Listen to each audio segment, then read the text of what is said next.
The arrival of the strong. Chuzhou.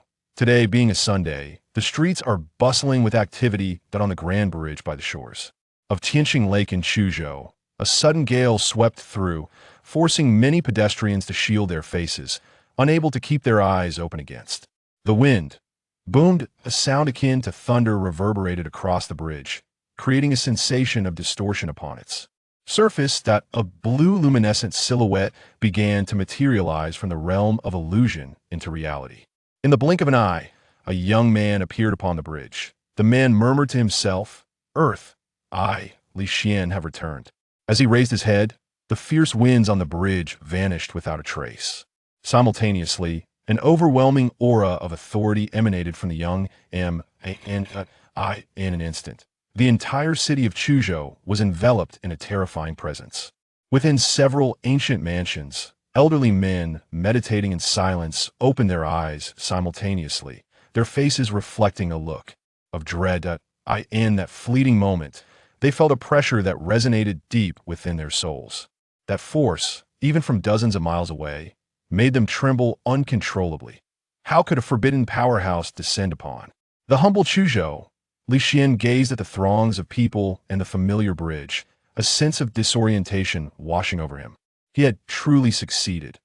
After 3 centuries, he had risen from an ordinary mortal to a legendary figure within the starry realms, ultimately achieving mythic strength, yet he had never relinquished his desire to return to Earth. Finally, at the pinnacle of his ascension, he chose to traverse the void and, astonishingly, had returned. He looked down at Tianqing Lake, memories flooding back. The Li family had once been a prominent commercial dynasty in Chuzhou, but alas, when Li Xian turned 20, disaster struck, leading to their sudden bankruptcy and the self-immolation of his parents. In the span of a night, he was left bereft of family. Meng Qingxian, who had a betrothal with Li Xian, defied her family's wishes and resolutely married him, enduring countless mockeries and becoming the subject of scorn in Chuzhou. During that time, Li Xian, unable to bear the crushing blow of falling from wealth to obscurity, sank into despair, while those around him derided him, urging Meng Qingxian to leave. Yet, Meng Qingxian never abandoned him, even working diligently while pregnant to support him. Gradually, Li Xian came to his senses and resolved to rise again. Just as their lives began to show signs of improvement, Li Xian was unexpectedly pushed into the lake while passing by Tianqing Lake. Everyone assumed he had fled from the responsibilities of fatherhood, disappearing without a trace. Little did they know, this act had transported him to a world of cultivation. For a full 300 years, Li Xian emerged from the dust, battling numerous prodigies, ultimately becoming the Lord of Slaughter. Throughout it all, his sole purpose was not to achieve immortality, but to shatter the void and return to Earth. Yet, after 3 centuries of tumult, had his beloved Qingxian survived?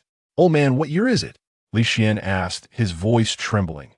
Nearby, a ragged old man sat on the ground, his fingers quivering as he lifted a cup to his lips. Beneath him lay a heap of discarded cardboard boxes and bottles, scavenging seemingly his only source of income. Upon hearing the question, the old man looked up at Li Xian and grinned.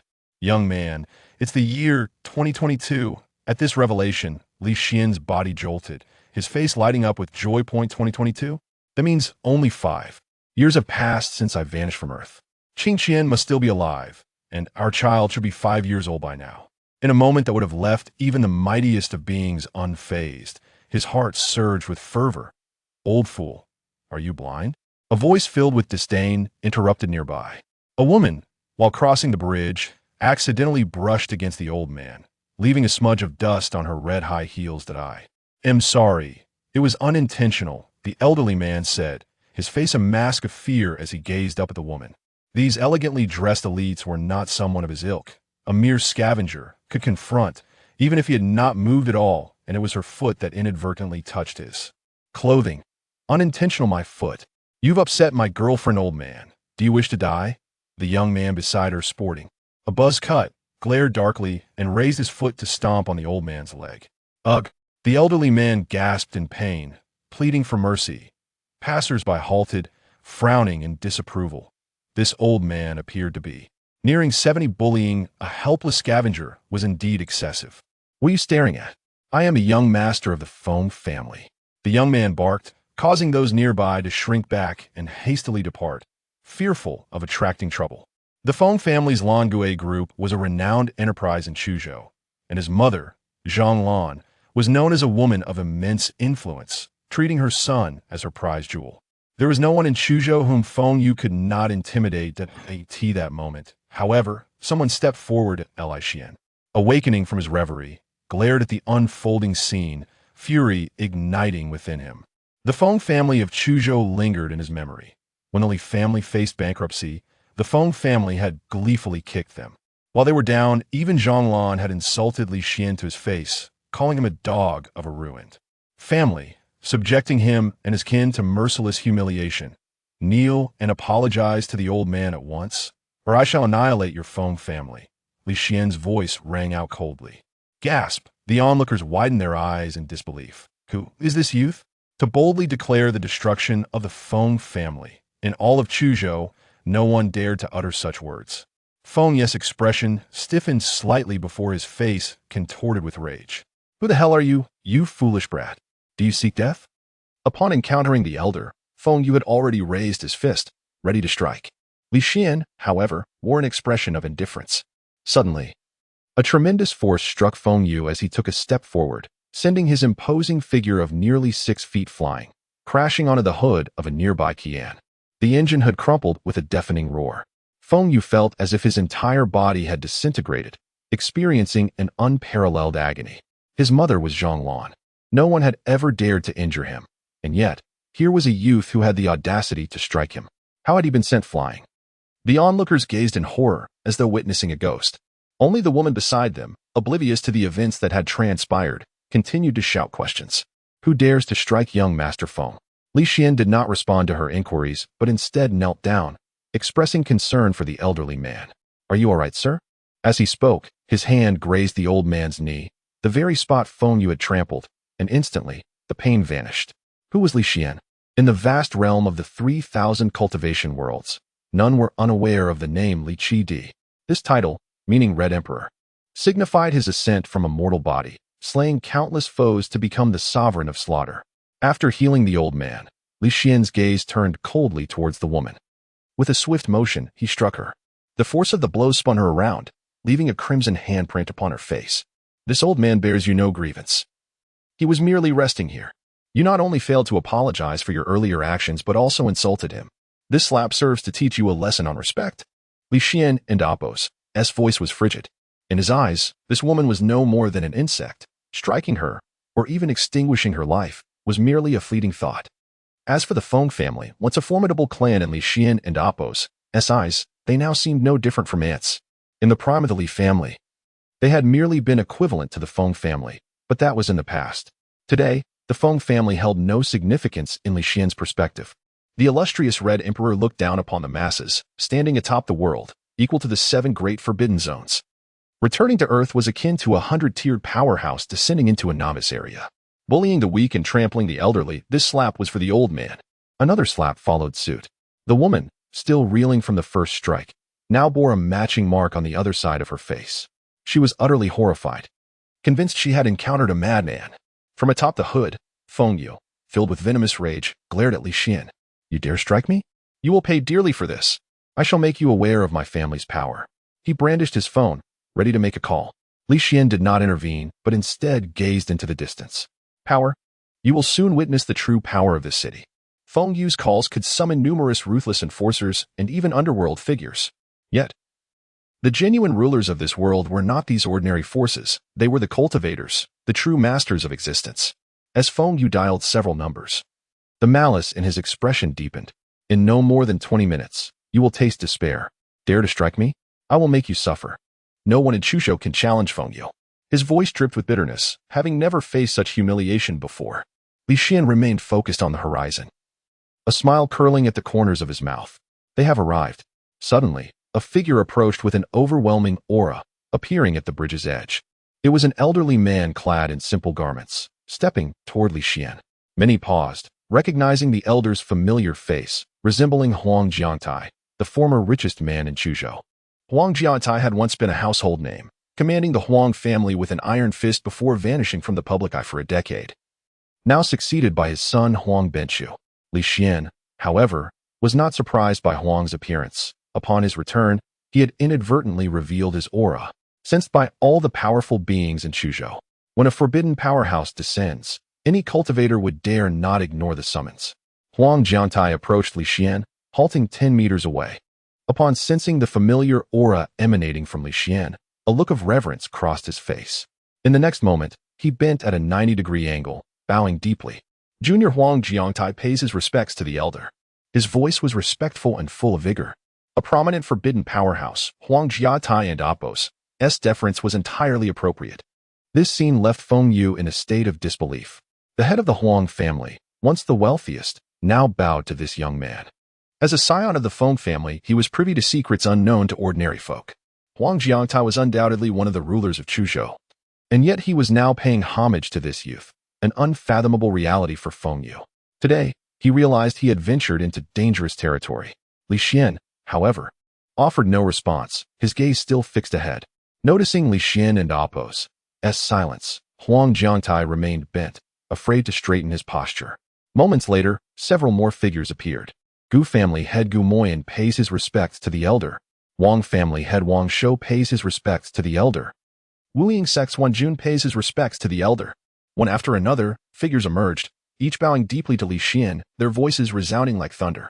Some were well-known figures within Chuzhou, while many were unfamiliar faces, totaling 28 individuals. At last, Li Xian withdrew his gaze. No need for excessive formalities. With that, the crowd straightened. As for the Feng family of Chuzhou, I do not wish to hear any more about them henceforth. Li Xian's words fell like a hammer, drawing the attention of many towards Feng Yu. Fear gripped Feng Yu's heart. Among these individuals, several could easily eradicate the Feng family from Chuzhou. In an instant, cold sweat soaked his garments. Let us speak elsewhere, Li Xian declared, taking a step forward and vanishing from the bridge. The onlookers, sensing the gravity of the situation, hastily followed him, leaving the scene entirely clear.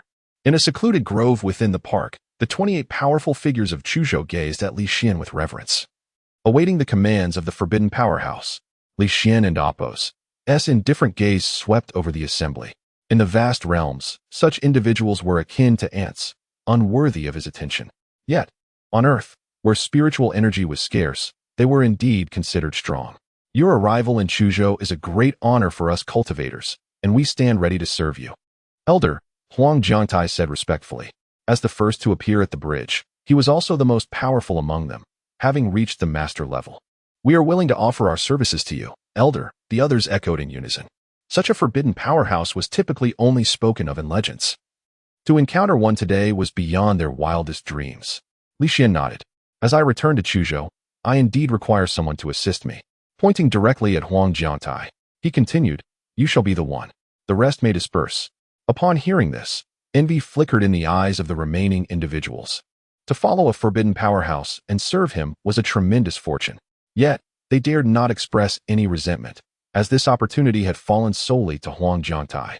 With Li Xian's decree, they quickly vanished from the grove, unaware that Li Xian was not merely a forbidden powerhouse, but a being of mythical caliber. Mythical beings, often referred to as imperial-level entities, reigned supreme over the earth, their might far surpassing that of mere forbidden powerhouses. Naturally, given their limited strength, they could not fathom Li Xian and Apos' true realm. In the grove, only Huang Jiangtai remained. At this moment, Huang Jiangtai knelt on the ground, his voice trembling with excitement as he proclaimed, I, Huang Jiangtai, the head of the Huang family, am willing to serve as your humble servant. Rise, Li Xian commanded, and an invisible force compelled Huang Jiangtai to stand. This display of power left Huang Jiangtai utterly astounded. To manipulate someone from such a distance was undoubtedly the work of a forbidden master. I have 3 tasks for you. First, seek out the whereabouts of Meng Qingqian, the eldest daughter of the Meng family, and report any clues to me immediately. Second, arrange for a dwelling that is tranquil and undisturbed. Third, prepare 10 million. I have need of it. Earlier, Li Xian had cast his divine sense across a vast expanse, yet he could not detect Meng Qingqian and Apos' presence. This revelation plunged his heart into despair. Meng Qingqian had evidently departed from Jiangnan. She must have been heartbroken and despondent at his sudden disappearance, prompting her to leave Chuzhou. But where could she have gone? Even he, a being of legendary prowess, was unable to locate her. He could only enlist Huang Jiangtai's assistance in gathering information. As for accommodation, after his family fell into decline, the Ming family had severed ties with Ming Qiqian when she insisted on marrying him. Consequently, they were forced to rent a home. Now that Ming Qiqian was no longer in Chuzhou, their rented place had likely been reclaimed by the landlord. Li Xian required a temporary refuge. Upon hearing Li Xian and Appo's requests, Huang Jiangtai was filled with questions, yet he dared not voice them. Instead, he hurriedly replied, "I have a property at the Linhu Villa, which is perfectly serene and suitable for your residence. I have the key card with me, and regarding the funds, these several checks can be signed by me, and you may fill in any amount you wish. From today onwards, all of the Huang family's wealth belongs to you." He then produced a pen, signed the checks, and handed over the card and checks. Li Xian, without further ado, raised his hand, and the checks and card flew into his grasp. The Huang family's contribution today would be repaid in ways far exceeding mere monetary value. Although Li Xian's belongings had been shattered during his time travel, with his celestial powers, even a modicum of assistance from him would surpass Huang Jiangtai's lifetime of arduous cultivation. Seeing Li Xian accept the items, a glimmer of joy crossed Huang Jiangtai's face. As for the eldest daughter of the Ming family, I will have my people from the hidden pavilion investigate immediately. The hidden pavilion? Li Xian raised an eyebrow, intrigued. He was aware of Huang Jiangtai's influence in Chuzhou. Yet this hidden pavilion was unfamiliar to him. It is a secret organization I established, which extends its influence beyond Chuzhou into the surrounding 3 provinces and 72 cities. As long as Ming Qiqian has been active within this territory, she shall not evade my subordinates and Appo's scrutiny. Very well, Li Xian nodded, simultaneously releasing a beam of light that landed in Huang Jiangtai's palm. A golden rune shimmered brightly there. This is a communication talisman. Should you need to meet me, or if I have any commands, you may contact me through this. Huang Jiangtai was once again taken aback, having never encountered such a spell before. Enough. I shall summon you if there is anything else, Li Xian concluded, prompting Huang Jiangtai to nod fervently before departing. At that moment, Li Xian extended his divine sense over all of Chuzhou, employing supreme secret arts to search for anyone related to his bloodline. Initially, he held little hope, for Ming Qiqian had left, and their child would surely be with her. Yet, in the next instant, surprise illuminated Li Xian's gaze. He had truly found her. In an old residential community in Chuzhou, a 4- or 5-year-old girl clutched a plastic bag filled with crumpled empty bottles. She was exquisitely beautiful, with large eyes, a delicate nose, and long eyelashes, resembling a doll that one could not resist pinching. At that moment, a plump woman suddenly approached, brandishing a lollipop with a feigned smile. "Little one, you are so adorable. Would you like a lollipop from Auntie?" The girl, startled, hesitated at the sight of the offered candy and shook her head. "Auntie, my Aunt Lucci says I shouldn't take candy from strangers." As she attempted to sidestep the woman, a cold glint flashed in the latter's eyes. "Auntie?" she sneered, deeply offended by the implication of her size. In the next instant, she lunged forward, grabbing the girl's arm. Having observed the little girl for some time, the woman had noted how she would collect bottles every weekend without adult supervision, an ideal target for abduction. Previously, she had hesitated when passers-by were around, but today, with no one in sight, it was a golden opportunity. The girl instinctively dodged, shouting, "You are a human trafficker," and sprinting away. The woman, taken aback by the girl's intelligence, quickly regained her composure. But how could a small child outrun her? Within moments, she caught up, seizing the girl's collar and lifting her off the ground. The girl kicked and struggled, pleading, "Auntie, please don't take me away. Let me go. How dare you call me Auntie? You insolent little wretch." The woman spat, twisting the girl's waist painfully. The girl cried out in agony, and fearing that her cries would attract attention, the woman clamped a hand over the girl's mouth and tucked her under her arm, intending to flee swiftly. Her accomplices awaited her outside the community. However, just as she took a step, a figure blocked her path. "Release that girl." The woman looked up to see a handsome man staring at her coldly, his eyes resembling an endless abyss that sent chills down her spine, even on this sweltering summer day. Yet, she quickly recovered and shouted, "Get lost. Don't meddle in my business. Daddy, help me." The little girl cried out upon seeing Li Xian. The girl bore a striking resemblance to Ming Qiqian, especially with those eyes. "He's not your father. You're just a wild child without a father," the woman bellowed. The girl shook her head. "He is my daddy. He looks just like the picture. What is going on? The woman's accomplices, who had been waiting for her, entered the scene upon noticing her delay. Just running into a little trouble, the woman replied, emboldened by the presence of her partners. If you don't want to die, get lost. One of the men pulled out a dagger, threatening Li Xian. But in the next instant, his entire arm erupted into a mist of blood, spraying the ground in a shocking crimson. Ah, he howled in agony, collapsing to the ground, gasping for breath. His companions and the plump woman stood frozen in terror, abandoning the girl as they turned to flee. Li Xian knelt beside the tearful girl and gently asked, "What is your name?" "My name is Duo," she replied, reaching out to touch Li Xian's face. Duo, shall we go home?" Li Xian asked, grasping her little hand, which felt frigid as if she had been terrified. "Okay," the girl nodded, her sweet smile illuminating her face as she remembered to collect her empty bottles. This act tugged at Li Xian's heartstrings, and in the blink of an eye, the fleeing woman and her accomplices were reduced to a mist of blood. The blood mist had yet to descend when flames erupted spontaneously, consuming everything until it was utterly cleansed, as though it had never existed. "Damn it, Father, I have only seen you in photographs before, but now I finally encounter you in person," the sweet voice of Duo chimed. She leaped into Li Xian's embrace, her face awash with bliss. Her tiny hands clutched tightly at his garment, as if afraid that this father, who had suddenly appeared before her, might vanish once more. In that instant, Li Xian felt a pang of sorrow in his nose.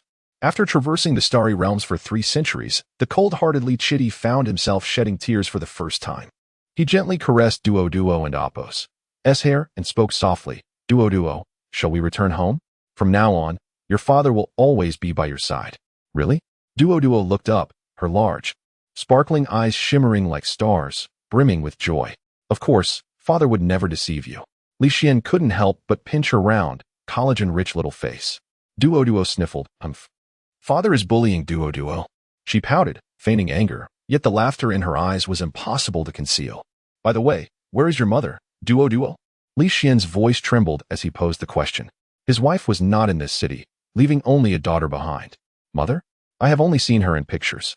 Duo and Appo's expression grew somber, round tears welling in her eyes.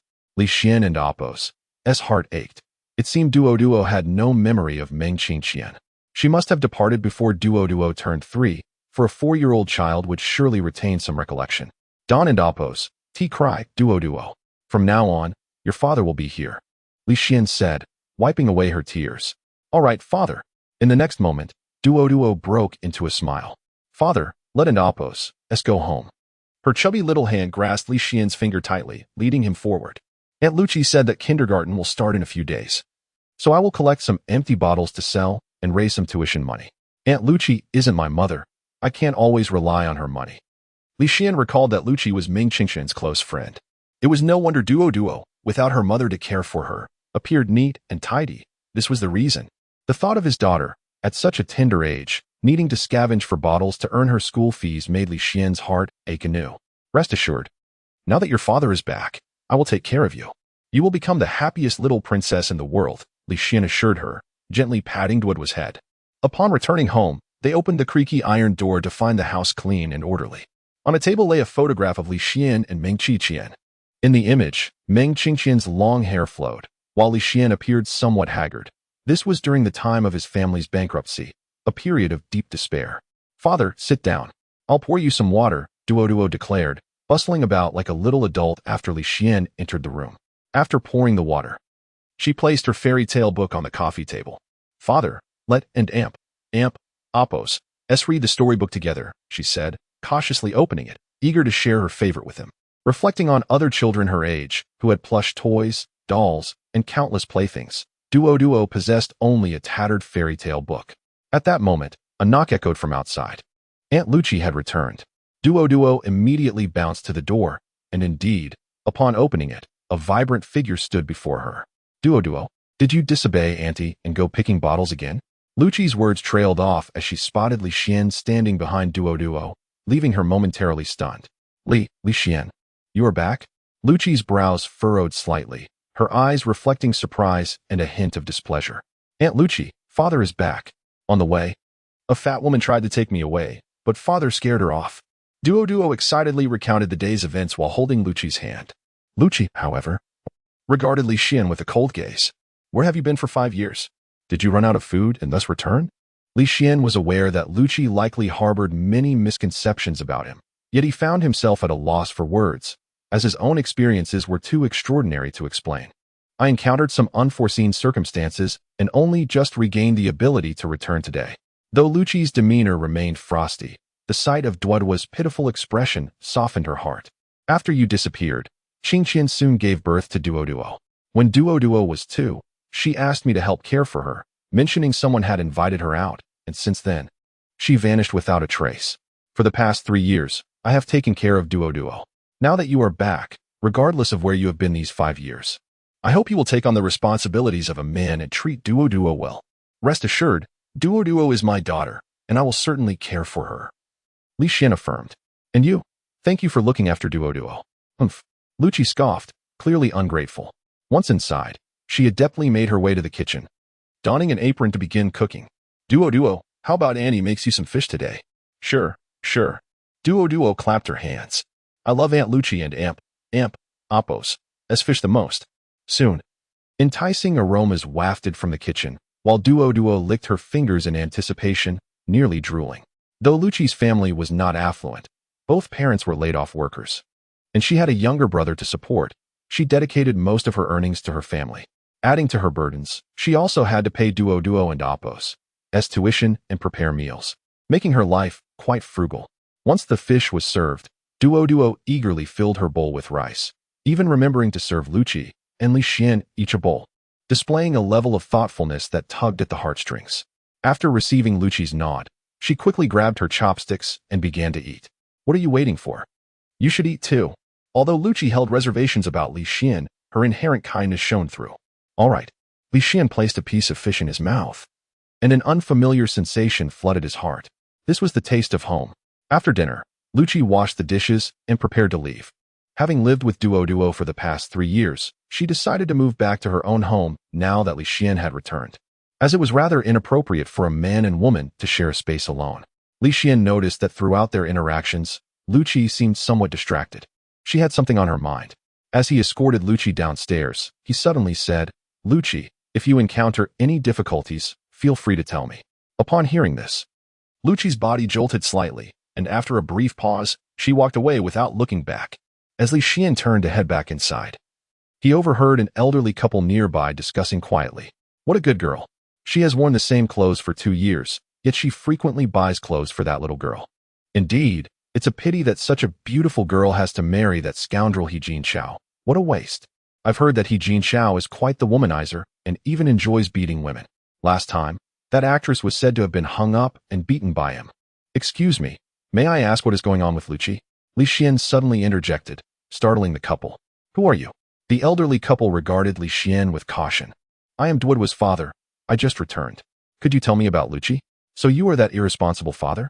The old lady's eyes revealed a hint of disdain, while the elderly gentleman beside her displayed a less overt but equally frosty demeanor.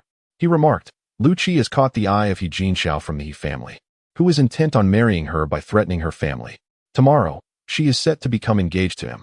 The name He Jinxiao instantly chilled Li Xian's gaze. The He family, akin to the Feng family, is a prominent clan in Chuzhou. Before the Li family faced bankruptcy, He Jinxiao had already demonstrated his ruthless nature. It was utterly deplorable that he now set his sights on Lucci.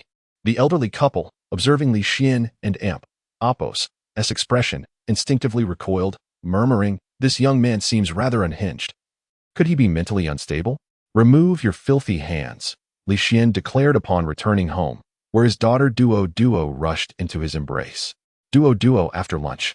It's nap time, but in the evening, I'll take you out for a feast. How does that sound?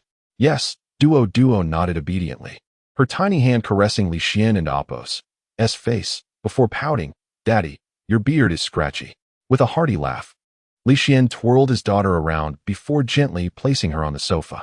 His attention then turned to the dining table, where he discovered several red bills tucked beneath a water glass. Counting them revealed 500 yuan. Realizing they were left by Lucci, who feared he might lack funds, a wave of gratitude washed over him. What a kind-hearted and caring girl she is. Li Xian intended to move to the villa prepared by Huang Jiangtai in a few days. But for now, this small home held cherished memories with Meng Qingqian. making it feel particularly warm and inviting. For him, any place was home as long as his daughter was there. At 6 in the evening, Li Xian scooped up Duo, who was engrossed in a fairy tale. Duo, would you like to eat? Daddy will take you out. Daddy, I want a hamburger and cola, Duo replied, counting on her little fingers. All right, Li Xian kissed her cheek and stepped out. The meal cost him a few dozen yuan, and he bought Duo several fairy tale books and a doll, which made her dance with joy. After lulling his daughter to sleep that night, Li Xian retrieved a blank sheet of paper from under the table and inscribed a mysterious rune upon it. He then folded it into a square, tucking it inside a fragrant pouch he had purchased from the street, which he hung around his sleeping daughter's neck. This rune, crafted by a being of mythic strength, was impenetrable on earth, a protective charm from Li Xian to his daughter. The following morning, after preparing breakfast for Duo, he instructed her to stay at home while he set out. He arrived at the hotel where Lu Qi was to be engaged. Having cared for Duo for 3 years, how could Li Xian stand idly by as she leaped into a pit of fire? At the hotel entrance, a banner proclaimed the joyous engagement of Mr. He Jinchao and Ms. Lu Qi. The surroundings were bustling with guests, and luxury cars lined the entrance. Just as Li Xian was about to enter, he spotted Lu Qi approaching amidst a throng of admirers. She had clearly dressed with great care, yet tear stains marred her carefully crafted appearance. Upon seeing Li Xian, surprise flickered across Lu Qi and Appo's face, and she quickly instructed her companions, "You all go ahead. I need to speak with my friend." One man shot Li Xian a warning glance, murmuring, "Miss Lu, you'd better not pull any tricks, or you and your friend will suffer dire consequences." He proceeded toward the entrance, but lingered a few meters away, keeping a watchful eye on them. Once the crowd dispersed, Lu Qi's expression turned serious. "Li Xian, what brings you here? You can't possibly think of crashing my engagement feast, can you?" It was understandable for her to think this way, as during his disappearance, everyone believed he was evading his responsibilities as a father. A person like that could do anything. This thought extinguished any lingering affection she had for him, leaving only disdain in her eyes. "Li Xian, I advise you to leave quickly. This is no place for you to partake in a feast. The He family is strict with their rules, and if they discover you are not an invited guest, they might break your legs." Lu Qi and Appo's voice held a note of urgency. As Duo and Appo's father, she did not wish for any misfortune to befall him. She had witnessed how overjoyed Duo was the previous day and did not want to see her saddened. Li Xian merely smiled gently. "Lu Qi, I am here to help you. If you truly wish to assist me, then depart at once." With that, Lu Qi strode into the venue. Meanwhile, the middle-aged man who had been watching from a distance cast a cold glance at Li Xian before following Lu Qi into the hall. Inside, the venue was teeming with guests.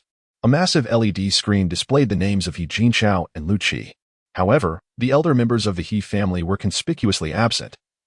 They were displeased with He Jinchao's choice of a commoner for a bride and had no intention of attending the engagement ceremony.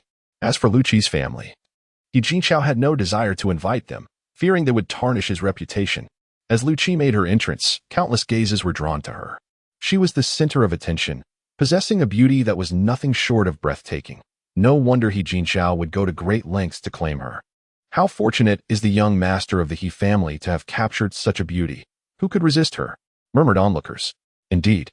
But I've heard He Jinchao has a penchant for domestic violence. If Lu Qi marries him, her fate may be tragic, others whispered, though their voices were hushed. They did not escape Li Xian's keen ears. Soon, amidst the clamor, He Jinchao made his appearance, clad in a tailored suit with a bow tie.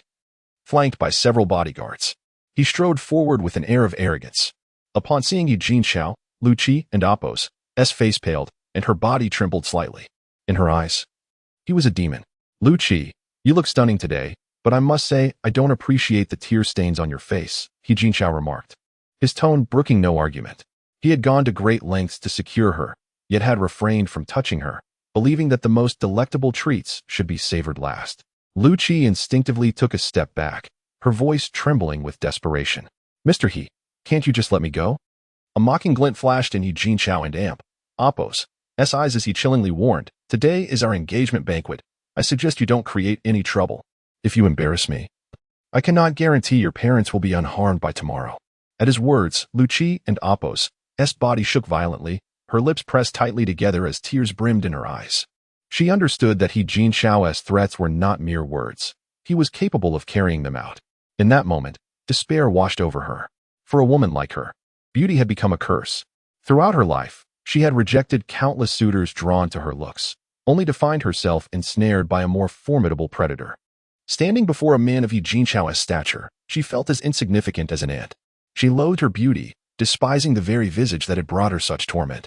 Just then, He Jinchao reached for her hand, intending to lead her onto the stage. As Lu Qi and Apos' body stiffened at his touch, a chilling voice broke through the tension. He Jinchao, remove your filthy hands. With that furious proclamation, the guests' faces turned pale, all eyes searching for the speaker. A young man with a stern countenance stepped forward. His icy gaze locked onto He Jinchao. The crowd stood in stunned silence, bewildered by this audacious interruption. What is the identity of He Jinchao? He is one of the 7 young masters of Chuzhou, known for his ruthless nature. It is said that a single word from He Jinchao could render you utterly invisible in Chuzhou. Beside him, a group of bodyguards clad in black stepped forward, their expressions icy as they fixed their gaze on Li Xian. At a mere command from He Jinchao, they would dismantle this audacious youth who dared to disrupt the engagement. Upon seeing Li Xian, Lu Qi's face turned ashen. When Li Xian previously claimed he was there to assist her, she had dismissed it as a jest, never anticipating that he would actually dare to speak out. Had she known of Li Xian and Apos' audacity, she would have done everything in her power to prevent him from entering the banquet. In her desperation, she cast frantic glances at Li Xian, signaling him to flee. She understood his background all too well. Even when the Li family had not yet fallen from grace, they could not contend with He Jinchao, let alone in the present circumstances. Yet, Li Xian remained unfazed, causing her heart to race with anxiety. As He Jinchao's expression darkened further, she hastily interjected, Mr. He. Li Xian is my friend. If you could show him mercy, I would do anything you ask. I beg you. Her voice trembled, marking her first plea to He Jinchao. Driven by her compassion, she did not wish for Li Xian to be embroiled in this turmoil because of her. However, He Jinchao merely smirked maliciously. Lu Qi, I warned you long ago not to embarrass me during this engagement. Yet, you chose to ignore my words, and now you wish to plead for him? Don't think of him. Even you will face punishment. The murderous intent in He Jinchao's eyes frightened Lu Qi. Yet she gritted her teeth and stood protectively in front of Li Xian. Let him go, or you can forget about me marrying you. You dare to threaten me? He Jinchao raised his hand, ready to strike Lu Qi. For him, hitting a woman was a commonplace act. But before his hand could make contact, it was seized mercilessly. And with a sharp crack, a handprint appeared on his face. Li Xian had intervened. The room fell into a stunned silence. All the guests, including Lu Qi, were left dumbfounded. Who was this person, so audacious as to slap He Jinchao?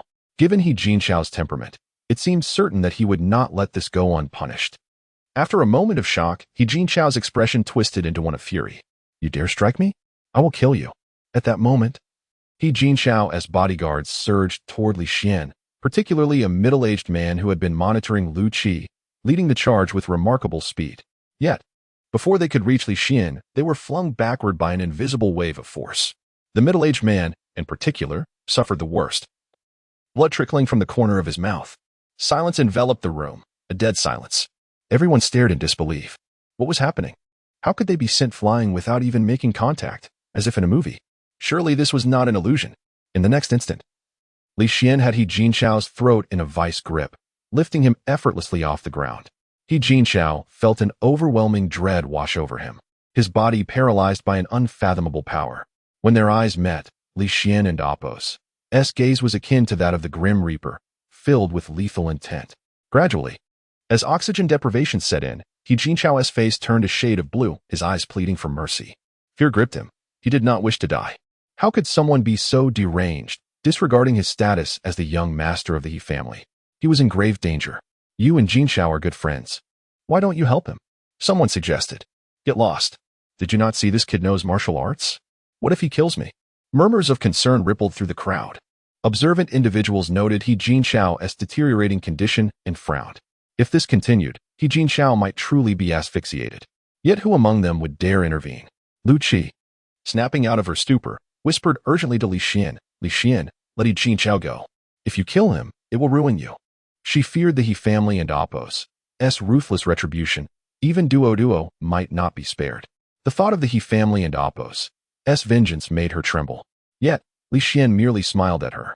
Do not worry, I am aware of my actions. Lu Qi was at a loss for words. How could he remain so calm? In broad daylight, You dare commit violence? Let him go, or I will shoot. A sudden voice rang out, revealing a man with a buzz cut who had barged in, gun in hand, aiming directly at Li Xian. It was Captain Chen Weidong of the Six Gates, a figure known for maintaining order in Chuzhou and a close associate of He Jinchao. With the Six Gates present, you better release him.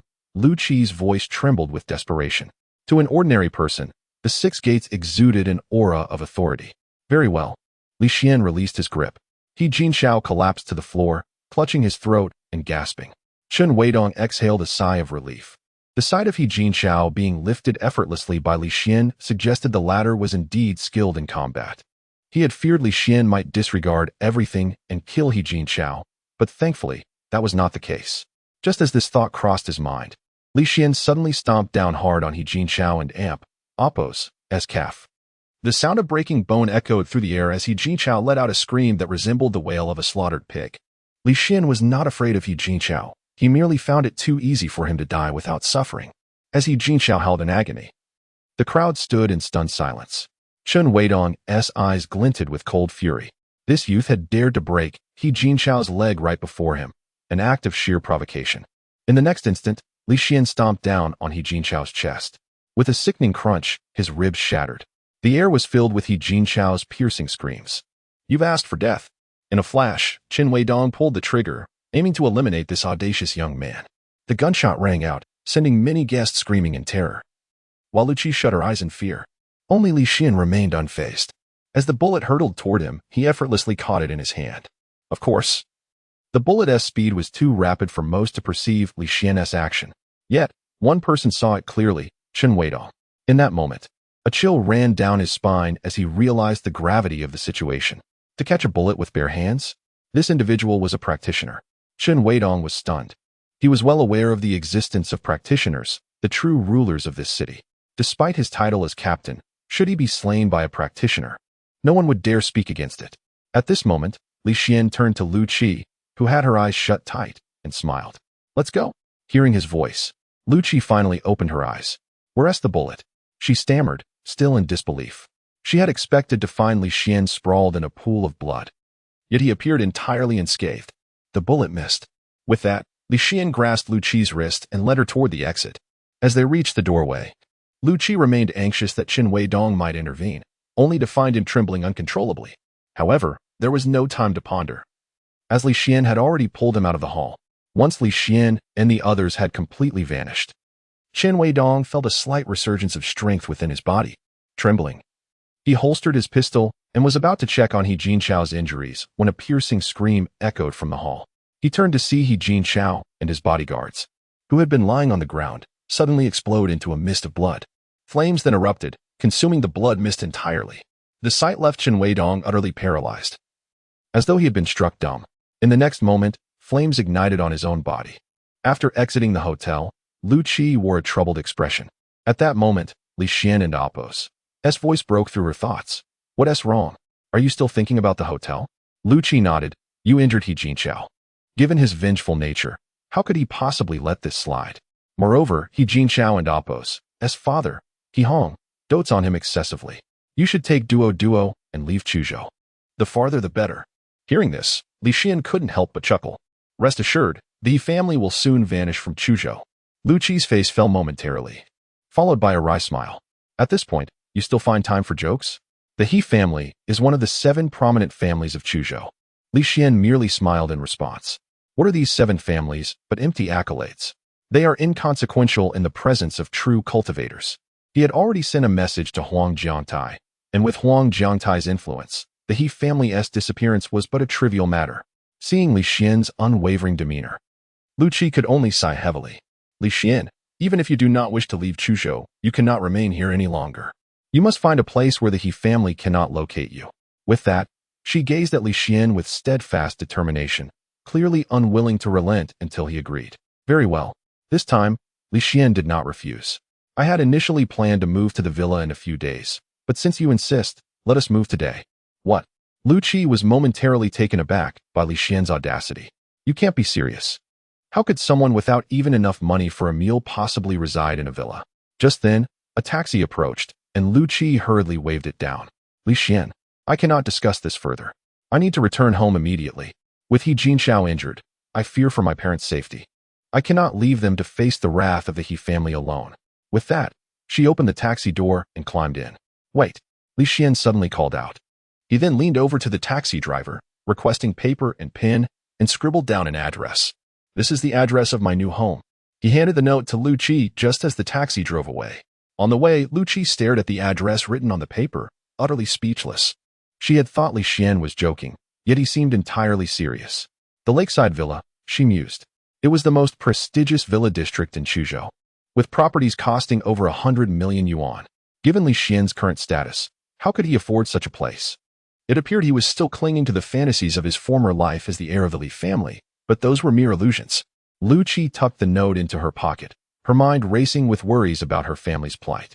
How would the He family retaliate against her? Yet, she had no means to escape.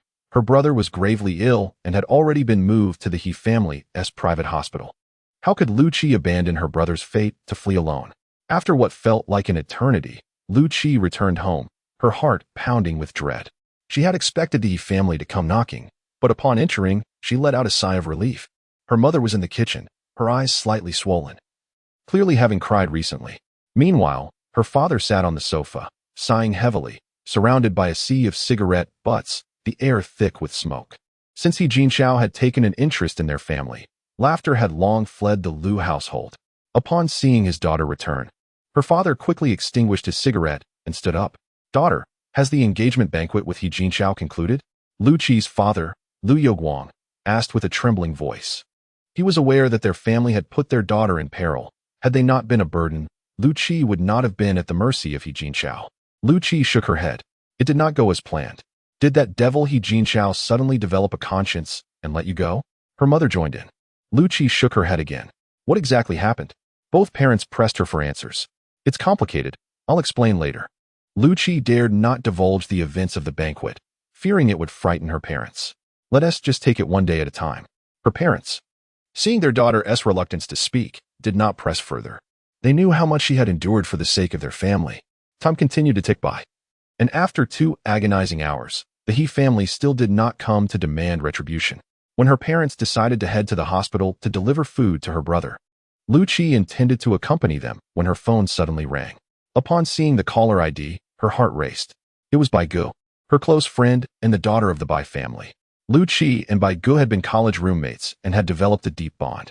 Although the Bai family's influence paled in comparison to the He family's, Bai Gu always kept Lu Qi informed of any developments regarding He Jinxiao. Was the He family finally coming to settle the score? Taking a deep breath, Lu Qi's fingers trembled as she answered the call. On the other end, Bai Gu's voice was filled with excitement. Lu Qi, I have wonderful news. Wonderful news? Lu Qi was perplexed. Her life had become so bleak. She could hardly fathom any good tidings. The He family has been annihilated. I heard they must have offended someone, as their entire household was wiped out. He Jinxiao is dead too. It seems he didn't die at home, but rather in a hotel. Regardless, the He family is no more, and you are free now. No one can threaten you anymore. The rest of Bai Ji's words faded into a blur as Lu Qi's mind went blank. Only a few words echoed in her thoughts. The He family has been destroyed. She has been saved. She is free. Just when she had lost all hope, heaven had granted her a new chance. The He family truly received their comeuppance. She couldn't help but recall Li Xian's words. Could this be connected to him? But how could that be? After all, it was the He family. Or did Li Xian have foreknowledge of something? At that moment, Lu Qi and Appo's mother approached, apron tied around her waist. Seeing her daughter looking dazed, she grew anxious. Xiaoqi, what's wrong? The He family has been exterminated. I will no longer have to marry He Jinxiao. Lu Qi suddenly burst into laughter, tears streaming down her face. At last, after a life of suffering, she could see the light. Really? Is this true? Lu Qi and Appo's mother dropped the rolling pin in shock. Meanwhile, Lu Youguang was overwhelmed with emotion, tears streaming down his face. The 3 of them huddled together on the floor, weeping with joy. Their hardships had finally passed, and the light of hope shone upon them. On the other side, Li Xian returned to his modest dwelling. He found his daughter playing with the plush toy he had recently bought for her, and he smiled affectionately. Little lazy cat, are you hungry? What has Daddy brought you? As he spoke, he revealed the family bucket he had brought home, a cherished delight for his daughter. Who is the little lazy cat? Duo pouted, her cheeks puffed out. Upon seeing the family bucket, her eyes sparkled with excitement. "Thank you, Daddy." She planted a kiss on Li Xian and Appo's cheek, then placed the family bucket on the coffee table. After taking a bite for herself, she offered it to Li Xian, saying, "Daddy, you should eat too." Half an hour later, Li Xian lifted his daughter into his arms. "Daddy is taking you to a wonderful place." They stepped outside and took a taxi to the lakeside villa. The three-story mansion, with its elegant surroundings and antique charm, captivated Duo. "This courtyard is so beautiful," she exclaimed, wrapping her arms around her father and Appo's neck, her eyes gleaming. "From today onwards, this will be our new home." Li Xian swiped his card to unlock the door and entered the villa. Although it had been uninhabited, the Huang family sent staff regularly to clean, ensuring it was immaculate. "Really?" Duo, now set down, touched the villa's genuine leather sofa in disbelief. After confirming it multiple times, she finally relaxed and flopped onto the sofa, rolling around in sheer joy. She had only seen such a spacious house on television. After playing enough on the sofa, Duo happily ran to the second floor. Soon, her voice echoed down, "Daddy, I want to live in the room by the window." "All right," Li Xian replied, his heart lightened by her happiness. "The entire villa belongs to us. You can choose any room you wish." Meanwhile, after a heartfelt crying session, Lucci and Appo's family felt a renewed sense of hope. Lucci and Appo's first thought was to share the news with Li Xian that he need not move, since Li Xian did not have a mobile phone. Lucci took a taxi to his rental apartment. However, upon arriving, no one answered the door despite her repeated ringing. Had he already moved away? Lucci stood there, momentarily stunned. Having cared for Duo for 3 years, she had come to regard her as her own daughter. Now, with Li Xian's sudden departure, she felt as though her most treasured possession had vanished, leaving her heart feeling desolate. After sitting at the door for a long while, a thought struck her. She pulled out the note Li Xian had given her, which read, "Lakeside Villa, number 38. Could it be that Li Xian had truly moved there? The idea seemed ludicrous. Yet inexplicably, she found herself hailing a taxi to the Lakeside Villa. "Let's dance the bunny dance together." Duo scampered about in her new home, eventually tiring herself out and collapsing onto the bed in slumber. Li Xian gazed at his sleeping daughter, her face like a finely carved sculpture, round and rosy, almost as if one could squeeze water from it. His heart overflowed with happiness. What could compare to the importance of his daughter? From this day forth, he vowed to be a doting father. He found a blanket to cover Duo. It was not until after 3 in the afternoon that she finally stirred awake. As soon as she opened her eyes, she sought out Li Xian and Appo's presence. Upon spotting him sitting nearby, she leaped into his arms, as if fearing that he might vanish upon her awakening. Seeing his daughter in such a way tugged at Li Xian's heartstrings. Noticing her tousled hair, reminiscent of a bird's nest, he seated her on the sofa and began to comb through her hair. Such tasks were foreign to a figure of his stature. Once done, though the result was only marginally improved, Duo beamed with delight. "Daddy combed my hair. Play for a bit, Duo. Daddy will wash your socks," he said, fully embracing his role as a father. Taking her socks to the bathroom, he sat down and jested, "Duo, these socks are so smelly they might faint your daddy." "Humph. Stinky daddy." Duo and Appo's socks are not smelly," she retorted, rushing over to wrap her arms around his neck, playfully tickling his back. Just then, the doorbell rang. Li Xian knew, without looking, who had arrived. Duo, go answer the door." Understanding that guests were arriving, Duo straightened up, adopting the demeanor of a little adult. Upon opening the door, she found Huang Jiangtai standing there. Upon seeing Duo, Huang Jiangtai was momentarily taken aback. Was this the daughter of his esteemed predecessor? He had always imagined Li Xian to be an ancient being, having lived for centuries, given his status as a forbidden power. It was unimaginable that he had a daughter. Huang Jiangtai stepped inside, his gaze searching for Li Xian, and heard his voice from the bathroom. "No need to look. Wait for me in the living room. I'll be out once I finish washing my daughter's socks." Huang Jiangtai's expression turned peculiar. "You, a formidable forbidden power, are personally washing socks?" His suspicion was confirmed. This little girl was indeed Li Xian and Appo's daughter. 10 minutes later, Li Xian emerged from the bathroom. Upon seeing him, Huang Jiangtai quickly stood, his face filled with reverence. After Li Xian sat down, Huang Jiangtai cautiously took a seat, only half sitting, his body hovering above the chair. "Speak, what brings you here?" Li Xian inquired casually. His nonchalant tone made Huang Jiangtai tense. as if facing a formidable adversary. Honored predecessor, as per your instructions, the He family has been dealt with. Well done. Li Xian nodded in approval. And this bank card contains 100 million. I know you prefer not to withdraw money with checks, so I brought it for you. Also, this mobile phone. Huang Jiatai had assumed Li Xian was an ancient figure who would not know how to use a phone. However, seeing him adeptly operate it dispelled that notion. Additionally, I have brought members of the Hidden Pavilion. They are skilled in stealth, assassination, and intelligence gathering, proficient with firearms and various melee weapons. I will have them remain hidden, ready to serve your commands. After speaking, Huang Jiatai noticed Li Xian was still engrossed in his phone. He cautiously rose and bowed to Li Xian. I have no leads on Meng Qingqian, the eldest daughter of the Meng family. I have failed in my duties. Please punish me, honored predecessor. Li Xian waved his hand. The time frame was too short. It is only natural that you found nothing. Continue your investigation. Huang Jiatai nodded eagerly, exhaling with relief. Individuals of Li Xian's caliber often had peculiar temperaments, requiring him to tread carefully. Li Xian glanced at the time. It was now 4 in the afternoon. He stood up and stroked Tuodwa's head. Duo. Stay here and play for a while. Daddy needs to step out, all right? She nodded obediently. However, upon noticing the empty room, Li Xian turned to Huang Jiatai. Send in a few of your people to play with my daughter while you drive me to the Meng family. Yes, Huang Jiatai replied, not daring to defy him. Shortly after, several members clad in black entered the villa. These members of the Hidden Pavilion were cold-hearted assassins, standing still like statues, devoid of any warmth. Yet, Duo was unafraid. Instead, she placed her hands on her hips and commanded, let's dance the bunny dance together.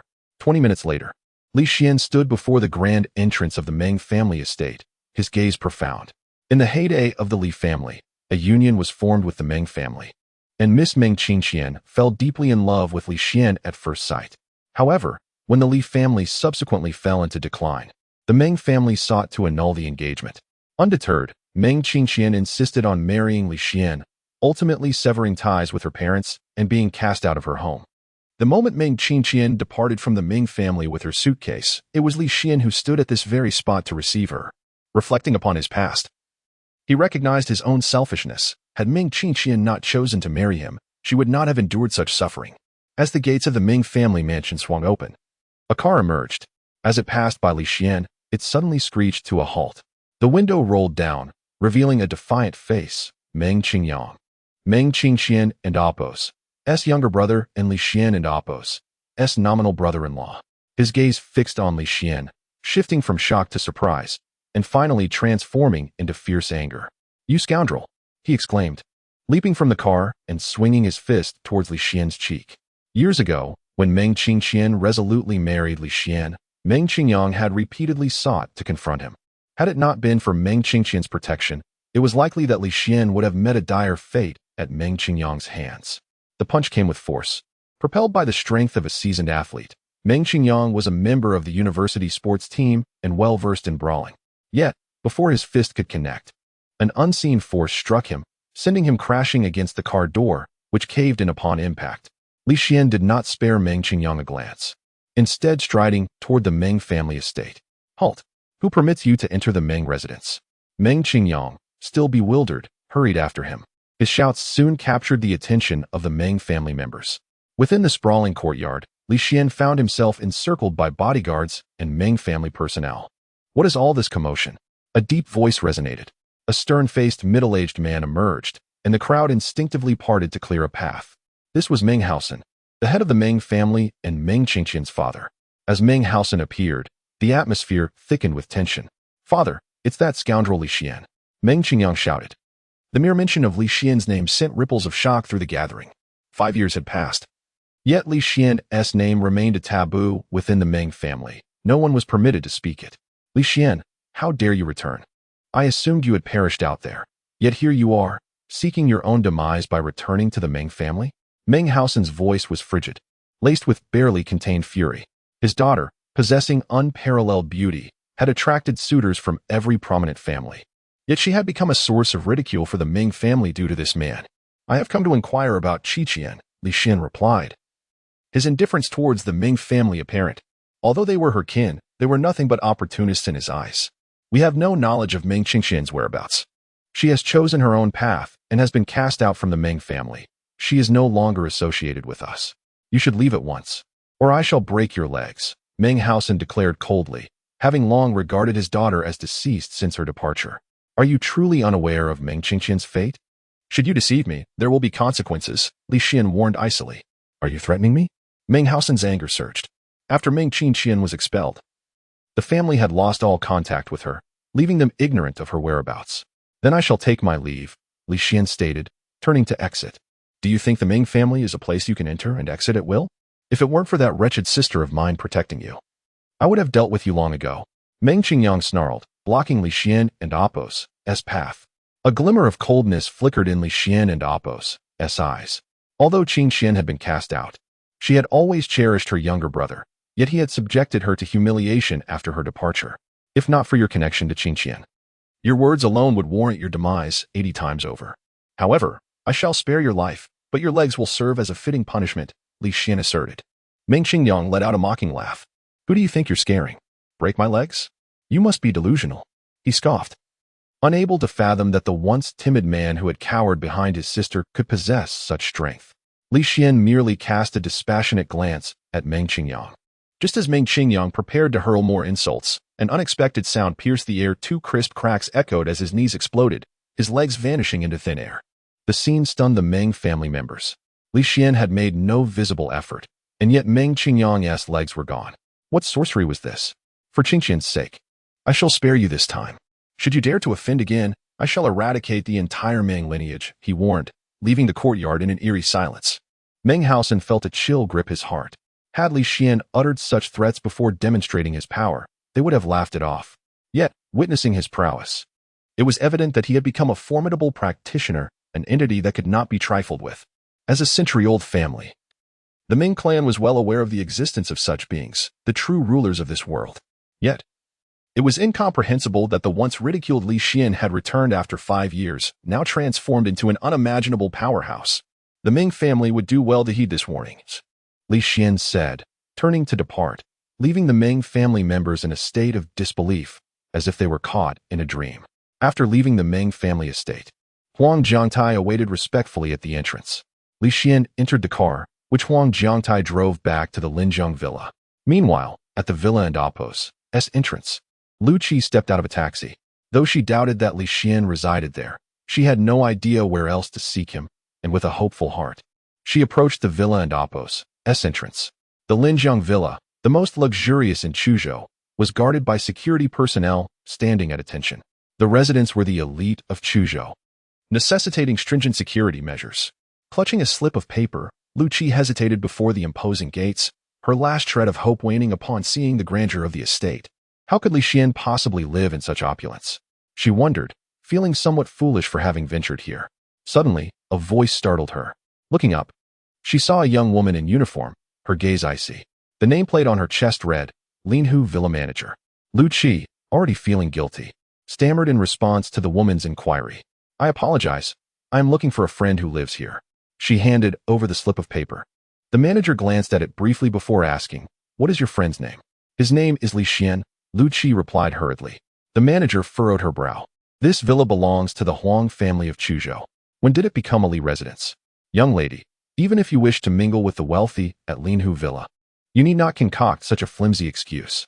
The female manager and Appo's voice brimmed with disdain as she remarked, I have encountered many brazen women like you, merely seeking to allure wealthy men for personal gain. How shameless. This villa housed numerous affluent individuals, and the manager had witnessed many beautiful women cozying up to the rich, residing in lavish abodes. Despite having ample opportunities to interact with these wealthy elites, her average appearance rendered her invisible to them, which fostered a deep-seated resentment within her. Consequently, upon encountering young and attractive women, she felt an innate aversion. When Lu Qi's name failed to correspond with any of the owners in her memory, she instinctively categorized Lu Qi as one of those social climbers. Upon hearing such insulting remarks, Lu Qi felt a surge of anger. I merely came to find a friend. Even if this individual is not here, must you be so cruel? The manager retorted without hesitation. Oh, look at you. Someone who aspires to be a mistress to a wealthy man, yet you speak so boldly. With your looks, I can only imagine how many men have been with you. Lu Qi, inherently gentle, found herself at a loss for words against the manager's tirade. Tears welled in her eyes as she had not anticipated such humiliation in her quest to see Li Xian. It and Appos, all Li Xian and Appos' fault for deceiving me. Although the manager's words were harsh, she was well acquainted with the names of the villa's owners, and if she claimed Lu Qi was not one, then indeed, she was not. The Huang family of Chuzhou was the lineage of the former richest man in Chuzhou. Even at the zenith of the Li family and Appos' prosperity, they did not belong in the same echelon. The commotion attracted the attention of several nearby security guards, one of whom, a portly fellow, approached to inquire about the disturbance. He shared a close rapport with the manager and would naturally not allow her to suffer any indignity. Realizing that remaining longer would only lead to further embarrassment, Lu Qi decided to leave. Just as she turned to depart, a Rolls-Royce came to a halt at the entrance. The door swung open, revealing a familiar figure emerging from the vehicle. Upon seeing him, Lu Qi was momentarily taken aback. It was Li Xian, stepping out of the Rolls-Royce. "Lu Qi, are you here to see Duo? Come on, let's get in together," his gentle voice rang out. In that instant, the manager's expression froze, her eyes wide with fear. The mere sight of Li Xian descending from such an opulent car was beyond her reach. After all, that vehicle was worth several million. Who would dare to drive such a car without a fortune in the billions? Could it be that this woman truly was here to see a friend? The security guard who had initially intended to support the manager instinctively took a step back, adopting a look that conveyed, "I am not associated with her." The manager, swallowing hard, managed a strained smile. "Miss, there seems to have been a misunderstanding." Noticing the tension, Li Xian's gaze sharpened, especially upon seeing Lu Qi's reddened eyes. His expression darkened. "Sir, it is all a misunderstanding," the manager began, only to be abruptly interrupted by a forceful slap across her face, leaving her mouth bloodied. It was Huang Jiangtai who had intervened. "You lowly creature, do you wish for your demise?" Huang Jiangtai and Appos' cold voice echoed. Having lived a considerable part of his life, he quickly surmised the situation's essence. Lu Qi was evidently a friend of Li Xian. To bully someone connected to a formidable figure was akin to courting death. The manager trembled in fear, while Lu Qi stood in stunned silence, taken aback by the sheer audacity of the scene. "Let us go," Li Xian said, satisfied with Huang Jiangtai and Appos' intervention as he opened the car door for Lu Qi. After the vehicle pulled away, Huang Jiangtai turned to Li Xian and inquired, "Should we take further action against the manager for her offense towards her friend?" As he spoke, a glint of menace flickered in his eyes. Li Xian, however, shook his head, indicating that a minor reprimand would suffice. Huang Jiangtai fell silent, continuing to drive. Meanwhile, Lu Qi sat in the back of the car, astonished by the events that had unfolded. Unbeknownst to her, the manager who had tormented her had just brushed perilously close to the precipice of demise. He has truly changed. Lu Qi sat in the Rolls-Royce, feeling somewhat dazed. She was well aware that even the cheapest Rolls-Royce costs several million, and she could not fathom how Li Xian had become acquainted with such a prominent figure. Each time Huang Jiangtai spoke, he would turn with an air of utmost respect, deepening her confusion. Moreover, the fact that the Rolls-Royce drove straight in indicated that Li Xian resided here. When the car halted in front of the villa, she felt as though she were in a dream. Li Xian retrieved a key card and expertly opened the door to the villa. Inside, several members of the hidden guards were dancing merrily with Duo. "Little bunny, be a good girl and open the door." Duo and Appos' voice rang out. The hidden guards appeared to be thoroughly enjoying themselves. Upon witnessing this scene, Huang Jiangtai's cheeks twitched involuntarily. Were it not for his own eyes, he would never have believed that these comically expressive and exaggerated individuals were the emotionless killing machines of the hidden hall. When Duo saw Li Xian enter, she immediately dropped the doll in her hands and ran towards him. "Daddy, you and Appos, back." She simultaneously noticed Lu Qi behind him. "Aunt Lu Qi, I missed you so much." Seeing Duo brought a smile to Lu Qi's face. Duo took Lu Qi's hand and led her into the villa. "Aunt Lu Qi, this is our new house. My room is upstairs." "Aunt Lu Qi, I slept with Daddy yesterday. Can you stay with us today? Let's all sleep together." Upon hearing this, although it was innocent child-esque talk, Lu Qi's face flushed crimson. As Li Xian and Huang Jiangtai entered, the hidden guards promptly stood respectfully aside. Lu Qi was shown around the villa by Duo, marveling at the luxurious environment, as it was her first time entering such a place. Li Xian gestured for Huang Jiangtai to sit on the sofa, then said, "Let the hidden guards remain." "Certainly," Huang Jiangtai replied, his face lighting up. "They can ensure the little masteress' safety." However, Li Xian shook his head. No, I believe they are enjoying themselves with Duo, and as for her safety, no one in this world could harm her in the slightest. At this point, Li Xian exuded an overwhelming confidence. The runes he had personally inscribed were sufficient to subdue even forbidden strongmen. Moreover, once activated, he would be immediately alerted, ensuring that his daughter would not suffer even the slightest harm. Huang Jiantai, upon hearing this, felt a profound sense of awe. The man before him truly possessed the qualifications to make such assertions. In addition to the hidden guards, please allow this Rolls-Royce to remain as well. It would facilitate your outings, Huang Jiantai suggested. Li Xian nodded. With his strength, he could traverse any corner of the world, yet traveling by car was far more convenient. Otherwise, tearing through the fabric of space would be rather intimidating. Additionally, I will leave behind a dozen elite members from the hidden hall for your command. With your prowess, you naturally do not require their protection, but they can assist with trivial matters. All right, Li Xian acquiesced. Although Lu Qi was preoccupied with playing with Duo, she caught snippets of their conversation. When she heard Huang Jiantai offer the Rolls-Royce to Li Xian, she was utterly astonished. That was an item worth hundreds of thousands, if not millions, and Huang Jiantai seemed almost anxious to give it away. What was happening? In that instant, Li Xian suddenly became enigmatic in her eyes. She felt that the cowardly man who had abandoned his wife and child 5 years ago had returned transformed, as if he had undergone a profound metamorphosis. He had truly become someone different. As her mind wandered, Huang Jiantai tactfully excused himself. The 5 hidden guards who had been playing with Duo also vanished. However, Li Xian was aware that at least 20 skilled individuals were stationed around the villa. Aunt Lu Qi, Duo loves the meals you cook. Duo tugged at Lu Qi's hand, shaking her arm eagerly. All right, how about I make you some braised fish? Lu Qi replied, only to then smack her forehead. Oh dear, I think we have no ingredients in the kitchen. No worries, I'll have someone buy them, Li Xian interjected. He then opened the window and called out, bring back a fish and some fresh vegetables. Lu Qi was taken aback. Was Li Xian speaking to thin air?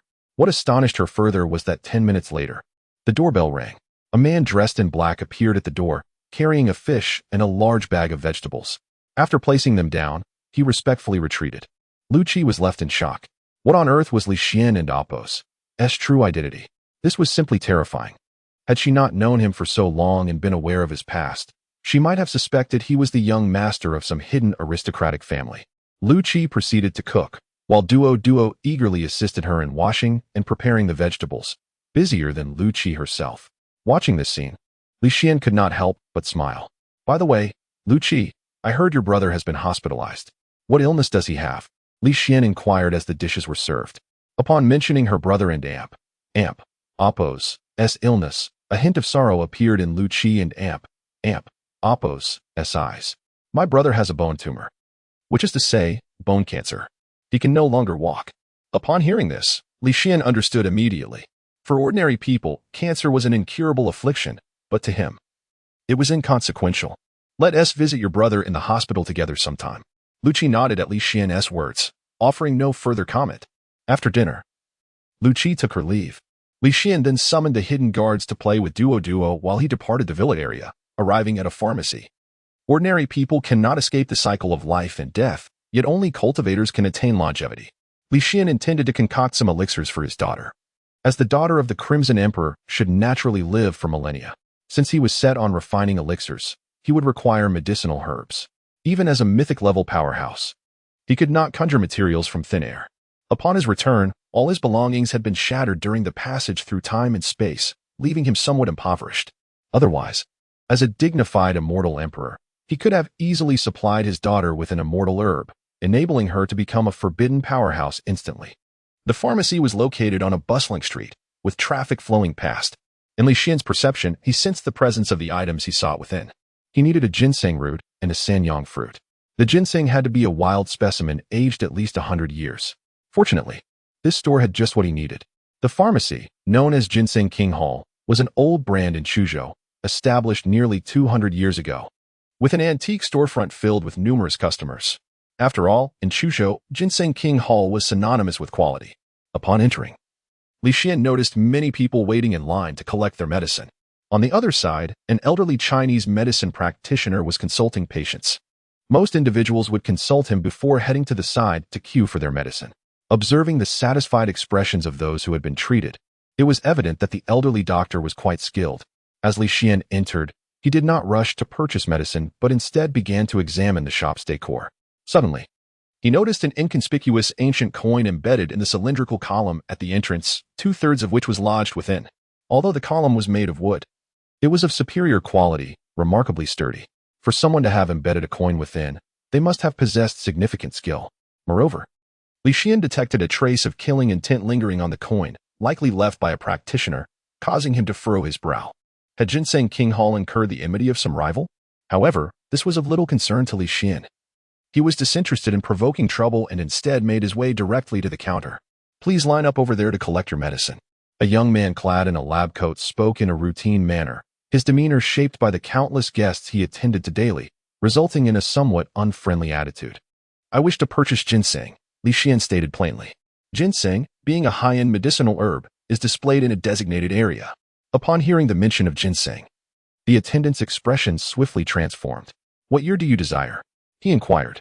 "Over 100 years. The older, the better," Li Xian responded. "A century old? That would indeed be the king of ginseng," the attendant remarked, shaking his head. "Alas, with the destruction of forests, wild ginseng has become increasingly rare, particularly those over a century old. I know your esteemed establishment, Ginseng King Hall, possesses such specimens," Li Xian interjected, causing the attendant to reveal a hint of displeasure. "Indeed, Ginseng King Hall has such a treasure, boasting an impressive 300 years of medicinal age, but it is not for sale. I am willing to pay a high price," Li Xian insisted. The attendant looked at him in surprise, taken aback by the young man's boldness, yet he still shook his head. "No amount will persuade me to part with it." Feeling a sense of indignation at being denied as the illustrious Red Emperor, Li Xian was not one to resort to forceful means. Despite his vast dominion in the Star Realms, he had never spilled the blood of the innocent. As he contemplated whether to enlist the help of Huang Jiantai to procure the ginseng, an elderly man entered, surrounded by a throng of admirers. Upon his arrival, the young attendant who had initially greeted Li Xian immediately bowed and welcomed him. "Boss, you have returned." To Li Xian's surprise, this elder was indeed the owner of Ginseng King Hall. However, the elder wore a stern countenance, appearing somewhat distracted, and waved his hand dismissively as he attempted to proceed inside. "Are you the owner of Ginseng King Hall?" Li Xian suddenly inquired. The elder furrowed his brow, regarding Li Xian with impatience. "What is it that you want?" As is well known, the proprietor of Ginseng King Hall is a renowned physician, sought after by countless dignitaries for consultations. He regarded Li Xian as yet another such individual. A middle-aged man nearby chimed in with displeasure. "If you wish to seek medical attention, please queue over there. Our boss has no time." Li Xian, however, shook his head. "I am not here for medical attention. I wish to purchase the century-old ginseng from your store." "What?" The elder's brow knitted in confusion, and he coldly retorted, "Not for sale." With that, he turned to walk away. "Sell me the ginseng, and I can help you avert a catastrophe," Li Xian stated once more. The air thickened with tension, and a hush fell over the crowd, all eyes turning toward Li Xian. The elder halted, his gaze piercing as he fixed it upon Li Xian. Those who heard the words regarded him as if he were mad. Ginseng King Hall, a well-known establishment in Chuzhou with a legacy exceeding 200 years, had cultivated numerous connections with the elite. The audacity of this young man claiming to foresee calamity was tantamount to cursing the establishment. The young attendant, now incensed, retorted, "You, young man, what nonsense are you spouting? Do you wish for me to have security throw you out?" Several security personnel moved forward, eager to take action, as they seldom had the chance to exert themselves. However, the middle-aged man beside the elder's side glanced at him, a change of expression flickering across his face. The elder fixed his gaze on Li Xian, his voice heavy with gravity. "Young man, you must choose your words wisely. I am Zhou Yuan, a doctor and a practitioner of traditional martial arts. These hands have saved lives, but they have also taken lives." The implied threat was unmistakable. Li Xian, however, had already discerned that the elder was indeed skilled, yet what did it matter? To a cultivator, a martial artist was no more than an ant. "Do you truly believe I am speaking in jest? That ancient coin still carries a murderous aura. I doubt even a martial arts master like you could withstand a single strike from it," Li Xian retorted. Zhou Yuan and Apos' expression darkened as he absorbed the contempt in Li Xian's words. Yet, he found himself at a loss for words. For the truth of Li Xian's statement hung in the air. Zhou Yuan's scrutiny intensified. You can discern the extraordinary nature of that ancient coin. It seems you are also a person of the martial world. But did you come merely to ridicule an old man? The middle-aged man's eyes gleamed with intensity. Boss, this youth may be sent to probe our secrets. I suggest we expel him. With that, he lunged forward, fingers curling as he aimed for Li Xian and Appo's shoulder. His strength formidable, showcasing the prowess of a seasoned martial artist. Zhou Jiyuan observed the reckless behavior of his subordinate, his expression shifting slightly, yet he refrained from intervening. He wished to discern whether this young man possessed true capability or was merely attempting to fool them. The middle-aged man attacked without holding back, fully intending to demonstrate his strength. However, as his fingers made contact with Li Xian and Appo's shoulder, he felt as though he had grasped an iron plate. A jolt of pain shooting through his fingers. In the next instant, an overwhelming force surged, propelling him backward several paces. His fingers, now bloodied and torn, bore witness to the intensity of the encounter. This moment not only shocked the middle-aged man but left Zhou Jiyuan aghast. He was acutely aware of the middle-aged man's strength. Yet Li Xian had exhibited no apparent effort, merely causing his subordinate to recoil in pain. Such prowess could only belong to a master at the transformation stage. Zhou Jiyuan and Appo's security personnel had encircled Li Xian, preparing to swarm him. Yet, Zhou Jiyuan and Appo's authoritative voice rang out. Enough. Show some respect. He then clasped his fists in a gesture of respect, addressing Li Xian. Young master, it seems you are indeed a person of great stature. I confess my oversight and any offense taken. He shot a glare at the middle-aged man. Apologize to our young master at once. The middle-aged man hastily lowered his head. Realizing he had encountered a formidable opponent, Li Xian regarded him coolly.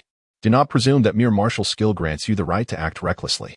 Should you be so bold again, you may find yourself without a second chance at life. The words resonated with an air of authority, chilling the middle-aged man to his core, akin to a commoner standing before a sovereign. Zhou Jiyuan's expression shifted once more. The aura exuded by Li Xian was formidable enough to provoke a sense of reverence within him. Having initially suspected Li Xian to be a master of transformation, he now considered the possibility that he was a martial arts grandmaster. At that moment, a cold sweat trickled down Zhou Jiyuan and Appo's back as he realized he had offended someone of great significance. Taking a deep breath to steady himself, he finally spoke. Earlier, young master expressed a desire to purchase the century-old ginseng from my establishment. I am willing to present it as an apology for my earlier rudeness. Zhou Jiyuan, a cunning fox, understood well that while ginseng was indeed valuable, the potential for calamity could be mitigated by appeasing a powerful individual, making the sacrifice worthwhile. Recently, formidable adversaries have emerged, and if this individual before me is willing to lend a hand, he may very well assist the Ginseng King Hall in overcoming its tribulations. Would you be willing to bestow upon me the ginseng? Li Xian inquired, observing the other party.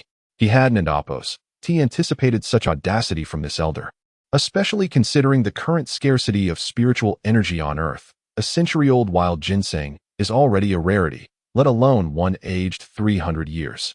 Of course, ginseng is merely a lifeless object. To forge a bond with a young brother is indeed an honor for me. Zhou Jiyuan. Li Xian was well aware that the elder had recognized his prowess and sought his aid to avert disaster. Nevertheless, he genuinely required the ginseng and nodded in agreement. I shall not take your ginseng without reciprocation. I can help you avert this impending calamity. Upon hearing this, Zhou Jiyuan was immediately filled with excitement. Thank you, young brother. He promptly summoned the 300-year-old ginseng king and invited Li Xian into a private chamber.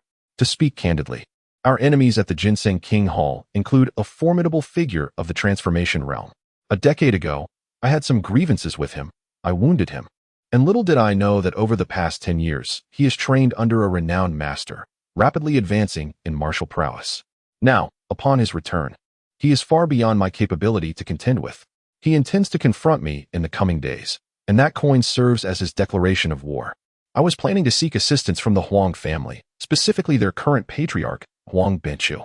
Li Xian nodded, understanding the situation without further comment. He requested Zhou Jiyuan to fetch writing materials, and with a brush dipped in ink, he casually drew a line on the paper and handed it to Zhou Jiyuan. Affix this paper to the pillar of the Ginseng King Hall, and it shall ensure your safety. Zhou Jiyuan's face twitched in disbelief. Are you jesting? You believe that a mere line can dispel calamity? If you do not wish to assist, you need only say so. Zhou Jiyuan and Apos' mind was in turmoil. Yet he dared not show his discontent outwardly. Li Xian, perceiving his thoughts, calmly remarked, "Do you truly think I would deceive you with my strength? Just follow my instructions." As a dignified Red Emperor, a mythical existence capable of vanquishing a powerful foe with a mere finger, even his casual scribbles were imbued with profound significance. Zhou Jiyuan, lacking the strength to comprehend this, could only rely on the perception of his adversaries, who would undoubtedly recognize its worth upon seeing the characters left by Li Xian. Zhou Jiyuan appeared to struggle with acceptance, but Li Xian, uninterested in further discourse, took the ginseng and began to exit. "Are we truly letting him go?" The middle-aged man glanced at Zhou Jiyuan. With a sigh, Zhou Jiyuan replied, "This man possesses strength beyond our reach. If a single ginseng can resolve our grievances with him, it is worth it. After all, I cannot dare to reclaim it from Li Xian, so I must console myself this way." "What about this paper?" the middle-aged man inquired. "Just leave it here. Rn and Amp. Apos. You going to affix it to the pillar?" He pressed again. "Affix it? Why bother?" Zhou Jiyuan snapped, his mood sour. He had initially thought himself fortunate to have allied with a powerful figure, only to find himself empty-handed with a single ginseng. Now, he had to devise a plan to seek reinforcements. Upon exiting the Ginseng King Hall, Li Xian dialed Huang Jiaotai. He now had the primary ingredient for refining the vitality pill, the ginseng, but was still in need of the legendary Sanong fruit. This treasure, nurtured by the heavens, is shrouded by natural laws and can only be sensed when it is truly about to emerge. Thus, Li Xian had no choice but to request Huang Jiaotai and Apos as assistants.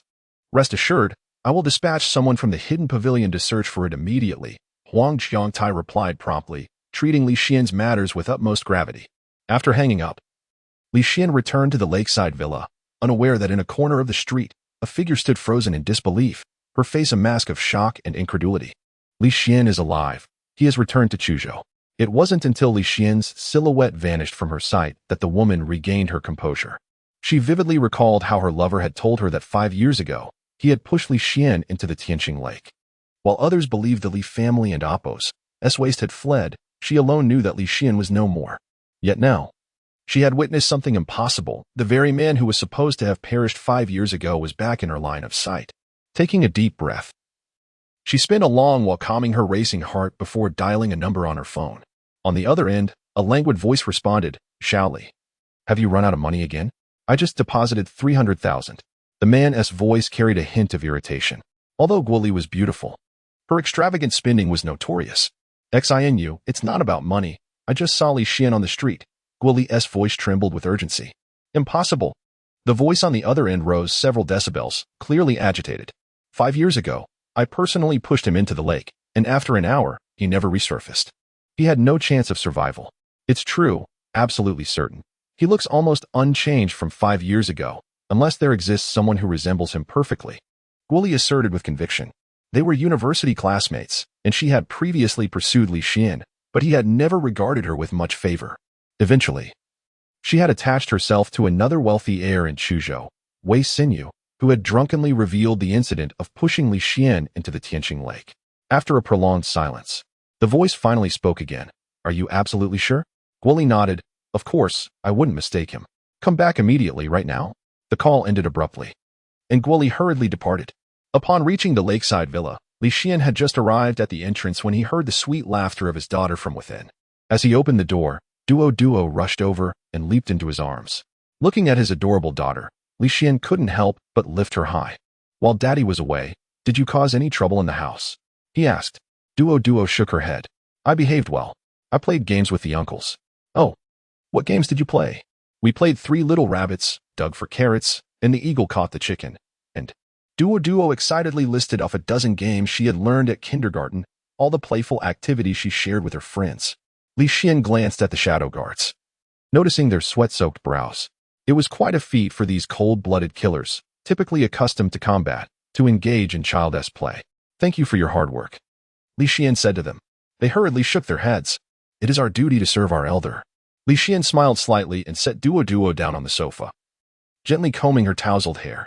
He then took a piece of paper from the table, swiftly pinning down a set of techniques, which he handed to one of the shadow guards.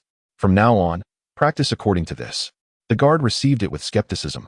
Noticing that it was a set of techniques distinct from their usual training methods, albeit with some modifications. The techniques you have been practicing are fast-track methods.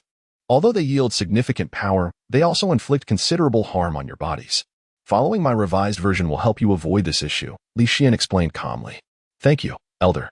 The several members of the hidden guard hurriedly bowed, their hearts stirred by tumultuous waves. Despite having interacted with Li Xian only twice, he had astonishingly managed to articulate their training methods in their entirety, even enhancing them. This was utterly terrifying. Previously, when Huang Jiangtai had instructed them to heed Li Xian and Apos' commands, they had harbored some reservations, but now they were completely convinced. All right, you may leave, Li Xian gestured. And the group took their leave. Duo, would you like to eat tonight? Shall I cook for you personally? He inquired. Yes. Duo wants hamburgers, she exclaimed. Let us choose something else, Li Xian responded with a chuckle, shaking his head. Such junk food is only suitable for occasional indulgence. It's not good to consume frequently. Then I want fries. Hearing Duo repeatedly suggest similar fare, Li Xian couldn't help but feel a pang of sorrow. In her young heart, these were the most delectable treats she had ever tasted. How about I prepare braised pork for you? Li Xian proposed. Yes. Duo eagerly sucked on her fingers, saliva nearly spilling from her mouth. However, she quickly shook her head. But Aunt Lucci said we can only have braised pork during festivals because meat is too expensive. Li Xian gently patted his daughter's head. From now on, whatever you wish to eat, we shall have it every day. With that, he turned on the television for Duo to watch cartoons and proceeded into the kitchen. The following morning, Li Xian stretched lazily as he rose from bed, noticing that Duo was still fast asleep. The little girl had played energetically all day yesterday and was a bit worn out. In her slumber, she occasionally pouted her lips, her chubby face utterly adorable. Li Xian couldn't help but smile slightly, feeling that this was the essence of happiness. Regrettably, Qing Qian was not by his side, otherwise, their family of 3 would be blissfully harmonious, 100 times more fulfilling than any title of an emperor. Li Xian tiptoed out of bed and began preparing breakfast for Duo. As the enticing aroma wafted through the kitchen, Duo rubbed her sleepy eyes and emerged. Li Xian approached and pinched her plump cheeks. Little lazy pig, did you wake up because you smelled something delicious? Duo wrinkled her nose. Not at all. Yet. Her gaze involuntarily drifted toward the plate in Li Xian's hand. After a flurry of activity, having washed up, Duo donned a bib and sat at the table, picking up her fork to eat breakfast. At that moment, the doorbell rang. It was Lu Qi come to visit Duo. She carried breakfast, and upon seeing the meal already prepared on the table, her eyes revealed a hint of surprise. Did you make this breakfast for Duo? Lu Qi inquired. Li Xian nodded affirmatively. Lu Qi remained silent, placing the purchased breakfast on the dining table. You haven't Apos tea eaten yet, have you? I bought a little extra. Why don't you share it with Duo? Li Xian noticed that the food was clearly enough for 2, far too much for a small child like Duo. Aware that Lu Qi had specifically bought it for him, but unwilling to voice it, he smiled faintly and sat down to enjoy the meal heartily. After breakfast, Lu Qi helped wash the dishes while Li Xian scooped a spoonful of dark substance from the rice cooker into a disposable container. He then turned to Lu Qi and said, Let an Apos go. Where to? Lu Qi asked, puzzled. To the hospital to visit your brother. Li Xian picked up Duo. Come. Daddy will take you to see Uncle Lu Wei, and then we can go buy some clothes, all right? Yes. Duo clapped her hands joyfully.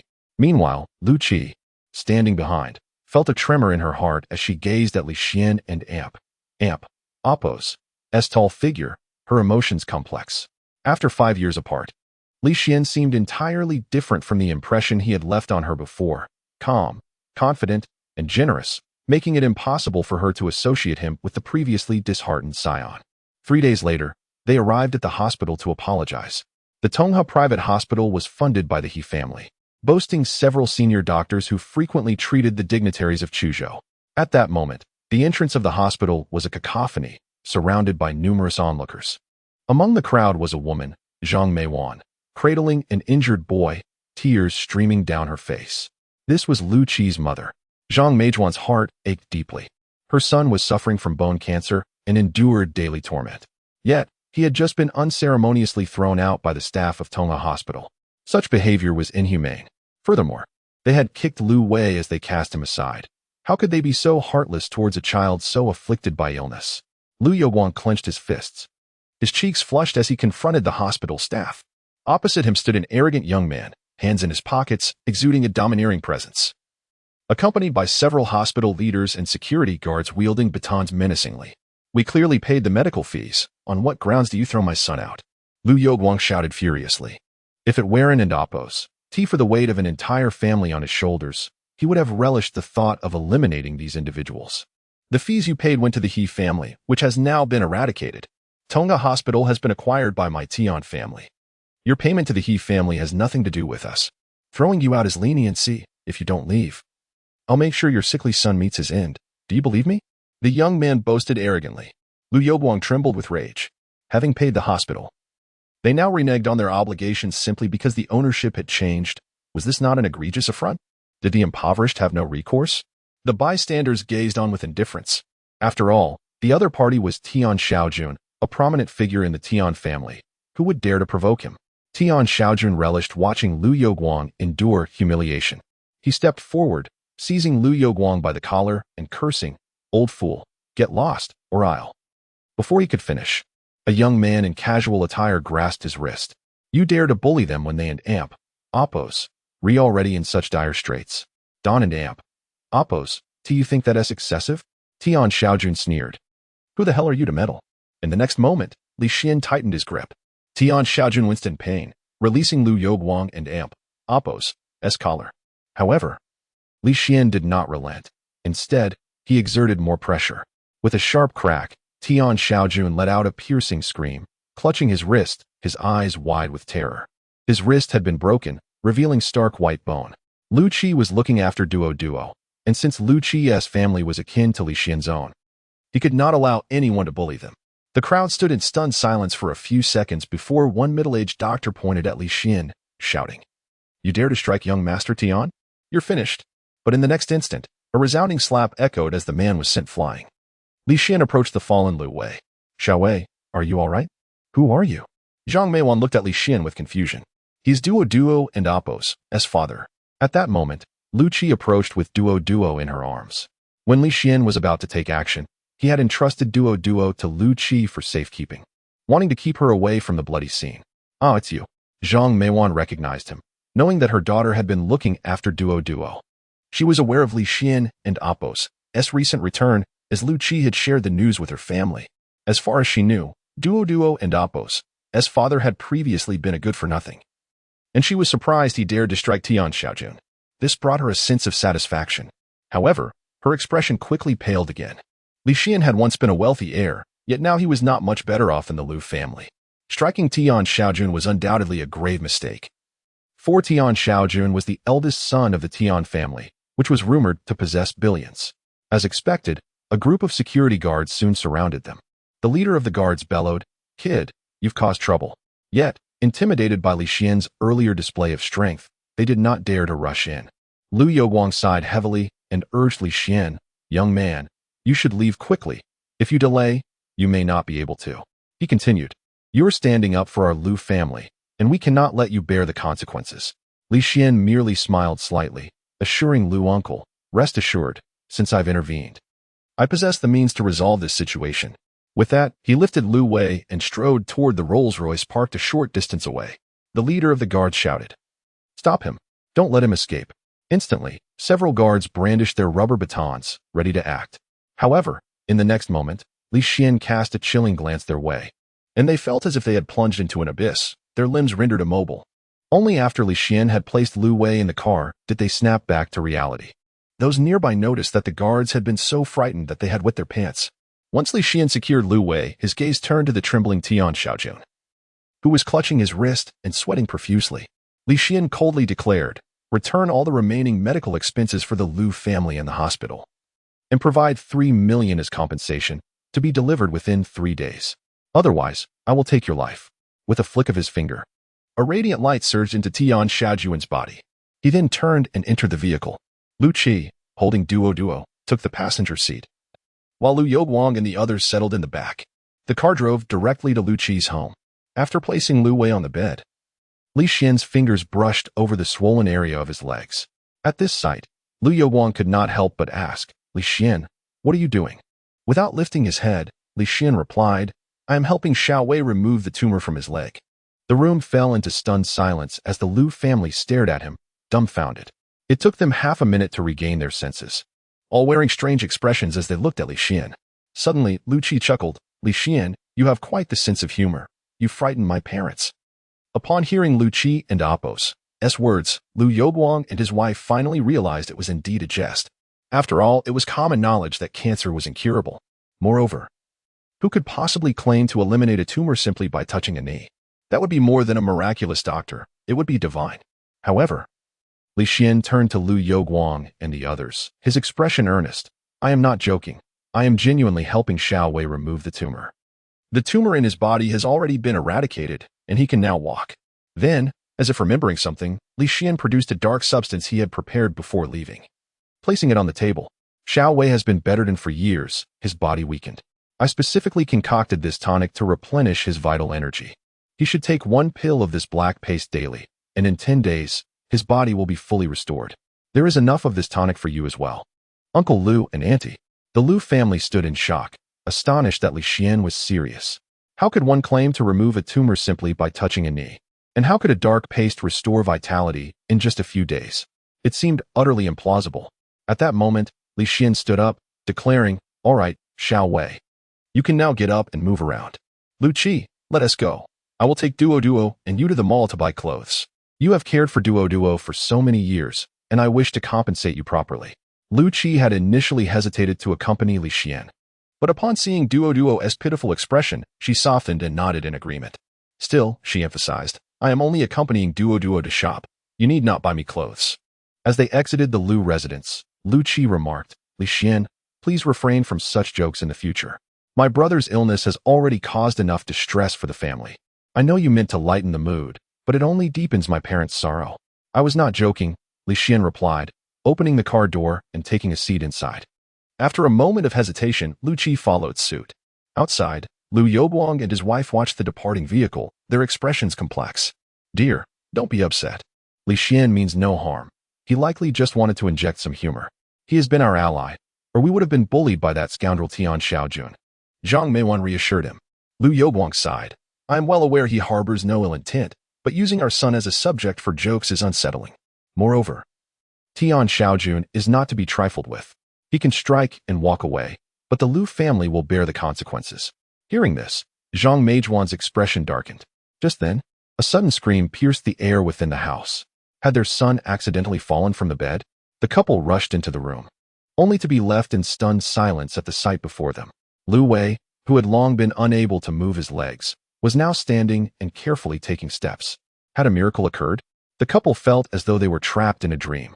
Xiao Wei, you what is happening? Lu Youguang stammered. Lu Wei rubbed his legs and suddenly burst into laughter. I can walk. Moreover, my legs don't hurt at all. Upon hearing this, Lu Youguang and his wife pinched themselves to confirm they were not dreaming and simultaneously recalled Li Xian's earlier words. He had truly cured their son's bone cancer. How could this be possible? Tears of joy streamed down Zhang Meijuan's face. Lu Wei's recovery brought renewed hope to their family. In the next moment, she rushed to embrace her son. After the initial excitement, Lu Wei also shed tears. Mom, this is not a dream. I am truly healed. It was Li Xian who cured me. We must express our gratitude. Lu Youguang was equally overwhelmed, though as the head of the family. He managed to restrain his emotions somewhat, rubbing his hands together in a flustered manner. The thought of his previous doubts about Li Xian made him wish to slap himself. This Li Xian was nothing short of miraculous. While they had previously supported their daughter in caring for Duo, sometimes they had wondered whether it was worth the financial strain on their already modest household. Now, however, they felt it was absolutely justified. Had it not been for the care of Duo, Li Xian would not have come to their aid, and they no longer needed to worry about Tian Xiaojun. With a figure as extraordinary as Li Xian, the Tian family was merely a trifling concern. Meanwhile, Li Xian drove towards the most bustling commercial street in Chuzhou. To avoid jolting his daughter, he drove slowly. As he passed Zhongwu Street, he happened to glance at the entrance of the Shenwang Tang. Noting that the coin remained on the pillar, it seemed that their enemies had yet to pay a visit. Li Xian thought to himself, without stopping. The Shenwang Tang had provided him with ginseng, and he had left them with a method of resolution. Both parties owed nothing to each other. Today, the Shenwang Tang had no customers, a sign indicating they were closed hung at the entrance. In the hall, Zhou Jiuan and Apos' Hu's brows were tightly furrowed. His expression as grim as a stormy sea, the air thickening with tension. Before him, a middle-aged subordinate wore a distressed visage. "Boss, Huang Binchu has refused to assist us, claiming our enemies are far too formidable. The Huang family is unwilling to provoke the forces behind them. What shall we do?" As his words hung in the air, a heavy silence enveloped the room. After a minute, Zhou Jiyuan finally spoke. "If the Huang family is unwilling to help, we shall seek aid from others. No matter the cost, as long as any of the martial families in Chuzhou are willing to lend their support, the Sanwang Hall will survive." Just as he finished speaking, a thunderous crash echoed through the space, reverberating in their ears. A long blade was thrust into the plaque above the entrance, splitting it in two and sending it crashing to the ground. Witnessing this, Zhou Jiyuan clenched his fists, fury igniting in his eyes as he fixed his gaze on the entrance. Soon, a middle-aged man in martial attire emerged, hands clasped behind his back, regarding Zhou Jiyuan with an air of nonchalance. Zhou Jiyuan and Apos' pupils constricted. He recognized the newcomer as his nemesis, Lin Hu. Shuden and Apos' have appeared in a couple of days? Why was he here today? Panic surged within Zhou Jiyuan as Lin Hu remarked, "You will have no opportunity to seek assistance from the martial families in Chuzhou." With a cold smirk, Lin Hu raised his hand, and the long blade that had been embedded in the door quivered before flying into his grasp. Zhou Jiyuan's complexion shifted dramatically. To be able to summon the blade at will was no longer a mere technique of ancient martial artists. It was the power of a cultivator. Zhou Jiyuan finally understood why Lin Hu had returned with such formidable prowess after a decade. He had not merely trained in martial arts, but had ascended to the ranks of a cultivator, beings akin to deities. Though Zhou Jiyuan was not a cultivator himself, as a renowned physician, he was privy to knowledge beyond the reach of ordinary folk, and he was aware of the many martial families residing in Chuzhou. "It's over," Zhou Jiyuan thought, his heart sinking. "Lin Hu, I admit my wrongdoing from that time. I am willing to apologize. Can we not sit down and discuss this?" Zhou Jiyuan attempted to negotiate. "There is nothing to discuss. I have come today to take your life and avenge the humiliation of the past." With that, Lin Hu approached step by step. "Stop him!" The middle-aged man shouted, and immediately, a dozen bodyguards surged forward to intercept Lin Hu. "Foolish." Lin Hu sneered as his blade swept through the air like a flurry of snow, sending the advancing bodyguards flying as if they were mere dumplings. Blood splattered as they fell, and within a single stroke, he had incapacitated all of them. Zhou Jiyuan, who had held onto a sliver of hope, now plummeted into despair. "How can we fight against this?" "Retreat," Zhou Jiyuan declared without hesitation, aware that to charge forward would be tantamount to signing his own death warrant. The remaining bodyguards shielded Zhou Jiyuan as they retreated into the inner room, while Lin Hu wore a sinister grin. "Zhou Jiyuan, even if you hide in the farthest reaches of the earth, it will be futile." With that, he advanced toward the inner sanctum. Inside, listening to the footsteps drawing near, Zhou Jiyuan was drenched in cold sweat. "Boss, jump out the window to escape. I'll hold him off," the middle-aged man implored, loyal to a fault. But Zhou Jiyuan shook his head. "It's useless. He is a cultivator. There is no way I can escape." At that moment, Lin Hu entered with a leisurely gait, as if he had no concern for Zhou Jiyuan's potential flight. The middle-aged man, seeing no other option, drew a pistol, but before he could pull the trigger, Lin Hu's blade flashed, and blood erupted from the man's wrist as the gun clattered to the ground. Gazing at Lin Hu as he approached, Zhou Jiyuan's face turned ashen. "Lin Hu, if you cease your attack, I will willingly hand over the Sanwang Hall. I merely injured you back then. Why must you go to such extremes?" Lin Hu chuckled. "Zhou Jiyuan, do you think I covet the Sanwang Hall?" Unperturbed, he continued walking. Two bodyguards attempted to intervene but were effortlessly flung aside with a mere flick of Lin Hu's sleeve. For a cultivator, worldly wealth was easily acquired. Zhou Jiyuan was merely a frog in a well, limited by his narrow perspective. As Lin Hu slowly lifted his blade, the very air hummed with a menacing energy. Just as Zhou Jiyuan descended into utter despair, Lin Hu abruptly halted. His gaze fell upon a piece of paper resting on the table. Initially, he glanced at it casually. But after a few moments, an icy dread seeped into his heart. He discerned a trace of profundity within the strokes. "How is this possible? Where did you acquire this paper?" Lin Hu's voice was grave. To casually inscribe words of such depth was beyond even his master's capabilities. Zhou Jiyuan, who had resigned himself to death, felt a flicker of hope ignite within him upon hearing Lin Hu's words. He hastily replied, "This paper was given to me by a senior. He said that upon seeing it, you would retreat." Zhou Jiuan's gaze was fixed intently on Lin Hu, his heart racing. Lin Hu's expression shifted from grim determination to contemplation, and finally, in the incredulous eyes of Zhou Jiyuan and the middle-aged man, he sheathed his blade. Zhou Jiyuan, consider yourself fortunate to have encountered such a remarkable individual. With that, Lin Hu turned and departed without a backward glance. Once Lin Hu had vanished completely, the room remained enveloped in silence. Zhou Jiyuan and his companions left in a state of shock.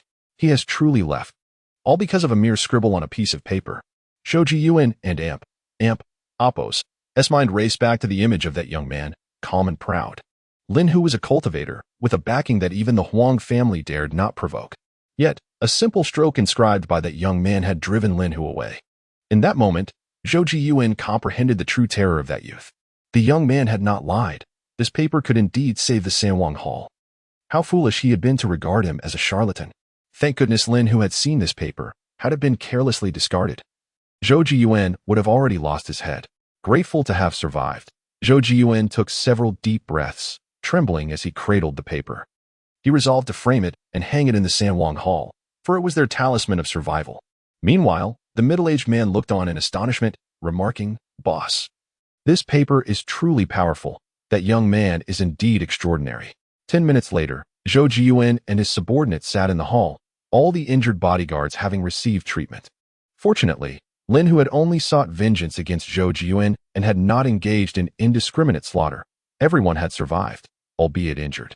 Yet the atmosphere in the room remained heavy. Everyone still reeling from their narrow escape. After a long silence, Zhou Jiyuan finally spoke. "This incident was my fault, and I will compensate each of you with 100,000 yuan. Additionally, retrieve the surveillance footage. I must locate that extraordinary individual. Should I forge a connection with such a person who would dare to lay a hand on the Sanwang Hall in the future?" Upon hearing Zhou Jiyuan and Appo's words, the middle-aged man nodded eagerly. Just then, a bodyguard standing in the corner raised his hand. "Boss, I have something to say." "What is it?" Zhou Jiyuan inquired.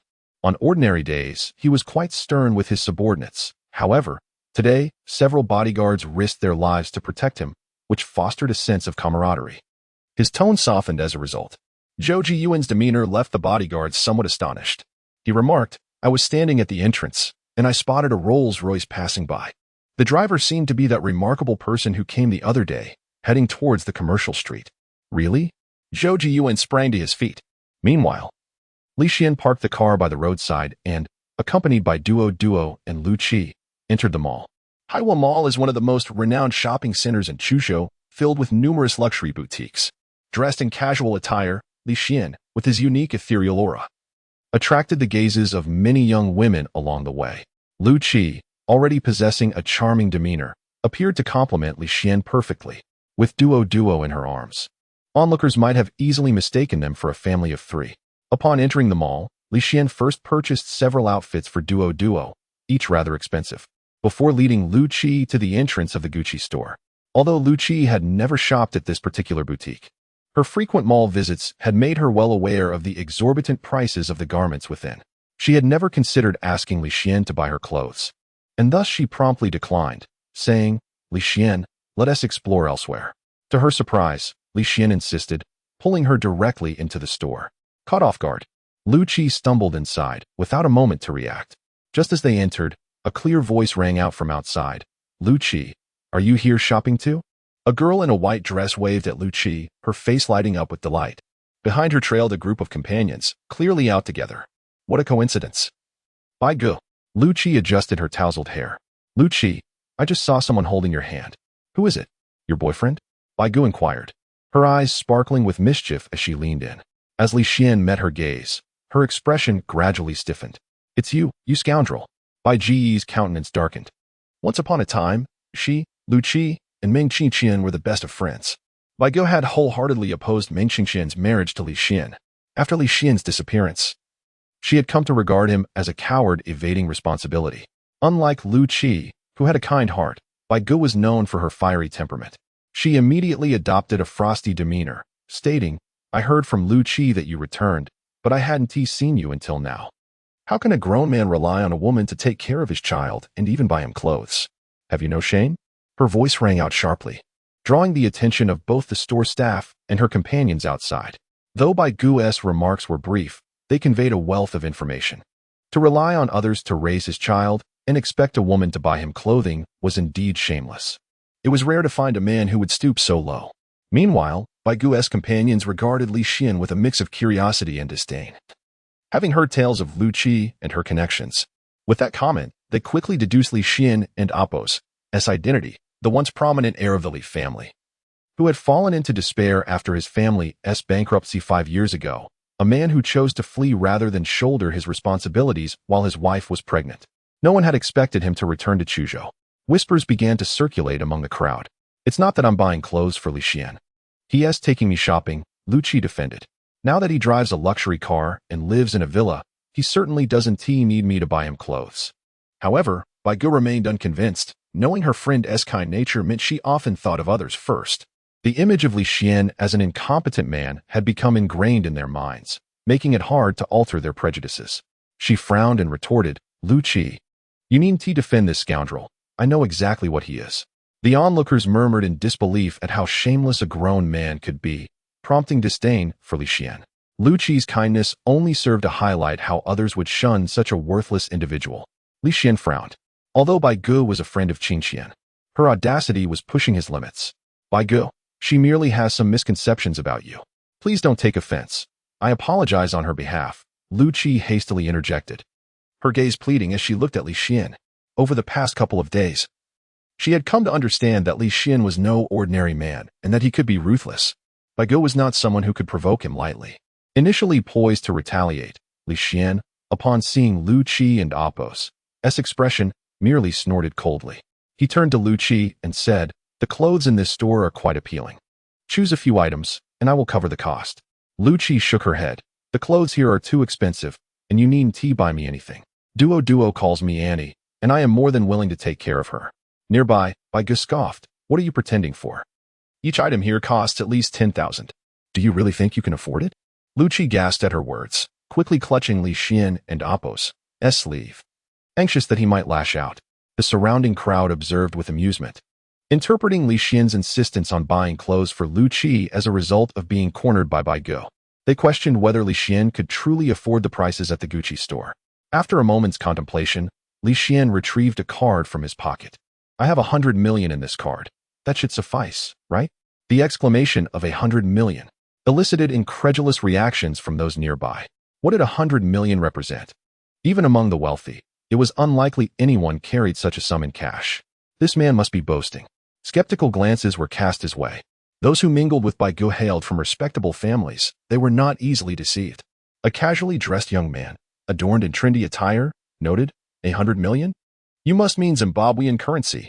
His comment sent the crowd into fits of laughter. At that moment, a frail bespectacled man timidly interjected. It seems he has a Supreme card from Huadu Bank. Who said that? It turned out to be a Chong. A Chong, have you ever seen a Supreme card? The young man, Xuan, huffed in dissatisfaction. He was well acquainted with Bai Gu and had developed feelings for Lu Qi upon their brief encounters. However, previously, he had refrained from pursuing her, fearing the powerful He Jingqiao. With the family's downfall, he felt emboldened to entertain his affections.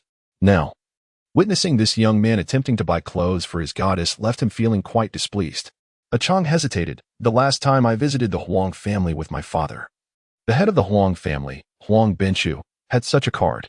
Haha, a Chong, you're already somewhat myopic, and besides, the Supreme card is said to have been issued in fewer than 100 copies, with no more than 10 holders in Chuzhou. Do you really think this kid could possess one? Upon hearing this, a Chong too became uncertain. At this juncture, Li Xian had already selected over a dozen outfits from the display window, declaring imperiously, wrap them all up for me. The staff, momentarily taken aback, were unaccustomed to such a purchasing style, buying without even trying on the clothes. Wu Chunying, seemingly well-intentioned, cautioned, brother, these clothes add up to quite a fortune. If you find yourself short on funds, playing with people like this might prevent you from leaving the store easily. Li Xian shot a cold glance at him, retorting, you talk too much. In the next instant, an invisible wave emanated from his gaze, condensing the air into sharp lines that struck Guo Chunyang's shoulder like a sword. Bang! Guo Chunyang felt an overwhelming force surge through him, the excruciating pain eliciting a piercing scream. His shoulder was pierced by the energy, blood beginning to stain his clothing. The nearby attendant stood in shock, still processing what had transpired as Li Xian handed her his card, instructing, "Do not inform me of the amount, just swipe the card." Such audacity. At that moment, an eerie silence enveloped the surroundings, everyone's faces etched with terror. Although they hadn't witnessed the exact events, it was evident that Li Xian was at the center of it all. Remarkably, Li Xian had not even moved. And yet Guo Chunyang's shoulder was already penetrated. What a bizarre technique. Those who had previously mocked Li Xian felt a chill run down their spines. Bai Gu, in particular, felt a wave of dread wash over her. Had it not been for Lu Qi's intervention, her fate might have been even graver than Guo Chunyang's. As she dared to look up, she met Li Xian's icy gaze, causing her to instinctively step back, feeling as though she were plunging into an unfathomable abyss. At that moment, Li Xian's phone rang. It was Huang Jiangtai calling. If it were not of utmost importance, Huang Jiangtai would never dare to disturb Li Xian. After answering, Li Xian listened intently. "Senior, I have news about the Sanjiang fruit. It is located in the jungle at the border of Chuzhou and Chizhou. Would you like to head there now?" Upon hearing about the Sanjiang fruit, a flicker of joy crossed Li Xian and Appo's face. It seemed Huang Jiangtai, his subordinate, was indeed efficient in his duties. "I am at the shopping center in Tianjia. Come here now." After hanging up, he noticed the attendant standing dumbfounded, one hand clutching the card machine while the other held the bank card. Li Xian shook his head, inquiring about the total amount before swiping the card and entering his password. Ding! The successful transaction echoed promptly. A series of receipts printed out, cascading down to the floor. At that moment, the atmosphere was laden with silence, only the sound of printing orders reverberating through the air. Had the earlier transaction of hundreds of thousands gone smoothly, it would have astonished the crowd. However, in light of Li Xian and Appo's extraordinary display, it seemed trivial. "Chunyang, how did you get injured?" A chilling voice rang out. A young man strode forward, flanked by several bodyguards clad in black. He approached Guo Chunyang, noticing the blood trickling from his shoulder, his eyes glinting with menace. "Lu Gu." Guo Chunyang's face lit up upon seeing the young man. Lu Wei, the eldest son of the Lu family, one of the 7 elite in Chuzhou. Many in the vicinity were visibly shaken by Lu Wei's presence. Lu Wei and Guo Chunyang shared a close relationship, frequently engaging in unscrupulous activities together. The Lu family was not only wealthy, but also held considerable influence within the authorities. "Brother, who hurt you? I'll stand up for you," Lu Wei proclaimed loudly. The 4 bodyguards behind him exuded a formidable aura. "It was him," Guo Chunyang stammered, pointing a trembling finger at Li Xian. Instantly, Lu Wei stood tall, his cold gaze locking onto Li Xian, while the 4 bodyguards encircled him. With a sinister expression, Lu Wei declared, "Daring to harm my brother? You seek death. Disable him." At Lu Wei's command, the 4 bodyguards lunged at Li Xian. These bodyguards were heavily recruited by the Lu family, with 2 having served as mercenaries. Their hands stained with blood, seeking death. Li Xian scoffed, raising his hand. With a swift motion, akin to autumn winds sweeping away leaves, the bodyguards had yet to comprehend the situation before they were hurled to the ground, screaming in agony. "This." Lu Wei's pupils constricted at the sight. Guo Chunyang hastily warned, "Lu Gu, this guy is a bit sinister. He didn't even touch me, and my shoulder was already injured. Why didn't you say so earlier?" Lu Wei's body trembled at the revelation. To be able to inflict harm from a distance, such a being was not one he could afford to offend. It was possible he was a practitioner. His father had repeatedly cautioned him against crossing individuals of extraordinary abilities, as they could bring untold calamity upon their families. Just recently, the He family was annihilated, allegedly for offending a practitioner. This was dire. Lu Wei was engulfed by despair. Then, Li Xian's words plunged Lu Wei further into an abyss of dread. "What are the 7 elites of Chuzhou to me? I, Li Xian, can take your life at this very moment." The crowd fell silent, stunned by the audacity of his proclamation. Just then, a commanding voice resonated. "To kill a mere Lu Wei, there is no need for the senior to take action. I, Huang Jiangtai, am willing to do it." Lu Wei trembled at the mention of Huang Jiangtai. As one of the 7 elites of Chuzhou, he was well aware of the Huang family's dominance. Knowing the Huang family, he was also aware of Huang Jiangtai, the architect of its glory. In his prime, Huang Jiangtai wielded unparalleled power in Chuzhou, leaving those who opposed him in ruin. Eventually, he passed the family headship to his son, Huang Benchu, gradually fading from the public eye, yet his renown persisted within Chuzhou's circles. Lu Wei stiffly turned around, and upon seeing Huang Jiangtai's face, he nearly collapsed. It was truly Huang Jiangtai. How could he possibly be here?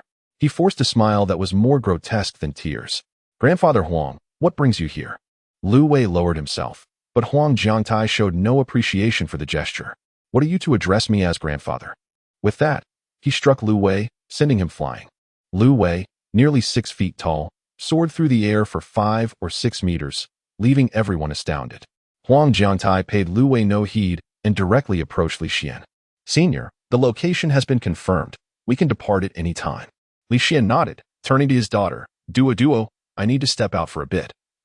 Will you return home with Aunt Luchi? Okay, Daddy, when you come back, I want to eat braised pomelo. No problem, you little glutton. Li Xian pinched her chubby cheek and entrusted Duo to Lu Qi. At that moment, everyone remained in a state of shock, particularly Bai Go, whose face was a picture of astonishment, as if caught in a dream, utterly bewildered. She stared at Li Xian, unable to fathom what she was witnessing. This waste of a man, who had abandoned his family. How could he possibly know the patriarch of the Huang family? And why was Huang Jiangtai speaking to him in such a subdued manner? Meanwhile, Bai Ji's friends stood frozen, especially the fallen Gu Chunyang, who felt his scalp tingle, realizing he had truly bitten off more than he could chew. Senior, how should we deal with the one surnamed Lu? Huang Jiatai inquired. Kill him, Li Xian replied nonchalantly. Kill him? The words sent a shiver down Bai Gu and her companion's spines. Such a casual remark, were they not mistaken? After all, he was a human being, not merely a chicken. Lu Wei, collapsed on the ground, was engulfed by a chilling dread that surged to the very crown of his head. He had barely managed to utter a word when several shadowy figures clad in black emerged from the shadows, seizing his arms and dragging him away. One could only imagine the harrowing events that would unfold in the secluded corners devoid of witnesses. At that moment, a look of horror adorned every face present. Meanwhile, Li Xian, accompanied by Huang Jiangtai, strode away with purpose, leaving a crowd of stunned onlookers in their wake. After what felt like an eternity, Bai Ge finally regained her senses. Lu Qi, what on earth is happening? Lu Qi sighed deeply. Li Xian is no longer the person he once was. Bai Ge, I understand you hail from a prestigious family, pampered since childhood, but it would be prudent for you to temper your temperament. Had it not been for your friendship with Qing Qian and my care for Duo, Li Xian would have ensured your fate was far worse than Lu Wei's today.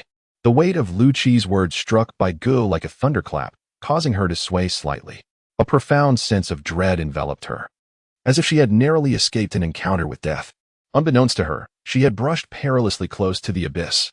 At that moment, Lu Qi and Appo's phone rang, revealing a call from her father, Lu Yoguang. Typically reserved, it was rare for him to reach out to her directly, relying instead on her mother, Zhang Meiwan, to communicate. A wave of anxiety washed over Lu Qi. Could there be trouble at home? She hastily answered the call.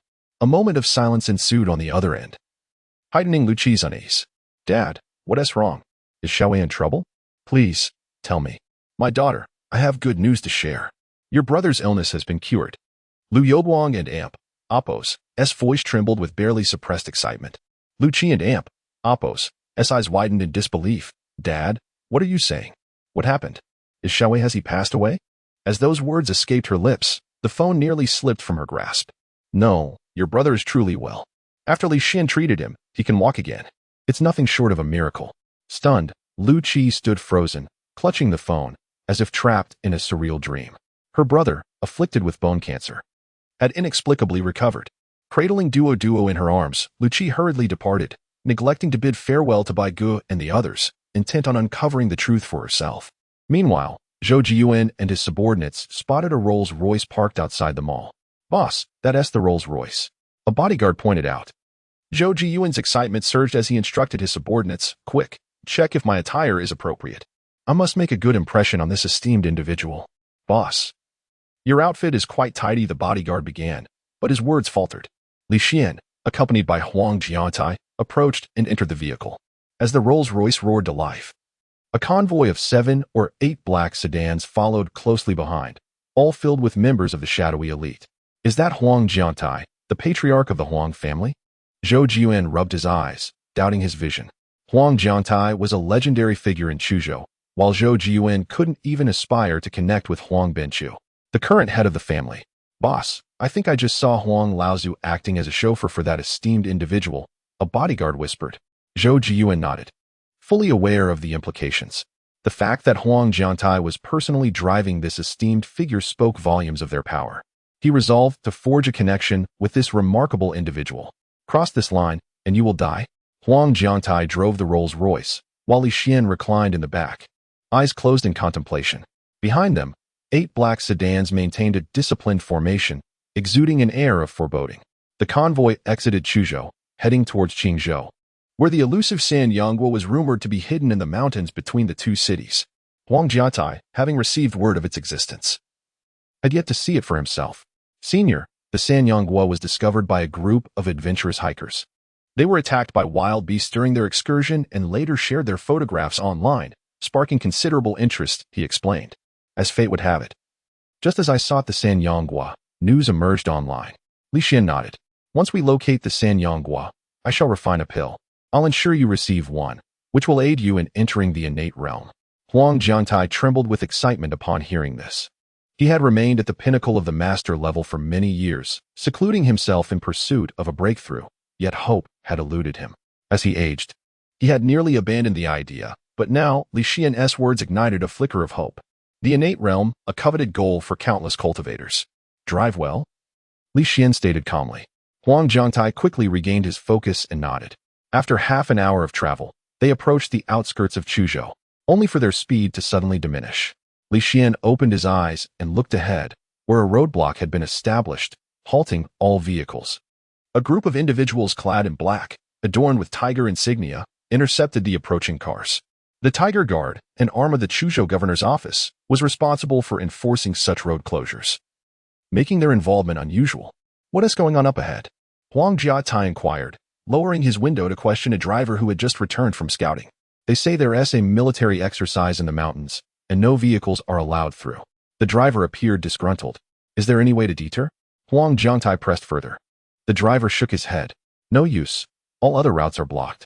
I came from another entrance hoping for a stroke of luck, but it seems this job is a no-go. Huang Jiatai turned to Li Xian. Given the Tiger Guard and Appo's presence in the roadblock, it's likely that the Chuzhou governor has taken an interest in the San Yonghua. Can we break through? Li Xian inquired. That shouldn't be necessary. The Tiger Guard wouldn't dare obstruct my path. I'll simply instruct them to remove the blockade. With that, he pulled out his phone and commanded, have them clear the roadblock. The driver, now stunned, couldn't believe his ears. Did he truly suggest that the Tiger Guard wouldn't dare to intercept them? Had it not been for the Rolls-Royce, the driver might have scoffed at such arrogance. They appeared to think wealth granted them immunity.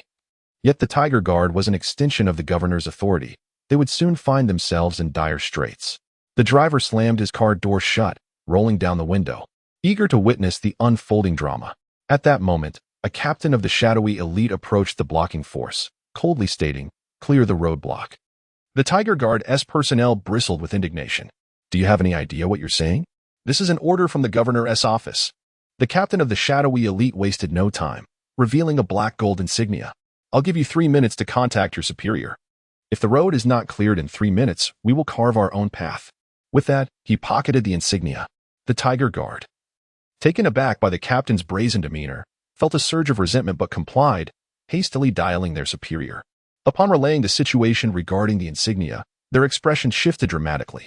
They swiftly commanded their subordinates to clear the roadblock, allowing the vehicles of the shadowy elite to pass. This scene left the onlookers, who had gathered to watch, utterly astonished. The members of the Tiger Guard surprisingly made way, and I couldn't believe my eyes. After all, those were individuals from the governor and Appo's office. The Rolls-Royce, accompanied by 8 other vehicles, swiftly passed through the checkpoint. Meanwhile, in a black sedan, an elderly man furrowed his brow at the sight. The Black Gold Order of Chuzhou, associated with the hidden guards, indicated that a person of great significance was likely inside that vehicle. Beside him, a young girl expressed her curiosity. Grandfather, should we follow them to take a look? The old man shook his head. To have the highest-ranking Black Gold Guards personally escort someone, we cannot provoke such power. With that, he closed his eyes, displaying his self-awareness. Although Huang Jiantai resided in Chuzhou, his influence extended across 3 provinces and 72 cities, casting a shadow over the entire Jiangnan region. To provoke him would be akin to courting death. Of course, he remained unaware that the driver was Huang Jiantai himself. Otherwise, he would have been left astounded. The vehicles traversed the checkpoint and ventured deep into the mountains. As they progressed further, they found themselves unable to drive any longer, necessitating a disembarkation for the remainder of the journey on foot. According to reports, the coveted Sanyang fruit lay within the valley ahead. Huang Jiangtai gestured toward the front. However, as soon as he spoke, a group of a dozen people emerged from both sides of the path, blocking their way. The third commander of the Tiger Guard, Ing Luo, is busy inside. No unauthorized personnel may approach. The leader of the Tiger Guard drew his sword and marked a line in the dirt. Cross this line, and you shall die. Yet, before he could finish, Li Xian stepped over the line. You seek death. The captain was taken aback by Li Xian's audacity. He roared and swung his sword at Li Xian, but before he could reach him, he was met with an overwhelming force that sent him crashing several meters away, his sword flying from his grasp and embedding itself in a nearby tree. The other members of the Tiger Guard attempted to intervene, but they found themselves repelled before they could even come within 3 meters of Li Xian. He walked forward with an air of nonchalance, unopposed in his path. At that moment, the members of the Tiger Guard were filled with fear, realizing they were in the presence of a formidable master. Even the hidden guards showed signs of astonishment. They had never witnessed Li Xian in action and were now acutely aware of just how terrifying this young man was, whom the Hall Master treated with utmost respect. Throughout it all, Li Xian made no move, yet the Tiger Guard members were sent flying. This was the legendary external release of true energy, a technique reserved for those of forbidden strength. Huang Jiatai, unfazed, followed closely behind Li Xian as they proceeded onward. No member of the Tiger Guard dared to impede their advance. Soon, they arrived in the valley, where over 20 individuals gathered. Besides the Tiger Guard members, there were several unidentified martial artists, likely also in pursuit of the Sanyang fruit. Among them, a middle-aged man distinguished himself with a different attire, adorned with a golden tiger on his chest. This was the third commander, Ing Luo. Upon seeing Li Xian approach, Ing Luo's expression darkened. What are the Tiger Guards doing outside? Allowing this person to enter the valley? With that, he signaled to his subordinates, and several drew their swords, encircling Li Xian. At that moment, Huang Jiangtai interjected coldly, Commander, do you intend to wage war against the Hidden Hall? Upon recognizing Huang Jiangtai, Ing Luo's expression changed dramatically, and he hurriedly bowed. I greet the esteemed head of the Huang family. On the surface, the authorities of Chuzhou were represented by the governor's office. But those privy to the truth understood that the real power in Chuzhou lay with Huang Jiangtai's hidden hall. Even the governor would show deference to Huang Jiangtai, let alone a mere commander like himself. Mr. Li is a distinguished guest of mine. Are you contemplating an assault against him? I wouldn't oppose. T dare. Ing Luo quickly averted his gaze. The members of the Tiger Guard sheathed their swords, and the surrounding martial artists gazed on in astonishment. Li Xian's attention, however, was fixed upon a cave 100 meters away, specifically the herb at its entrance. The plant bore 3 bright red fruit swaying in the breeze. It was the Sanyang fruit he sought. I assume you are also here for the Sanyang fruit, but I and Oppos am afraid it cannot be yours. However, I shall ensure you are compensated for your efforts, Huang Jiangtai declared with authority, unequivocally announcing the fruit and Oppos' ownership and extinguishing any lingering desires to claim it. This. Ing Luo's face displayed a hint of conflict. What, are you displeased? Huang Jiangtai raised an eyebrow. In the martial world, strength commanded respect. As the unchallenged king of Chuzhou, Huang Jiangtai could seize the fruit openly. Others would dare not raise a word of protest. His offer of compensation was already a show of good faith. Moreover, these heavenly treasures are inherently unclaimed. Whoever seizes them is entitled to keep them. Ing Luo hastily waved his hands. I wouldn't dare voice any objections. The reason no one has gathered the Sanyang fruit until now is that a ferocious python guards the cave. Before your arrival, a martial artist attempted to approach and was instantly killed. The strength of that python is likely at the innate level. Ing Luo spoke truthfully. Were it not for the threat, they would have seized the Sanyang fruit at the first opportunity. They had witnessed firsthand the demise of someone at the jaws of the giant python, which is why they had been exploring alternative methods. It is customary for treasures to be guarded by spiritual beasts, and Huang Jiangtai was not surprised. What astonished him was that the guardian beast had reached the innate level. Innate warriors could exceed 100 meters per second, manifesting true energy within, impervious to firearms. Furthermore, ferocious beasts possessed a natural physique far superior to that of human warriors. The scales of a python, in particular, offered terrifying defense. It was no wonder Ing Luo and his companions hesitated to advance. Even if Huang Jiangtai were to confront it, he would likely find himself outmatched. Head Huang, with such a formidable creature guarding it, acquiring the Sanyang fruit will be quite challenging. However, innate beasts are treasures in their own right. If we could mobilize heavy weaponry for a concentrated assault, we might stand a chance to slay it. Unfortunately, such bombardment would inevitably damage the Sanyang fruit. Ying Luo articulated his thoughts, which also explained his reluctance to depart. Initially, he had hoped to monopolize the materials of the ferocious beast, but with Huang Jiangtai's arrival, he merely wished to share in the spoils. Huang Jiangtai remained silent, casting an inquisitive glance at Li Xian. To everyone's surprise, Li Xian stepped toward the cave entrance. Do not approach. If you come within 30 meters of the entrance, the python will awaken. Ying Luo called out urgently. Yet, Li Xian showed no signs of hesitation and crossed into the 30-meter zone. In the next instant, a putrid stench surged forth from the cave's mouth, followed by a massive shadow emerging. The enormous serpent's head, with eyes resembling red lanterns, loomed large. Its body measured over 10 meters in length, equivalent to a 3-story building, and this was merely half of its total length. In the presence of such a colossal creature, everyone felt insignificantly small. As the ferocious python revealed itself, the expressions of all present morphed into sheer terror. The gigantic snake's head radiated a fierce aura that sent chills down their spines. Instinctively, several martial artists and members of the Tiger Guard began to retreat. And even the hidden guards tensed. The snake and Appos, as head towered above, its girth exceeding that of a barrel, its dark scales shimmering with an icy sheen. Its vertical pupils exuded a sinister aura, fixated intently on Li Xian below. The crimson forked tongue flicked in and out, as if ready to strike at any moment. Nevertheless, Li Xian's pace remained unbroken as he approached the location of the Sanyang fruit and bent down to pluck it. He has truly lost his mind, cursed the commander Ying Luo of the Tiger Guard. The appearance of the gigantic python was alarming. How could Li Xian not retreat swiftly, but instead attempt to pluck the Sanyang fruit? Was he courting death? Even a python that has reached the innate realm could not be resisted by a peak master like Huang Jiangtai, unless he were stronger than Huang Jiangtai. Yet, amongst the young powerhouses in Chuzhou and the entire Jiangnan region, there were merely 3 who had attained the transformation realm, and not a single master among them. The prospect of someone surpassing the master realm was utterly impossible. Ying Luo felt an overwhelming sense of speechlessness. This python existed solely to guard the Sanyang fruit. Attempting to harvest, it would undoubtedly infuriate the creature. At that moment, even the divine intervention could not save him. The furious python, enraged by Li Xian's audacity to seize its treasure, opened its massive jaws, revealing rows of razor-sharp teeth like a battalion of blades. Its body lunged forward with the swiftness of an arrow released from a taut bowstring, hurtling towards Li Xian. This scene elicited gasps of astonishment from all present. Even Huang Jiangtai, who was well aware of Li Xian's prowess, felt a tightening in his chest. At that moment, Li Xian slowly raised his head, curled his fingers, and gently flicked them towards the python. Whoosh! In the next instant, a stream of energy shot from his fingertips, instantly coalescing into a line. A subtle sound of air being sliced open reverberated. Many onlookers struggled to comprehend what had transpired. Suddenly, the python's massive form froze, its neck appearing to be severed by an otherworldly weapon. Its head dropped vertically, revealing a clean and smooth wound at its neck, followed by a surge of blood. The colossal body thudded heavily to the ground.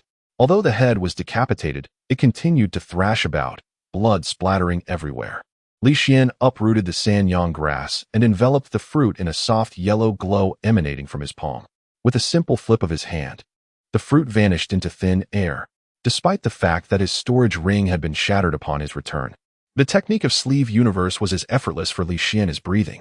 At this moment, the surroundings had descended into a profound silence. All present were captivated by the spectacle before them. Ying Luo stammered, "The energy can kill, instantly slaying an innate beast. This is a forbidden powerhouse." All were left in a state of shock. A forbidden powerhouse. Such figures were legendary, existing only in tomes, and yet today they bore witness to one in the flesh. Li Xian turned to Huang Jiangtai and instructed, "Have someone transport this behemoth and Appos. Remains back, and send me the snake gall. The rest is for you to handle." Upon hearing Li Xian's words, Huang Jiangtai finally regained his composure and hurriedly clasped his fists. "Yes." He then gestured to his hidden guards. A few immediately approached to surround the carcass. Given the size of the python, these individuals could not carry it away alone. They were merely there to safeguard it against theft. However, their actions felt somewhat superfluous. Having witnessed Li Xian's might, Who would dare to covet the python's remains?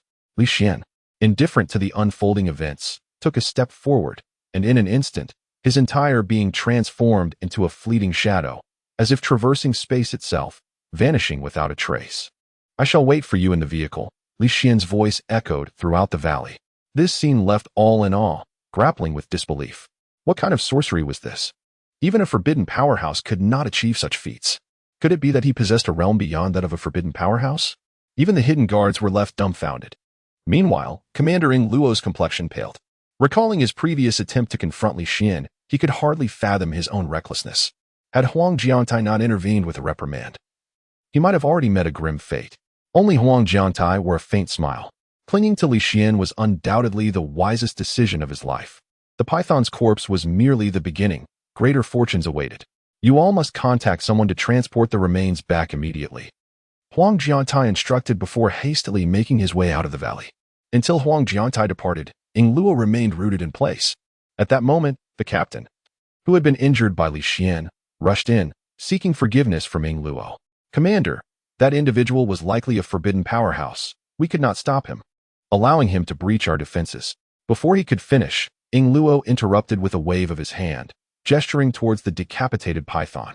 Just now, he flicked his finger and felled the beast. So, does that mean he truly is a forbidden powerhouse? The captain gasped in shock. Yet, Ing Luo shook his head. He is likely even stronger than a forbidden powerhouse. What? The captain froze in disbelief. Stronger than a forbidden powerhouse? Such a notion was beyond his comprehension. Meanwhile, when Lu Qi returned home with Duo, she was astonished to find her brother meandering in the yard. Half an hour later, they arrived at the city's most reputable hospital for tumor treatment. Once the examination results were revealed, the entire family stared wide-eyed. Lu Wei and Amp, Appo's bone tumor had completely vanished. Aside from a slight weakness, he was indistinguishable from a healthy individual. At this revelation, the family of four erupted in jubilation. When they mentioned Lu Wei's past battle with bone cancer, the doctors dismissed them, unable to believe their claims. On the way back, Lu Qi and Amp, Appo's mind was flooded with images of Li Xian, his presence shrouded in enigma. At the same time as Li Xian dispatched the ferocious python. In a grand villa near the coast of Chuzhou, a doctor was tending to Tian Xiaojuan's wounds. Standing at the edge of the hall was a row of solemn-faced bodyguards clad in black suits. In the center of the hall sat a distinguished man with golden-rimmed glasses, graying hair, and a grave demeanor, Tian Xiaojun and Amp, Appo's father, Tian Wenyong. Though the Tian family was not among Chuzhou and Amp, Appo's elite, they ranked within the top 30. Particularly, Tian Wenyong was a shrewd individual, having risen from a petty criminal to establish the formidable Tian family. Below him stood several subordinates, ostensibly high-ranking executives in Tian and Appo's enterprises. But in reality, they were merely a group of suited ruffians. Everyone in Chuzhou respected Tian Wenyong's son, yet now his wrist had been brutally broken, prompting immediate concern among all of Tian Wenyong and Appo's associates. At this moment, a man seated to the left spoke up. Boss, from what Xiaojun and those security guards described, the one who harmed Xiaojun possesses formidable strength, and he audaciously demanded that the Tian family pay 3 million as compensation. His background must be extraordinary. Lao Su, you are merely inflating others' confidence while diminishing our own. Do you mean to say Xiaojuan's injury was for naught? A burly man shouted in discontent. When did I say we shouldn't seek revenge? I merely suggested we exercise caution, the middle-aged man named Su retorted angrily. Enough. At this moment, Tian Wenyong interjected, bringing silence to the room. Lao Su is correct. Someone who dares to speak such threats in light of our Tian family's reputation should not be underestimated.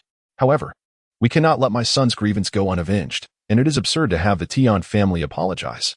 Since he has demanded we come to him for an apology in 3 days, we shall indeed go, but not to apologize. Rather, we shall demand his life.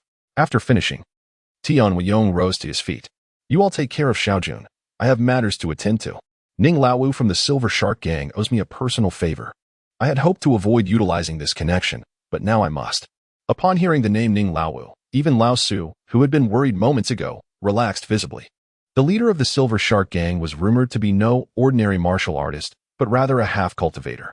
On his way back, Huang Jiantai drove, his thoughts still swirling with the tactics displayed by Li Xian upon his departure. Initially, he believed that Li Xian was merely a forbidden powerhouse. Yet it became evident that Li Xian surpassed even that classification. The Huang family had truly struck gold by aligning themselves with such a formidable ally. Meanwhile, Li Xian rested in the back seat, contemplating the forthcoming alchemical creations he would forge with the acquired Sanyang fruit. Huang Jiatai pondered where in Chuzhou he could find an alchemical furnace, prompting Li Xian to inquire. With his capabilities, even a simple pot could yield divine elixirs. But possessing a furnace would undeniably be preferable. Senior wishes to concoct elixirs? In my hidden abode, we have an alchemical chamber equipped with a furnace crafted from mysterious iron. Available for your use, Huang Jiantai replied. A mysterious iron furnace? Li Xian remarked, slightly furrowing his brow. In the realm of cultivation, it was hardly esteemed. Nevertheless, considering it was earth, a furnace of such material sufficed. Let me there, he commanded. Yes, Huang Jiantai nodded, promptly redirecting the vehicle towards the Huang family estate. As the true sovereigns of Chuzhou, the grand crimson gates of the Huang residence exuded an air of magnificence. The car glided into the courtyard and came to a halt. Huang Jiatai personally opened the door for Li Xian, an act that astonished the numerous guards stationed around. At that moment, a middle-aged man hurried over. Father, I heard you have returned. Upon spotting Li Xian beside him, he paused, puzzled about the identity of this figure. Huang Jiantai promptly introduced, this is Senior Li. The mention of Endapos, Senior Endapos, caused Huang Benchu to tremble slightly, and he quickly bowed in respect. I am Huang Benchu, your junior. It felt peculiar to Li Xian that Huang Benchu, belonging to the same generation as his parents, would refer to himself as a junior. After a brief contemplation, he decided not to dwell on such minutiae. Lead the way, he instructed Huang Jiatai. Yes, Huang Jiatai affirmed, hastening ahead, with Huang Benchu respectfully trailing behind, discreetly observing Li Xian's silhouette. Huang Benchu had already heard whispers of his father's association with a forbidden powerhouse, but encountering someone so youthful left him astonished. The trio arrived at the backyard's rockery, where Huang Jiatai deftly twisted a stone, revealing a door that slowly opened to unveil a vertical passage leading underground. The moment they stepped inside, a fragrant aroma of herbs wafted through the air. Huang Jiatai elaborated. The Huang family and Apos S alchemical chamber is situated 600 meters beneath the surface, where an underground fire vein provides an ideal setting for alchemy. As they entered, a wave of intense heat enveloped them. Numerous individuals bustled about, meticulously selecting various herbs. With a mere sweep of his consciousness, Li Xian discerned that this subterranean realm housed 5 alchemical chambers, each equipped with its own furnace. The furnace in the innermost chamber was the largest and of the highest quality. Huang Jiantai continued, the failure rate in alchemy is exceedingly high. Even with 5 furnaces operating around the clock, the yield is dismally low, far from sufficient for the many experts in our hidden abode. Li Xian nodded in understanding. He had already perceived the inadequacies in the techniques of these alchemists, likely inferior to those of apprentices from established alchemical sections. However, the presence of an underground fire vein was an unexpected boon. Arriving at the central position, they encountered a well, not filled with water, but with molten lava. As Li Xian approached, the temperature soared to an unbearable degree, threatening to incinerate anyone nearby. Suddenly, a jet of flame erupted from the well, accompanied by a terrifying wave of heat, resembling a fire dragon. Witnessing this spectacle, both the workers and Huang Jiantai and Apos S' son recoiled in alarm. Be careful, senior, Huang Benchu exclaimed. Yet, Li Xian remained unfazed. Just as the flames drew near, he raised his fair hand, and in an instant, the fire transformed into a docile entity, dancing gently in response to his movements. Li Xian stood as a sovereign of flames, commanding them effortlessly. This display astonished everyone present, including Huang Benchu. The phenomenon of Li Xian controlling the flames revealed the extraordinary opportunity the Huang family had gained. The fire, capable of melting steel, obeyed his every command as if he were a deity. Senior, there are 5 alchemical chambers in this underground realm, with the highest quality mysterious iron furnace located in the innermost chamber, Huang Jiatai noted, having already witnessed Li Xian's prowess. Li Xian acknowledged him and proceeded deeper into the chambers. As they passed by the other alchemical rooms, the alchemists therein cast curious glances at Li Xian, unaware of the earlier commotion. Without pausing, he reached the door of the innermost chamber, which Huang Jiatai opened. Inside stood an elderly man clad in a white robe, exuding an air of ethereal wisdom. Upon seeing Huang Jiatai, the elder merely nodded slightly, unlike other members of the hidden abode who would bow in deference. This is Elder Chun, our hidden abode and Apo's most skilled alchemist. Almost all of our high-quality elixirs are crafted by him, Huang Jiangtai introduced. Given the scarcity of proficient alchemists, those capable of producing superior elixirs were exceedingly rare, explaining Elder Qin and Apo's elevated status. It was likely that the entire hidden abode revered him. Li Xian nodded and stepped directly into the chamber, leaving Elder Qin momentarily bewildered as he glanced at Huang Jiangtai. Palace Master. Huang Jiangtai clarified. Senior Li wishes to use this furnace for alchemy. He can concoct elixirs at such a young age? Elder Qin expressed his surprise. It was understandable. The art of alchemy was profound and intricate, and even Elder Qin had only begun to master it in his 40s. Senior Li possesses extraordinary abilities, naturally. He is adept in alchemy, Huang Jiangtai remarked, though he himself was uncertain, as even a forbidden powerhouse might not necessarily be skilled in alchemy. Elder Qin nodded silently. Curiosity piqued, and remained in the vicinity to observe. Li Xian retrieved the materials for his alchemical endeavor, aside from a collection of auxiliary herbs. The moment he unveiled the ginseng and sanyang fruit, Elder Qin and Apo's eyes widened in astonishment. As an alchemist, he recognized the exceptional nature of these materials. The ginseng was remarkable, but the sanyang fruit was nothing short of a spiritual herb. Finally, unable to contain himself, Elder Qin inquired, "Young man, your materials for alchemy are extraordinarily rare. Would you allow this old man to assist you in the concoction?" Having dedicated his life to alchemy, he had never encountered such precious ingredients, stirring a longing within him. To his surprise, Li Xian simply shook his head. "There is no need. The elixir I seek is beyond your capabilities to produce." Upon hearing this, Huang Jiangtai and his father Huang Binshu felt a sense of awkwardness. Was Li Xian and Imp Apo's remark not excessively rude? Mr. Qin and Imp Apo's expression darkened further. As the sole senior alchemist of the hidden pavilion, he was unmatched in the art of alchemy throughout the entire Jiangnan province. To be belittled and told he could not concoct a certain potion was utterly intolerable. His beard quivered with indignation. "You dare to look down upon me? Pray tell, what elixir do you seek to craft? Surely, if I cannot produce it, a mere novice like you cannot either. You will only squander such precious materials." Although Mr. Qin was furious, he was also pained by the thought of wasting such valuable alchemical ingredients. To him, the so-called advanced elixirs were no better than refuse. He was eager to observe the spectacle that would unfold. "As an alchemist, it is your privilege to witness my craft," Li Xian replied nonchalantly. Mr. Qin and Apo's rage intensified, his anger reaching a boiling point. How brazen these young people had become. Fearing that Mr. Qin might offend Li Xian, Huang Jiangtai hastily tugged at Mr. Qin's sleeve and whispered, "Senior Li is a significant figure. It would be prudent to temper your words." Though Mr. Qin had a fiery temper and a hint of arrogance, he was not a fool. Seeing Huang Jiangtai's concern, he reluctantly suppressed his ire, crossing his arms defiantly, clearly resolved to witness the impending folly of this youth. Should the young man squander such fine materials, Mr. Qin would relish the opportunity to mock him. Meanwhile, Li Xian was unfazed by Mr. Qin's feelings. Directly tossing the alchemical materials into the cauldron, Mr. Qin's heart ached at the sight. The order of ingredient placement in alchemy was of utmost importance. Yet this young man had carelessly thrown everything in as if preparing a chaotic stew. What a waste. Mr. Qin cursed Li Xian in his heart. At that moment, Li Xian pointed gently at the base of the furnace. Suddenly, the heavy stone lid, which typically required 5 or 6 individuals to shift, was hurled aside with a thunderous crash, and flames erupted forth. This display elicited a flicker of surprise from Mr. Qin, who realized that the young man before him was no ordinary individual. However, he still muttered skeptically, "That fire lid must not be completely removed, otherwise, the flames will surge uncontrollably, and this young fool will waste such fine materials." At that moment, Li Xian began his alchemical process.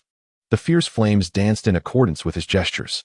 With each flick of his finger, flames sprang forth like soldiers responding to commands, precisely occupying designated positions. 8 flames converged, forming a bagua pattern, and began to rotate rhythmically. Simultaneously, the flames emerging from the passageway divided into 8 streams, merging seamlessly with the 8 flames, creating a magnificent spectacle.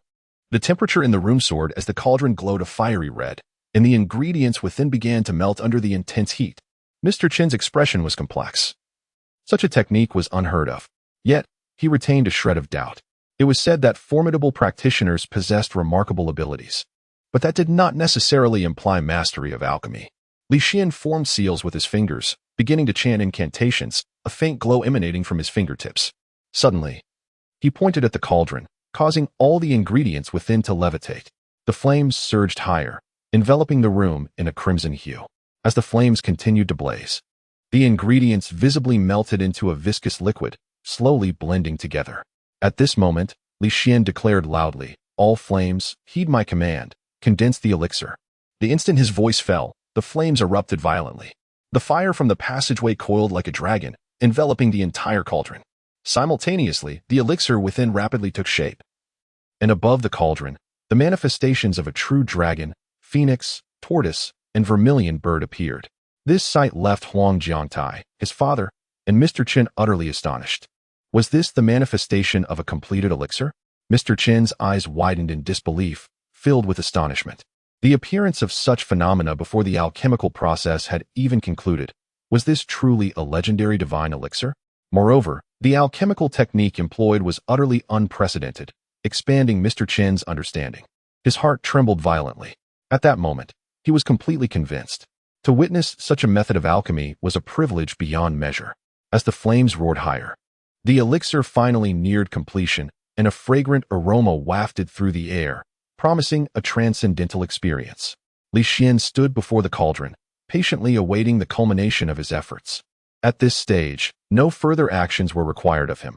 The flames enveloped the cauldron in a relentless surge, and the fragrance intensified, imparting an ethereal sensation. Mr.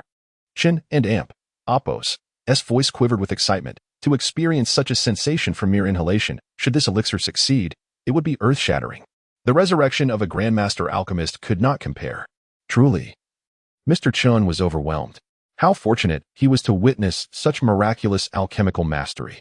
Before the cauldron, Li Xian gestured, causing the ground fire to gradually recede. In the next instant, the lid of the cauldron was forcefully propelled open by the gas within. Golden elixirs materialized before all, their rich fragrance evoking an almost celestial euphoria. Simultaneously, a beam of light shot skyward from above the cauldron, piercing through the thick earth and appearing above the Huang family estate. The manifestations of the true dragon, phoenix, tortoise, and vermilion bird soared majestically in the sky. The elixirs had been successfully crafted.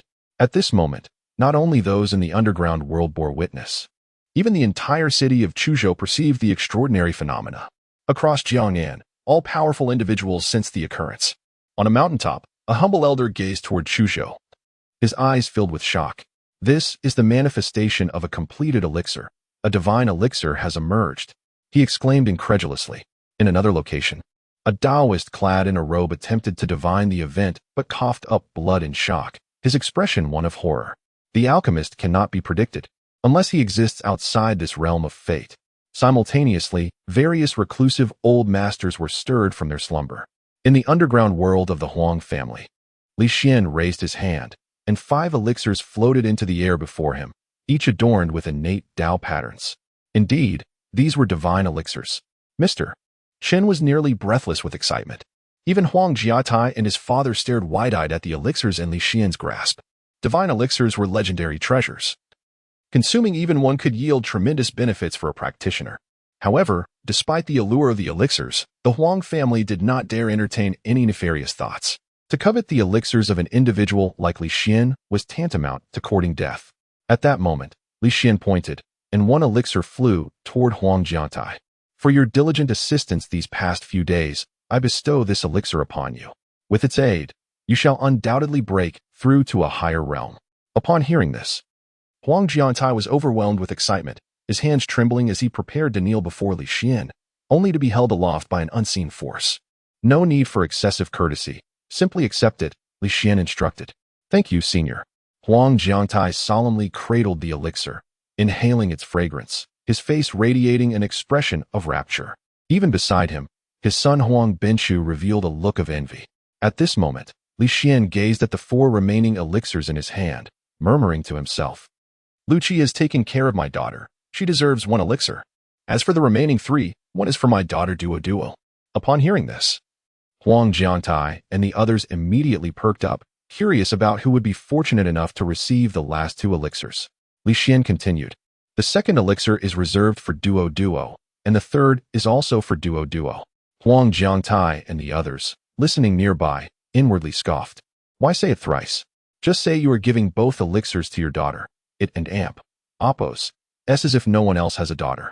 However, such thoughts remained unspoken. With a flick of his hand, Li Xian stored the 2 elixirs away. At that moment, Huang Binshu and Elder Qin simultaneously spoke up.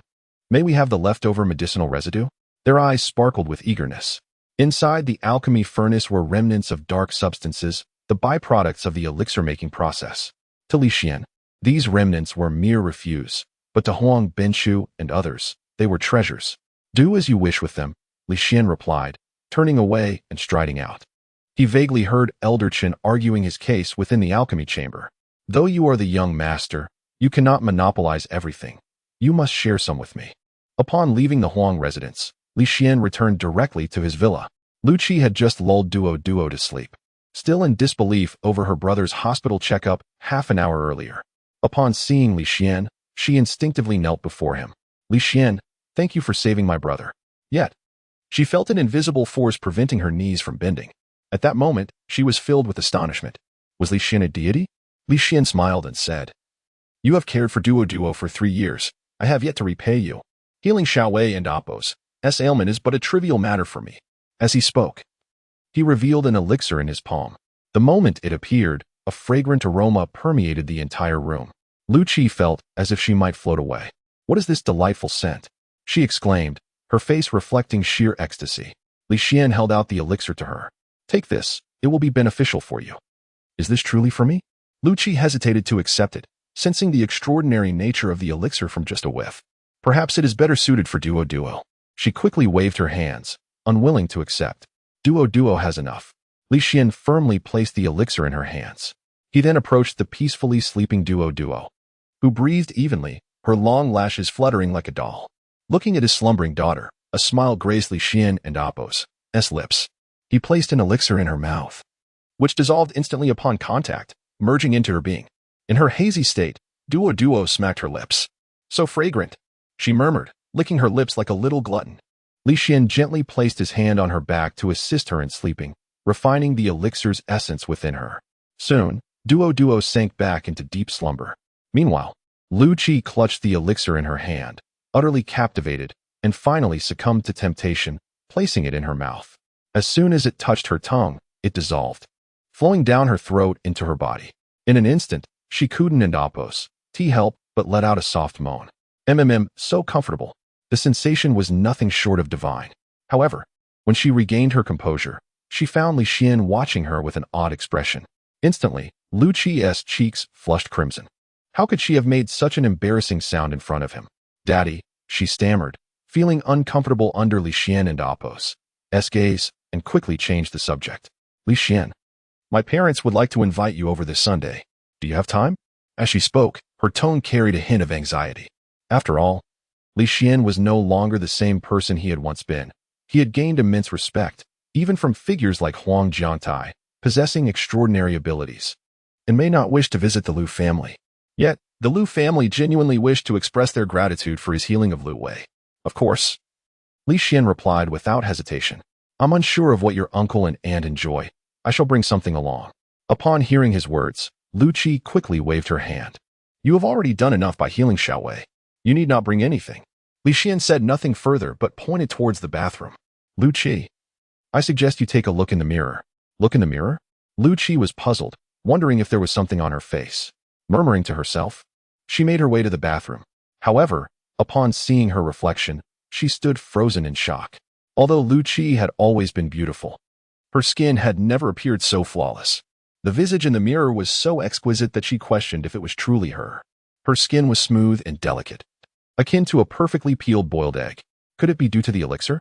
This revelation left Lu Qi utterly astounded. A few minutes later, she returned to the living room to find Li Xian sitting on the sofa, perusing a newspaper. The elixir you gave me must be quite precious, she inquired. Not particularly. There will be many more in the future, Li Xian replied. However, Lu Qi interpreted his words as an indication that he was concerned she might be uneasy about receiving something valuable, filling her heart with warmth. She had not anticipated that Li Xian possessed such a nurturing side. By the way, Li Xian, Duo will be starting school tomorrow at the nearby Morning Sun Kindergarten. And I will send you the teacher and Appo's WeChat. As she spoke, Lucci recalled another matter but hesitated to voice it. Soon, July 15th would arrive, and she wished to remind Li Xian to pay homage to his parents. However, fearing it might evoke painful memories, she ultimately chose silence. 5 years ago, the Li family had collapsed, and Li Xian's parents, unable to bear the weight of such loss, had taken their own lives, setting their villa ablaze in the process. The Li family was left in ruins overnight, and it was this tragedy that compelled Meng Qingqian to insist on marrying Li Xian, vowing to stand by him in his darkest hour, a rare commitment Lucci admired. Yet, over the years, Lucci had heard numerous rumors surrounding the suicide of Li Xian's parents, suggesting they may have been murdered and then set ablaze. The tales surrounding the Li family and Appo's downfall were countless in Chuzhou, a mix of truth and fabrication, leaving even Li Xian, the principal figure, in the dark. As Lucci departed, she sent a WeChat request to Li Xian, but after he added her, she discovered that the request remained unaccepted. The following morning, Duo awoke, rubbing her sleepy eyes, drawn in by the enticing aroma of breakfast wafting through the air. When she reached the dining room, she found a sumptuous breakfast laid out on the table. Her big eyes sparkled instantly. "Daddy, it smells so good," she exclaimed in her adorably lazy voice. Li Xian smiled, knowing he had awakened her appetite. "Hurry and wash your face and brush your teeth. Breakfast will be ready soon." "Okay." Duo nodded vigorously and dashed towards the sink. He placed the stool beneath the wash basin and stood on it to turn on the faucet. Li Xian gently removed the scarf from her neck and affectionately ruffled her hair. "Let Daddy help you." Duo obediently nodded. After breakfast, he dressed Duo in the new clothes purchased the day before, as it was her first attempt at braiding. It turned out quite messy, hence, Li Xian had taken the time to learn online. This time, there was indeed a remarkable transformation. Her tousled hair was quickly washed and dried, resulting in a perfect hairstyle. Coupled with her freshly washed face, rosy and delicate, she resembled a little princess. Gazing at her reflection in the mirror, Duo smiled contentedly. "Daddy is amazing." With that, she stood on her tiptoes and planted a kiss on Li Xian's cheek. After breakfast, Li Xian carried his daughter to the kindergarten. As they neared the entrance, Duo eagerly requested to be let down, taking Li Xian and Appo's hand and skipping alongside him. "Mom, look. Is that Li Xiaoduo?" A girl at the kindergarten gate vigorously shook her mother and Appo's arm, her eyes wide open. The woman turned, momentarily taken aback. "She does bear a resemblance." At that moment, Duo appeared ethereal, her skin and demeanor reminiscent of a little fairy, leaving her mother hesitant to confirm. Wang Wei stood at the kindergarten entrance, greeted warmly by each passing child. "Good morning, teacher." Wang Wei beamed as she waved. Suddenly, hearing a student from her class mention seeing Duo, she instinctively turned to look. In an instant, her beautiful eyes widened, and her vibrant red lips parted slightly. It had only been a short while since their last encounter. Yet Duo seemed transformed, utterly adorable. Nearby, gasps of surprise erupted. "Is that Li Xiaoduo from class 3? It's hard to recognize her. Goodness, she's too cute. Like a princess from a fairy tale." Many parents began to whisper among themselves. At that moment, Wang Wei and Appo's attention shifted to Li Xian standing beside Duo, her brows furrowing slightly. "Hello, Teacher Wang. I'm Duo's father," Li Xian introduced himself, extending his hand. However, Wang Wei had no intention of shaking hands. Her expression turned icy in an instant. As Duo's teacher, she was well aware of her circumstances. In class, she had always taken special care of Duo. To her recollection, Duo's father was an irresponsible man who had abandoned his wife and daughter, vanishing for 5 years. Now, he had suddenly reappeared. Observing Wang Wei's reaction, Li Xian remained unperturbed, calmly withdrawing his hand. Duo waved goodbye to Li Xian, bouncing towards the kindergarten. "I'll leave Duo in your capable hands, teacher," Li Xian said before departing once the kindergarten gate closed. Inside, Wang Wei called Duo over. "Duo, was that really your father this morning?" "Yes, that and Appo's daddy. He just came back." "What does your father do now?" It seems like Daddy doesn't have a job." Upon hearing this, a cold smile crept onto Wang Wei's face. As expected, a leopardkin and Appo's changed its spots. Surely, he and Appo's expecting Lucci to support him? Her disdain deepened. After leaving the kindergarten, Li Xian did not return home, but drove to the Shijiao Cemetery located outside Chuzhou City. Shijiao Cemetery is the largest in Chuzhou, nestled against the rolling mountains. A single plot costs over 300,000, making it unaffordable for ordinary citizens. When the Li family went bankrupt and his parents committed suicide, Li Xian could not afford the expenses and had to rely on Meng Qingxian's personal savings to arrange their funeral. Upon reaching the cemetery entrance, the security guard immediately approached him. "Who are you?" However, upon seeing the Rolls-Royce parked nearby, his demeanor softened considerably. Li Xian tossed a pack of Zhonghua cigarettes to the guard, who then smiled widely and opened the gate without further inquiry. Li Xian walked into the cemetery, where a somber atmosphere enveloped him. In the southwest corner, he finally found his parents' gravestone. He noticed that the area around the grave was well maintained, suggesting someone frequently tended to it. After the Li family's downfall, friends and relatives had distanced themselves from him, leaving him to wonder who had been caring for his parents' grave. Could it be his aunt? Li Xian and Apos, S mother, had a close friend named Yu Qingxue, who had always been fond of him during his childhood. However, after the family and Apos, S misfortune, Yi Qingxue had vanished from their lives, leading Li Xian to suspect she was no different from the others, self-serving and intentionally avoiding him. Deep down, he wished to believe that his beloved aunt was not that kind of person. Standing before the gravestone, he gazed at the names Li Beiwang and Gu Yuruan, along with their photographs, his heart clenching painfully.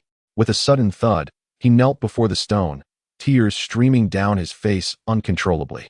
When the Li family was at its peak, they were wealthy beyond measure, and Li Xian was deeply cherished by his parents, who tolerated his every folly. He had never paid attention to the family's affairs until the tragedy of his parents' suicide revealed the family's bankruptcy. Despite their excessive indulgence, the love from his parents had been genuine. The haunting memory of unearthing their charred remains from the ruins sent shivers through his body. After a long while, as Li Xian remained engulfed in sorrow, a voice broke through his thoughts. "Who are you?" Turning to the source, he saw an elderly figure standing a short distance away, intently gazing at him. "Are you Kong Bo?" Li Xian recognized the man. 5 years had changed him considerably. Kong Bo had been the Li family's steward, once vibrant, now frail, with white hair, deep wrinkles, and a slight limp.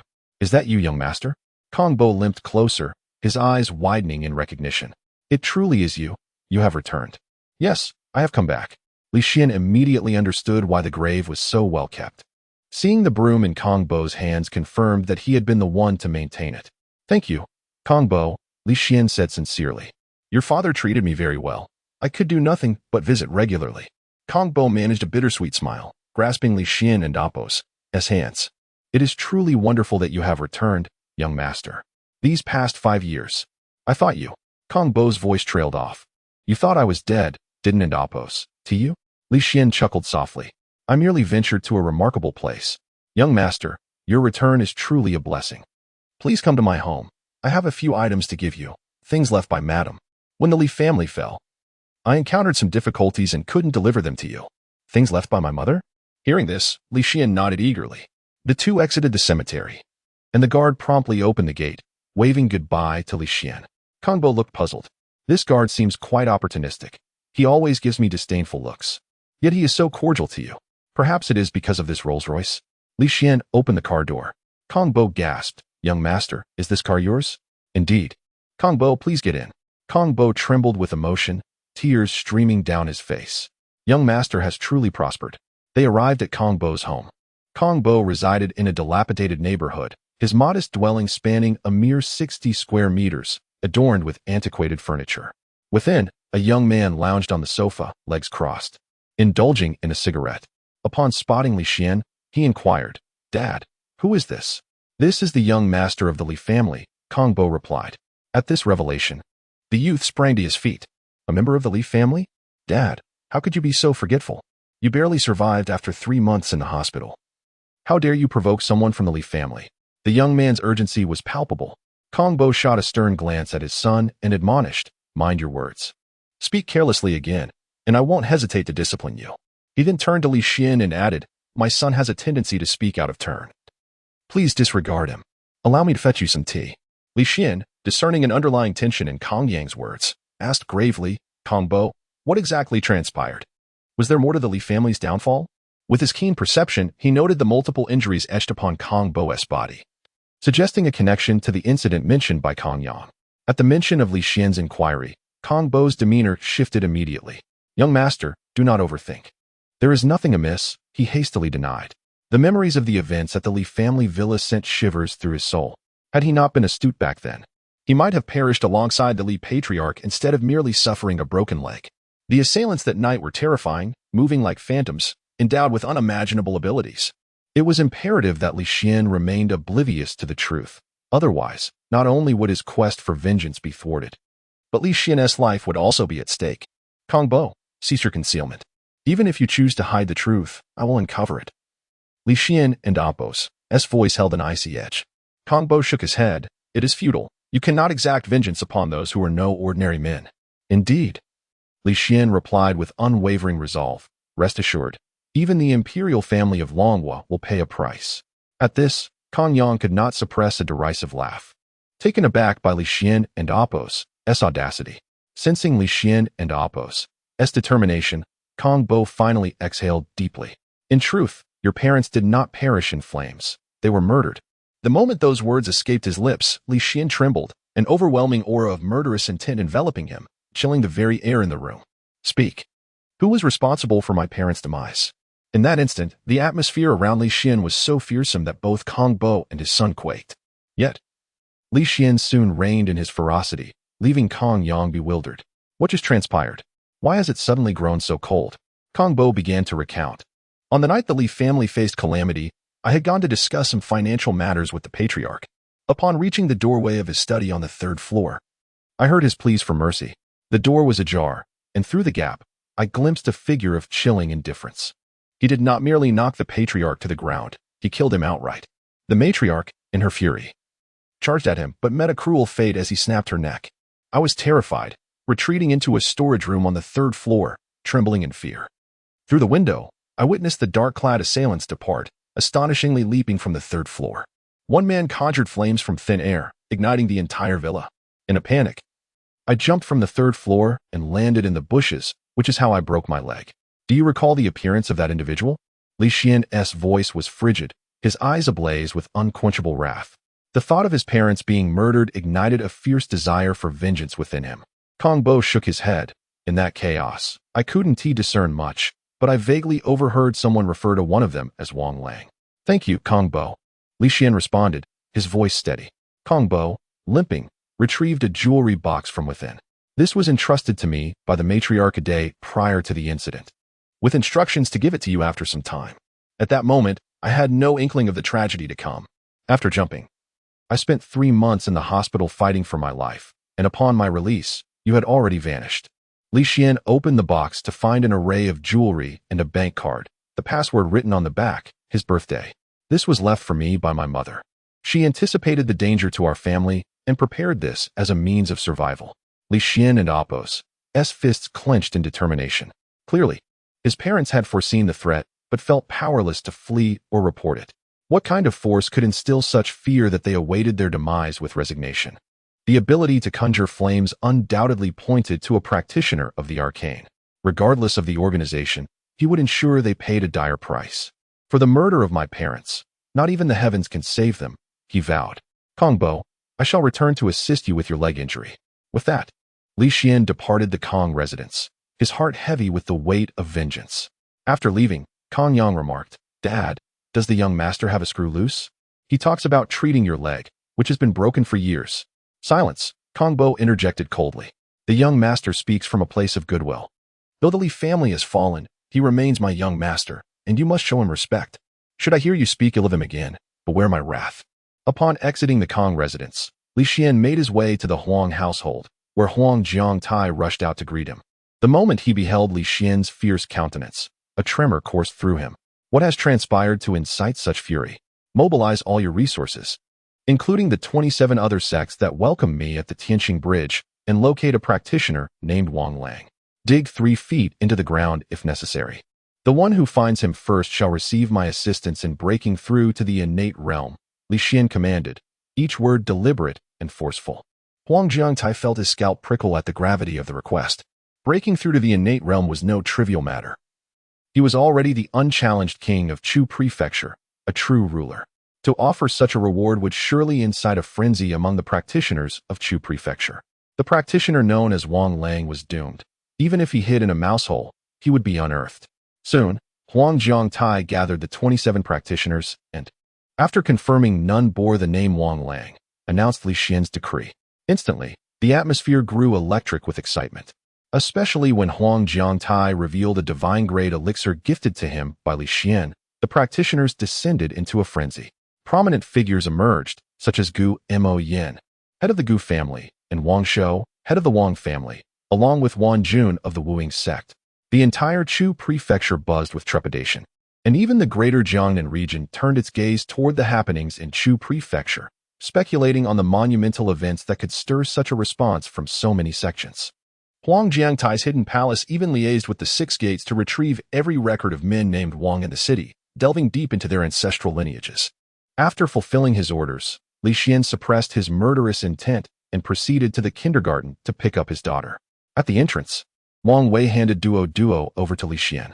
"Dad, your daughter is incredibly bright and adorable. She sees you as her hero, and I hope you can be a good role model for her and not let her down," Wang Wei said earnestly. "All right, thank you, Teacher Wang," Li Xian replied, taking Duo's small hand as they left. Duo turned back and waved at Wang Wei, saying, "Goodbye, teacher. Once home." Duo opened her little backpack and took out a sheet of drawing paper. "Dad, the teacher assigned homework today, asking each child to collaborate with their parents to create a painting. I want to draw 2 tigers. Can we draw together?" "Sure," Li Xian said, his previously fierce demeanor softening into affectionate tenderness upon seeing his daughter. Duo began drawing a small tiger while Li Xian prepared to sketch a larger one. As she picked up her colored pens and drew a lively little tiger, she exclaimed, "Dad, it looks just like a real one." "Your turn now, Dad," she said eagerly. "All right," Li Xian responded, mimicking Duo and Oppo's actions and creating a magnificent tiger. "Wow, Dad, your tiger looks amazing," Duo praised, holding up the paper joyfully. "It seems alive. It even blinks." Li Xian merely smiled faintly. Although it was a haphazard doodle, it was infused with a certain spirit simply because it was crafted by his hand. As Duo played in the living room, Li Xian went to prepare dinner. At 7 in the evening, after dinner, Duo was engrossed in a cartoon, while Li Xian's gaze drifted toward the door. A soft knocking echoed from outside. Although the villa had a doorbell, its loud chime made the members of the hidden guard hesitant to disturb Li Xian, opting instead for a gentle knock. Opening the door, Li Xian coldly inquired, "Do you have leads on the investigation regarding Wang Lang?" His words, though plain, carried an air of formidable authority. Even a resting tiger retains its fearsome aura. The hidden guards were well aware of Li Xian's terrifying reputation. Under Li Xian's piercing gaze, the hidden guard member felt a bead of cold sweat trickle down his forehead. Sensing a suffocating pressure, "The Lord sent me to report that we have indeed found a lead. The individual is likely in Gusu, and we will soon pinpoint his location." Li Xian glanced back at his daughter, who was still absorbed in her show, and instructed, "You go in and play games with my daughter. I will meet Huang Jiatai." "Yes," the hidden guard replied promptly. Soon, Li Xian met with Huang Jiatai. "Senior, we have identified Wang Lang's identity. He is the head of a cultivation family residing in the Gusu district. He is quite renowned locally, and we easily narrowed it down after investigating the practitioners in the Jiangnan region. Won't the major family search alert him?" Li Xian furrowed his brow. "Not at all. Those dispatched by the families are highly skilled and will not leak any information. Moreover, only half a day has passed. The news will not reach Gusi yet." "Very well." Li Xian nodded. "Senior, should I bring people to apprehend him?" Huang Jiantai asked. "No need. Give me the photograph. This is a matter of avenging my parents, and I shall deal with him personally." "Understood." Huang Jiatai handed Li Xian the printed photograph and wrote down an address on a note. "Senior, this is the location of that family in Gusu." "No need," Li Xian said, not even glancing at the address as he stepped forward, vanishing before Huang Jiangtai's eyes. As night fell and the city lights shimmered, Gusu was bustling with life. In the underground parking lot of a building, a sleek black Maybach came to a halt. A young man with sharp eyes, akin to a hunting leopard, exited the vehicle and respectfully opened the back door. "Master, we have arrived at the Blue Whale Hotel." A stern-looking elder stepped out, dressed in a polished suit that radiated an air of authority. After adjusting his attire, he began to head toward the elevator. Just then, he noticed a youth staring coldly at him. With a cultivator's keen intuition, the elder squinted at the suddenly appearing Li Xian and asked, "Were you waiting specifically for me?" "To be precise, I am here to claim your life," Li Xian replied. "Ha ha ha, many have sought my life in Gusu. Yet I have sent them all to meet the King of Hell. I am curious, do we know each other? 5 years ago, in Chuzhou, at the Li family estate. Li Xian said coldly. Upon hearing this, the elder seemed to struggle with his memories. The Li family of Chuzhou, that's a long time ago. I thought all Li family members were wiped out. To think there was a survivor. It seems the waters of Tianqing Lake, Xuan and Appos, deep enough to drown you. However, since you have managed to escape, it is foolish of you to appear before me. At the mention of Tianqing Lake, Li Xian's pupils contracted slightly. Indeed, those who had cast him into the lake were connected to these individuals. Today, he would settle both old and new scores, taking the elder's head as an offering to his parents' spirits. A mocking glint appeared in the elder's eyes as he chuckled softly. You? A mere waste?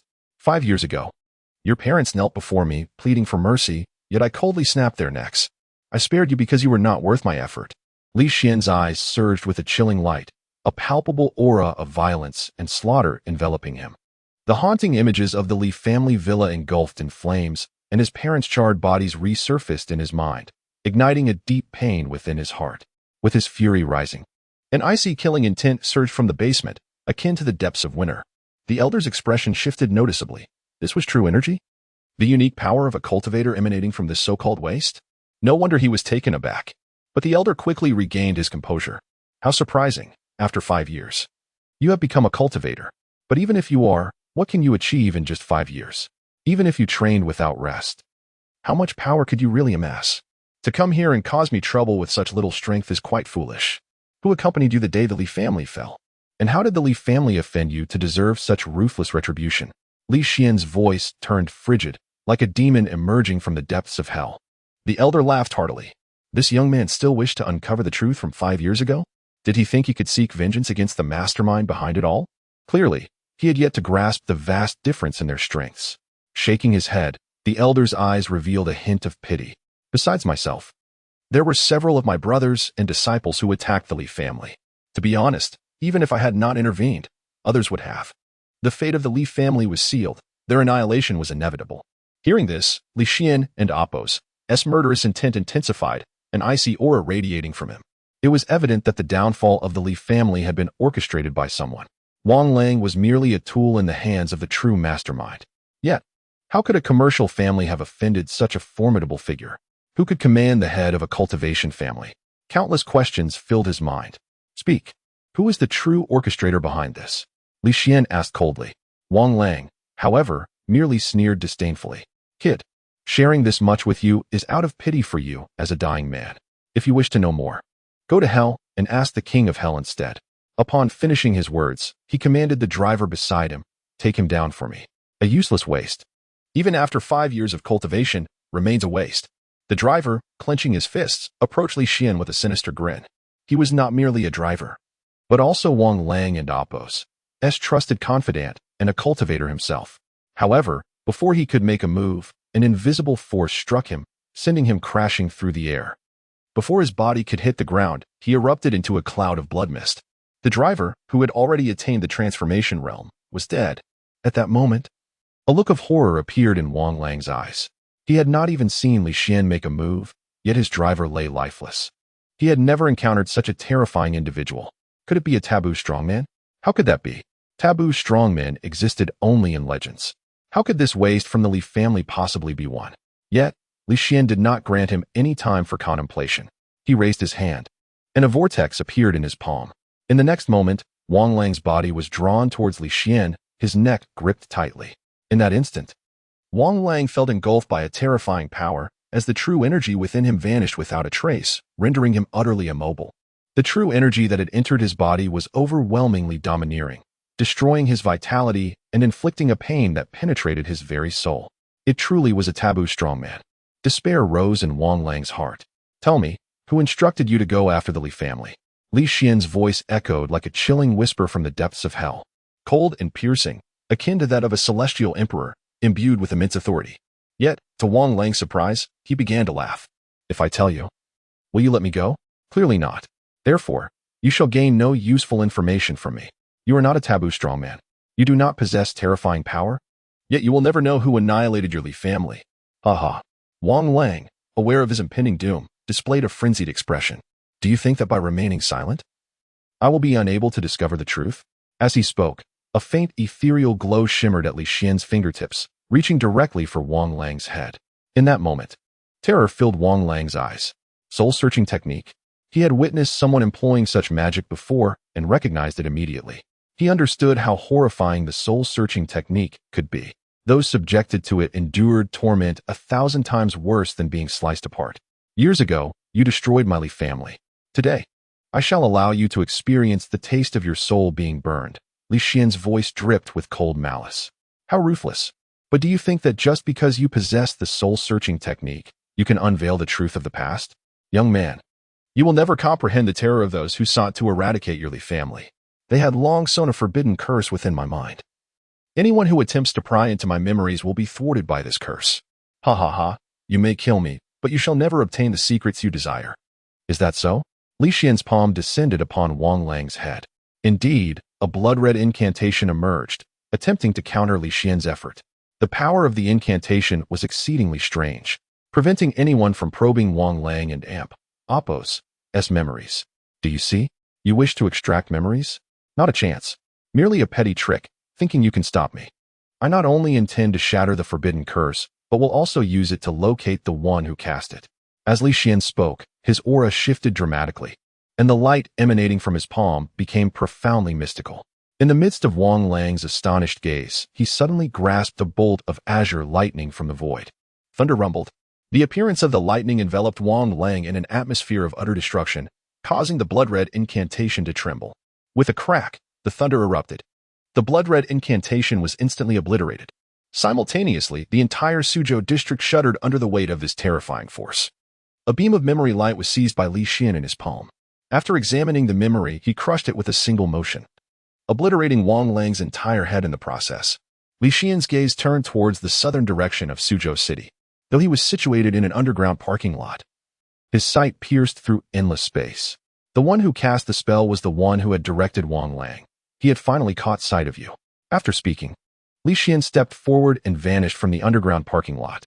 At that moment, in a tranquil villa located in Jiangnan, two elderly men were engaged in a game of chess. Both were renowned heads of prominent cultivation families in Jiangnan and had been close friends for many years.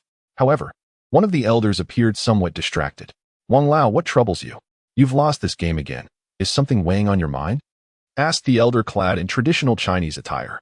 With a sigh, Wang Lao replied, I just received news that the waste from the Li family, who was pushed into Tianqing Lake 5 years ago, has not perished. He has returned to Chuzhou. What? He didn't in Appo's die? That Wei Xinyu is truly useless. Unable to even handle this simple matter, he is like mud that cannot stick to the wall, the elder in traditional attire exclaimed angrily. Yet, he quickly broke into a laugh. If he hasn't died, let someone attempt to kill him again. What is there to worry about concerning a useless young master of the Li family? Wang Lao sighed. After Li Xian vanished, I dispatched people to investigate. But there was no trace of him. Now, he suddenly reappears, which unsettles me. After all, the Li family is entangled with that colossal figure. We must remain cautious. Rest assured, even if it is indeed the force behind the Li family that strikes, it matters not. I have long sown a forbidden soul curse within Wang Lang and Appo's consciousness. If he dares to mention our names, he shall perish on the spot, and no one will be able to trace it back to us. With that said, I am relieved, Wang Lao nodded. The elder in traditional attire casually picked up a nearby teacup, intending to sip, but before it could touch his lips, a surge of thunder erupted from his body. A wave of destructive energy enveloped him. How is this possible? His face changed drastically as he realized that his forbidden curse had been broken, and the assailant was attacking him from 1,000 miles away. This cannot be. The terrifying power of thunder caused chaos within his true energy. The elder in traditional attire desperately attempted to suppress it through his techniques, but it was utterly futile. With a spurt, a mouthful of blood was expelled from the elder and Appo's lips, and he instantly became feeble.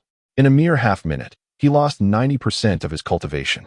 Once at the peak of the Master Realm, he rapidly fell below the Transformation Realm. Across from him, Wang Lao stared in shock at the unfolding scene, his face filled with horror. What on earth is happening?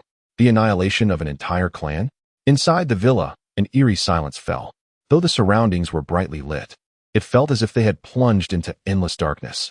Wang Lao and Appo's gaze fixated on the bloodied elder in traditional attire, his throat dry.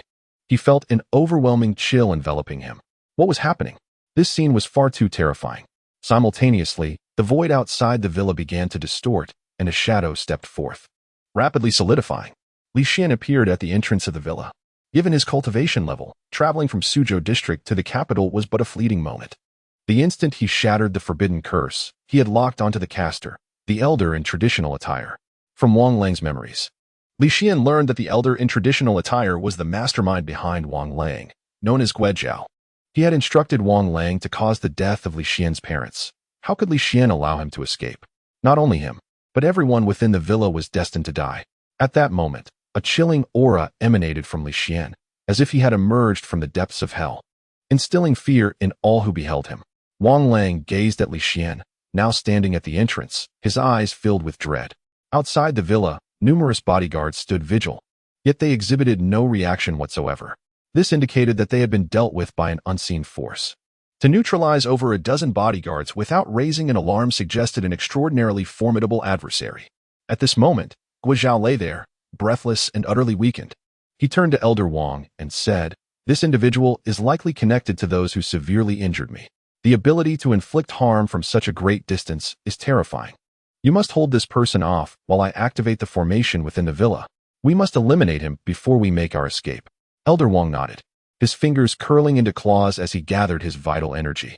In the next instant, he charged directly at Li Xian, believing that even the strongest youth could not withstand the assault of a true master. Simultaneously, an elderly man in traditional attire staggered towards the interior of the villa. Upon witnessing Elder Wang rushing towards him, Li Xian's eyes reflected only indifference. In the following moment, a chilling aura surged forth.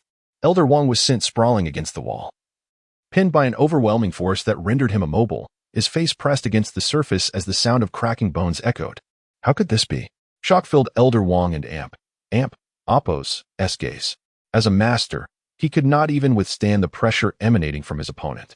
Could this person be a forbidden powerhouse? How could such a being exist behind the Li family? A forbidden powerhouse could easily crush an entire nation. Meanwhile, Guozhao had crawled to the control point of the formation, his blood-stained hand striking down with force. Instantly, the air within the room began to bubble. The power of the formation coalesced into a colossal sword of light aimed directly at Li Xian, its might formidable. Yet, in the next heartbeat, that very sword began to shatter, disintegrating at a visible rate. Following this, the entire formation collapsed with a resounding crash, causing the villa to tremble violently. Guozhao's ultimate weapon appeared so feeble before Li Xian. How could this be? Guozhao trembled uncontrollably. Before he could react, an invisible force engulfed him, propelling his body towards Li Xian. As he raised his gaze, he was met with Li Xian's cold, suffocating, indifferent eyes. In the next moment, Li Xian's hand descended upon his head. A radiant orb of light was forcefully extracted. A piercing scream erupted from Guozhao's lips. The soul-searching technique was more agonizing than 1,000 cuts, tormenting the very essence of his being. Li Xian delved into the memories within. Guozhao's recollections revealed that he was being manipulated by an organization known as the Godslayer Palace. What enraged Li Xian was that Guozhao had never seen his true face, severing the lead in his investigation. The shadowy figure behind the attacks on the Li family was exceedingly cautious, seemingly fearful of something. Soon, another revelation emerged from Guozhao's memories. The Li family was entwined with a significant figure in the Dragon Nation, and their calamity was linked to this person. These were all the insights Guozhao possessed. Li Xian furrowed his brow. Who was the prominent figure behind the Li family? What manner of organization was the Godslayer Palace? With a flick of his wrist, Li Xian shattered Guozhao's memories. At that moment, Guozhao's eyes grew vacant. After the soul-searching technique was employed, his spirit was left incomplete, rendering him a mere shell of his former self. Nonetheless, Li Xian mercilessly crushed him underfoot. Even as a fool, Li Xian could not permit him to exist in this world.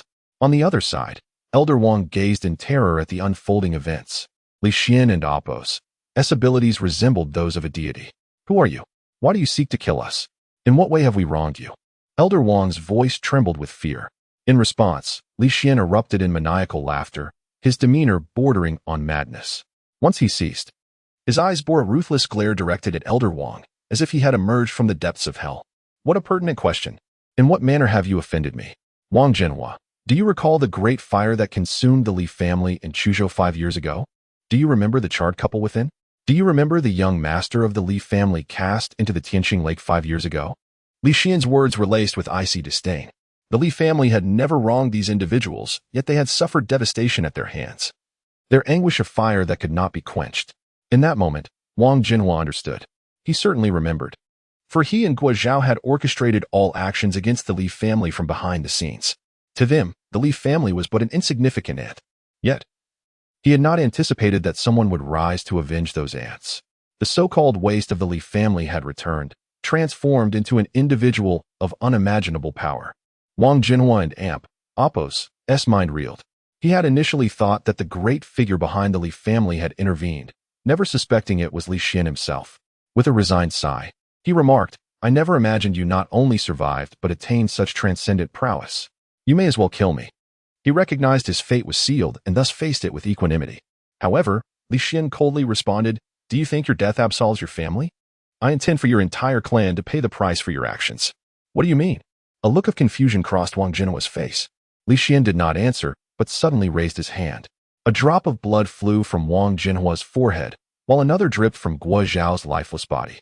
The two droplets soared toward Li Xian's palm. Simultaneously, he extracted a drop of blood from Wang Lang, who had been slain prior. 3 droplets hovered above his hand. This was the bloodline curse technique. Once invoked, it would spell doom for all related by blood. Li Xian's fingers ignited with an endless flame, enveloping the 3 droplets in an eerie crimson blaze, capable of incinerating all. "Blood curse, go!" he commanded coldly. Instantly, countless red threads connected the 3 droplets to the void beyond. In the next moment, the flame surged along these threads, reaching out into the infinite expanse. Li Xian understood that on the other side of the void lay those connected by blood to these 3 individuals. The bloodline curse ensured the obliteration of entire families. Li Xian's expression remained impassive. The grievances of the Li family could only be avenged with blood. He sought to honor his parents' spirits with the blood of 3 clans. The bloodline curse technique could kill across distances, leaving no kin related by blood unscathed unless their strength surpassed that of the one casting the spell. Yet who on earth, or even within the cosmic expanse, could withstand the wrath of the Crimson Emperor? In a fit of rage, Li Xian had once annihilated 10 clans, earning the title of Crimson Emperor. Following this day, 3 great families would be entirely eradicated. Meanwhile, Wang Jinhua was consumed by terror. What manner of sorcery is this?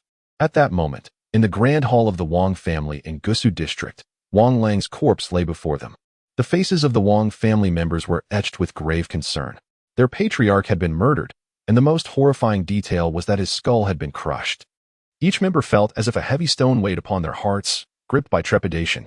Wang Lang was a practitioner of great renown, a dominant figure in the Gusu district. The strength required to slay him was unfathomable. What shall we do? Some turned to Wang Lang's brother, Wang Jun. With Wang Lang's demise, he, possessing the highest cultivation, had become their pillar of support. Wang Jun surveyed the assembly, pondering for a moment before speaking. There is no need for such fear. It is likely that the assailant employed some underhanded tactic to kill my brother. From this day forth, I shall assume the role of head of the Wang family. We will give my brother a proper burial, and I will seek out Elder Guo Zhao. My brother instructed me that in times of trouble, we could always turn to him. Mr. Guo is truly a formidable figure in Jiangnan province, commanding respect even from Huang Jiangtai of the Hidden Pavilion. It turns out that the Wang family's backing comes from the Guo family. Upon hearing this, the members of the Wang family were visibly shaken, soon revealing expressions of joy. The Guo family, an esteemed lineage of cultivators, far surpasses the Wang family in stature. The anxiety that had gripped them dissipated. Now that my elder brother is deceased, we must promptly arrange for his funeral. I will swiftly investigate the identity of his murderer and avenge him, Wang Jun declared, his gaze hardening with determination.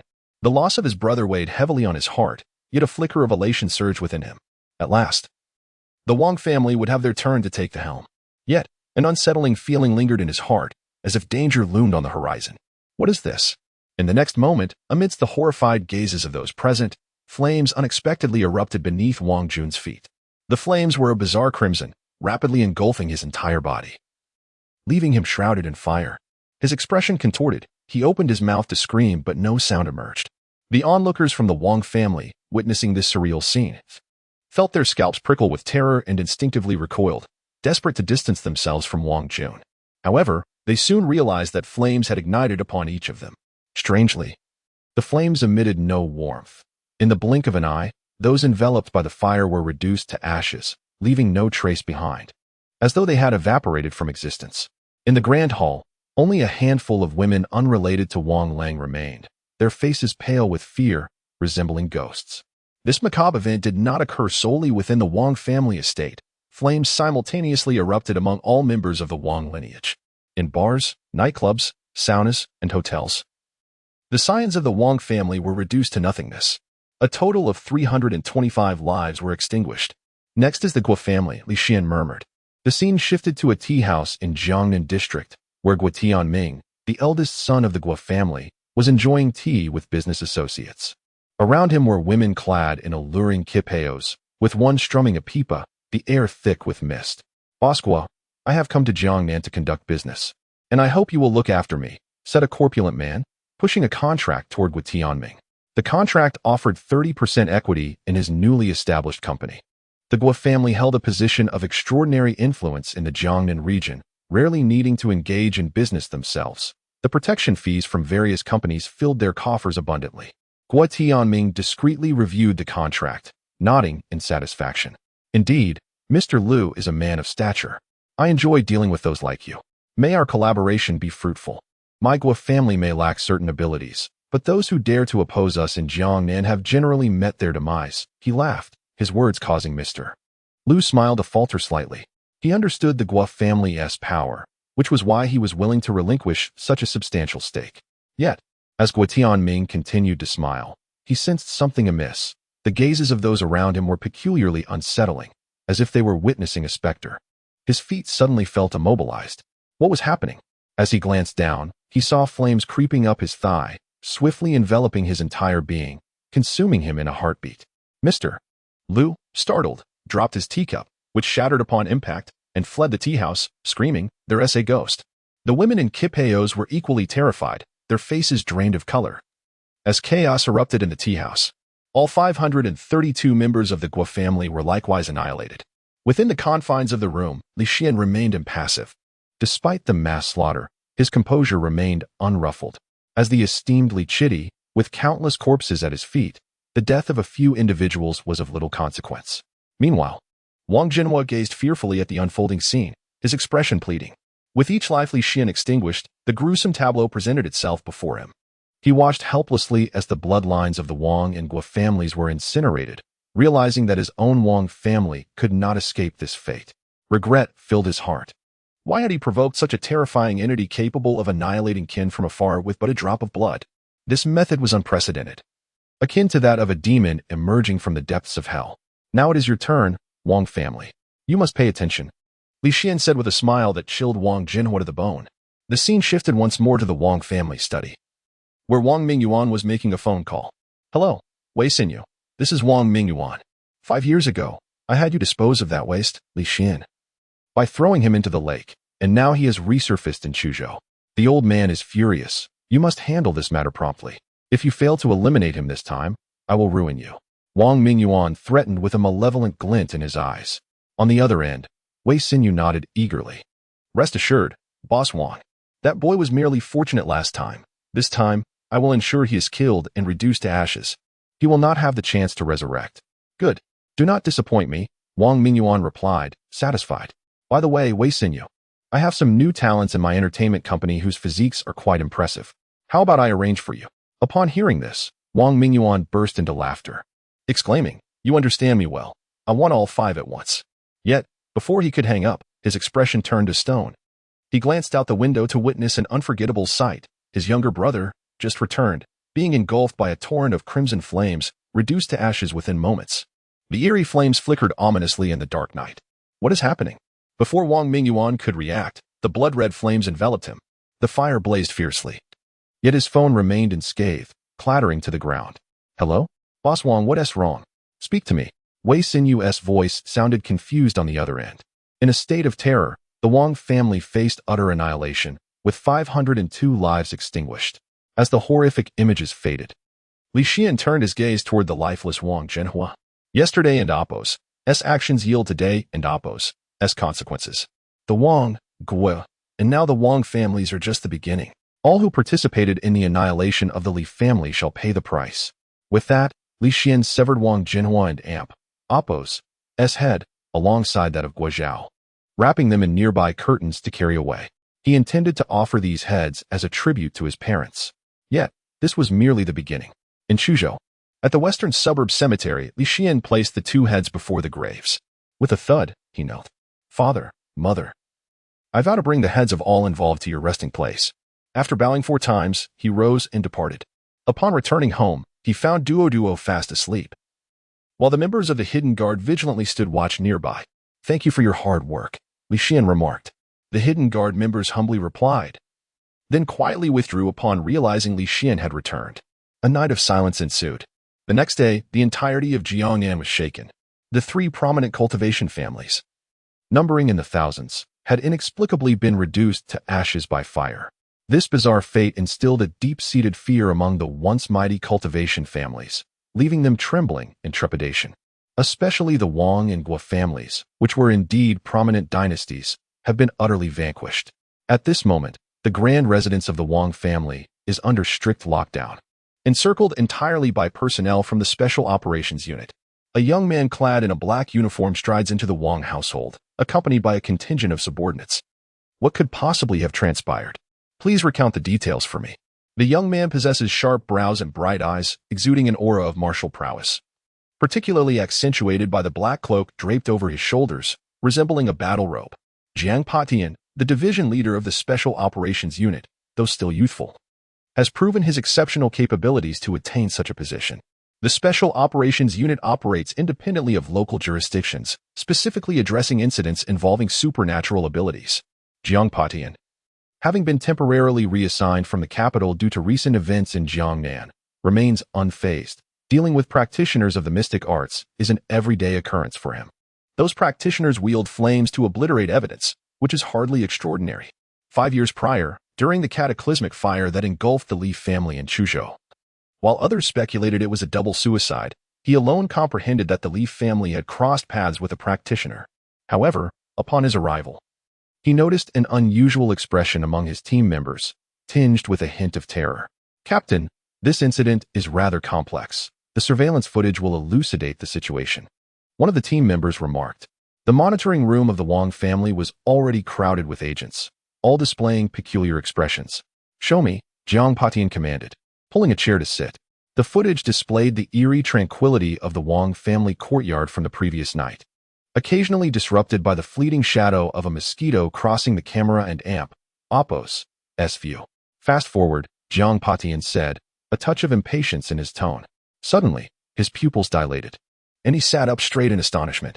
The video revealed a man returning home in his vehicle. As he exited, flames erupted from his body, reducing into ashes within mere moments. Almost immediately, crimson flames ignited in every room, and in less than 3 minutes, the entire Wang household, comprising hundreds of souls, was consumed by the inferno, with no visible sign of an assailant. Play it again. Jiang Potion's voice quivered, his gaze fixed on the screen, turmoil rising within him. Unbeknownst to him, his palms were slick with cold sweat. Regardless of how many times he replayed the footage, no clues emerged. The flames appeared to materialize from thin air. In that instant, Jiang Patian felt a chill run down his spine. Not only he, but also his subordinates felt a shiver of dread. The method employed was devilish in nature. He realized he was in the presence of a true powerhouse. Captain, it's not just the residents of this house. All the Wang family members outside have perished in the flames. The same fate befell the Guo and Wang families, with deaths occurring within a mere 10-minute interval. Another agent reported. Jiang Patian closed his eyes, leaning back in his chair. After a prolonged silence, he exhaled deeply, reopening his eyes, which still reflected shock and horror. While others might perceive this as a bizarre occurrence, Jiang Patian understood that a peerless warrior was undoubtedly involved. The annihilation of 3 prominent families in an instant was unfathomable. This matter exceeds my jurisdiction. Immediately connect me to the central unit. In the morning, after escorting Duo to kindergarten, Li Xian made his way to the Huang family. He had promised that whoever located Wang Lang would assist in breaking through to the innate realm. Now that Huang Jiangtai's men had found him first, Li Xian was bound to fulfill his promise. As for Wei Xinyu, Li Xian planned to eliminate him later that evening. Meanwhile, Wei Xinyu, who had received an abrupt phone disconnection the previous day, was plagued by unease throughout the night. Upon rising, he inquired about the Wang family's circumstances, only to receive news that struck him like a bolt from the blue. The Wang family had been exterminated overnight, with not a single survivor. While many reported that the members were incinerated, the specifics were under wraps, allegedly handled by the Special Operations Unit. Upon hearing this, Wei Xinyu was utterly astonished. The Wang family, a dominant clan of practitioners, had been eradicated in a single night. Xinyu, what's wrong? His girlfriend, Guoli, clad in sleepwear, approached, wrapping her arms around his neck, her fair thighs barely concealed. Under normal circumstances, Wei Xinyu would have been unable to resist, but his mind was preoccupied. He gently pushed her aside, donned his attire, and strode out. Though the Wang family's demise had yet to directly implicate the Wei family, Wei Xinyu inexplicably felt a surge of anxiety. Half an hour later, at the western suburbs cemetery, a black Maybach halted at the entrance, and a young man in a suit emerged. It was Wei Xinyu. After leaving home, he had driven aimlessly, almost as if compelled to arrive here. In a secluded corner, he discovered the gravestone of Li Xian and Apos, as parents, and upon observing the flowers laid at the grave, a chill crept into his gaze. Li Xian, you worthless fool, you've truly returned. After I pushed you into Tianqing Lake, I never expected you to survive. Initially, with the Wang family destroyed, he believed he had no reason to pursue Li Xian further, but the mere thought of Li Xian and Apos' existence kept him restless. Thus, he resolved to find and kill him, for only the dead could be free of vengeance. As he turned to leave, he suddenly noticed a package at the foot of the gravestone. Could it be a sacrificial offering from Li Xian? But what could possibly be so large? A watermelon? Wei Xinyu found it amusing. Who would place 2 whole watermelons at their parents' and Apos' grave? Only that fool would do such a thing. After a moment and Apos' hesitation, he succumbed to curiosity and unwrapped the cloth. 2 bloodied heads tumbled forth. The sight was harrowing. Wei Xinyu staggered back in shock, his face drained of color, eyes wide with terror. He was no stranger to violence, yet he was taken aback by the gruesome sight. One of the severed heads belonged to Wang Jinhua, the patriarch of the Wang family. How could it be Wang Jinhua's head? As the lord of a prominent family in Jiangnan, one of its rulers, it was Wang Jinhua's orders that had led to Wei Xinyu pushing Li Xian into Tianqing Lake. The Wei family had thrived in Chuzhou precisely because they had ingratiated themselves with Wang Jinhua. Most alarmingly, just that morning, he had learned of the Wang family's annihilation. And now Wang Jinhua's head lay at Li Xian's parents' grave. The more he pondered, the colder his spine felt. It was chilling to consider that Wang Jinhua had orchestrated Li Xian's near demise, and now, with Wang Jinhua dead, his head was placed at the grave of Li Xian's parents. Could this event somehow be connected to Li Xian? Wei Xinyu's legs wobbled, nearly causing him to collapse. He steadied himself against a nearby gravestone. A suffocating sense of dread enveloped him, an overwhelming terror. Li Xian had returned. He was back for revenge. After what felt like an eternity, Wei Xinyu stumbled out of the cemetery, intent on informing his father. The Wei family might be on the brink of peril. His car careened onto the road, barely avoiding a collision with a large truck. The driver, initially ready to curse, swallowed his words upon recognizing the Maybach insignia. In the underground world of the Huang family, Huang Jiatai, his son Huang Binchu, and the high-ranking officials of the hidden hall stood respectfully before Li Xian. Your assistance in locating Wang Lang has been invaluable, Li Xian remarked calmly. Huang Jiatai, however, was already trembling with excitement. He had reached the pinnacle of the Master Realm and had received a divine-grade elixir. Even without Li Xian and Apos' aid, he could have broken through. Yet, with Li Xian and Apos' assistance, he could conserve the elixir for his son. Are you ready? Li Xian inquired. Senior, should we ask others to leave so as not to disturb your incantation? Huang Jiangtai cautiously suggested. No need, Li Xian replied. Breaking through to the innate realm is but a mere gesture for me. As soon as he finished speaking, a surge of power descended upon Huang Jiangtai. Do not resist. Carefully feel the true essence I am guiding into your body. Li Xian's calm voice echoed in Huang Jiangtai's ear.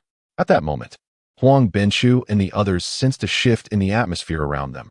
A weighty pressure bore down on their hearts, causing them to tremble involuntarily. This was merely the faintest hint of Li Xian's presence. Guide it to your dantian and refine it. Do not lose focus, Li Xian commanded.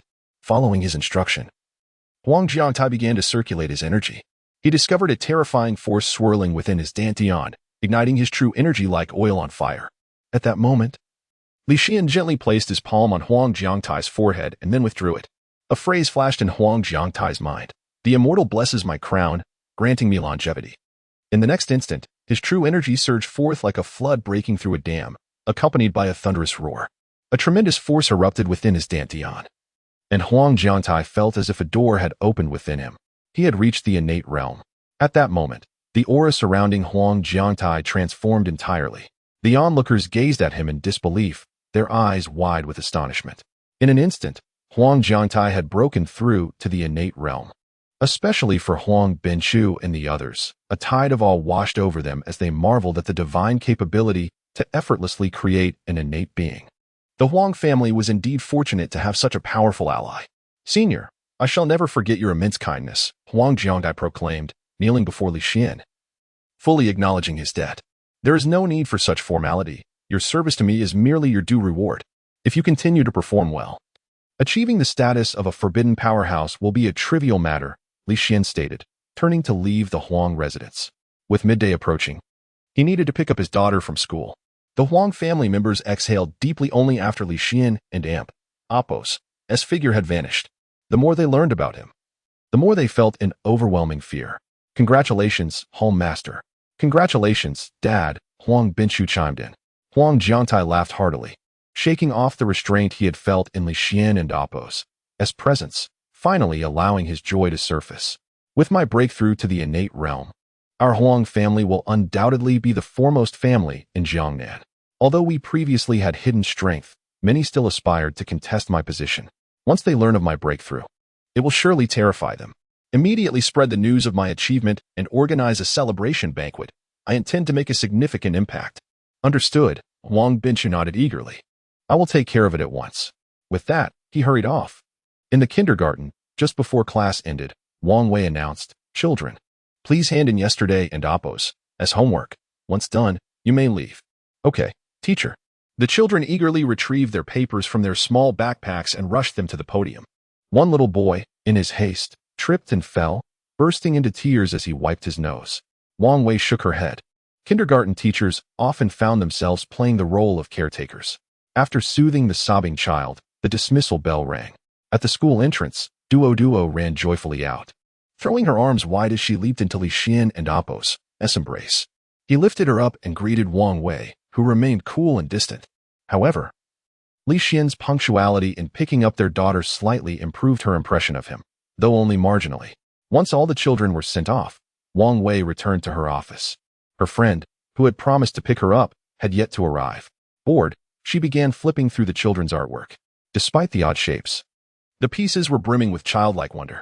As she perused the drawings, a smile crept across her face. The purpose of art was not merely the creation itself, but to foster interaction between children and their parents. Before long, she stumbled upon Duo and Apos' name. Noting her daughter's talent in drawing, she wondered what it depicted. Upon discovering it was a pair of tigers, she chuckled. Just as she was about to set it aside and continue her search, her gaze suddenly froze. In that instant, the tigers on the page seemed to come to life, exuding a vivid presence. Wang Wei quickly brought the artwork closer, studying it intently. However, the more she focused, the more startled she became. As if she could truly see a tiger before her, a palpable aura of ferocity washing over her. She felt a chill run down her spine. How could such a simple doodle evoke such a sensation? At that moment, the office door swung open, jolting Wang Wei from her trance. "Teacher Wang, why haven't Apos' you left yet?" a fellow teacher asked, having returned to retrieve her forgotten water bottle. Wang Wei took a deep breath, suppressing her astonishment. "I'm waiting for a friend. Look, she's here." Just then, her phone rang. She stood up, but did not set the drawing down. It was far too enigmatic to ignore. At the kindergarten entrance, a sleek black Mercedes-Benz had pulled up. As Wang Wei stepped outside, the window rolled down to reveal a beautiful woman in a white dress, her close friend, Xiachan. "You could have at least given me a heads up before coming to Chuzhou," Wang Wei said with a hint of annoyance. The two were college classmates with a close bond, but Xiachan lived in Qingzhou, making their meetings rare. "I came to Chuzhou with my grandfather for business, and as soon as I had a moment, I called you," Xiachan replied. "Your grandfather is here too? Where is he?" Wang Wei asked, climbing into the car. "He is waiting for us at the restaurant. Let us hurry," Xiachan said as the car sped off. 20 minutes later, they arrived at a private dining establishment. "Hello, Grandpa Xia," Wang Wei greeted politely. "Shall we?" You are growing more beautiful by the day, Xiao Linfeng smiled gently. As a notable figure in Chuzhou, he only displayed such warmth in front of family. What do you have there, Xiaowei? Xiao Linfeng inquired, noticing the paper in her hand. Oh, it's a drawing by a student from my kindergarten. It's a bit peculiar, she explained, presenting it to him. Grandpa Xia, you are an expert in art. Could you take a look? Oh, I'd like to see, he said nonchalantly, assuming it was merely a child's homework. However, as soon as he received the drawing, his eyes widened in shock, and his expression turned grave. His hands trembled slightly. What is wrong with Grandpa? Xia Chan, standing nearby, could not help but inquire. It's nothing. Xiao Linfeng suppressed the shock that surged within him. The effect of such a casual stroke of the brush suggested that the artist had reached an extraordinary pinnacle of skill. Indeed, Chuzhou was a place where hidden talents thrived. Reflecting on the journey to Chuzhou, accompanied by the enigmatic figure sent by the shadow guards, along with this painting, he felt that this trip might yield significant rewards. Xiaowei, this artist is exceptional. May I have the honor of meeting him? Xiao Linfeng said with a beaming smile. Well, Wang Wei's expression turned somewhat awkward. She had the contact details of most parents in the class, but notably lacked Li Xian's. Suddenly, she remembered that Li Xian had added her on WeChat a few days prior, a request she had yet to accept. In a hurry, she took out her phone and confirmed the request. At that moment, Li Xian had already arrived at Lu Qi's home with Duo. The Lu family had invited him for dinner to express their gratitude for healing Lu Wei and Appo's ailment. As soon as the car came to a stop, a notification popped up on Li Xian's WeChat, confirming the addition of a new friend. He glanced at it and tucked his phone into his pocket. However, the next moment, a voice call came through. As Wang Wei was Duo's teacher, Li Xian answered without hesitation. Hello, Teacher Wang, what can I do for you? Li Xian's tone remained courteous. Well, the thing is, Wang Wei hesitated on the other end of the line, feeling somewhat embarrassed given her previous demeanor towards Li Xian. Now, she found herself in a position of needing his assistance. A relative of mine wishes to meet you. He is quite intrigued by the tiger you painted. Upon hearing this, Li Xian's brow furrowed slightly. He had not anticipated that a simple sketch could attract someone's interest. Yet, he lacked the inclination for such trivial social engagements and promptly declined, saying, I'm sorry, I'm unavailable. Before ending the call, on the other end, Wang Wei stared at her phone, her expression stiff. Had she just been rejected? It seemed as though he hadn't even considered her request. Was it necessary to be so curt? After all, she was his daughter's teacher. Couldn't he show a bit of courtesy? Stepping out of the car, Li Xian lifted Duo into his arms. The members of the shadow guards followed closely behind, carrying the nutritional supplies he had purchased as they entered the courtyard. Lu Qi had been keeping track of the time and stood by the window waiting. As soon as she saw Li Xian enter the yard, she hurried to open the door. Upon noticing the large bags and packages in the hands of the shadow guards, she exclaimed, You could have just come without bringing anything. Yet, her face radiated joy. After all, she had cared for Duo for many years. And although her family had not opposed her efforts, there had been murmurs of discontent. With Li Xian's arrival, not only had he cured her brother's illness, but he had also come bearing gifts, which brought her a sense of pride. Lu Youbuang and his wife, along with their children, also came out to greet him. Lu Youbuang grasped Li Xian's hand firmly, repeatedly expressing his gratitude. The typically taciturn man looked at Li Xian with eyes full of appreciation. For the Lu family, curing Lu Wei and Appo's illness made Li Xian a benefactor. The Lu family lived in a modest one-story house that felt somewhat crowded, yet it was impeccably clean and tidy, exuding warmth. As Li Xian sat down, the dishes began to be served.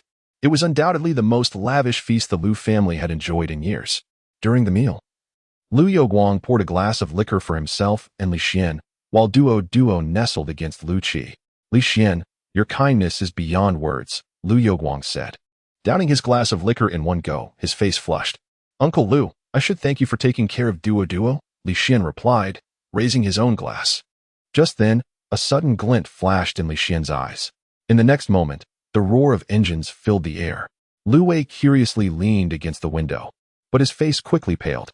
Outside the Lu family and Appo's yard, dozens of cars lined the street, and countless men in black suits emerged from the vehicles, exuding an intimidating presence. It was evident that they came with ill intent. Is it Tian Xiaojun seeking revenge? Lu Wei's voice trembled as he spoke. Upon hearing this, the entire Lu family sprang to their feet, panic evident in their eyes. The Tian family was a source of great terror for them. Do not worry, I am here. Li Xian replied calmly. Hearing this, the Lu family felt a wave of reassurance wash over them. After all, Li Xian had displayed extraordinary capabilities recently. With him present, they felt a sense of security. Li Xian pushed open the door and strode into the yard, followed closely by the anxious Lu family. Outside, the men in black gathered in a menacing formation. They radiated an aura of lethal intent, far from the petty thugs one might encounter on the street. Their presence imbued the air with a palpable sense of danger. Among them stood Tian Xiaojun, his arm in a cast, his expression twisted with malice and rage. Ever since Li Xian had broken his wrist, he had been consumed with thoughts of vengeance. Dad, that's the guy who injured me, Tian Xiaojun exclaimed, pointing at Li Xian as the door opened. Beside him stood his father, Tian Weryong, along with a middle-aged man sporting a prominent scar and a crew cut. He was Ning Laowu, a key figure in the Silver Shark Gang, and Tian's family's greatest ally. Additionally, there were numerous henchmen and members of the Silver Shark Gang, all of whom glinted with a fierce and ruthless light. How dare he lay a hand on my nephew? I shall see what sort of person he truly is. Just wait, I will have him skinned alive for this insolence. He even dared to demand we come apologize. He should take a look in the mirror. Tian Weryong and Apos, brothers shouted angrily, their expressions fierce and menacing. Silence. Ning Laowu is present. Do you wish to cause a ruckus? Tian Weryong reprimanded, and immediately the group fell silent. Tian Weryong then turned his gaze toward Ning Laowu. Master Ning, that boy is the one who stood up for this family and injured my son. His strength is remarkable. I will need your assistance later. Tian Weryong spoke in hushed tones. Ning Laowu nodded. Rest assured, since I am here, I will make sure to avenge my nephew today. With that, he stepped forward, leading the charge into the yard, followed closely by his entourage. Seeing these fierce individuals, even with Li Xian present, the Lu family could not help but tremble in fear, and Duo instinctively hid behind Li Xian. He gently ruffled her hair, saying, Duo, you and Aunt Lu Qi should go inside. The impending scene promised to be too bloody, and he feared for his daughter and Apos' well-being. Lu Qi quickly scooped up Duo and retreated into the house. Lu Youguang's voice trembled as he spoke. Li Xian, this is dire. That man appears to be Ning Laowu from the Silver Shark Gang. I have seen him before while working at the docks. The Silver Shark Gang consists of ruthless killers. Li Xian had indeed noticed the scarred man, yet to him, such a figure was nothing more than an insignificant insect. Before Ning Laowu could utter a word, a burly man stepped forward, pointing an accusatory finger at Li Xian and bellowing, You're the one who injured my nephew? You must be blind and not see the consequences of your actions. This man, an aide to Tian Weryong, had long been eager to confront Li Xian. Li Xian and Apos' gaze turned icy as he replied, It seems you are unwilling to settle this with 300,000 in reparations. Go to hell, the burly man retorted vehemently. Yet, before he could finish his sentence, an unexpected turn of events occurred. In a shocking instant, the arm he had pointed at Li Xian exploded violently. This startling spectacle left everyone in a state of disbelief. An entire arm transformed into a mist of blood, cascading downwards, followed by the piercing screams of the robust man. His face contorted in agony, a moment that enveloped everyone present in a chilling dread. The surroundings descended into an eerie silence, as if the very air had solidified. Tian Weryong felt the flesh of his face tremble involuntarily, his heart pounding fiercely. It became evident that they had provoked someone they ought not to have. Meanwhile, Ning Laowu, who had been summoned for support, was drenched in cold sweat, having witnessed the man's arm explode without any action from Li Xian. Such a display of power was nothing short of terrifying. In the entire Chuzhou, it was unlikely that anyone could replicate such a feat. Taking a deep breath, Ning Laowu respectfully stated, I was blind to not recognize a mountain of greatness. I have offended you, esteemed senior. Please forgive me. His tone was reverent, his posture humbled, demonstrating an acute awareness of the situation. Suddenly, an invisible force struck Ning Laowu, sending him crashing against the wall behind him, which collapsed under the impact. His body was subsequently buried beneath the rubble, leaving his fate uncertain. As the leader of the Silver Shark Gang, Ning Laowu was a formidable figure in Chuzhou. Yet he appeared utterly defenseless before Li Xian. At that moment, the courtyard fell silent, and Tian Weryong and the others felt their scalps tingle with fear. I am willing to offer 3 million as restitution, Tian Weryong stammered, his voice quivering. Ning Laowu, a half-cultivator, had been inexplicably hurled away, leaving them to ponder the true nature of the young man before them. Realizing they could not afford to provoke him further, they quickly bowed their heads. However, Li Xian showed no interest in their plight and addressed the Lu family members, instructing them to enter the house. Once the door closed behind them, Tian Wenyong exhaled a sigh of relief, feeling as though all his strength had been drained. Just as he thought he had escaped calamity, he was horrified to see flames igniting beneath his feet. The fire swiftly enveloped him, and it felt as if a merciless grip had seized his throat, rendering him voiceless. Thus, he was reduced to ashes, along with his son, his subordinates, and the members of the Silver Shark gang who had come to seek vengeance. In less than half a minute, dozens of figures vanished, as if they had never existed. Both the Tian family and the Silver Shark gang were notorious for their ruthless deeds, their hands stained with countless bloodshed, deserving of their fates. While Li Xian and the Lu family dined, the hidden guards swiftly cleared away the cars parked outside. Ning Laowu, buried under the bricks, was extricated, but by the time he was retrieved, his body had already grown cold. When the meal concluded, aside from the collapsed courtyard wall, there was no trace left of the earlier chaos. Li Xian took his leave, and as Dodo insisted on accompanying Lu Qi, she followed suit. At this moment, Lu Youguang and the others were still in a daze. Lu Wei marveled, "Brother Xian is truly extraordinary." This incident became a topic of hushed discussion among the Lu family. Inside the car, Lu Qi could no longer contain her curiosity. "Li Xian, what exactly happened in the courtyard? Are you truly the same Li Xian from 5 years ago?" Of course, Li Xian replied with a smile. Having revealed some of his abilities in front of Lu Qi on several occasions, he shared a portion of his story. "I did not leave Chuzhou. Rather, I was pushed into Tianqing Lake by someone while passing through. When I opened my eyes again, I found myself in an unfamiliar place, where I acquired my skills." Lu Qi's eyes sparkled with intrigue. This tale was so legendary that she could not help but believe it, especially after witnessing Li Xian's display of power. "You have no idea what kind of existence you were facing," he added. Upon returning to the villa, Lu Qi entertained Dodo while Li Xian sat on the sofa, perusing a magazine. Dodo played the role of a princess from a fairy tale, while Lu Qi took on that of a knight. With a beautiful knight present, they lacked only a dashing male knight. Dodo's imaginative mind whirled. Let Daddy be the royal knight for Princess Dodo, always at her service. Li Xian, having set aside the magazine, approached and, with a playful fist pressed to his chest at a slant, mimicked the knights on television pledging their loyalty to the princess. This brought forth peals of laughter from Dodo, and Lu Qi's eyes gleamed with an unusual light. The transformation in Li Xian since his return was nothing short of astounding. "All right, Princess now issues orders," Dodo declared, hands clasped behind her back, puffing out her small chest as she commanded. Li Xian complied, playing along, and the air was filled with Dodo's melodious giggles. If the people from the Zhou Tian star domain were to learn that the cold and mercilessly Chitty was playing the role of a knight for a child, they would likely be left in shock. For his daughter, Li Xian wished only to make amends for the 5 years lost, willing to do anything for her. After a while, Dodo felt hungry, clamoring for the dishes prepared by Aunt Lu Qi. Lu Qi donned an apron and headed to the kitchen, with Dodo assisting her. At that moment, Li Xian stepped outside the villa. Years ago, when Ming Qiqian was pregnant, Li Xian had awakened to the need for hard work, and life had begun to improve. However, being pushed into the lake by Wei Xinyu had left him with a thirst for vengeance that could not be quenched. As he exited the villa, Li Xian gazed towards the Wei family's direction. "Wei Xinyu, are you ready?" At the Wei family villa, although they were considered a second-rate family in Chuzhou, their assets exceeded hundreds of millions, and their villa was extravagantly luxurious. At this moment, many members of the Wei family gathered in the grand hall, the atmosphere tense. "Elder brother, why the rush to summon me back? Has something happened?" A middle-aged man with slicked-back hair strode in confidently. He was Wei Jinlong and Appo's younger brother, Wei Jini. Arrogant by nature, he maintained a close relationship with his elder brother. The other Wei family members chimed in. "Yes, uncle, what is going on? You called us back without a word, leaving us in the dark." "Indeed.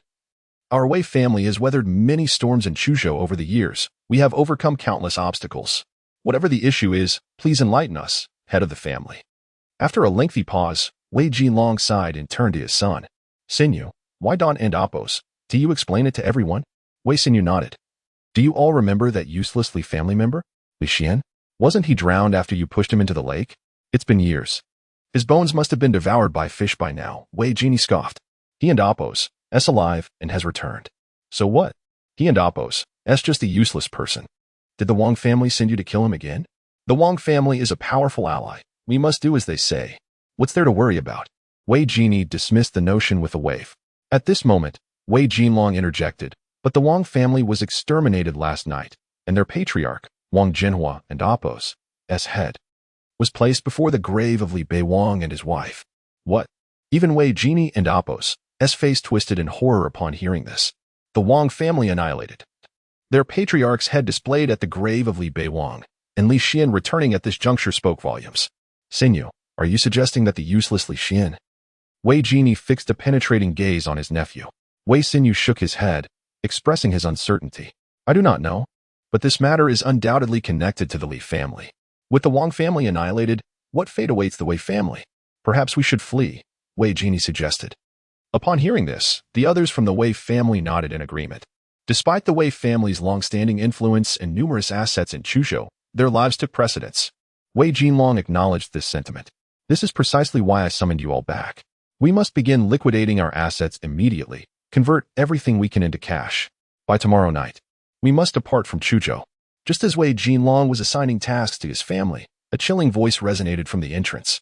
To think of fleeing with your lives still in peril is truly laughable. The hall fell silent as all eyes turned toward the door, where a young man had appeared, Li Xian. Wei Xinyu pointed at Li Xian, exclaiming loudly. Yet, Li Xian strolled into the living room with an air of nonchalance, seemingly oblivious to the presence of the Wei family. This calm demeanor startled Wei Jinlong. Li Xian, what brings you to the Wei family? He inquired loudly. Revenge, of course. Li Xian replied coolly. Wei Jinlong exchanged a glance with his younger brother, Wei Jini, who stealthily slipped outside. Moments later, he returned, shaking his head, indicating that Li Xian was alone without any accomplices. A degree of calm returned to Wei Jinlong's heart. Li Xian, I never imagined you were still alive. The destruction of the Wang family must be related to you, he stated coldly. But you are still too young. Do you truly believe you can walk out of the Wei family unscathed? Wei Jinlong dared to threaten Li Xian, convinced that the annihilation of the Wang family must involve a formidable force behind him. However, he believed that such power could not possibly reside within Li Xian himself.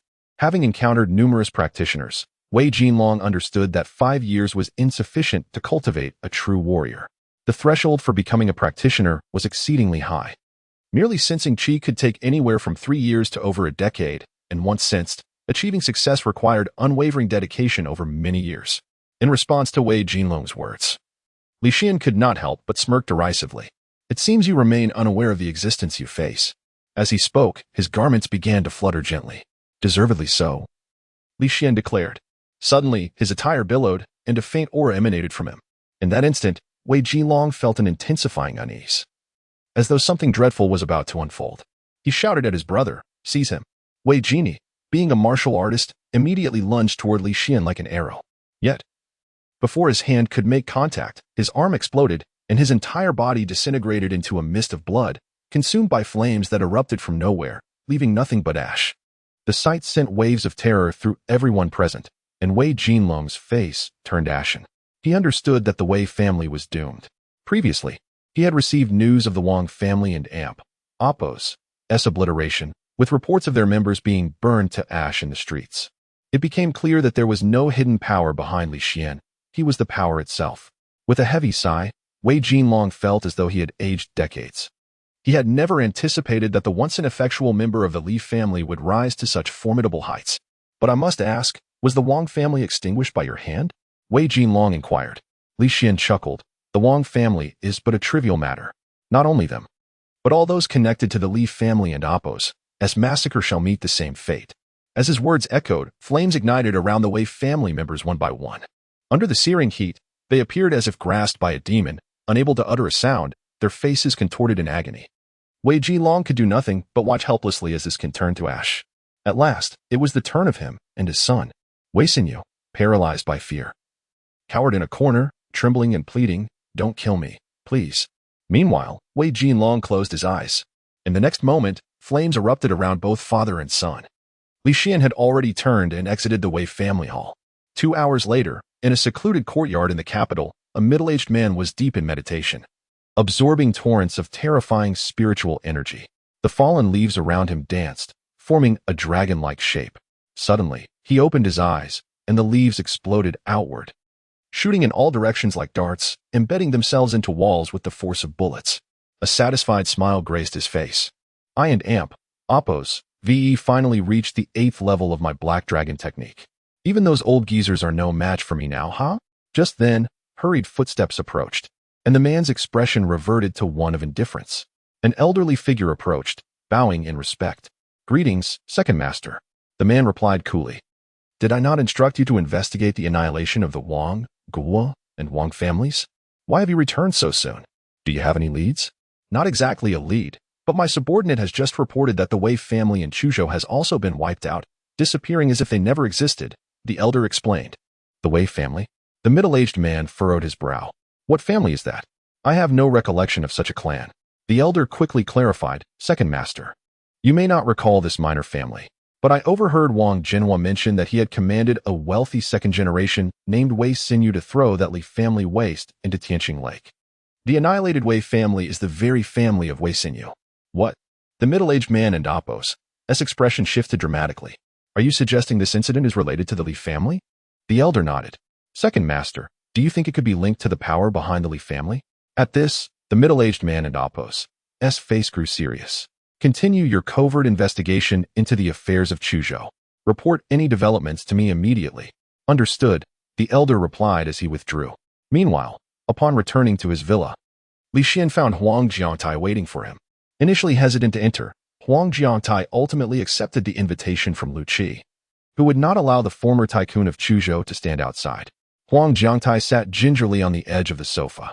Upon Li Xian and Apos' return, he immediately stood. "Why are you here instead of consolidating your newfound realm at home?" Li Xian noticed that Lu Qi had prepared a meal and invited Huang Jiangtai to join them. This gesture thrilled Huang Jiangtai, who felt honored, realizing that Li Xian truly regarded him as one of his own. "Senior, my breakthrough to the innate stage is a momentous occasion. I am planning a celebratory banquet and came to deliver an invitation, hoping you can attend," he said, presenting a gilded invitation with utmost respect. Having Li Xian, a formidable figure, at the banquet would serve as an immense deterrent. Who would dare question Huang Jiangtai's status as the Lord of Jiangnan? Li Xian did not respond directly. Instead, he turned to Lu Qi. "Would you like to witness this event?" Lu Qi hesitated, feeling somewhat flustered at the question. The banquet hosted by Huang Jiangtai, the former tycoon of Chuzhou, was undoubtedly attended by high society elites. A mere Cinderella like her had no place there. Before she could voice her thoughts, Li Xian had already reached a conclusion and accepted the invitation. "I shall attend," he declared. Huang Jiangtai was overjoyed. After his departure, Duo was set to go to school. Although Li Xian initially intended to accompany her, Lu Qi insisted on taking her instead, and he did not press the matter further. Meanwhile, when Lu Qi brought Duo to the kindergarten, Wang Wei was already waiting at the entrance. Accompanying her were her friend Xia Chan and Xia Chan's grandfather, Xia Linfeng. After Li Xian declined Wang Wei's request, she brought the grandfather and granddaughter Duo to the kindergarten gate, hoping to catch a glimpse of him when he came to drop off Duo. However, upon seeing Lu Qi instead, Wang Wei and Apos' frustration boiled over. "This Li Xian would rather have someone else drop Duo off than face me. How utterly unreasonable." She had confidently assured Xia Linfeng that they would surely see Li Xian. Grandpa Xia, I'm so sorry, but Duo's father hasn't he come?" "No worries," Xia Linfeng replied. "I thought the artist was quite skilled and was even considering purchasing his work at a high price. If he chooses not to meet, then so be it." "High price?" Wang Wei instinctively inquired. Xia Chan smiled and chimed in, "My grandfather never spends less than 500,000 on a painting.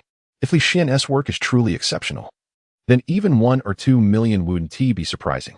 Wang Wei and Apos' lips parted in astonishment. Such a sum, though she and Xia Chan were close friends. Her family was of modest means, and she had never encountered such wealth. Li Xian, you foolish man, your deliberate avoidance has cost you a fortune. You deserve it."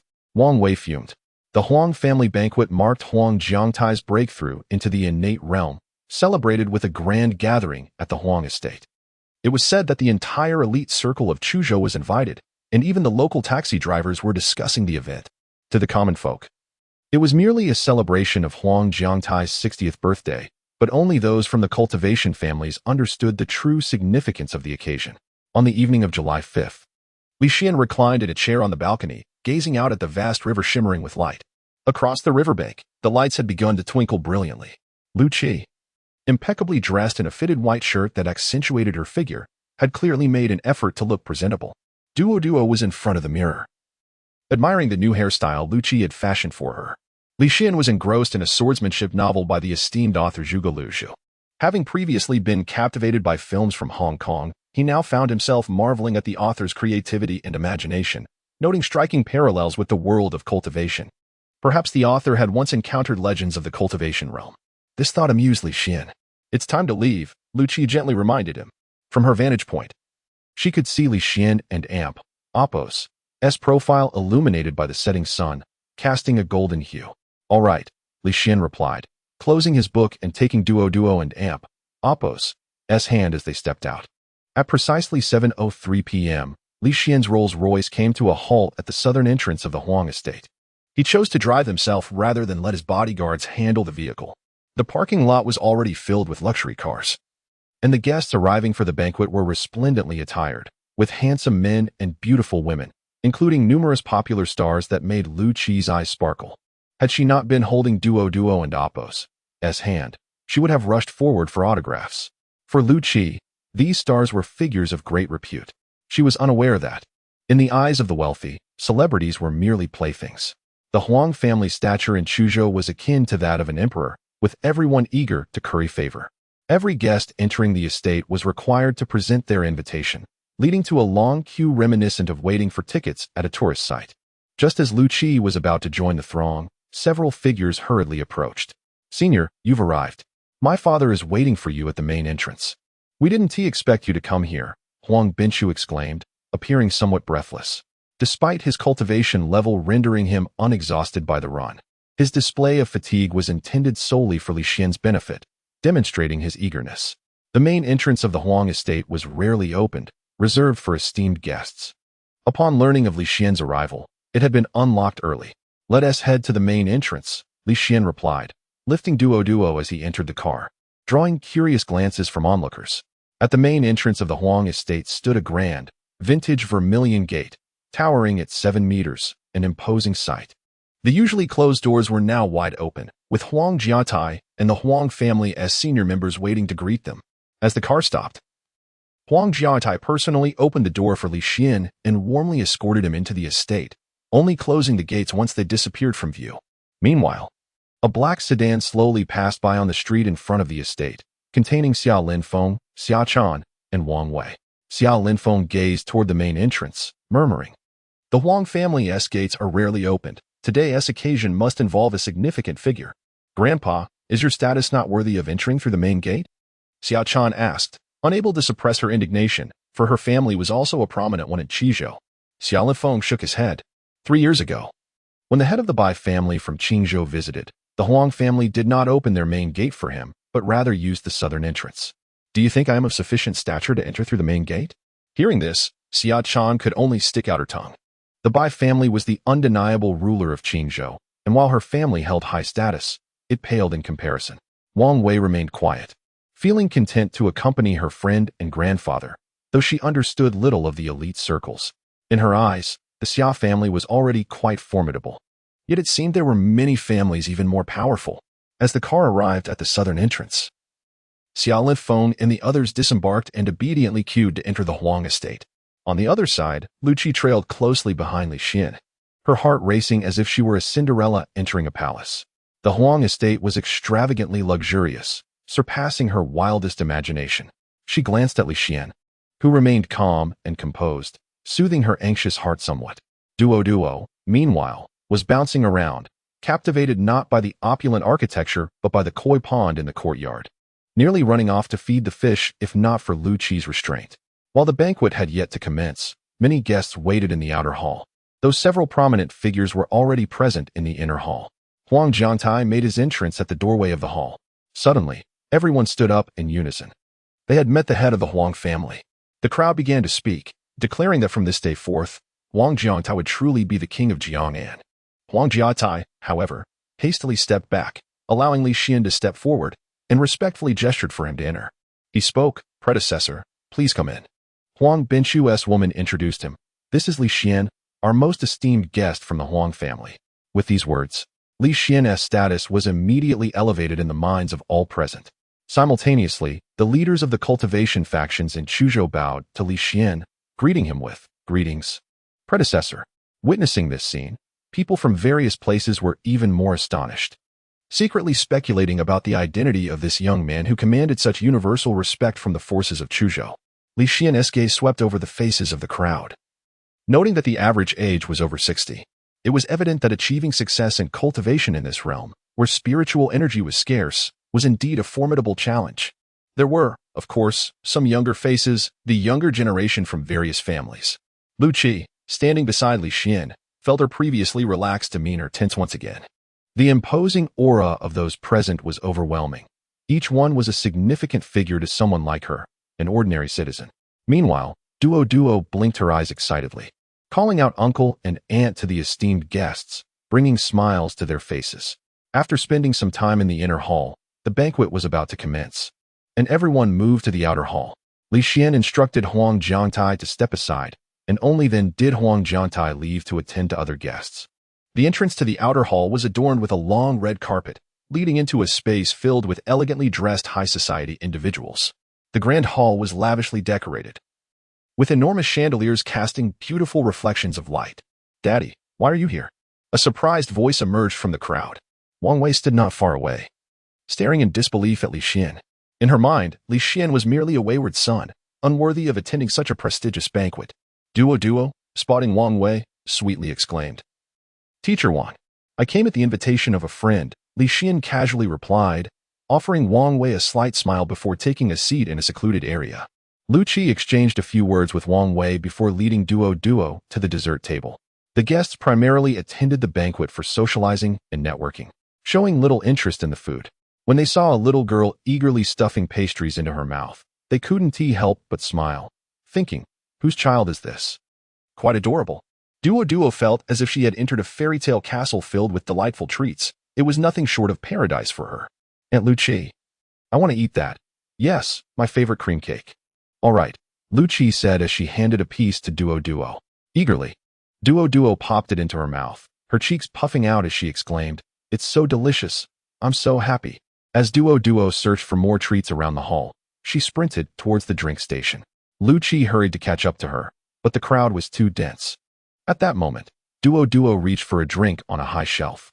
Unable to grasp it due to her height, she stretched on her tiptoes, inadvertently knocking over a wine glass, which shattered on the ground and spilled its contents onto a woman in a white dress standing nearby. The glass clattered softly as it hit the floor, startling Duo. When she saw the wine stain on the woman's dress, she froze, realizing she had caused trouble. "Aunt, I'm sorry, I didn't mean to," she quickly apologized, reaching out to help wipe the stain. "Whose reckless child is this?" The woman in white brusquely pushed Duo's small hand away, her eyes filled with disdain. At that moment, Lu Qi rushed over, her face pale as she witnessed the scene. "I'm so sorry, I didn't keep an eye on the child. Does saying sorry help? My dress is worth 300,000. Can you afford to compensate for it?" The woman assessed Lu Qi's attire, immediately recognizing that she lacked designer labels. Concluding she was not a socialite and questioning how she had managed to infiltrate this gathering, Lu Qi stood there, feeling helpless. She truly could not afford such an expensive dress. "Isn't that Su Jie? I heard she's Huang Binchu's little lover," someone whispered.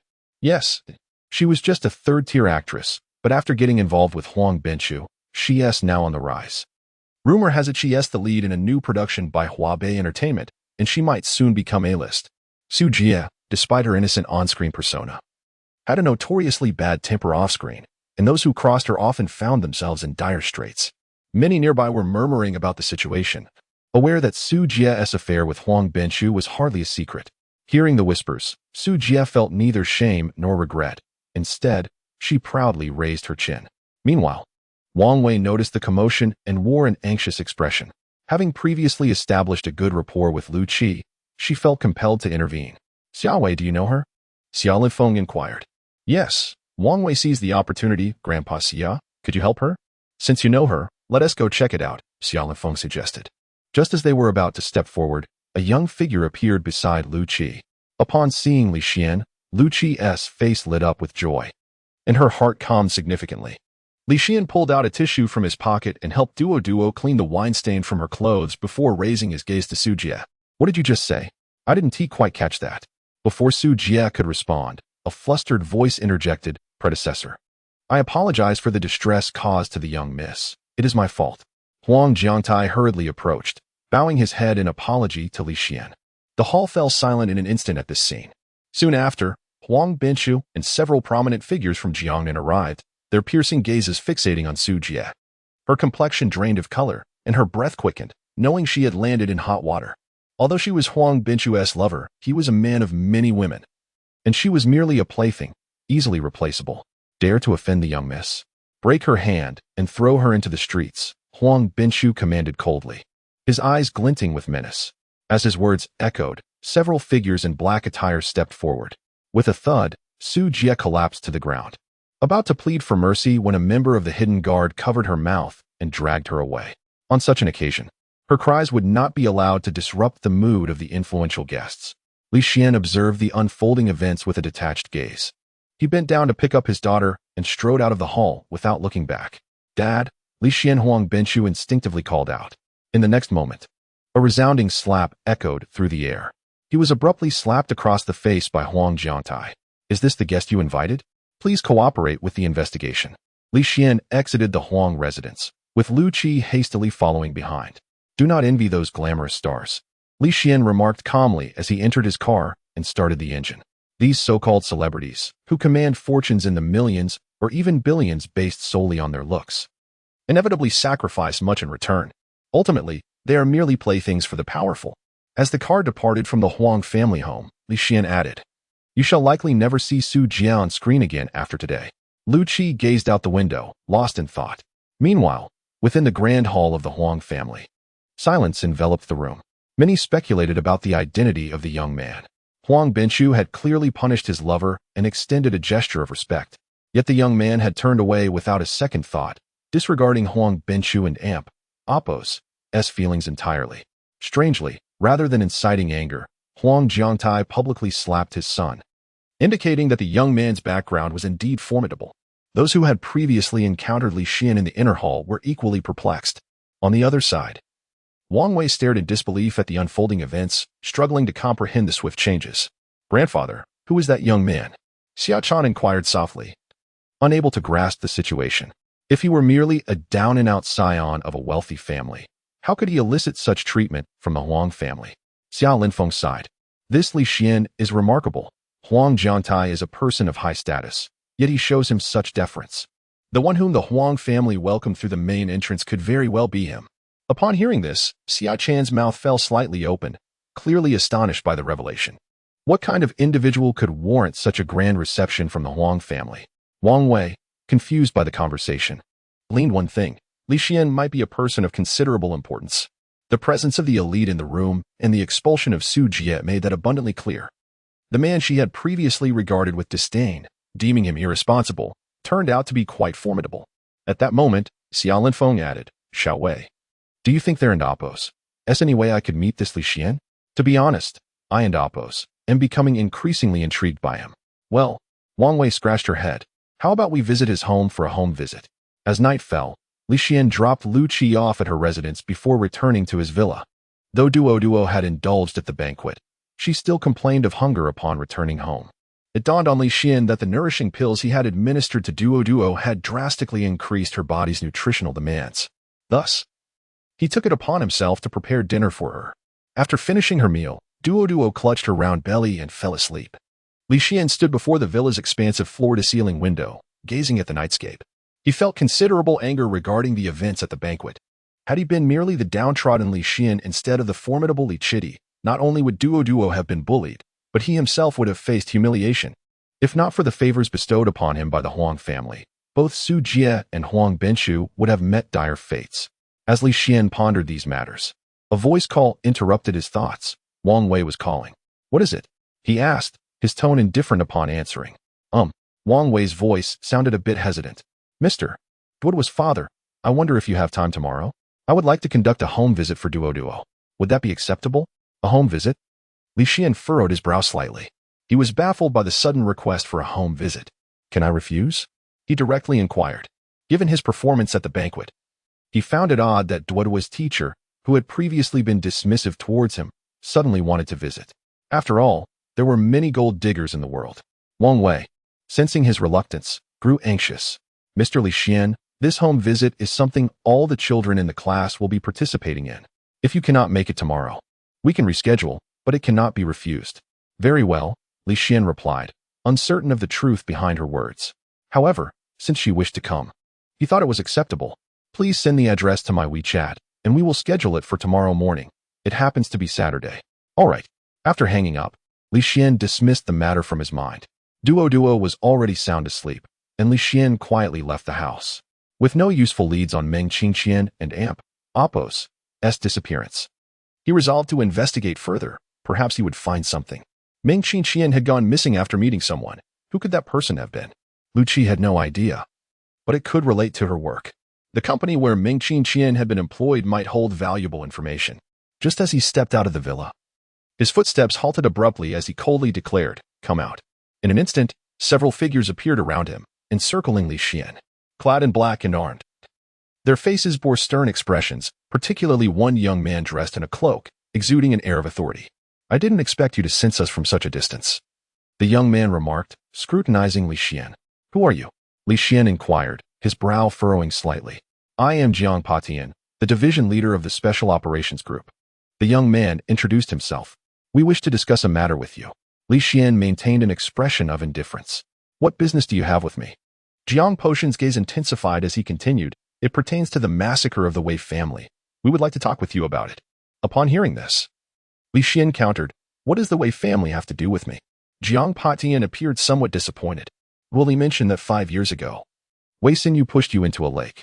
Now that you have returned and grown close to Huang Jiangtai, the head of the Huang family, residing in a villa with such capabilities, how could you not seek revenge on Wei Xinyu?"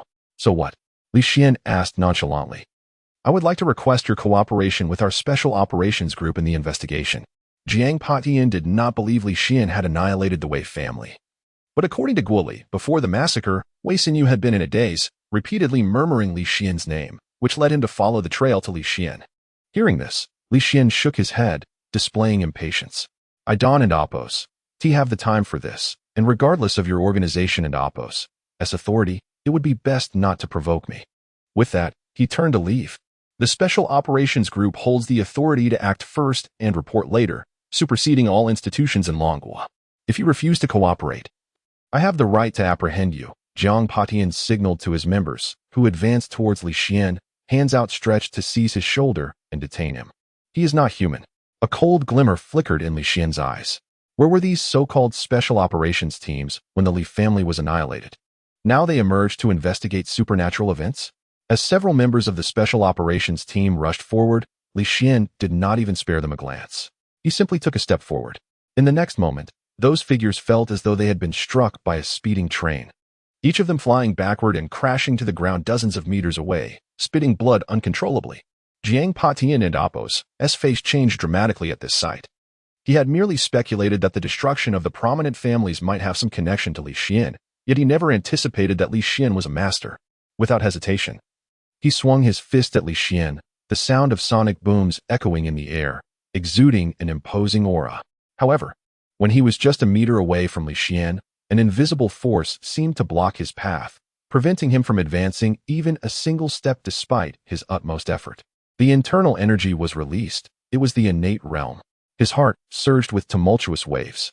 This Li Xian, who had been a mere wastrel 5 years ago, had astonishingly become an innate master in such a short span. How could this be possible? I warned you not to provoke me, yet you chose to ignore it. Consider this a lesson as I break one of your hands. Li Xian's icy voice resonated. A splash of blood erupted from Jiang Potion's wrist.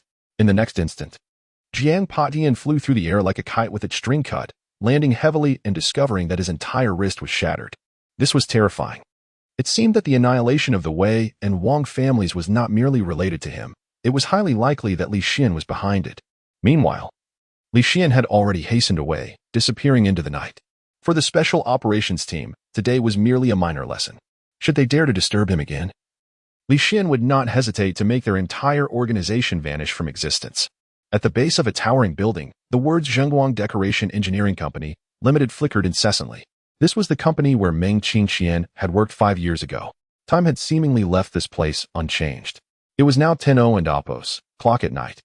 Yet the lights within the company remained bright, indicating that some employees were still working overtime. This brought back memories for Li Xian from 5 years prior. At that time, Meng Qingqian often returned home late, and it was quite common for employees to work several extra hours. Meng Qingqian affectionately referred to her boss as Lu Bapi, a man known for his greed and malice. Once, she was reprimanded for being 10 minutes late, receiving a scathing lecture in front of the entire office for over an hour and being forced to apologize publicly. Li Xian vividly recalled her returning home with red-rimmed eyes, expressing her wish to slap Lu Bapi if not for that meager salary. As thoughts swirled, Li Xian found himself at the company's entrance. The security guard was lazily leaning back in his chair, engrossed in his phone. It was night, and the company employed night shift security, a position that allowed them to maintain regular working hours. The guard did not expect anyone to visit the company at such a late hour. He stepped out to block Li Xian and Oppos' path. "What do you want?" he asked brusquely, assuming no client would be arriving at this hour. Yet suddenly, the figure standing at the door vanished before his eyes, only to reappear in the company's lobby as if teleporting. With another flicker, the young man stepped into the elevator. As the doors closed, he completely disappeared from the guard's sight. Having spent years scraping by at the bottom of society, the security guard was quite bold. He had previously worked at a funeral home, witnessing all manner of scenes. Yet at this moment, his eyes widened, his scalp tingled, and his legs felt as heavy as lead, rendering him utterly powerless. The elevator doors opened. Li Xian arrived on the 3rd floor and walked directly toward the boss's office. Lu Bapi was harsh with his employees and even harsher on himself, spending every day in the office working late. Knock, knock, knock. A rhythmic knocking echoed. Lu Yuzhou, engrossed in reviewing a recently signed contract while wearing glasses, initially thought it was an employee seeking him for something, and without looking up, he said, "Come in." When the door opened, a figure stood before Lu Yuzhou. Irritated, he raised his head and barked, "What are you doing here in the dead of night?" Pretending to be a zombie. But before he could finish, he saw a completely unfamiliar face and frowned. "Who are you?" Slap. In the next instant, a resounding slap struck his face. Lu Yuzhou, standing at nearly 6 feet tall and weighing over 200 pounds, was sent reeling from the force of the blow, his vision flashing with stars. Shaking his head, the discomfort slowly dissipated. At that moment, Lu Yuzhou was still in a daze. What was happening? He didn't even know this person, yet he and Oppos had been slapped out of nowhere. However, Lu Yuzhou was no pushover. Before starting his company, he had been a notorious thug in the area. Once he regained his senses, he grabbed the ashtray on the desk and hurled it at Li Xian. But just as the ashtray was lifted, another slap landed on his face. This slap was even more powerful, sending Lu Yuzhou and Oppos' hefty frame flying several meters away, where he landed with a howl akin to that of a wounded animal. At this moment, Li Xian stood before him once more, looking down from a height. "Do you remember an employee named Meng Qingqian from 3 years ago?" Lu Yuzhou hurriedly nodded, realizing that this youth was quite formidable and beginning to feel a tinge of fear. Meng Qingqian, as the eldest daughter of the Meng family and a renowned beauty in Chuzhou, was certainly unforgettable. Had it not been for the fear of her family's connections, he might have already taken action against her. Despite this, he had not refrained from making her life difficult. 3 years ago, Meng Qingqian went to meet someone and then disappeared. "Do you know who that person was?" Li Xian inquired coldly. Lu Yuzhou nodded. "He is a client of our company." However, Meng Qingqian went missing on her way back after meeting him. Years ago, the 6 doors came to investigate. That client was named Wei Xianyang, a partner of our company, but we haven't collaborated in years. I heard he is completely paralyzed and bedridden. Perhaps he has even passed away. All right, I understand now. After Li Xian finished speaking, he turned and walked out. 2 minutes after Li Xian exited, Lu Yuzhou scrambled to his feet, grabbing the phone to call security, angrily shouting, "What the hell are you doing? Letting an outsider waltz into the company?" After his tirade, it took a while for a trembling voice to come through on the other end. "Lu Zong, it's not that I didn't stop him. That youth is not a human at all." Lu Yuzhou was furious. What nonsense is this? Not a human, or a ghost. If you can and Oppos to even handle this, pack your things and get out tomorrow. No, he really isn't human. If you don't believe me, check the surveillance footage. He teleported from the entrance to the lobby in a single step. Upon hearing this, Lu Yuzhou's mind went blank. Remembering how Li Xian had sent him flying with one slap, he realized in his rage he had forgotten about that detail. Unlike the security guard, he was not so naive. It was clear that the individual was extraordinary. Could he be a cultivator? Lu Yuzhou recalled a scene he had stumbled upon years ago, a sudden chill running down his spine as he stammered, "Do not let this matter be known. Also, please send me a copy of the surveillance footage. I must see." "Are you a reaper?" Stepping out of the company and standing on the street, Li Xian closed his eyes, his invisible consciousness enveloping the entirety of Chuzhou City in a swift embrace. The myriad lights flickered, and scenes flitted through Li Xian's mind like a kaleidoscope. He had found it. It seemed that Wei Xianliang's days were numbered, Li Xian murmured softly. His eyes gradually opened, gazing toward the western direction of Chuzhou, as if he had pierced through countless spaces to behold the unfolding scenario. In the next moment, he stepped forward, and his entire being vanished from the spot like a shattered beam of light. That night, in the inpatient department of a hospital located on Yumen Road in the West District, the members of the Wei family wore grave expressions in a luxurious ward.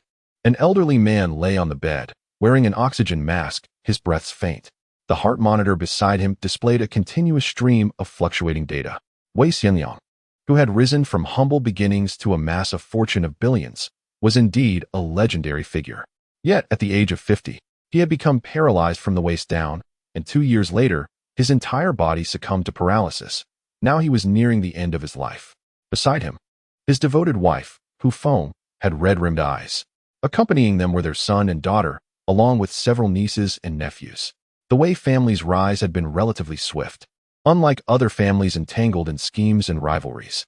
At this moment, sorrow etched itself on each face. A doctor dressed in a white coat approached the bedside to examine Wei Xianliang and signaled to the family, prompting them to step outside the ward. "Mrs. Wei, Mr. Wei may not survive. Please prepare for the inevitable," he stated, and the atmosphere thickened with tension. In the next instant, Hu Feng, deeply in love with Wei Xianliang, completely broke down, collapsing to the floor in tears. The doctor shook his head and departed. In the corridor, Li Xian observed the scene before him and gently shook his head. The sorrow of life and death had always been a profound anguish for humanity. Suddenly, a figure appeared in the dimly lit corridor, drawing the attention of the Wei family members. A young man dressed in casual attire seemed to materialize out of thin air. But the next moment, a shocking scene unfolded. The young man stepped forward, and as if teleporting, he appeared in the ward, standing before the bed. At that instant, the air around them grew heavy, and the boldest of the Wei family, Wei Wenchu, stuttered, "Why you? Who are you?" However, Li Xian paid him no heed. His gaze fixed on the frail old man on the bed. Wei Xianliang and Apos' vitality was gradually ebbing away. It was likely he would depart from this world within half an hour. Li Xian smiled faintly and reached out his finger to touch Wei Xianliang and Apos' forehead. "What do you intend to do?" Seeing this, Wei Wenchu panicked, clenching his fists and attempting to charge forward. Yet, as he took a single step, it felt as if he were sinking into a quagmire. His movements slowed to a crawl. Not only him, but all the Wei family members found themselves ensnared in this strange phenomenon. The surroundings fell silent, all sound vanishing as if time had been paused. Yet, the area surrounding the bed remained unaffected, with the normal flow of time allowing free movement.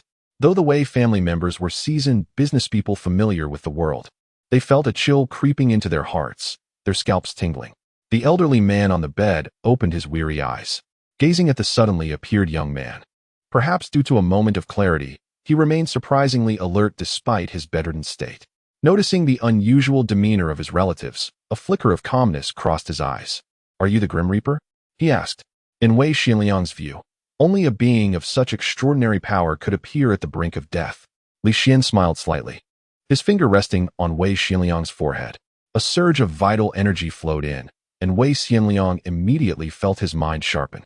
"I am not the Grim Reaper. However, I can determine your fate. I have come to inquire about a matter. 3 years ago, a girl named Meng Qingqian disappeared after delivering a contract to you. Tell me, what do you know about her?" Li Xian and Apos' gaze bore into him. Upon hearing the name, Wei Xianliang and Apos' spirit stirred slightly. "I do not know what allure that girl possesses, capable of drawing you beings with supernatural powers." "You beings?" Li Xian questioned, his brow furrowing in curiosity. "It seems you truly know something. 3 years ago, I was collaborating with Jiangnan Company, and in the afternoon, I needed a contract. Jiangnan Company said they would send someone to deliver it. The girl who brought the contract was quite beautiful. After delivering it, She even took the trash from outside my office. Li Xian and Apos' expression grew complex, recalling how Meng Qingqian was always diligent, displaying none of the airs of a wealthy heiress. After their marriage, she managed household chores and cooking with remarkable efficiency. I admired her actions and contemplated requesting her from General Liu. I stood by the window watching her leave, but just as she reached the roadside, several figures in black appeared, knocking her out and stuffing her into a car. At this revelation, Li Xian's fists clenched in an instant. Indeed, something had happened to Qingqian, but who would dare to harm her? The old man's voice continued. I witnessed this scene and hurriedly dialed for the police, but before I could complete the call, a tall man appeared before me. He wore a mask, resembling a demon, and warned me that if I dared to speak of what I had seen, I would vanish from this world, and my family would face dire consequences. After saying that, he simply jumped through the window, from a building that was at least 15 stories high. To protect my family, I dared not reveal anything when the 6 doors came to investigate. Do you remember any distinguishing features of the individuals who abducted Meng Qingqian? Li Xian inquired. Wei Xianliang shook his head. It was too far away. I couldn't see clearly, and it has been too long for me to recall. Cannot recall? Li Xian sighed. I had hoped to avoid this method. With that, his palm enveloped Wei Xianliang's head. In the next moment, the elderly man's face contorted in agony. A fragment of memory illuminated Li Xian's palm, a black sedan, figures in dark clothing emerging from it. Abducting Meng Qingqian, and the masked man in Wei Xianliang's office, with a blood-red plum blossom insignia on his sleeve. The plum blossom mark seemed to signify something. Li Xian pondered, reviewing the memory once more. After a considerable time, he returned the glowing orb to Wei Xianliang and Apos' mind. The soul-searching technique inflicts immense pain. Although I have restored your memories, it has left indelible damage on your spirit. Allow me to grant you a month's worth of health as compensation. With that, Li Xian sent forth a beam of light that surged into Wei Xianliang's body. Completing his task, he stepped out and vanished from the ward. Just as Li Xian disappeared, the temporal domain enveloping the ward abruptly ceased. The Wei family members at the corridor's entrance and within the ward were astonished to find their mobility restored, each bearing expressions of fear. Meanwhile, on the bed, Wei Xianliang's heart thudded heavily several times, followed by vibrant blood rushing through his body, revitalizing his arms, skin. His complexion began to regain its color. He is indeed a significant figure. The crimson plum blossom serves as a symbol. Having grasped this clue, identifying those who abducted Meng Qingqian should pose no difficulty. However, what perplexed Li Xian was the fact that such a kind-hearted woman as Meng Qingqian would never offend anyone, raising the question of why she was taken. By the time Li Xian returned to the villa, it was already past 11. The members of the Hidden Guard remained steadfast in their vigil around him. Li Xian summoned the 12 members of the Hidden Guard, each exuding an extraordinary aura, having attained the level of transformation. Though you were sent by Huang Jiangtai, your dedication to safeguarding my daughter is commendable, Li Xian remarked. The members of the Hidden Guard, with a hint of reverence in their gazes, repeatedly expressed their unworthiness.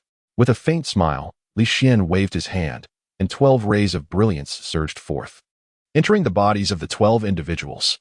This true essence is bestowed upon you. Cultivate it diligently, he instructed before turning to enter the house. Initially bewildered, the 12 Hidden Guard members soon found themselves overwhelmed with the immense energy coursing through them, plunging into ecstasy as they hurried back to their positions to meditate. As Li Xian stepped into the room, he found his daughter Duo still peacefully slumbering, a small blanket draped over her, her long eyelashes fluttering gently. A smile crept onto Li Xian and Apos' face. His daughter was simply adorable. Daddy, I want to eat braised pork, Duo murmured in her sleep. Li Xian chuckled softly, whispering to himself, not only braised pork, but if you desire dragon meat, I shall procure it for you. Inside the villa, Li Xian felt an overwhelming sense of happiness, oblivious to the upheaval occurring in the hospital. Wei Xianliang, who had previously been declared critically ill, had remarkably revived. This news sent shockwaves through the upper echelons of the hospital. Wei Xianliang was considered a major client of this private hospital, and his condition had been of utmost concern to the staff. However, after numerous expert evaluations, it was confirmed that his prognosis was grim. Yet, just moments ago, not only had Wei Xianliang come back to life, but he had also recovered from years of paralysis. Stepping down from his bed with the assistance of his family before leaving the hospital, the spectacle left the hospital and Apos' experts astounded. The hospital director turned to Wei Xianliang's attending physician, demanding an explanation. The physician, equally bewildered, replied, "I had just stepped out and am unaware of what transpired." "Director, we have retrieved the surveillance footage," a doctor exclaimed as he hurried over, operating the remote to display the monitor. On screen, a young man dressed casually appeared abruptly in the corridor, prompting expressions of shock from the Wei family. The figure vanished before the footage ended. It seemed evident that Wei Xianliang and Apos' revival was closely linked to this young man. Yet, one couldn't and Apos' help but ponder whether the footage had been maliciously edited. For how could a person appear and then disappear so inexplicably? "This is perplexing," Director Wang Dazhong mused, unaware that a doctor in the corner discreetly captured an image from the screen. That morning, at the Lingjiang villa, Li Xian was helping Duo with her morning routine. The little girl, relishing the Saturday with no kindergarten, refused to rise even as the sun shone upon her. It took Li Xian considerable coaxing to extract her from her cozy cocoon. She continued to mumble, "Daddy can't lie. Duo wants popcorn, and chocolate, ice cream, and cream cake." Outside the villa, a figure had been kneeling for over 2 hours, Huang Binchu. After receiving a slap from his father the previous day, Huang Binchu realized that his actions might have jeopardized the Huang family's standing with Li Xian. Thus, he arrived early to kneel before the villa, silently pleading for forgiveness. Although Li Xian was aware of Huang Binchu's presence, he chose to ignore him. After washing Duo, he began preparing breakfast. Soon, the enticing aroma wafted from the kitchen. Meanwhile, Wang Wei settled into the car with Xiao Linfeng. Upon arriving at the community gate as per the address provided by Li Xian, Wang Wei stood frozen in disbelief. The address indicated Lingjiang Villa, but she had assumed it was an ordinary residence, never expecting it to be the most prestigious mansion in Chuzhou. This area boasted numerous villa districts, yet the one where Li Xian resided was renowned as the Chuzhou Palace, with each villa exceeding 1,000 square meters. What a concept! Each house represented a small target, a dream unattainable for many in a lifetime. Wang Wei recalled a moment when she and a colleague passed by, her colleague lamenting that even spending a night inside would suffice for her contentment. Never did she imagine that Li Xian resided here. Wasn't he a down-and-out youth? How had he transformed into a wealthy magnate? Beside her, Xiao Linfeng and his granddaughter Xiachan seemed unfazed. After all, someone who commanded such respect from Huang Jiangtai could hardly be an ordinary person. Upon reaching the villa, they completed the visitor registration, and after the security called Li Xian to confirm, they were granted access. 3 minutes later, as they arrived at the villa, they spotted Huang Binchu kneeling at the entrance. The head of the Huang family, Huang Binchu, was kneeling before Li Xian's villa. Who would dare to believe it without witnessing it firsthand? In that instant, Xiao Lifeng was convinced that Li Xian was indeed the esteemed guest welcomed by the Huang family. The dignified head of the Xia family felt a twinge of nervousness. He is a deity. Taking a deep breath, Xiao Linfeng suppressed the shock in his heart and pressed the doorbell of Li Xian's residence. From the moment Xiao Linfeng and his companions appeared at the villa's entrance, Li Xian had already sensed their presence. He initially thought that today would only involve Wang Wei visiting for a home visit, but to his surprise, she had brought along an elderly man and another girl. It seemed that the home visit was merely a pretext. Nevertheless, Li Xian opened the door. Upon seeing Li Xian, Wang Wei felt a twinge of nervousness. In her eyes, Li Xian was no longer the disheartened youth he once was. With the transformation of his identity, she even felt somewhat oppressed in his presence. A sentiment entirely rooted in psychology. When one learns that a person is a murderer, fear manifests even if the individual is unarmed and somewhat crippled. "Teacher Wang, have you come to conduct a home visit in a group?" Li Xian jested. Upon hearing this, Wang Wei's face flushed slightly, and she felt a bit embarrassed, wishing she could find a mouse hole to hide in. Behind her, Xiao Linfeng hastily explained, "Mr. Li is someone I asked Teacher Wang to arrange a meeting with. I am deeply interested in your paintings. Please, come in," Li Xian replied nonchalantly. At that moment, upon hearing that Wang Wei had arrived, Duo hurriedly came out and politely greeted, "Hello, teacher." Although Duo was usually quite mischievous, she presented herself as obedient in front of Wang Wei. Students naturally fear their teachers, much like mice fear cats. It's a matter of nature. As they entered the living room, Wang Wei, Xiao Linfeng, and Xiachan cautiously took their seats on the sofa. Wang Wei quietly observed the villa's decor, unable to hide her astonishment. Although she had been shocked to learn that Li Xian resided here, only by being present in such a grand villa could she truly appreciate its opulence. Resembling a small palace, Li Xian is indeed wealthy, she thought, reflecting on her previous cold demeanor towards him. It was a clear case of her being blind to the reality. As the group settled on the sofa, Li Xian made no move to offer them refreshments. The illustrious Li Chidi had no inclination to attend to guests. A silence enveloped the air. Speak. What is it that you seek from me? Li Xian broke the stillness. Since the home visit was merely a facade, he was curious about Xia Linfeng's true intentions for wanting to meet him. Frankly, it was the tiger painting by Mr. Li that piqued my interest in meeting you. Although you may consider it a casual doodle, it captures the essence and spirit of the tiger. I wonder if you would part with it. I am willing to offer 5 million, Xia Linfeng proposed. At this, Wang Wei's mouth fell open, enough to fit a cucumber. 5 million? For just a few strokes, Xia Linfeng is willing to offer 5 million? Didn't he just say 50,000? However, what followed next shattered her worldview even further. I wouldn't sell it for 500 million. It is a priceless treasure I created for my daughter, Li Xian stated. He understood that Xia Linfeng's interest in the painting was a ruse to connect with him, and he did not appreciate such disingenuous motives. Wang Wei felt her head spin. 5 million was rejected, and he claimed it was worth 500 million. What is happening? Is the world of the wealthy truly this absurd? Even Xia Chan beside her couldn't help but frown. Grandfather simply wanted to purchase the painting, and yet the other party acts so arrogantly. What nonsense. Unable to contain herself, she exclaimed, Li Xian, do you have any idea how much a painting from the most renowned artist in our country is worth? You dare to claim yours is not for sale at 500 million. Who do you think you are? Upon hearing Xia Chan and Amp, Appo's words, Li Xian and Amp, Appo's expression turned icy. The esteemed Li Chidi stood above countless others, capable of determining the fates of many with a mere word. Yet, a trivial woman from the secular world dared to speak to him so rudely. In an instant, an intensely cold aura emanated from him, plunging the entire villa's hall into a frigid stillness. In that moment, the three felt their bodies stiffen as if caught in the grip of a harsh winter. A bone-chilling murderous intent enveloping Xia Chan on the sofa. Xia Linfeng's complexion changed dramatically, his heart racing tumultuously.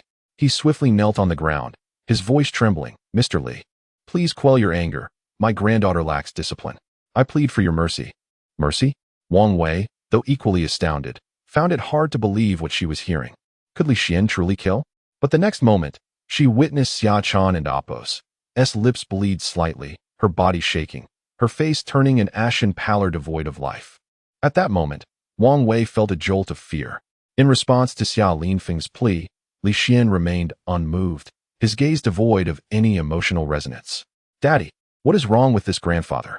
Just then, a tender voice broke the tension. Duo appeared, holding a teapot, ready to serve tea to the guests.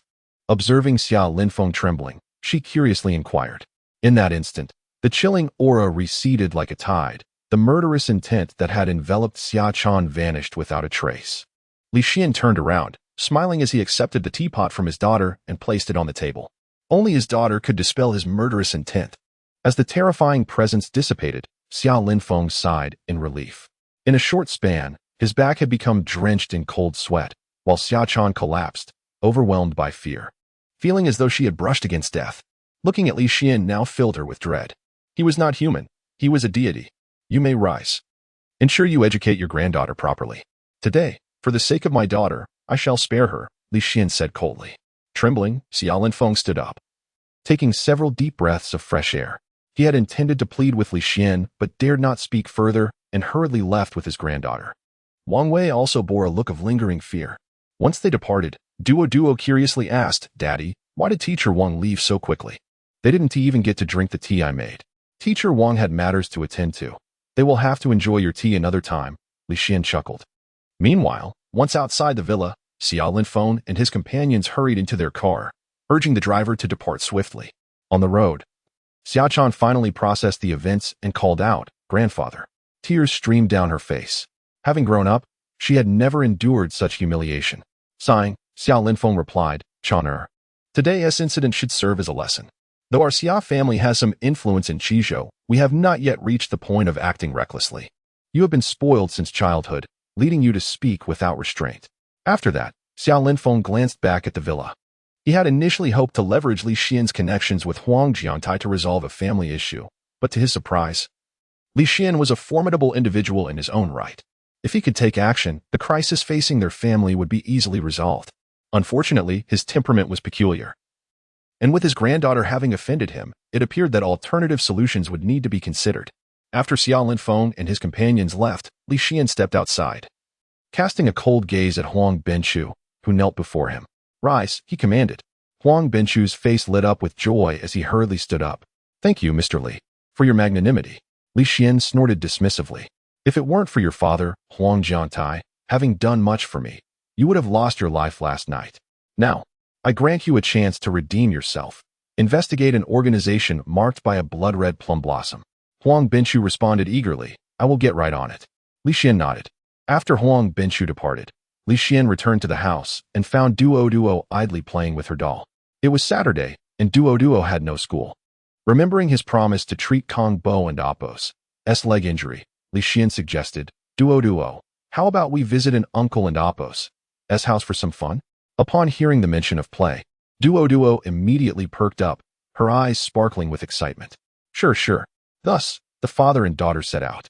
However, upon arriving at the residential complex where Old Kong lived, they encountered a crowd gathered ahead. The cacophony of voices grew louder. "You old fool, I'll ask you one more time. Will you demolish or not? A penniless wretch. And yet you're being offered 50,000 yuan. You should consider yourself fortunate. If you keep whining, I want to give you a single cent. What a joke." The clamor was overwhelming. At that moment, Old Kong lay on the ground, bruised and battered, while his son, Kong Yang, was being restrained by two burly men. His face a mask of fury. They lived in an old neighborhood slated for demolition, a prospect that initially brought joy to Kong and his father, as it meant a new home and a potential financial windfall. However, the developers were unscrupulous, offering them a mere 50,000 yuan for their troubles. 50,000 was hardly sufficient to purchase even a small apartment, despite the dilapidated state of their current residence. The average price per square meter for second-hand homes in that area was around 7 to 8,000 yuan, with their 60 square meter apartment valued at over 400,000. Kong Bo would never accept such an outrageous offer. Yet the developers wielded considerable power and sent enforcers to intimidate them. Having once served as a steward in a large family, Kong Bo was not one to back down easily, but he was quickly overpowered and beaten. In front of them stood a corpulent man with a thick neck adorned with a gold chain, his tattoos barely visible on his chest. Though his real name was unknown, he was commonly referred to as Chunmile. His smile resembled that of the laughing Buddha, yet his actions were ruthlessly malicious. At that moment, he pointed at Old Kong, berating him. "You old fool, I'll give you one more minute to decide. Sign the contract, or I'll break your son's legs." Two cripples make for quite the story. Chunmile laughed heartily, his henchmen echoing his mirth. Kong Yang, held fast by the two men, was powerless to move as Chunmile approached with a heavy iron pipe, grinning maliciously as he gestured menacingly.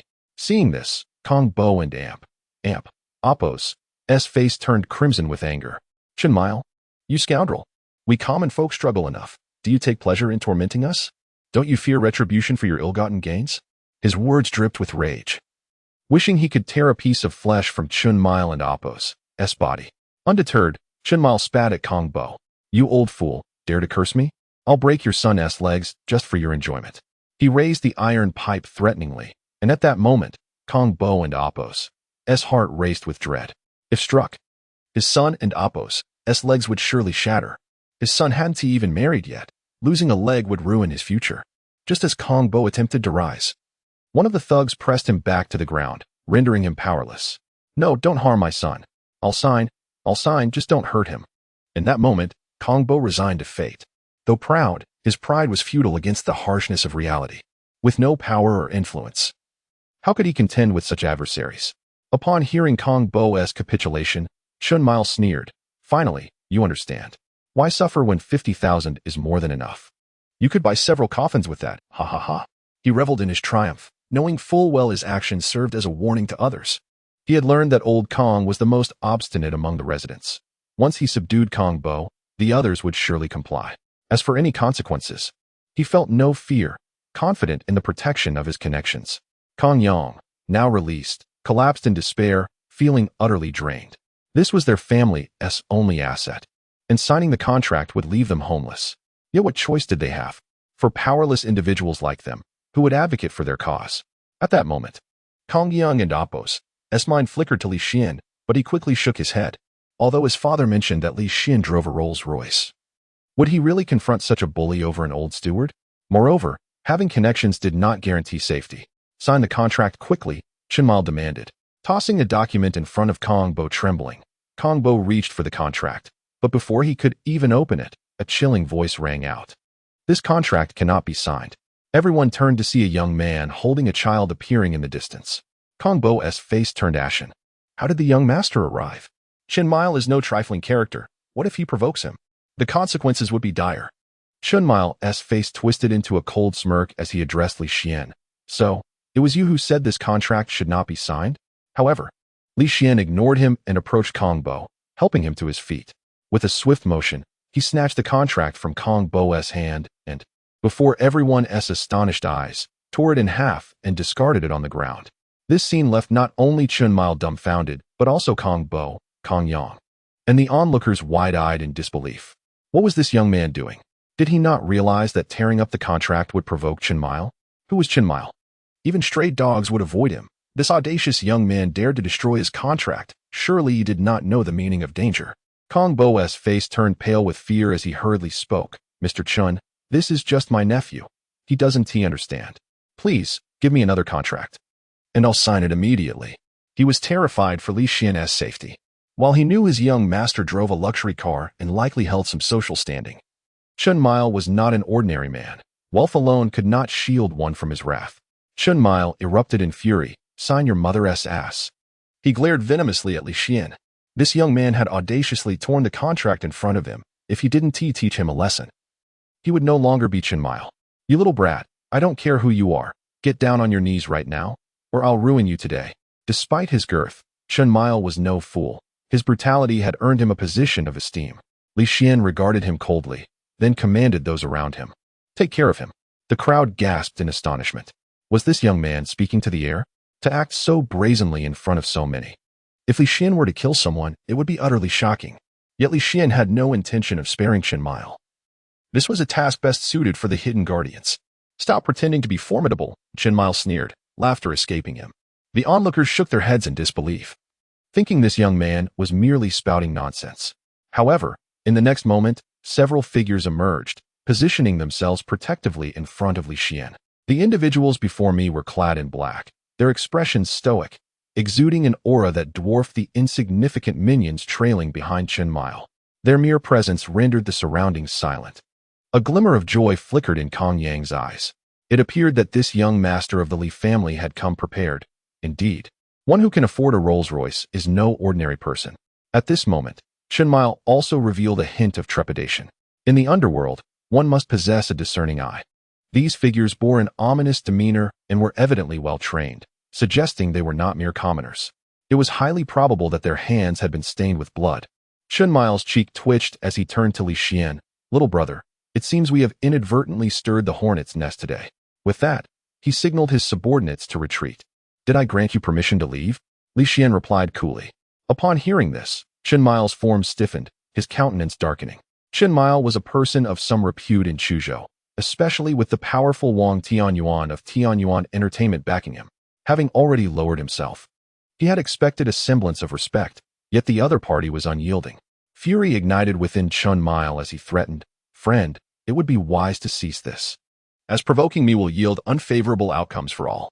In a swift motion, a sleek black handgun was pressed against Chenmile's temple. The hidden guard's gaze was icy, and the presence of a silencer on the weapon was particularly alarming. Who in their right mind would equip a handgun with a silencer for mere intimidation? Chenmile, accustomed to the streets, possessed firearms too, but most were for show. The silencer indicated that this weapon was not for mere theatrics. In an instant, cold sweat trickled down Chenmile and Appo's face. Not just him, but his subordinates stood frozen in place. Meanwhile, Li Xian bent down to lift Duo, calmly instructing, Choose a discreet location. Understood, the hidden guard nodded promptly. A flicker of unease surged within Chenmile. I am Wang Tianyuan's man, he exclaimed, but before he could finish, a firm grip seized his neck, lifting his hefty frame effortlessly as if he were a mere chick. The remaining burly men followed suit, complying under the threat of the gun. Kong Bo, the steward of the Li family, continued to honor the deceased with tributes, a gesture that meant more to Li Xian than many familial bonds. Moreover, Chen Mile was a bully who had caused untold suffering and ruin. Thus, his fate was justly deserved.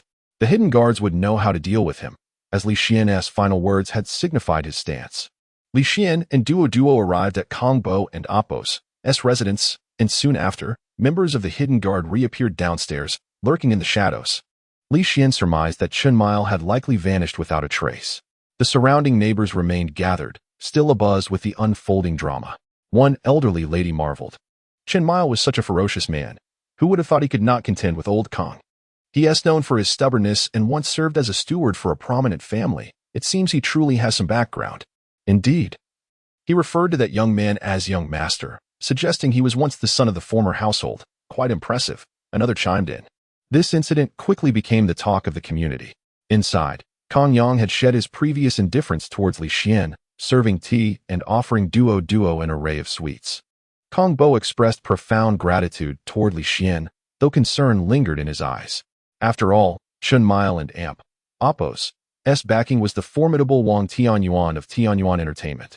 However, reassured by Li Xian and Appo's repeated promises, he gradually relaxed. Kong Bo, do you recall our last conversation regarding your leg treatment?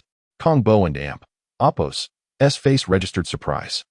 Just as he was about to respond, Li Xian lightly touched his leg, an invisible energy surging into him. For Li Xian, Kong Bo and Appo's ailment was a trivial matter. Kong Bo felt a tingling sensation coursing through his leg, and the words he intended to utter faded away as he stared in astonishment. At that moment, Li Xian withdrew his hand. Kong Bo, your leg has been healed. Try walking. Although Kong Bo had felt a surge akin to an electric current in his leg, he could hardly believe that such a swift remedy was possible. Not only he, but Kong Yang too was skeptical of Li Xian's claims. After all, Kong Bo's leg had confounded even physicians. Yet, in the next moment, Kong Bo stood slowly from the sofa, tentatively taking a few steps. His leg felt remarkably normal. Kong Yang witnessed his father's transformation, rubbing his eyes in disbelief. As Kong Bo continued to walk, his strides grew increasingly steady. The father and son were both left speechless. A miracle had truly occurred. Young master, what on earth just happened? Kong Bo asked, astonished as he gazed at Li Xian. Some matters cannot be easily explained. Just know that as long as I, Li Xian, am in this world, you shall no longer be bullied. With that, Li Xian rose to take his leave, expressing, it is getting late. I shall return another time. He took Duo's hand and made his way outside. Kong Bo hurriedly accompanied them downstairs, where a black sedan awaited. A member of the hidden guard exited and opened the door. Li Xian and Duo climbed in, while Kong Bo and his son stood watching the departing vehicle. Feeling a sense of disbelief, inform Huang Jiantai to arrange a high-paying job for Kong Yang. The demolition project in this neighborhood should be managed by the Huang family. Li Xian instructed. Understood, the driver affirmed. Li Xian could have directly given Kong Bo and his son a sum of money, but he believed that would instill discomfort. Hence, he chose this approach. Also, inform Huang Binshu that I do not wish to hear any more news regarding the owner of Tianyuan Entertainment. Yes, the hidden guard member noted diligently. Just as they were nearing the community, the vehicle suddenly screeched to a halt. Ahead, a group of individuals obstructed their path. You take Duo home, Li Xian commanded, opening the car door and stepping out. Upon seeing him exit, the crowd parted, allowing the car to pass. However, they quickly surrounded Li Xian. There were over 30 individuals, all cultivators, wielding weapons and exuding an imposing aura. The leader, a formidable master, possessed a cold gaze. Recognizing their attire as identical to that of Jiang Patian and his injured companions, Li Xian discerned their identity, the Special Operations Group. As they encircled him, the middle-aged master stepped forward, fixing his gaze on Li Xian. Jiang Patian told me you are an innate master. How laughable. Innate masters are not as common as cabbage on the roadside. He produced an identification badge. Weiran of the Jiangnan Special Operations Group. I request your cooperation in coming with me. Otherwise, you will bear the consequences. Upon hearing this, Li Xian could not suppress a laugh. He looked at the middle-aged man and stated, you have 1 minute to vanish from my sight. Otherwise, you shall face the consequences. The Jiangnan Special Operations Group, arrogant, presumptuous, and tyrannical. In that moment, the middle-aged man's eyes reflected disbelief at Li Xian's audacity. Yet, he was aware of Jiang Potion's strength, having witnessed him lose a hand. However, he had come prepared, known as the Jiangnan Wolf within the Special Operations Group, calm and astute, never engaging in battles without preparation. He sneered, "Kid, do you understand the fate of opposing the Special Operations Group? I give you one last chance. Surrender quietly, or I shall not show mercy." In response, Li Xian's voice remained eerily calm. With only 48 seconds remaining, the middle-aged man squinted his eyes, a glint of fierce light flashing through them. He coldly commanded, "Take him down." As the words left his lips, a massive net, gleaming like metal, suddenly descended from the sky, enveloping Li Xian in an instant. Upon seeing the net, a cold smile crept across the man's face. "Kid, this is the special gift I prepared for you, the heavenly net of the Special Operations Team.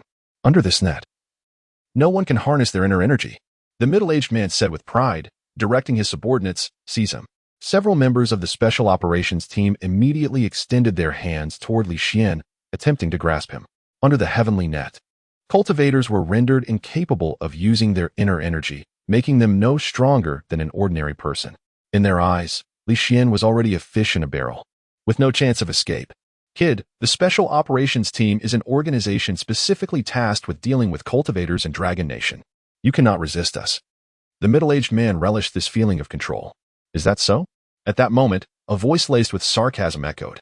In the next instant, the golden net that loomed over Li Xian abruptly ignited in flames.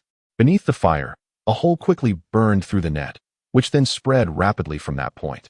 In less than 2 seconds, the entire net had vanished completely. How is this possible? The middle-aged man wore a look of shock, his expression akin to seeing a ghost. The heavenly net was not crafted from mere rope, but forged from the copper of Hand Mountain, a magical artifact that should not have been easily destroyed by fire. The infallible heavenly net had not only failed to ensnare its target, but had been utterly obliterated instead. The crucial point was that under the heavenly net, cultivators were unable to use their inner energy. However, Li Xian did not grant him much time for contemplation. The members of the extraordinary ability team who charged at him were swiftly reduced to clouds of blood mist, scattered in the air. And before they could even fall to the ground, they were consumed by flames, turning to ash. At that moment, the middle-aged man's fear reached its zenith. This young man was not merely innate. He was clearly a forbidden powerhouse. The last time someone named Jiang Patian came, I had warned him. But it seems you turned a deaf ear to that warning, Li Xian's cold voice resounded. In the next heartbeat, the middle-aged man was horrified to find flames erupting on his own body, rapidly spreading. "No, please don't kill me," he begged. But in the next moment, his entire body was mercilessly engulfed by the flames. Li Xian, however, did not spare him another glance, instead directing his gaze toward the center of the city, a cold smile curving his lips. Within the headquarters of the Special Operations Team in Chuzhou, numerous high-ranking officials had gathered in the main hall. At the head of the hall sat a middle-aged man with a square face, exuding authority. He was Su Wenyuan, the head of the Special Operations Team for the Jiangnan region. Su Wenyuan looked at Jiang Patian with dissatisfaction. "Jiang Patian, I have already dispatched Wei Ran to capture that Li Xian. I believe news will arrive within half an hour. Let's see what excuses you can find for your incompetence then." The personnel from the capital headquarters aren't impressive either. Jiang Potion's expression turned bitter upon hearing this. The Special Operations Team spanned the entirety of Dragon Nation, handling various extraordinary cases. As a member of the capital's headquarters, he directly intervened in Jiangnan's affairs, which had made Su Wenyuan quite displeased with him. Indeed, upon learning of Jiang Potion's injury, Su Wenyuan had immediately sought to expel him, allowing the Jiangnan headquarters to take over cases involving the extermination of several prominent families. Although Jiang Patian and Appo's injury had indeed hindered his investigation, Su Wenyuan wasted no time in sending people to capture Li Xian, completely dismissing Jiang Potion's earlier proposal to win Li Xian over with a gentler approach. To Jiang Patian, this was tantamount to courting disaster. "Team leader Su, I am not deceiving you. That Li Xian is terrifying. He is an innate powerhouse. How else could I have sustained such severe injuries?" Jiang Patian insisted. "Innate powerhouse? How dare you say that? How many innate powerhouses exist in the entire Dragon Nation? At this point, you still have the audacity to be obstinate." Su Wenyuan scoffed. "Wei Ran is equipped with the heavenly net and will soon bring him back. Just wait and see what you have to say then." "He is indeed an innate powerhouse," Jiang Patian maintained, unwavering in his certainty about Li Xian and Appo's strength. "Rest assured, Jiang Patian, I will report all your failures. When the time comes, it will only be you and your capital headquarters who will be embarrassed." Just then, a commotion erupted outside. "Who goes there?" Stop. A loud crash followed, as the hall and amp, Oppo's, door shattered like paper. A figure strolled in with an air of nonchalance. Are you the leader of the extraordinary ability team in Jiangnan? Did you send someone to apprehend me? Li Xian and Oppo's calm voice resonated. Yet it bore an invisible pressure that silenced the hall. After a few moments of shock, Su Wenyuan finally reacted. His eyes narrowed. You are Li Xian? Wei Ran was unable to capture you, and you have the audacity to come here? Su Wenyuan's expression darkened. He had just told Jiang Patian that Wei Ran would capture Li Xian, only to have that prediction refuted in mere moments, making him appear incompetent. Moreover, Li Xian had dared to come knocking at his door, an affront to his authority. What immense audacity to invade even the Special Operations Team's division. You must be tired of living. Su Wenyuan and Oppo's voice was filled with rage. Rest assured, team leader Su, I will take care of this person. Several figures stepped forward coldly. They exuded an intimidating aura, being the leaders of various divisions under the Jiangnan headquarters, feared by cultivators like mice fleeing from a cat. Even Huang Jiangtai would hesitate to offend them, as they stood together, blocking Li Xian's path. It was clear that despite his ability to have killed Wei Ran and infiltrated here, the combined strength of these division leaders could easily eradicate any cultivator family in Jiangnan. Yet, to everyone in Oppo's surprise, Li Xian ignored them entirely and focused his gaze on Su Wenyuan seated at the head. How do you wish to die? What did you say? Su Wenyuan and Oppo's face darkened, a surge of anger boiling within him. As the leader of the Jiangnan headquarters, he wielded immense power, and many cultivators trembled before him. Yet here stood someone questioning how he wished to die.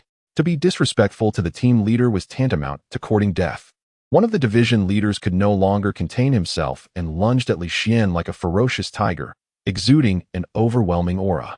This individual is not simple. Do not underestimate him, Su Wenyuan cautioned. Rest assured, team leader, I will kill him as easily as slaughtering a dog, the division leader responded confidently.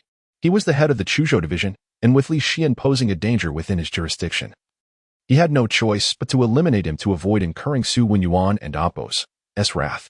Lu, you are capable, and your success is guaranteed. There was a palpable confidence in the voices of those supporting the division leader. Lu, having established himself in Chuzhou, had focused on his cultivation, neglecting management, which allowed Huang Jiangtai and Oppo's hidden forces to roam freely. This was an opportunity for him to redeem himself. However, the next moment, a resounding crack echoed through the hall. Lu and Oppo's fist had not yet struck Li Xian when he was sent flying, crashing to the ground. His chest caved in. He was dead. An eerie silence fell over the room, as if a pin could be heard falling. Su Wenyuan shot up from his chair, his eyes locked onto Li Xian, filled with shock. Those who block my path shall die. The hall was engulfed in astonishment at Lu and Oppo's demise. The crux of the matter is that they failed to comprehend how Li Xian executed his moves. The various leaders of the Special Operations Team fixated their gaze on Li Xian, their eyes betraying a sense of trepidation. Su Wenyuan, I had previously warned your Special Operations Team. How dare you send someone to apprehend me? Prepare your last words. Li Xian and Oppo's cold stare bore into Su Wenyuan. The leader of the Jiangnan branch of the Special Operations Team held a rank higher than local officials, yet in Li Xian's eyes, he was merely an insect. It appears I have indeed underestimated you. But do you really believe the Special Operations Team is merely a paper tiger? Su Wenyuan retorted coldly. In the next moment, several shadowy figures emerged silently from behind him, akin to phantoms. For figures, all cloaked in black robes, obscured their features and emanated a chilling aura. Li Xian was not surprised. He had sensed their presence upon entering. They were nothing more than mice, peeking out from their holes. Li Xian snorted disdainfully. To dare call the blood group of 6th Master mere mice, you must not grasp the nature of your adversary. Su Wenyuan and Oppo's voice dripped with coldness. The mention of 6th Master's blood group evoked shock among the onlookers. 6th Master was a prominent figure in the capital, wielding immense power. The blood group was his hand-picked assassination organization, renowned across the world. It was said that the blood group comprised no more than 20 members, each a superlative powerhouse. The expressions of the branch leaders shifted subtly. Jiang Patian pondered. It seems 6th Master harbors grand ambitions. Even Su Wenyuan of the Jiangnan branch is under his influence. No wonder Su Wenyuan dares to oppose the capital's headquarters repeatedly. With 6th Master backing him, he indeed possesses the audacity to confront the capital's team. The branch leaders collectively breathed a sigh of relief. With members of the blood group present, they need not fear dealing with Li Xian. At that moment, they gazed at Li Xian with amusement, much like one would observe a tiger ensnared in a trap. However, to their dismay, Li Xian's expression remained largely unchanged. I care not who you are. Should anyone dare to obstruct me from killing, they shall die. Those words sent a wave of horror through the crowd. Such arrogance. The 4 blood group experts were infuriated. Without uttering a word, they transformed into fleeting shadows, charging toward Li Xian. Their daggers glimmered with lethal intent, energy crackling in the air. Yet, as the 4 blood group experts approached within a meter of Li Xian, their movements abruptly halted. It was as if an invisible wall had repelled their knives, rendering them powerless to advance. What is happening? The onlookers turned pale. This scene sent chills down their spines. The fact that even the attacks of these 4 elite assassins could not breach his defenses indicated the terrifying prowess of this young man. Su Wenyuan's face turned ashen. Previously, Jiang Patian had repeatedly advised him against provoking Li Xian, but he had dismissed those warnings. Regret now came too late. In the midst of his thoughts, the 4 blood group members were sent flying as though struck by an unseen force. Thud, thud, thud, thud. They crashed to the ground, blood spurting forth, their lives extinguished. Just like that, the 4 experts from the blood group lay dead. In that moment, Su Wenyuan felt as though his scalp was on fire. He regarded Li Xian with the eyes of a man staring into the abyss. Block him. Su Wenyuan shouted in desperation, genuine fear gripping him. But scarcely had he finished speaking when Li Xian began to stride toward him. As he passed, the branch leaders fell one by one, blood misting the air. This Su Wenyuan and Amp, Apos, eyes filled with terror. I warned you that I would take your life. No one can stand in my way. With those words, Su Wenyuan felt an overwhelming force envelop him, and in an instant, he was yanked before Li Xian. The impact felt like a mountain descending, forcing him to kneel before Li Xian, blood erupting from his knees. Su Wenyuan let out a cry of agony, but it was abruptly silenced, as if an invisible hand had tightened around his throat. Though a master of his craft, in that moment, he felt like a marionette, utterly powerless before the figure standing before him, akin to facing a deity. Now you may depart. Li Xian and Amp, Apos' voice resonated like a verdict. In the next instant, blood streamed from Su Wenyuan's 7 orifices, and he collapsed lifeless to the ground. At that moment, the few remaining individuals in the hall regarded Li Xian with palpable dread. To them, he was a harbinger of death. Thud. Jiang Patian, who had been seated, suddenly knelt. Spare me. This operation has nothing to do with me. It was all Su Wenyuan's own doing. I have heeded your warning and repeatedly advised them against provoking you, yet they refused to listen. Jiang Patian hurriedly recounted the events, fear coursing through him, terrified of meeting the same fate as Su Wenyuan and the others. The man before him clearly regarded the special operations team with disdain, embodying a true indifference to life itself. Thud, thud, thud. More members of the special operations team continued to fall within the hall. Soon, only Jiang Patian remained. At that moment, his back was drenched in cold sweat, his clothes completely soaked. After speaking, he closed his eyes, resigning himself to fate. He had done all he could. Now, he could only leave the rest to destiny. Yet, after what felt like an eternity of silence, when Jiang Patian finally opened his eyes, Li Xian and Apos' figure had vanished. Jiang Patian slumped to the ground, gasping for fresh air, as if he had just emerged from underwater. He had narrowly escaped death. Meanwhile, Li Xian did not leave the stronghold of the Special Operations Team in Chuzhou, but rather found himself in a records room. The Special Operations Team was responsible for all supernatural cases in Chuzhou, and there might be records of the tragic incident involving the Li family from 5 years ago. Indeed, Li Xian soon unearthed documentation pertaining to that incident. Wang Lang, head of the Wang family, was ordered by Wang Zhenhua to eliminate the Li couple. Following the annihilation of the Li family, all their assets fell into the hands of Chen Tianbao. Concerning the Li family case, there was only this scant record, with no further documentation. The Special Operations Team evidently had no intention of investigating the Li family case, which was rather peculiar, unless someone had instructed them to cease their inquiries. Furthermore, there was Chen Tianbao. A figure emerged in Li Xian's mind. Chen Tianbao was the board member and general manager of the Li family group at that time, held in high esteem by Li Xian's father. During visits to the Li family, he never forgot to bring Li Xian a few toys. Li Xian recalled that during the 2 years following the Li family's bankruptcy, their company had been divided among several creditors, and Chen Tianbao, having gone bankrupt alongside the Li family, had given Li Xian several tens of thousands of yuan before departing, a gesture that had deeply moved him. If Chen Tianbao had also gone bankrupt, how had he managed to acquire all of the Li family's assets in such a short span of 3 years? At the base of the Beiwu Group, a 30-story building loomed. Li Xian gazed at the structure, lost in thought. This had once been the headquarters of the Li family's enterprises. Shortly after graduating from university, his father had fervently hoped that he could inherit the family business, repeatedly urging him to join the company, but Li Xian had consistently declined. The memory of his father's visage struck him with a sharp pang of sorrow. The Beiwu Group, once named after his father, Li Beiwu, had now been rebranded as Tianbao Group. Chen Tianbao, though I do not know how you acquired the Li family's assets, should I discover that you have acted to their detriment, I shall ensure you pay with your life. As he contemplated, Li Xian was about to take a step forward when a figure obstructed his path. Xianver, do not enter. The voice was gentle, laced with a tremor. It belonged to an extraordinarily beautiful woman, appearing to be in her 30s, dressed in a professional attire. At this moment, the gaze directed towards Li Xian was filled with tender affection. And Li Xian was taken aback. The woman before him was Yi Qingxue, a sworn sister of his mother, Gu Yurong, and 7 years her junior. Simultaneously, Li Xian noticed that Yi Qingxue possessed formidable cultivation, indicating she was a practitioner herself. No wonder she appeared so youthful.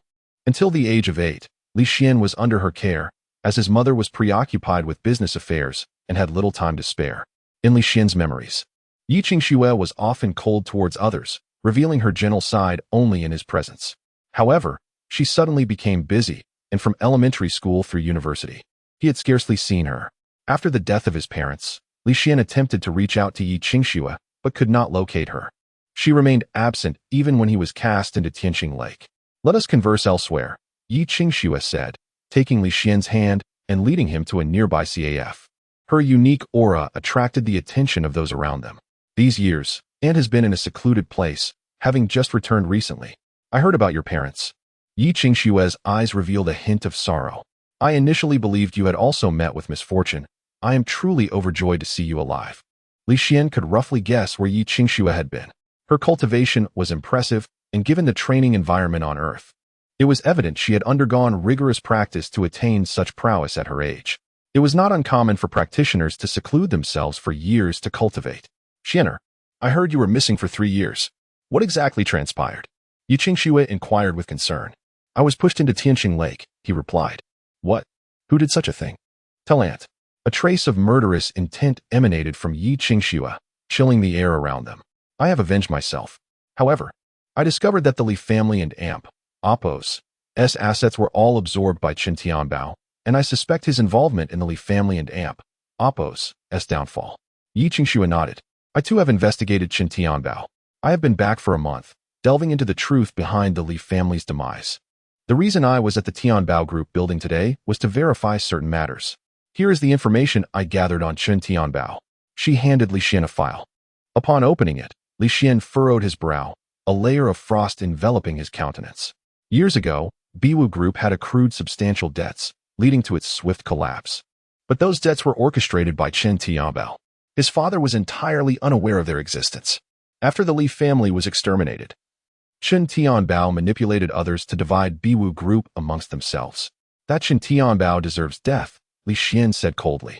Back then, my father, Li Beiwu, regarded Chen Tianbao as a brother, entrusting him with the management of the group and granting him powers typically reserved for chairpersons. Yet now, it appears those very powers laid the groundwork for disaster. Xianer, I sense a significant change in you, which brings me joy. If you wish to reclaim Beiwu Group, Aunt will support you wholeheartedly. However, do not act rashly. Chen Tianbao has formidable allies. Leave it to Aunt to handle. Yi Qingxue's tone was filled with confidence. Li Xian nodded, understanding that her confidence was justified, given her mastery in cultivation. Yet, what did high-level practitioners signify to him? All right, Aunt. When shall we commence our actions? Li Xian asked. Let it be tomorrow. I shall prepare, Yi Qingxue replied. Good. Li Xian refrained from saying more. He had intended to invite Yi Qingxue to his home to meet Duo, but she seemed somewhat anxious and departed hastily. Li Xian returned home as well. After their parting, Yi Qingxue entered her car and immediately dialed a number. That waste from the Li family is still alive? You still intend to help him reclaim Beiwu Group? A man in Oppo's voice on the other end was laced with anger. He is my nephew, not a waste, Yi Qingxue retorted coldly. Humph. If he isn and amp. Oppos. Ta waste, who is? Yi Qingxue, do not tell me you are unaware of the extensive connections behind the massacre of the Li family. If those individuals are provoked, even my Yi family cannot ensure your safety. The ones who annihilated the Li family will never allow Biwu Group's name to resurface in Chuzhou. If you care for that boy, you should advise him to let go of his hatred and hide away, rather than exposing himself and courting death. Yi Qingshue's anger flared. Father, my sister-in-law is dead, and my family is shattered. Are you asking me to stand idly by? Rest assured, I will not implicate the Yi family. After reclaiming Biwu Group, I will bear any consequences that arise. Bear?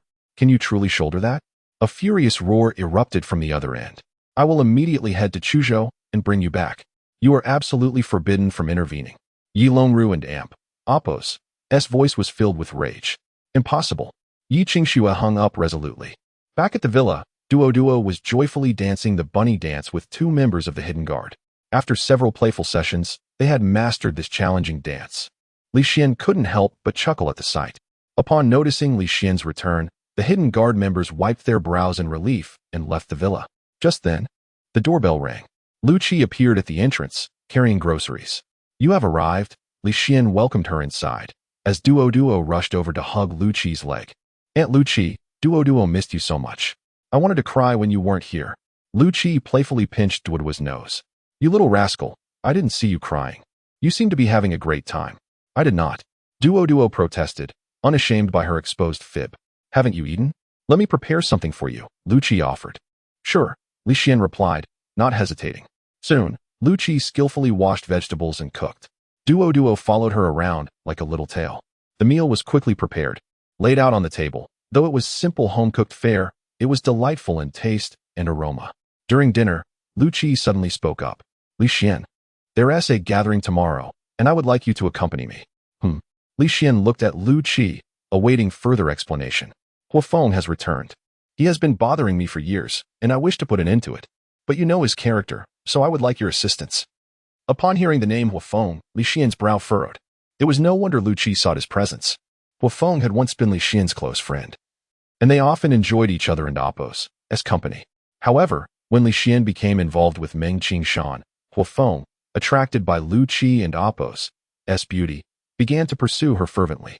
Not long after, the Li family faced bankruptcy, and Huafeng quickly revealed his true colors, severing ties with Li Xian.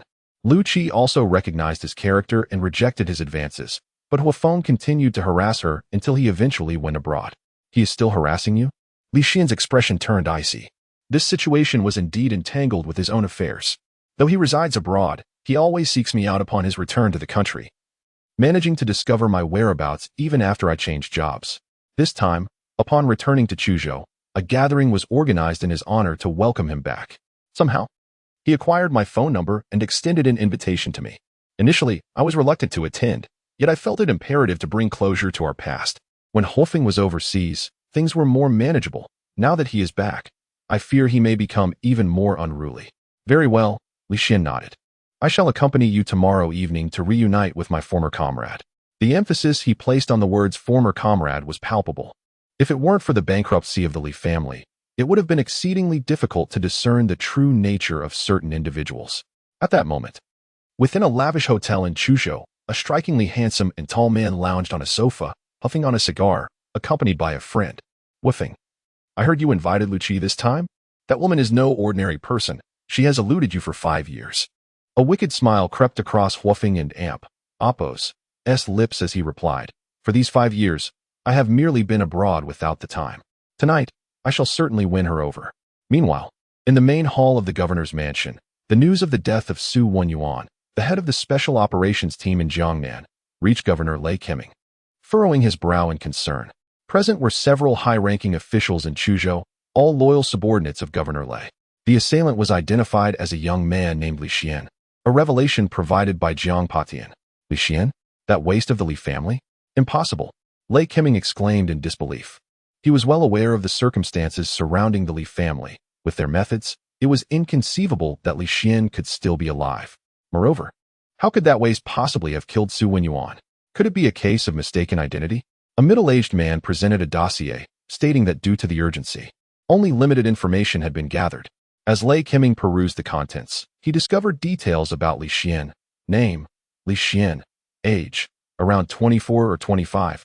Background: unknown. Attended the celebration of Huang Jiatai, honored as a distinguished guest. Upon reading this, Lei Qiming's expression darkened. The involvement of Huang Jiatai complicated matters significantly. The officials present began to murmur, astonished that someone so young could have killed Su Wenyuan, a master in his own right. When did Chuzhou produce such a formidable talent? No wonder he was treated as a distinguished guest by Huang Jiatai. Meanwhile, Ing Luo, the third commander of the Tiger Guard, suddenly recalled a figure in his mind. Could it be him? Just as this thought crossed his mind, a loud crash echoed through the hall as the doors of the governor's mansion were forcefully kicked open. Everyone in the room rose in unison. Who dared to intrude so brazenly into the governor's mansion? Before they could voice their outrage, an elderly man entered. Upon recognizing his face, the ire of those present was doused like a flame extinguished by cold water. Lei Qiming stood up immediately, smiling nervously. Steward Hai? What brings you here personally? Haidishing, the steward of the sixth master, was truly his confidant. Though of no official rank, even a provincial governor would bow before him. The head of the special operations team in Jiangnan, Su Yuan, has been killed. I come on the orders of the sixth master to apprehend the murderer. Haidishing's hands were folded neatly over his abdomen as he surveyed the room. Behind him stood a dozen figures clad in black, appearing like shadows. The sight of them sent a chill through everyone present. The sixth master's blood team was fully mobilized, indicating that Su Wenyuan and Appos' death had greatly angered him. Enough of this chatter. Immediately provide me with the details of the assailant.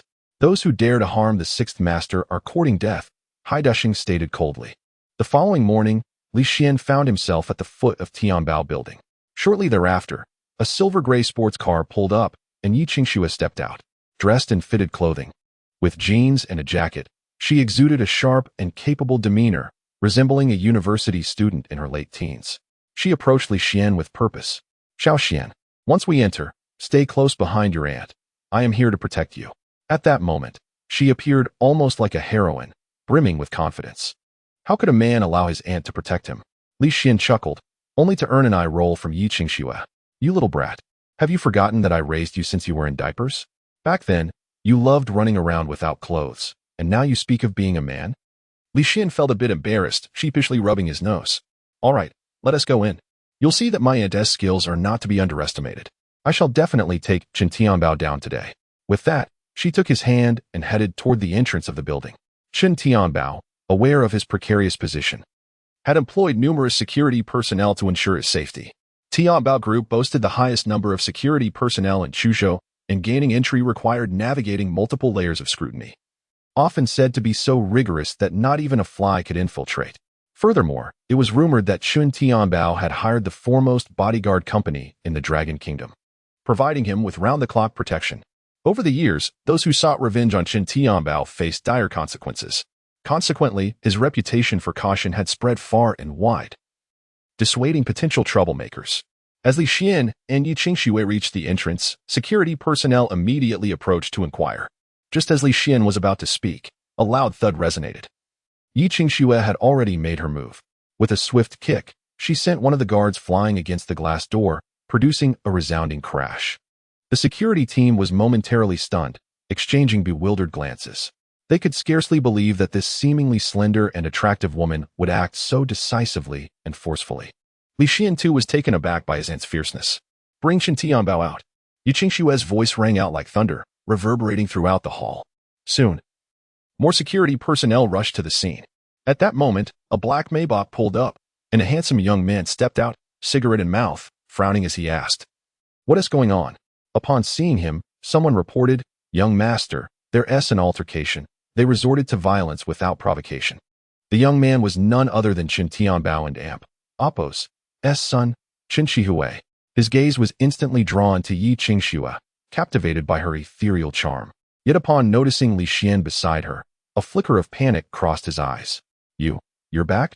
Years ago, Li Xian had been a prominent figure in the Li family, while Chen Qihue and his father were merely employees of the Li family, leading Chen Qihue to become Li Xian's devoted lackey. For years, he had assumed Li Xian was deceased, and his sudden reappearance unsettled him. However, a smirk soon replaced his fear. Ah, so it's the young master. Where have you been all these years? Out of money, is it? Come to ask for some funds? I'm truly sorry, but this is no longer by Wujitu, it's Tianbao Group now. However, being a kind person, I shall offer you a little money as a token of our past friendship. As he spoke, he produced a leather wallet and threw several bills directly onto Li Xian and Appo's face. The bills fluttered to the ground, caught by the wind, scattering everywhere. Pick them up and get lost. Do not come back to Tianbao Group. Chen Qihui laughed heartily.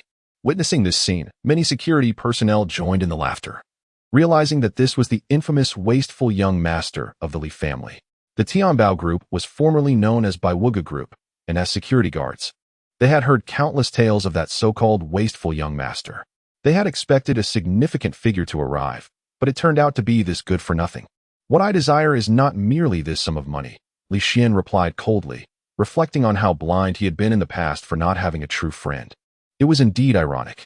Oh, you find it insufficient? How much do you want? I'll throw you a few more, Chen Qihui sneered, tossing out more bills. What I seek is Qin Tianbao's life. Can you provide that? Li Xian declared. What did you say? You brat, do you want to die? Chen Qihui roared in fury, advancing to grab Li Xian by the collar. In his mind, this young master was merely a debauched wastrel, easily manipulated on his own turf. However, before he could reach Li Xian, he was met with a powerful punch that sent him flying over 3 meters away. Yi Qingsu clenched her fists, cursing, Dare to bully my nephew Yi Qingsu? You must be tired of living. Upon witnessing their young master being struck, a throng of security personnel rushed forward. Yi Qingsu showed no mercy, launching into action. Her long, beautiful legs whipped through the air with sharp cracks, and in an instant, over 20 security guards lay sprawled on the ground. Each time Yi Qingsu struck, she sent her opponents flying 5 to 6 meters, creating a truly spectacular scene.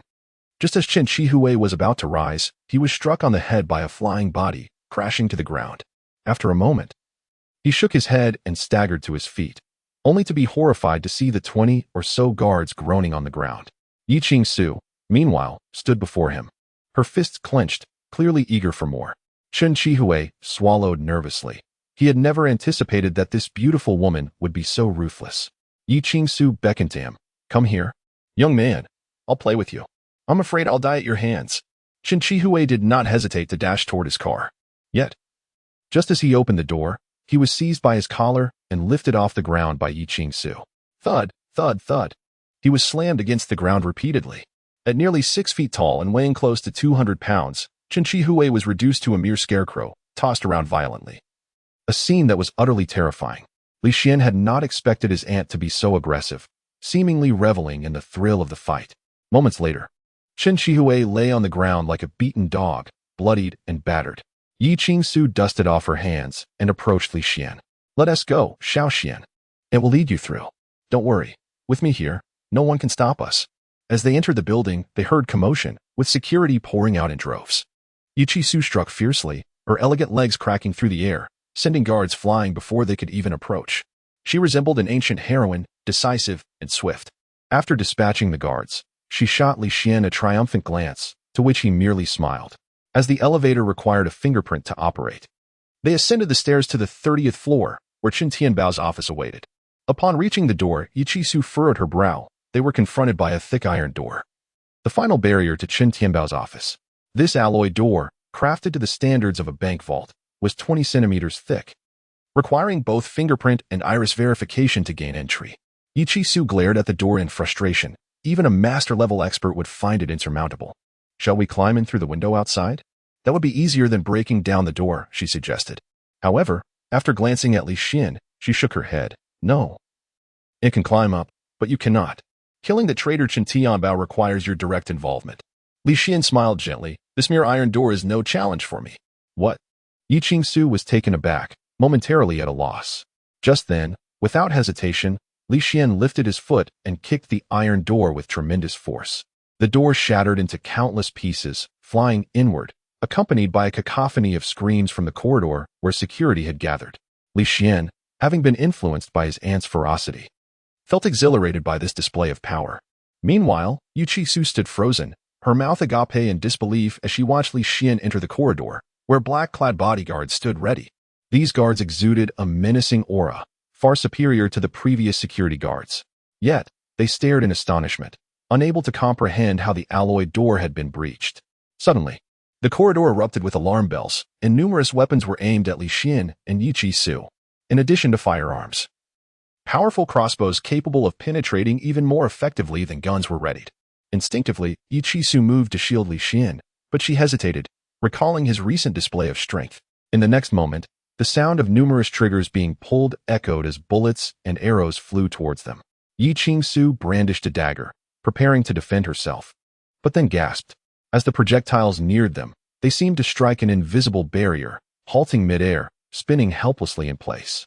"You who assist Chen Tianbao and his tyranny deserve to die," Li Xian declared. With that, an unseen force emanated from him, causing the bullets and arrows to reverse course. Thud, thud, thud. The sound of projectiles piercing flesh filled the air as several bodyguards fell, some with head wounds, others with shoulder injuries. Amidst a chorus of wails, the few remaining survivors, terrified, began to retreat. These elite guards, hired and stationed on the 30th floor, had never encountered such a formidable opponent in their careers. No, he was not human. He was a deity. "Let us go," Li Xian urged, looking at the equally stunned Yi Chi-su. Finally, she snapped back to reality. At this moment, her mind felt utterly short-circuited. Originally, she had brought Li Xian along to seek revenge, constantly worried that he might be harmed during the conflict. Yet now, she realized that her nephew was merely feigning weakness to deceive the enemy. The memory of her earlier attempts to show off in front of him made her cheeks flush with embarrassment. She must have appeared as foolish as a monkey in a zoo in his eyes. Li Xian paid no heed to the bodyguards writhing in agony on the ground as he strode past. The remaining few cowered, clutching their heads and trembling in fear. She was eager to see who dared to wreak havoc at Tianbao Group. Just then, an enraged roar echoed down the corridor. 3 figures burst forth, emanating an aura of terrifying power. They were formidable masters of the transformation realm. They were disciples of the esteemed master beside Chen Tianbao, who had immediately come to investigate the commotion. However, upon witnessing the scene before them, they were struck with horror, their scalps tingling. What on earth was happening? So many bodyguards lay incapacitated. Were this man and woman truly so fearsome? The 3 were acutely aware that they stood no chance against the strength of their opponents. Without hesitation, they turned and fled back inside. Yet, to their astonishment, no matter how frantically they ran, they found themselves rooted in place, as if tethered by an invisible rope. What the hell was happening? Even those of innate strength couldn't achieve this. At that moment, dread coursed through their veins, and they dropped to their knees, pleading for mercy. However, before their words had fully escaped their lips, Yi Chi-shan had already struck, with a series of swift kicks. The 3 were sent crashing against the wall, collapsing to the ground like lifeless dogs, frothing at the mouth, their lives hanging by a thread. Previously, Yi Chi-shan had sought to demonstrate her prowess, only to realize she had been flaunting her skills in the presence of a true master. Anger surged within her, fueling her ruthless assault. Li Xian shook his head gently and continued forward. Although Yi Chi-shan harbored many questions, she buried them deep within her heart.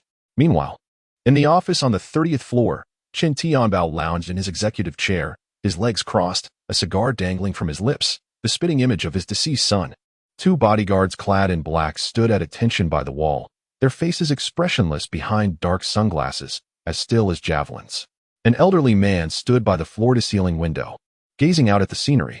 "Chen Tianbao, it seems you have quite a few enemies. Since our partnership began, how many have I helped you eliminate?" The elder remarked coldly. Hearing the noise, he had dispatched his 3 disciples to handle the situation outside. They were masters of the transformation realm, and surely, by now, they had resolved the matter. Given the absence of any sounds of conflict, Chen Tianbao chuckled. "Mr. Zheng, what are you saying? With cooperation comes sacrifice. I have granted you 60% equity in Beiwang Group, even more than I possess. You know nothing of business. The profits I earn are yours to spend, and you merely assist me with trivial matters." Zheng Yiming snorted disdainfully. "If it weren't and oppose, T for that esteemed individual S directive. Do you think I would regard such shares with any significance? However, that individual is losing patience. If we cannot locate the Li family's assets soon, I shall return to face punishment. Chen Tianbao, you had best uncover something of value within half a year. Otherwise, if I am punished, you will not escape unscathed."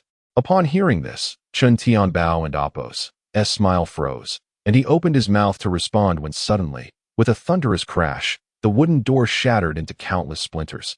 Flying into the room, a man and a woman strode in.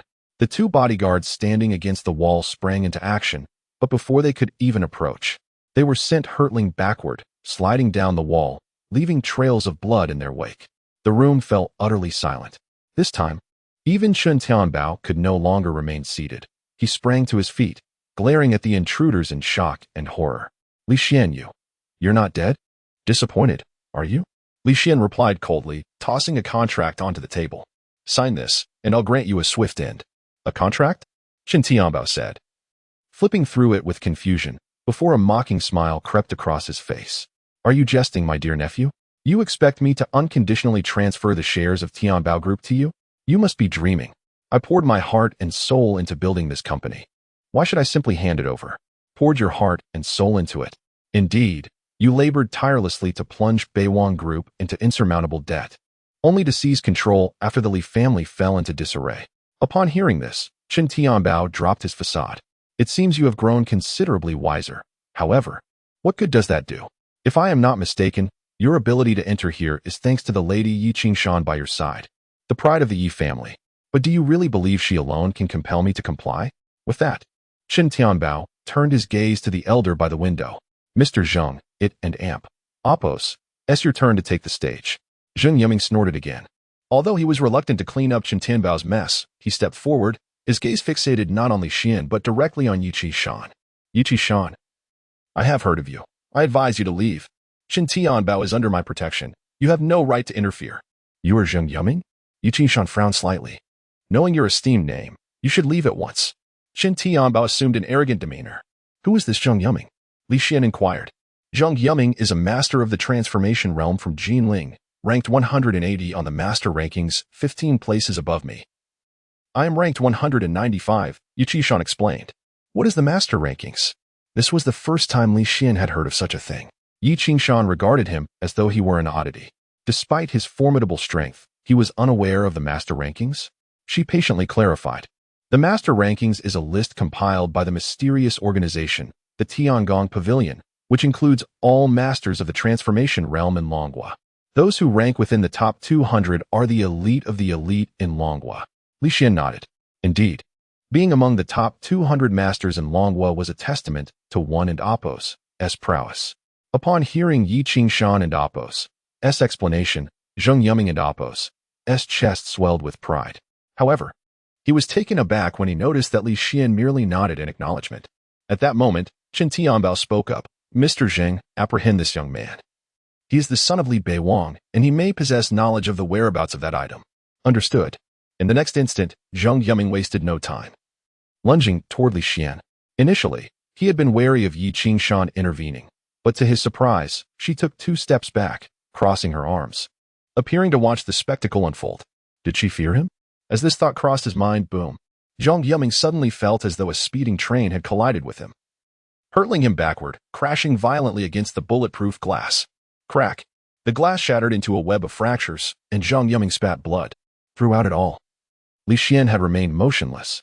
At that moment, a chill crept into Chun Tianbao's heart. What in the world was happening? Zheng Yiming was a master, capable of withstanding bullets. Yet he had been inexplicably flung away like that. Zheng Yiming and Oppos' eyes were wide, filled with terror. He initially believed that Yi Qingxue was the most formidable adversary. Yet he soon realized that Li Xian was the true terror. It was no wonder that upon learning of his status as the 108th on the master list, Li Xian displayed an utterly indifferent demeanor.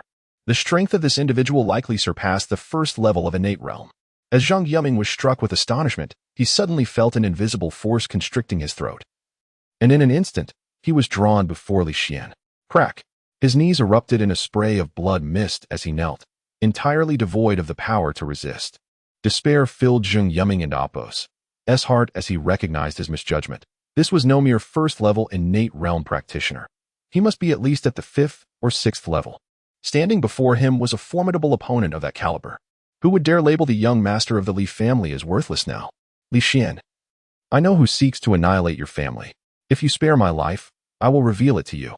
Zheng Yiming understood that this might be his sole chance at survival. However, Li Xian paid him no mind, instead slowly raising his palm above Zheng Yiming's head. In the next moment, A sensation akin to being torn apart by thousands of knives surged within his mind, as if a rod were stirring within his skull. A radiant orb was gradually extracted from Zheng Yuming and Amp Apos' head. Zheng Yuming let out a heart-wrenching scream, clutching his head as he collapsed to the ground. At that moment, Li Xian began to sift through his memories. Zheng Yuming hailed from Jiangnan, and his singular purpose for coming to Chuzhou was to locate a hidden artifact within the Li family, a piece of ancient jade.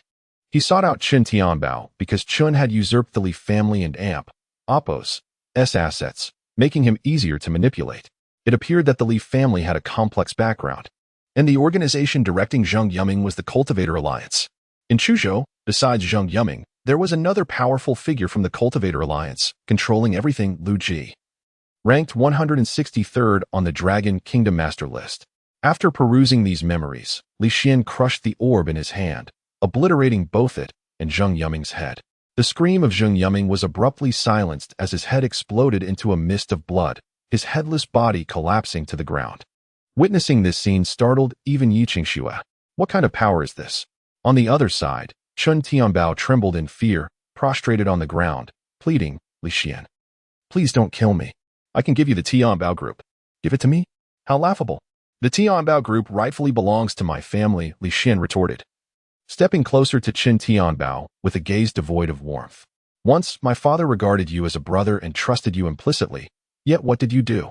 You exploited your position to seize control of Baiwuga Group.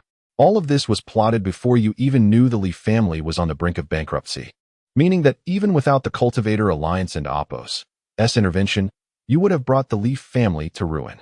Qin Tianbao shook his head vigorously, tears streaming down his face. Li Xian, it's not like that. My uncle would never. Bang.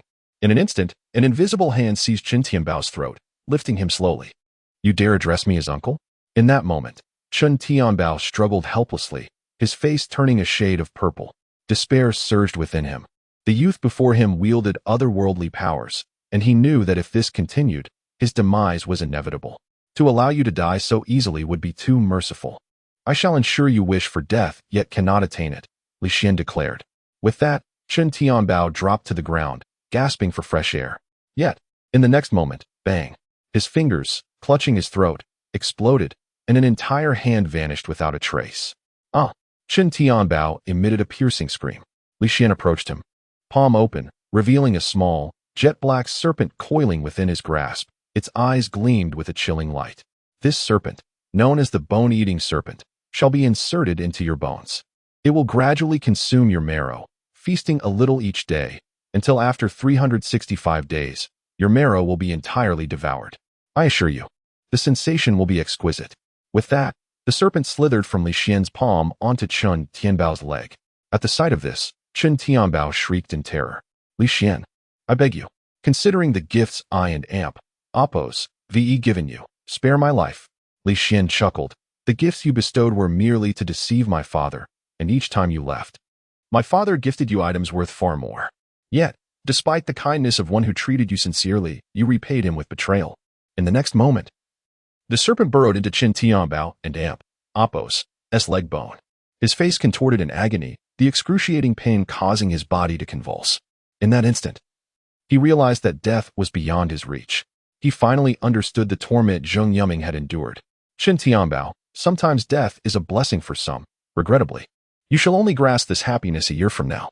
As he spoke, another crimson insect flew from Li Xian and Apos' fingers. This is a brain-eating bug. It will invade your mind, gnawing at your brain bit by bit. I assure you, the experience will be most enjoyable. Li Xian's voice was eerily calm, as if he were discussing an ordinary matter, yet it sent chills down the spine, even causing Yi Qingxue to shudder. Her nephew was terrifying beyond belief. Qin Tianbao's eyes widened in profound fear.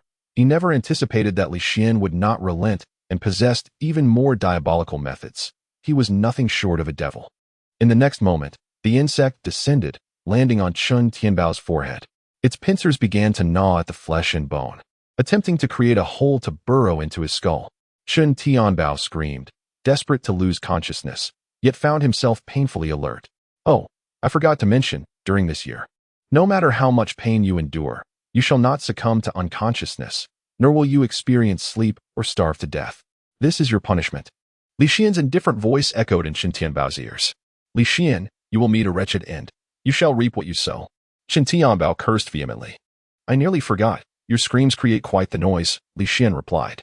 It was then that Qin Tianbao realized his tongue had exploded in his mouth, leaving him only able to emit muffled sounds. In the next moment, a sharp pain surged through his throat, rendering him incapable of even a whimper. As he writhed in agony on the ground, Li Xian, feeling a sense of satisfaction, turned away and, noticing Yi Qingxue still standing dazed at the door, offered a faint smile. Auntie, why are you in a daze? We ought to confront another individual. It was only then that Yi Qingxue snapped back to reality, following closely at Li Xian's side. Throughout their exit from the building, her mind remained in a state of turmoil. The scene she had witnessed today had completely overturned her understanding. What had Li Xian experienced over these past 5 years? Where had he acquired such terrifying abilities akin to those of a deity? However, there was a flicker of anticipation within her. How would the true masterminds behind the downfall of the Li family react upon encountering the current Li Xian? Surely, fear would grip them. Li Xian observed his aunt's alternating expressions of bewilderment and fleeting smiles, unable to suppress his curiosity. Auntie, what are you pondering? At the sound of Li Xian's inquiry, Yi Qingxue snapped back to attention and couldn't help but ask, Li Xian, what level are you at now? Could it be the 5th layer of the innate realm? When she broached this topic, her eyes sparkled with expectation. The 5th layer of the innate realm. A realm so rare that one could scarcely find another in the entirety of Long Country. With such a formidable backing, who would dare to provoke Yi Qingxue? Little did she know, her father believed that aiding Li Xian in exacting revenge was unwise, unaware that her nephew had already ascended to such extraordinary heights. Li Xian shook his head. I am not at the condensation realm. Upon hearing this, Yi Qingxue's heart sank. How could Li Xian possess such astonishing abilities, yet not be at the condensation realm? Was it possible he had mastered witchcraft? Indeed, there were similar practices like brain-eating worms in the southern regions. She reassured him, it matters not if you are not at the condensation realm. Your strength is already formidable, and you are still young. One day, you shall reach the condensation realm. What I mean is, your nephew is at a mythic level, surpassing the condensation realm by 10-fold. Realizing Yi Qingxue had misunderstood, Li Xian chuckled. What? Yi Qingxue felt as if struck by lightning, her feet rooted to the ground. Mythic strength? Were such beings not confined to legends? Could there truly be mythic figures in existence? At that moment, Li Xian had reached her silver-gray sports car, calling out, Annie. Hand me the keys, it has been ages since I drove a sports car. A sense of eagerness surged within him. Reminiscent of the days when the young master of the Li family flaunted several sports cars, notorious in many eyes as a reckless street racer. After 5 years, he had nearly forgotten the thrill of driving one. Yi Qingxue finally responded, tossing the keys to Li Xian. They soared through the air, slicing the atmosphere with a sharp energy. Observing this, Li Xian smiled slightly, effortlessly catching the keys. Soon, Yi Qingxue settled into the passenger seat. Auntie, are you ready? In the next instant, a resounding roar erupted as the silver-gray sports car shot forth like a bullet, thundering down the street. Many passers-by were startled by the noise, cursing under their breath. Yet, Li Xian laughed heartily. Meanwhile, at the moment the car sped away, several figures appeared beneath the Tianbao Group building, Haixing and members of the Blood Organization. Haixing frowned upon seeing the departing car. Too late. That kid intends to flee. Pursue. Without a second thought for checking inside the Tianbao Group, he led the members of the Blood Organization in hot pursuit. After a wild chase, the car executed a flawless 360-degree drift and parked in a space. A female driver, just finishing parking her own vehicle, was nearly startled into jumping out of her skin, unleashing a torrent of curses at Li Xian. Li Xian paid her no mind, but Yi Qingxue shot a fierce glare in her direction, causing the woman to promptly shut her mouth like a mouse before a cat. At that moment, Li Xian stood before the entrance of a private club, Vanning Club. In Zhang Yuming's recollection, Lu Ji had predominantly resided here since arriving in Chuzhou. He shared an unusual bond with the club's owner, Yang Yuyao. All who participated in the tragic events of the Li family would pay the price. Mom and Dad, I shall avenge you. Inside the Vanning Club, a man clad in a bathrobe lounged on a sofa, Lu Ji, the puppet master behind Zhang Yuming. Beside him sat a disheveled woman, Yang Yuyao, the club's owner. Standing below was a subordinate. Lu Ji, while caressing Yang Yuyao's thigh, furrowed his brow and inquired, what is it? He had just been about to engage in a game of cards with Yang Yuyao when his subordinate barged in, disrupting his mood, which irritated him. Yet, he knew his subordinates understood the rules. An unexpected intrusion must signify something significant. The subordinate reported, just now, someone broke into Tianbao building. According to the surveillance footage, one of them appears to be Yi Qingxue. She is a close associate of Gu Yuruan, and I suspect she is intervening on behalf of the Li family. Lu Ji, upon hearing this, merely scoffed dismissively. Yi Qingxue, ranked 195 on the master list, is indeed a figure of note, but with Zhang Yuming around, she is merely courting death. No need to concern ourselves. Leave me. Don't disturb me unless absolutely necessary. Yes. The subordinate, sensing Lu Ji and Appo's displeasure, quickly bowed his head and retreated. As the door closed, Lu Ji seized Yang Yuyo and was about to resume his advances when the door swung open again. I told you not to disturb me unless it was urgent. Lu Ji exploded in anger, only to be interrupted by a loud crash as the subordinate who had just exited tumbled back in. His chest caved in, spewing blood. Lu Ji sprang to his feet, his gaze sharpening as he fixed it on the man and woman who had entered. Zhang Yuming is truly useless. He couldn't keep you from coming here. Yi Qingxue, it seems you are truly tired of living. Yi Qingxue responded with a disdainful smile, coolly retorting, "Fool, what did you just say?" Lu Ji's fury ignited instantly. Yet, Yi Qingxue effortlessly stepped back, positioning herself behind Li Xian, saying, "Nephew, this old fool dares to insult your aunt. What shall we do?" "Of course, we shall sever his head and use it as a ball," Li Xian replied calmly, his demeanor exuding an unsettling composure that left Lu Ji in a state of uncertainty. Lu Ji scrutinized him, demanding, "Who are you? You have been sending Zhang Yuming on a quest for my family's possessions, and now you dare to question my identity?" Li Xian and Appo's voice was icy. Lu Ji's eyes narrowed, disbelief washing over him. "You are that useless Li Xian? You actually survived?" "Indeed, I did not perish." "Which means you were destined to die." In an instant, Li Xian vanished from sight, reappearing directly before Lu Ji. Lu Ji's pupils constricted in shock as he instinctively raised his hand to strike. Yet, in the next moment, he was engulfed by a terrifying force, crashing violently against the wall behind him. His internal organs shifted painfully, and he coughed up blood before his body could hit the ground. Li Xian seized him by the throat, lifting him effortlessly to the window's edge. "If your corpse were to dangle from the Van Eam Club's building, I trust it would instill a sense of dread in your puppet masters." Li Xian raised his hand, tearing down the curtains and twisting them into a long rope, tightening it around Lu Ji's neck. With a resounding thud, Lu Ji's body hung outside the window. Even as a master of the realm, he found himself utterly powerless to resist. At this moment, Lu Ji found himself suspended outside the window, his neck ensnared, struggling in vain against the inevitable grip of fear. The once inconsequential Li family member had returned, transformed into a formidable figure whose prowess defied description, surpassing even the most terrifying of foes. Even the leader of the Cultivators' Alliance would falter before him. As he dangled in the air, the howling wind whipped around him, tugging at his garments. Typically, a master-level cultivator would withstand strangulation without succumbing. Yet Lu Ji felt his vital energy dissipate, rendering him no different from an ordinary man, with death looming ever closer. The makeshift rope, crafted from curtains, bore an inexplicable strength, surpassing even iron chains. Meanwhile, beneath the grand edifice of the Fan Eam Club, Heiqing and his blood group members arrived. Having pursued Li Xian, before they could enter the building, they looked up to see Lu Ji hanging outside the window. Heiqing's brow furrowed in disbelief. He recognized Lu Ji, ranked 163rd on the master list. How could he be left to dangle in such a manner? Unease settled within him. He hesitated to lead his group inside, noticing that Lu Ji's struggles were growing weaker, as if death were imminent. A master cultivator should not succumb to such a fate. Something was amiss in this building. "Let us withdraw," he commanded, decisively retreating. The individual capable of dispatching someone of Lu Ji's caliber was no ordinary adversary. He would have to deal with Li Xian another day.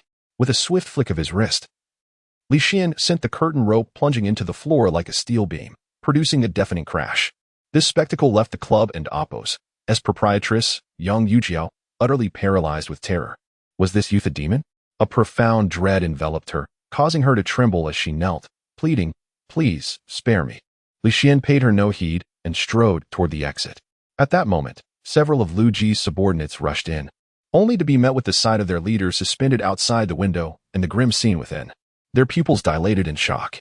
Li Xian continued his advance, and as he passed, those who crossed his path fell like wheat before a scythe. By the time he exited the corridor, it was strewn with lifeless bodies. Yi Qingxue followed closely behind, akin to a devoted shadow. Only after a brief interlude, when Li Xian had departed the fanning club, did Zhang Yujie muster the courage to rise. She reached out to touch the curtain rope, but upon contact, it felt as if she had been struck by a current of immense voltage.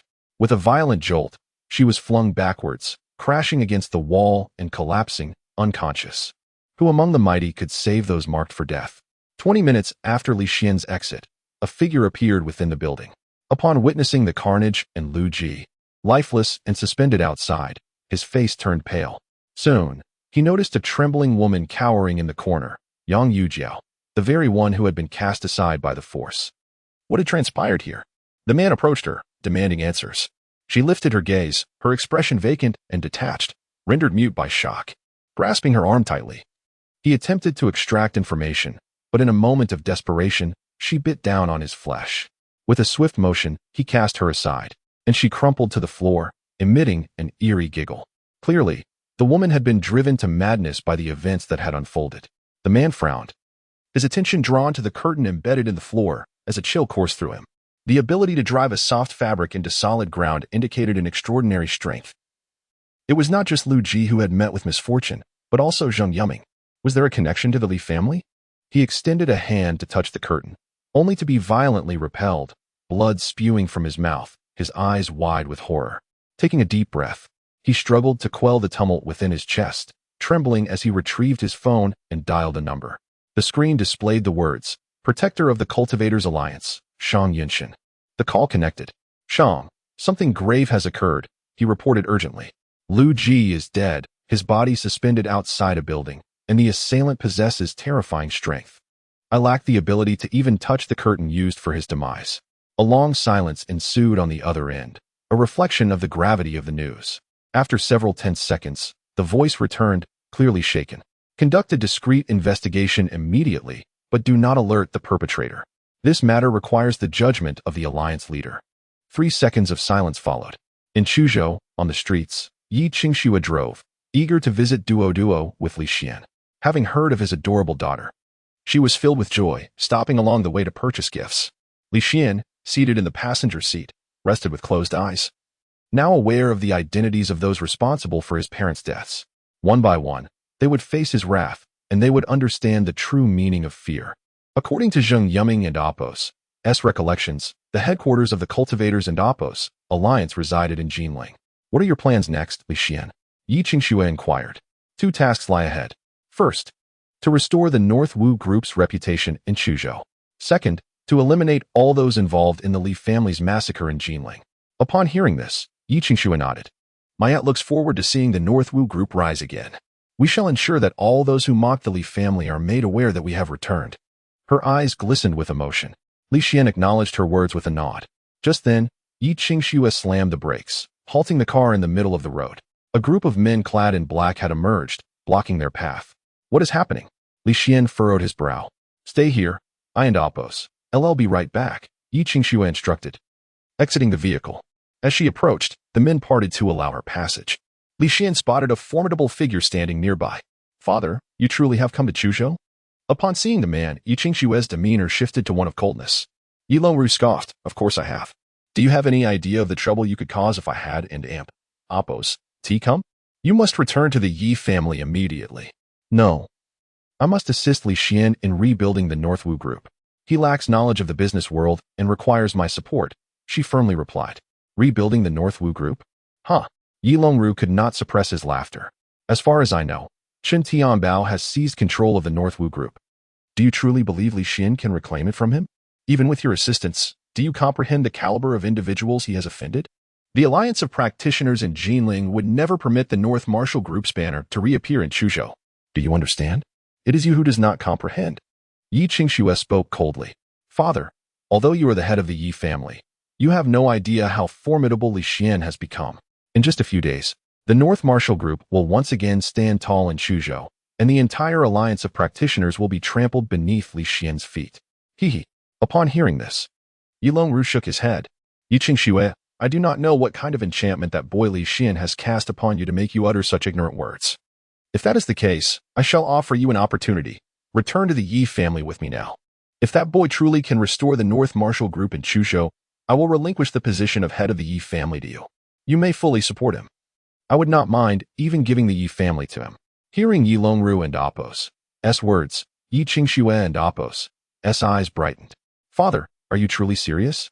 She understood that with Li Xian's strength, reviving the North Martial Group would be a simple task. However, the Tianbao Group was comprised of Chun Tianbao's old associates, whom Li Xian would undoubtedly not employ. Yet, establishing a new company team was no easy feat. With the Yi family's assistance, it would undoubtedly be much easier. Very well. I will return with you. In 10 days, at most, you will hear news of the North Martial Group's return. Seeing his daughter willing to accompany him, Yi Longru sighed in relief. His daughter possessed exceptional strength. If she truly did not wish to return, he would have found it difficult to force her. After all, his only subordinate was a master realm practitioner, who might not be a match for Yi Qingxue. As for Yi Qingxue's claim about the North Martial Group's return in 10 days, that was simply impossible. How could a waste like Li Xian achieve that? After the Li family went bankrupt, Yi Longru had paid attention to Li Xian, only to find he was nothing more than a useless dog, a piece of rotten clay. All right, Qingxue, you get in the car. I will have a word with that boy. Father, you can speak with him, but do not provoke him, otherwise I cannot guarantee your safety. Yi Qingxue coldly cautioned. At that moment, Yi Longru approached the sports car. Li Xian had already gotten out without him noticing. Yi Longru scrutinized Li Xian coldly and said, I do not care what schemes you have upon returning to Chuzhou, but I ask you to keep your distance from Yi Qingxue. Do not bring her harm. The rules of this world are not something you can touch. If you wish to die, do not involve my Yi family, and do not expect Yi Qingxue to provide you with any assistance in the future. I will not allow her to have any further dealings with you. Remember my words. This is my advice to you. Such was Yi Longru's arrogance. Were it not for Yi Qingxue, someone like Li Xian would not even qualify to speak with him. Li Xian merely smiled faintly. Yi Longru, you have no idea whom you are speaking to. A defiant look crossed Li Xian's face, his eyes filled with indifference. At that moment, it caused Yi Longru's heart to tighten instinctively, as if he were facing a deity surveying the mortal realm. Yet, he quickly suppressed this thought. It was an illusion. Surely an illusion. The person before him was merely a useless member of the Li family. Yi Longru chuckled lightly and turned to leave. Li Xian, your aunt is waiting for news from you in Longzhou. Yi Qingxue waved to Li Xian from inside the car. Remember to bring the gift for Duo. I will visit her in a few days. Before she could finish, the car had already started. The bodyguards brought by Yi Longru swiftly entered the cars beside them. One elderly man cast a warning glance at Li Xian before getting in. Watching the departing convoy, Li Xian could not help but smirk disdainfully. He drove back to the villa in the sports car that Yi Qingxue had left behind. Before long, Huang Jiangtai and his son Huang Binchu entered the villa. Li Xian had instructed his hidden guards to notify them of his summons. Senior, did you call us here for something? Huang Jiangtai asked respectfully. Li Xian placed a contract on the table. Huang Jiangtai opened it with confusion. A stock transfer document for the Tianbao Group? From today onward, there will be no Tianbao Group in existence. I intend to re-establish the North Martial Group in Chuzhou. Li Xian stated calmly. He knew that Huang Jiangtai would inevitably investigate his identity. As expected, there was little surprise on Huang Jiangtai's face. What do you require of us? Senior? Huang Jiangtai inquired. I do not wish to employ any of the old members from the Tianbao Group. You must assist me in establishing a new foundation immediately. I give you 3 days. I want the North Martial Group to commence operations within 3 days. Li Xian had already contemplated this on the way. Although he was not well versed in business, with Huang Jiangtai's family controlling numerous companies, it would be a simple task for them to help him establish a corporate foundation. No problem, Huang Jiangtai assured. I will ensure an elite team is established within 3 days. Good, if you accomplish this task, I will not treat you poorly. By the way, are you familiar with the Alliance of Practitioners? Of course, Huang Jiangtai nodded. Who among the practitioners in Long Country is unaware of the Alliance of Practitioners? I wonder why you suddenly inquire about this. Provide me with a list of all the strong individuals within the Alliance of Practitioners. I have use for it. Upon hearing this, both Huang Jiatai and his son Huang Binchu trembled in shock. The Alliance of Practitioners was a colossal entity, despite Huang Jiangtai and Apos' dominance in the Jiangnan region. Compared to the Alliance, he was akin to a small fish before a great shark. Surely, the Alliance has not provoked this calamity. Huang Jiatai mused. Silently mourning for the Alliance for 3 seconds. Her phone, Do you still remember me? In the evening, Lu Qi arrived at Li Xian and Apos' villa. According to their agreement from the previous day, Li Xian was to accompany Lu Qi to the gathering welcoming Huafeng. The two drove swiftly to the venue. At that moment, Huafeng had yet to arrive, but the venue was already filled with many handsome men and beautiful women. The men were dashing, the women enchanting. Each clad in designer attire, with dozens of sports car keys laid upon the tables. As Li Xian and Lu Qi entered, they immediately attracted countless gazes. In particular, the eyes of several wealthy heirs were ablaze with desire as they beheld Lu Qi, clearly captivated by her beauty. Lu Qi was indeed a vision of unparalleled beauty. Otherwise, He Jingzhao would not have gone to such lengths to marry her, nor would Huafeng have remained infatuated with her after 5 years abroad. Soon, several eager voices arose. Miss Lu Qi, my name is Wang Dali. My family is in real estate. You are truly stunning. Let us add each other on WeChat. Miss Lu Qi. I am Chu Qinggang, the young director of Poly Group. We must exchange contact numbers later. Hello, I am Zhang Yu, currently pursuing my PhD. Several men approached. Like eager hounds, their eyes filled with greed and desire. Although Lu Qi was Huafeng's target, he had failed to claim her after 5 years, leaving them with a chance. Moreover, even if Huafeng succeeded, he would not truly marry Lu Qi. It would merely be a fleeting dalliance. And they could wait for Huafeng to finish before stepping in. Lu Qi's brows slightly furrowed. Confronted with their invasive gazes, she felt a flicker of annoyance. She was no Navi girl and was well aware of their intentions. At that moment, Li Xian stepped forward, coldly stating, "Retract your disgusting gazes. If you dare look at Lu Qi like that again, I will gouge out your eyes." Upon hearing those words, the atmosphere became palpable with tension. The few affluent young men who had spoken earlier found themselves embarrassed, their eyes betraying a flicker of anger. "Who do you think you are, so audaciously brazen? Say one more word, and you will witness even greater arrogance," one of them retorted. Li Xian's gaze turned icy as he fixed his stare on the young man, who instinctively recoiled. Uncertain of Li Xian's identity, no one dared to utter another word, for Li Xian's presence was overwhelmingly commanding. What else with the heavy atmosphere? At that moment, 2 young men approached. One was impeccably dressed in a suit, sporting a slicked-back hairstyle, exuding an air of arrogance. He was Huafeng, the protagonist of the evening and Apos' gathering. This brat brought by Lu Qi has been spouting nonsense, claiming he will gouge out our eyes. One affluent young man reported to Huafeng. Huafeng was a central figure in their circle. Having seen the Hua family flourish in Chuzhou over the past 5 years, which had consequently elevated his own status. Lu Qi brought this man? A displeased expression crossed Huafeng and Apos' face. He had harbored ulterior motives to pursue Lu Qi, and the arrival of a male companion puzzled him. However, upon recognizing Li Xian's face, his expression stiffened. "Li Xian, what brings you here?" Huafeng exclaimed, incredulous. "Why shouldn't it be me, Huafeng? Surprised to see me back?" Li Xian replied coldly, a sardonic smile gracing his lips. The camaraderie they once shared had devolved into profound disappointment. "Huafeng, I am here to deliver a warning. Keep your distance from Lu Qi and do not entertain any thoughts of pursuing her, or I will not let you off easily." Huafeng's face flushed with embarrassment at Li Xian's words. "Li Xian, I'm glad to see you back in Chuzhou, but you must recognize your current status. You are no longer the young master of the Li family, and my Hua family is not the same as it was 5 years ago." Li Xian scoffed disdainfully. "Indeed, 5 years ago, you were practically my shadow, and now that the Li family has fallen, you have hastily distanced yourself. Huafeng, you truly are a character." Huafeng's face turned crimson. He had not anticipated that Li Xian would so blatantly expose his past. An awkward silence enveloped the group, with curious glances exchanged among the onlookers. "Who is this Li Xian?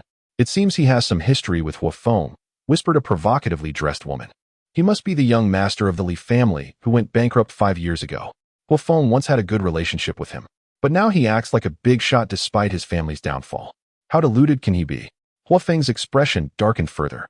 "Li Xian, out of respect for our past, I have shown you leniency. Don't overstep your bounds. You think you're still the young master of the Li family? Even if you were, my whole family is no longer what it used to be. You are now a pauper, lacking any background, assets, or capabilities to compare with me. You don't even qualify to enter my circle. The Hua family is now on par with the 7 great families of Chuzhou, and just 3 days ago, we established a partnership with the Huang family, the foremost family in Chuzhou." The crowd gasped in astonishment at the mention of the Huang family. the true rulers of Chuzhou. Being associated with them meant one could navigate the city with unprecedented ease. Li Xian, now reduced to a mere pauper, was clearly incomparable to Huofeng. The affluent youth who had previously been intimidated by Li Xian's presence now regarded him with disdain, as if he were merely a relic of a bygone era, clinging to past glories. Yet, Li Xian merely regarded Huofeng with cold indifference. No matter how formidable your Hua family has become, should you dare to harass Lu Qi again, I will ensure you live to regret it. Furthermore, you claim that your family has partnered with the Huang family? Excellent. I hereby declare that your partnership is null and void. Laughter erupted among the attendees. This fool thinks he can command the Huang family to sever ties with the Hua family. Has he lost his mind? They scoffed. Just a waste from the Li family. Unworthy even to hold the door for the Huang family. Amidst the jeers, only Lu Qi's eyes sparkled with admiration for Li Xian, for she understood he spoke the truth and possessed the means to back it up. Huofeng nearly doubled over with laughter. Li Xian, do you even comprehend your words? It seems these 5 years have taken a toll on your sanity. Do not underestimate Li Xian, Huofeng. If you seek his favor now, you may salvage your situation. Otherwise, his word carries weight with the Huang family. Lu Qi interjected coldly. What did you just say? Huofeng and Appo's mouth fell open in disbelief. Lu Qi, have you lost your senses? Do you understand the standing of the Huang family? Li Xian is but an ant in their eyes. Does he even know how to approach their gates? With that, Huofeng gestured toward the lavish spread on the table. Li Xian, it has been 5 years. You must have forgotten the taste of such exquisite cuisine. Out of respect for our past, I shall allow you to indulge today, but once you've had your fill, I expect you to leave. As for Lu Qi, her affairs are none of your concern. The crowd looked on with scorn, bemused that the once mighty young master of the Li family had fallen to such depths. Unfazed, Li Xian pulled out his phone and dialed a number. Inform Huang Benchu to immediately terminate all partnerships with the Hua family. Also, Huofeng has displeased me greatly. The onlookers could hardly contain their laughter at his earnest demeanor. What a performance. Does he think we're all fools? The former young master of the Li family should have pursued acting instead. Just then, before Huofeng could deliver another biting remark, his phone rang. It was his father, Hua Dongguang. Everyone, quiet down. I need to take a call from my father. Huofeng stood and moved a short distance away to answer. Huofeng, you scoundrel. What have you done? The Huang family has terminated all collaborations with us. His father's furious voice echoed through the line. In that instant, a wave of realization washed over Huofeng, leaving him momentarily dazed. The Huang family had truly severed ties? And they did so explicitly because he had offended someone? This meant Li Xian had not been lying. A single word from him could command the Huang family. Huofeng collapsed onto the ground, darkness enveloping him. He understood all too well the effort the Hua family had invested to align with the Huang family. And the termination of their partnership signified the Huang family and Appo's disdain for the Hua family. Who would dare collaborate with them now? Li Xian. Merely a waste of the Li family. How could he wield such influence? What had transpired in the past 5 years? Meanwhile, the previously jovial crowd of affluent youths and beautiful women rushed towards the prostrate Huofeng. Huofeng, what's wrong? Are you feeling unwell? Yet Huofeng abruptly lifted his head, locking eyes with the coldly composed Li Xian standing a short distance away. He crawled in desperation to Li Xian's side, clasping Li Xian's thigh and pleading, Li Xian, I was wrong. Please persuade the Huang family not to terminate our cooperation. I beg you, I deserve this. As he spoke, he relentlessly slapped himself across the face. The onlookers were left in utter disbelief. What on earth was happening? Could it be that the Huang family truly severed ties with the Hua family solely due to a phone call from Li Xian? Was this really the Li family's good-for-nothing from 5 years ago? He was, in fact, an influential figure of immense power. The very individuals who had previously mocked Li Xian now felt a chill run down their spines. Li Xian, however, kicked Huofeng away with irritation, stating coolly, This is merely a minor lesson for you. If you dare to harass Lu Qi again, I will ensure that the Hua family vanishes from Chuzhou. After saying this, he turned to the still-dazed Lu Qi and said, Let us go. Lu Qi nodded eagerly and followed closely behind Li Xian. As they departed, the wealthy second-generation individuals who had gathered to welcome Huofeng trembled in fear, witnessing the true essence of power. If, 5 years ago, Huofeng had not so hastily turned against Li Xian, treating him as a brother instead, perhaps the Hua family would now be on the brink of great fortune. The Hua family had exerted tremendous effort to ally with the Huang family, yet with a single word from Li Xian, The Huang family could instantly dissolve their partnership with the Hua family, illustrating the terrifying extent of Li Xian's influence. Of course, there were no what-ifs in this world. The so-called waste of the Li family had returned and had become a figure of astounding significance. This news began to circulate in several small circles as the banquet concluded. After leaving the hotel, Li Xian drove Lu Qi home before returning to his villa. There, Duo was playing in the living room, while Li Xian changed into comfortable home attire and busied himself in the kitchen, fully embracing the role of a caring father. The next morning, Li Xian drove Duo to kindergarten. However, just as they arrived at the entrance, a man dressed in black, with an icy demeanor, blocked their path. The man was robustly built and exuded an air of distinction, clearly a martial artist. "Is there something you need?" Li Xian asked indifferently, his tone imbued with a palpable sense of coldness. The man pulled out his phone to verify something before stating, "You are the one who revived Wei Xianliang in the hospital, correct? My young lady requests your presence." His tone was laced with an undeniable authority, rather than simply requesting. It felt more like a command.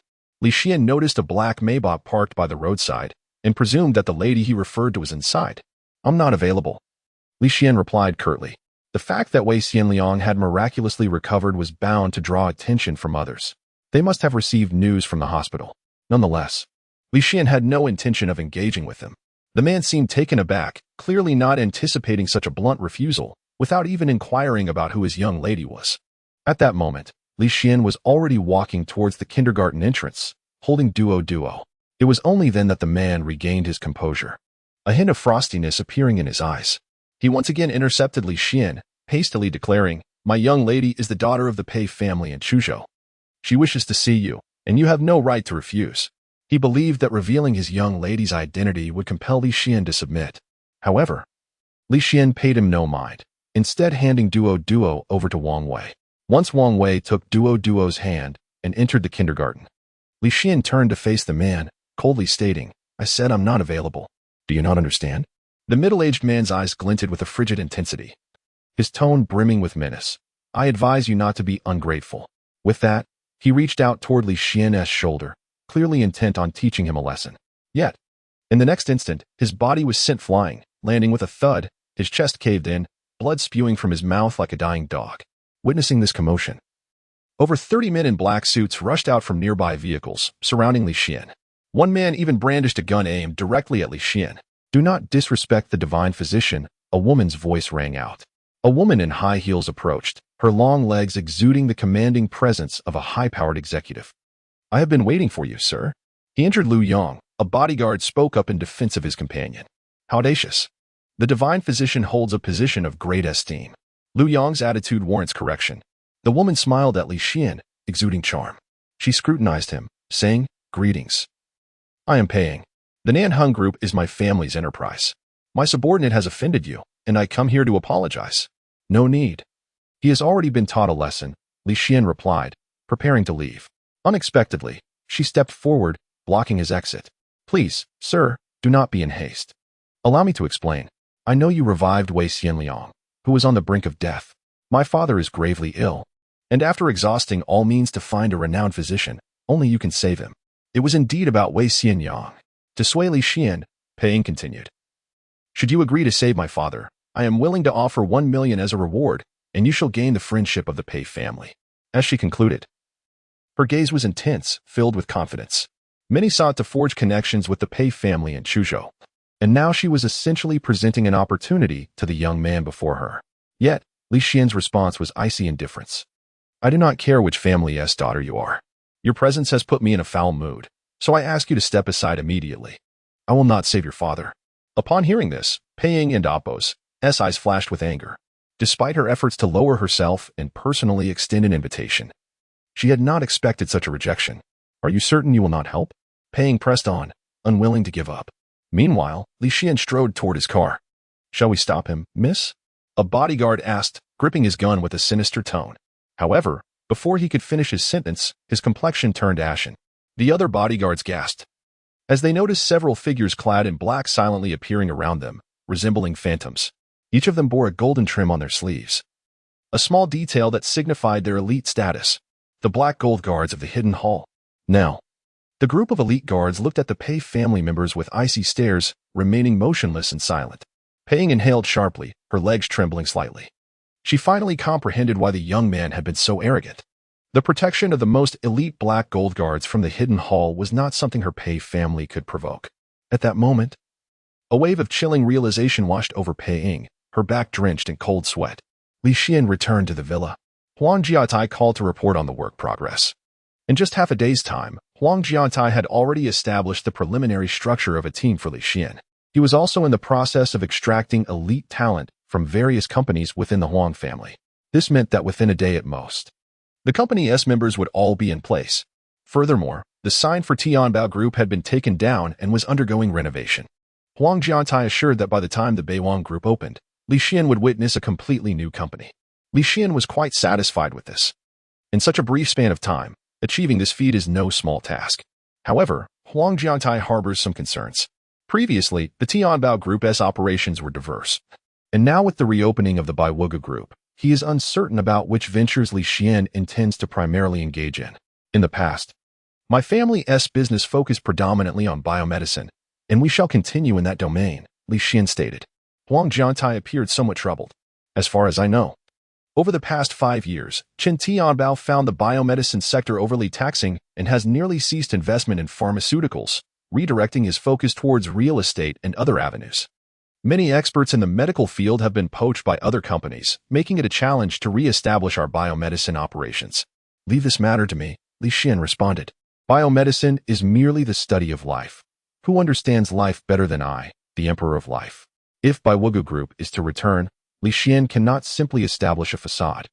He must carry forth his father and Appo's legacy. After ending the call with Huang Jiatai, Li Xian proceeded directly to the Shenhuang Tang. The bustling atmosphere within Shenhuang Tang was as lively as ever. However, upon entering, Li Xian noticed a framed A4 paper prominently displayed in the center of the main hall, adorned only with a single horizontal line. Beneath it, incense was being offered. Was that not the blank paper he had left for Shenhuang Tang? He was momentarily taken aback. At that moment, a female staff member approached and inquired, "Are you here to collect medicine or seek treatment?" "I am looking for your boss," Li Xian replied. The staff member responded curtly, "Our boss is unavailable." Several patrons nearby shook their heads, for the owner of Shenhuang Tang is renowned in Chuzhou as a divine healer, not someone easily accessible. Who did this young man think he was? Just as this thought crossed their minds, a male staff member hurried over, casting a sharp glare at the female employee. Then beaming at Li Xian, "Sir, welcome. Please take a seat. I will notify the boss immediately." This staff member had previously assisted Li Xian during his last visit and was instructed by the owner to inform him at once upon his return. The surrounding customers exchanged curious glances, pondering the identity of this young man who commanded such respect from the Shenhuang Tang staff. Suddenly, hurried footsteps echoed from within. And the owner, Zhou Jiyuan, emerged briskly, his expression one of excitement as he bowed deeply before Li Xian. "Sir, I have been waiting for you." This scene left the onlookers astounded, for the normally stern and authoritative owner was displaying such humility. Life's essence, Zhou Jiyuan reverently greeted Li Xian. "At last, I have the pleasure of seeing you again." His face lit up with joy, albeit his words tumbled out in a flurry. "I had hoped to visit you, but when I saw you leave in the vehicle of the Huang family head, I have been searching for you ever since, to no avail." Realizing the connection, Li Xian understood that his previous act of saving Zhou Jiyuan had led him to seek him out. "I have come to propose a collaboration. Let us find a quiet place to discuss," Li Xian suggested. Zhou Jiyuan promptly led him to an office where only the two remained. Li Xian wasted no time, producing a sheet filled with an extensive list of medicinal herbs. "Can Shenhuang Tang procure these materials?" Zhou Jiyuan took the paper, reviewing it before nodding. "While some of these herbs are quite rare, they are not entirely extraordinary. I am unsure how many you require. If it's merely a single batch, we can provide it immediately, but for larger quantities, it may take some time. Prepare one batch for me, and for the rest, you may source them from merchants. Regardless of how many you gather, I will accept them. Rest assured, I will pay you market prices. You will not be shortchanged," Li Xian asserted. Zhou Jiyuan hastily shook his head. "It is my honor to serve you, sir. How could I possibly accept payment? I am discussing business with you, and the quantity I will require will be substantial and for long-term supply, so we shall proceed at market rates." Li Xian and Appo's tone brooked no argument. "Very well. Zhou Jiyuan nodded. If the order were only for dozens or hundreds of units, he could provide them free of charge. However, should the demand be excessive, even the resources of Shun Wang Tang may be strained. May I inquire, sir, what purpose do you have for these herbs? Zhou Jiyuan asked. I intend to concoct a potion called Life's Essence as the flagship product of Baiwuge Group, Li Xian replied. Zhou Jiyuan was momentarily taken aback. Being a resident of Chuzhou, he was well aware of Baiwuge Group. He knew that since the bankruptcy of the Li family 5 years ago, Baiwuge Group had transformed into Tianbao Group.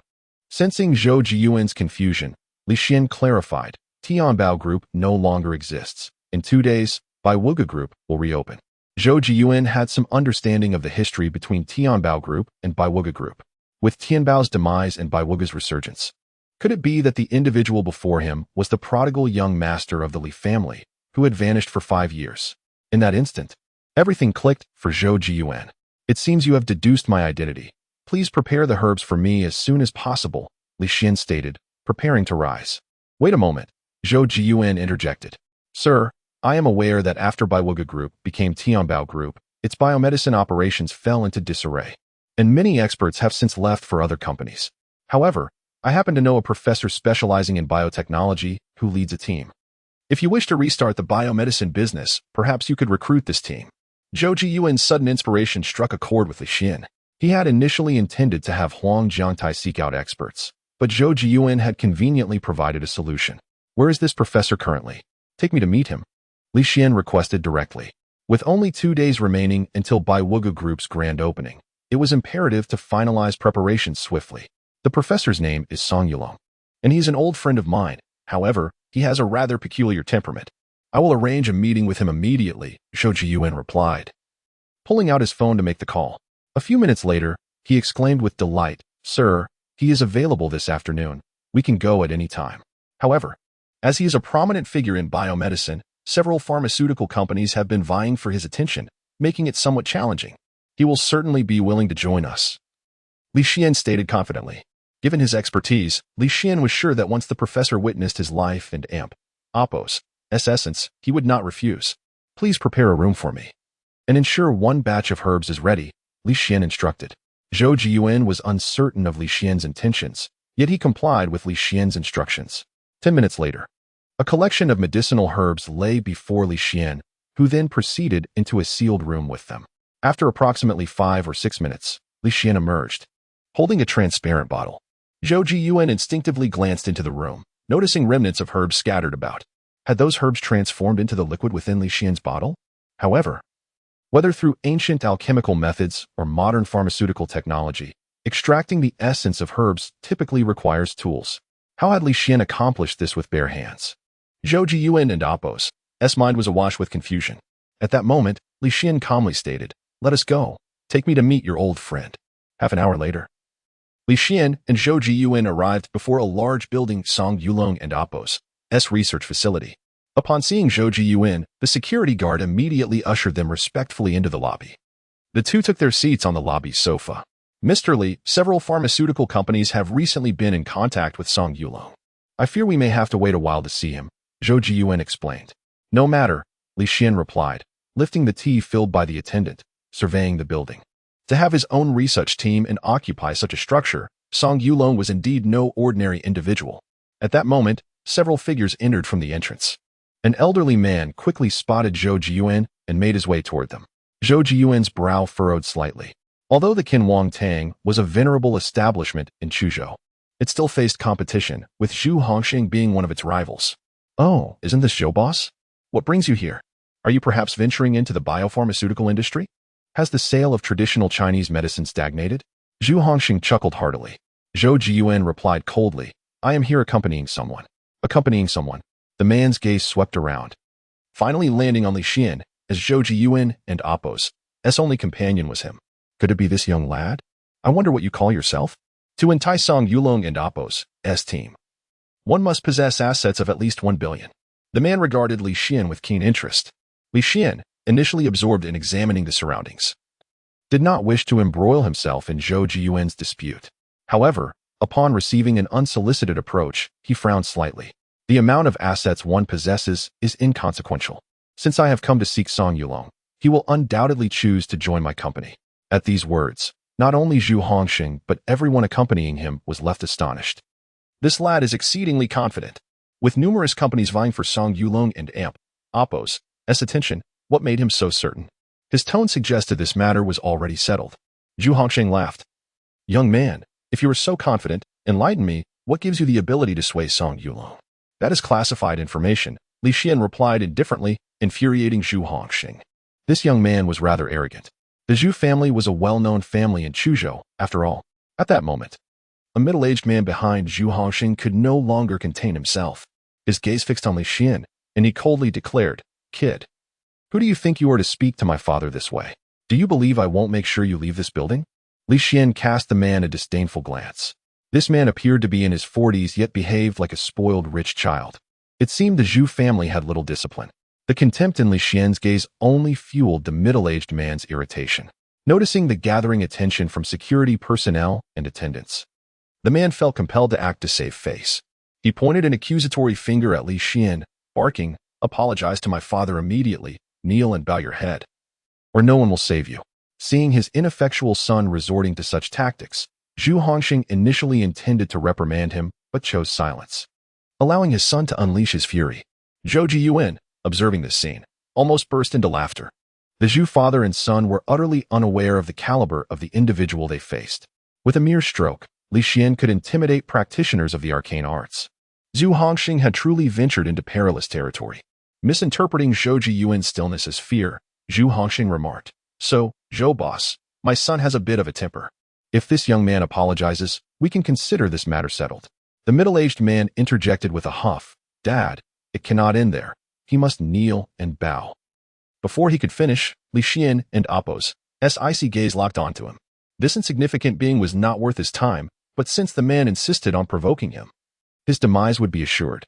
The next moment, a resounding crash echoed as the middle-aged man was hurled across the room, colliding with a massive column, his body contorting upon impact. Zhu Hongxing had brought numerous bodyguards, which gave his son such audacity. However, they hadn't even seen how Li Xian had struck. By the time they comprehended the situation, their young master lay on the floor like a lifeless dog. In that instant, all present covered their mouths in shock at the sight. Li Xian slowly rose, raising his hand to gesture, and astonishingly, the middle-aged man's body levitated before crashing to the ground, kneeling. This spectacle filled Zhu Hongxing and his entourage with terror. Zhou Jiyuan's heart raced. Was this the extent of Li Xian and Oppo's power? The sheer nature of his abilities was terrifying, like that of a demon, unlike anything he had ever witnessed. At this moment, the lobby fell into a hushed silence, every face reflecting abject fear as they gazed at Li Xian. The Zhu family and Oppo's young master was being manipulated like a puppet. Could such feats truly belong to mere mortals? Zhu Hongxing's mind blanked, his body trembling uncontrollably. He knew of practitioners' existence, yet even the most formidable, Huang Jiatai, could not achieve such a feat at this moment. He was utterly consumed by fear. Before long, the commotion in the lobby drew the attention of security personnel, and over 30 individuals surged in, many of whom bore fierce and intimidating appearances, having mingled in the underworld before becoming security guards. As they rushed in, they were bewildered. But upon seeing the pitiful state of the Zhu family's young master, an icy chill coursed through them. This is too ruthless. At that moment, Zhu Hongxing knelt, trembling, Sir, I was wrong. I apologize on behalf of my son. Zhu Hongxing and Oppo's voice quivered. He understood that a powerful being like Li Xian could extinguish the entire Zhu family with a mere gesture. No wonder Zhou Jiyuan appeared to be watching a spectacle. They had truly encountered a formidable adversary. Li Xian, uninterested in conversing with such trash, coldly commanded, Leave now. Disappear from my sight within 5 seconds. Yes. Zhu Hongxing hastily instructed his bodyguards, swiftly leading his half-conscious son out of the building. Those highly paid bodyguards dared not cast a single glance at Li Xian. Paralyzed with terror, just as Zhu Hongxing and his entourage departed, a man in a suit stepped forward with a composed expression.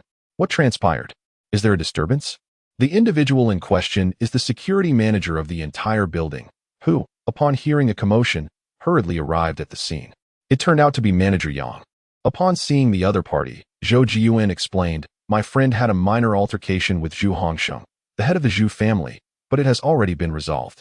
Zhou Jiyuan was somewhat familiar with Manager Yang, who was himself a practitioner of the dark energy martial arts and had been tasked with safeguarding Song Yulong. In terms of strength, they were relatively equal. "Ah, it's Boss Zhou," Manager Yang said, his face breaking into a smile upon seeing Zhou Jiyuan.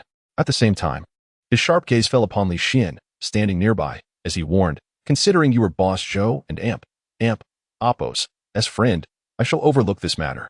Remember, this building is under my jurisdiction, and no one is permitted to cause disturbances." Upon hearing this, Zhou Jiyuan's expression changed drastically. A formidable warrior like Li Xian could not tolerate such insolence from a mere security manager. Indeed, in the next moment, Yang Wanli was launched across the air like a cannonball, colliding violently with the pillar that Zhu's young master had previously struck. Blood spewed from his mouth, and upon hitting the ground, his face was filled with astonishment. At that moment, Yang Wanli was utterly bewildered. As a practitioner of dark energy martial arts, he had been completely oblivious to the events that had transpired and had been thrown out with such ease. What kind of strength did this youth possess? The surrounding security personnel were equally dumbfounded, staring in disbelief as if they had seen a ghost. Normally, Manager Yang's strike could leave an imprint on a steel plate, and they revered him as a deity. Yet today, he had become so feeble. The critical question was, how had that youth executed such a move? None could comprehend the speed of it. Clearly, this was a truly remarkable individual. At that moment, a beautiful woman in uniform stepped forward. "Boss Zhou, Professor Song requests your presence." After speaking, she caught sight of the fallen Manager Yang and couldn't help but display a look of concern. "What has happened? Why is Manager Yang bleeding?" Manager Yang, grimacing, rose from the ground, his gaze towards Li Xian still laced with a hint of terror. He wiped the blood from the corner of his mouth and muttered, "It's nothing, nothing at all." Zhou Jiyuan chuckled softly and gestured to Li Xian, "Please, sir." Li Xian then stepped forward, walking alongside the uniformed woman into the building. The woman glanced back occasionally, perplexed by the unfolding events. They made their way to the basement of the building, which housed Song Yulong's research laboratory. After passing through several doors, they entered a room filled with various state-of-the-art precision equipment. There were also a dozen researchers in lab coats recording data. As Zhou Jiyuan and Li Xian entered, an elderly man approached them. "Old Zhou, you're here. Is this the person you wanted to introduce to me?" Song Yulong scrutinized Li Xian with an unexpected expression. In the recent days, he had encountered numerous company owners, none of whom were younger than their 40s. It was rare to encounter someone as young as Li Xian, and youth often implied a lack of reliability in business. Zhou Jiyuan spoke, "Allow me to introduce Mr. Li Xian. His company, Baiwazhong Group, will be inaugurated in 2 days, primarily focusing on the biopharmaceutical sector. Mr. Li wishes to invite you to join Baiwazhong Group." Song Yulong furrowed his brow. "To my knowledge, Baiwazhong Group has been renamed Tianbao Group, nearly liquidated its instruments, and lost all its professionals. To restart in the biopharmaceutical field would be akin to starting from scratch, fraught with challenges." He then shook his head decisively. "I will not consider joining Baiwazhong Group." Hearing the refusal, Li Xian merely smiled faintly. "Since I have come to meet you personally, you have no grounds to decline. My friend, you may be overestimating your position. Our Yulong Research Institute is among the top-tier research teams in Jiangnan. Countless companies have sought our collaboration. Why should we consider joining your Baiwazhong Group?" interjected the assistant in uniform, her eyes glinting with arrogance. Even Song Yulong couldn't help but chuckle and shake his head. The youth of today, it seemed, had become excessively arrogant. Li Xian, however, maintained his calm demeanor, placing a transparent vial on the nearby workstation. This vial contained one of the world's most advanced biotechnologies, capable of rejuvenating aging cells and restoring their vitality. Simply put, if a 60-year-old were to consume it, they could regain a youthful appearance of 10 to 20 years. Impossible? The surrounding researchers gasped in shock at the proclamation. Song Yulong furrowed his brow further. "Young man, you are clearly spouting nonsense. You know nothing of the powers of immortals." Song Yulong and his associates regarded Li Xian with skepticism. Their disbelief was understandable. His claims regarding the miraculous effects of the life essence seemed too fantastical. If such a substance existed, the wealthy would undoubtedly scramble to acquire it, making it utterly unrealistic. Even Zhou Jiyuan felt a twinge of doubt. While Li Xian and Appo's strength was indeed formidable, the nature of his profession as a physician made it hard to accept the existence of such a remedy. Noticing their incredulous expressions, which were tinged with mockery, Li Xian chose not to engage in further discussion. Instead, he turned his attention to a professor in his 60s standing behind Song Yulong, whose face was etched with wrinkles. Professor, if you take just a sip of this life essence, you will instantly revert to the vitality of your 20-year-old self. Why not prove it to everyone? Upon hearing this, the elderly professor shook his head. I cannot risk consuming something from your vial. What if it is toxic? Laughter erupted among the onlookers, with one person quipping, earlier, you claimed the life essence could make someone 10 to 20 years younger. If it could return Professor Song to 20, that would mean a 40-year regression. Your statements are riddled with inconsistencies. You are nothing but a fraud. Not just Professor Song. No one would dare to consume your so-called life essence. What if it has side effects? At this juncture, Song Yulong shook his head in disdain. He had little patience for those who resorted to outrageous fabrications to achieve their aims. He coldly remarked, we need to continue our research work. Old Show. Please escort him out. With that, he turned to walk deeper into the lab. At that moment, Li Xian and Apos' gaze fell upon a pot of green plant on the table. The plant appeared withered, likely due to neglect. An idea sparked in his mind. He approached the plant, opened the vial of life essence, and declared, ordinary life essence may indeed only rejuvenate someone by 10 to 20 years, but this particular vial is of my own concoction. Its effects naturally doubled. I offered you an opportunity to regain 40 years, but alas, you do not believe. Even without your participation, Baiwazhong Group will still become the largest pharmaceutical company in Chuzhou and beyond. You have now lost the chance to be part of this monumental research. Allow me to demonstrate what true life is. With that, he poured the entire contents of the vial into the pot. Instantly, the once dead plant began to regain its vibrant green color at a visible pace. Soon, to the astonishment of all present, new shoots began to sprout. The formerly stunted plant shot up to over a meter tall, lush and vibrant. Even from a distance, one could feel the vitality emanating from the rejuvenated plant. This. The researchers stood awestruck, exclaiming in disbelief. Is this real? Am I seeing things? This is nothing short of a miracle. This plant was clearly dead. Meanwhile, Song Yulong, who had already turned to leave, paused at the sound of the astonished exclamations, turning back in confusion. Upon casting his gaze upon the verdant plant that adorned the table, the entire being of Song Yulong felt as if struck by lightning, leaving him rooted to the spot.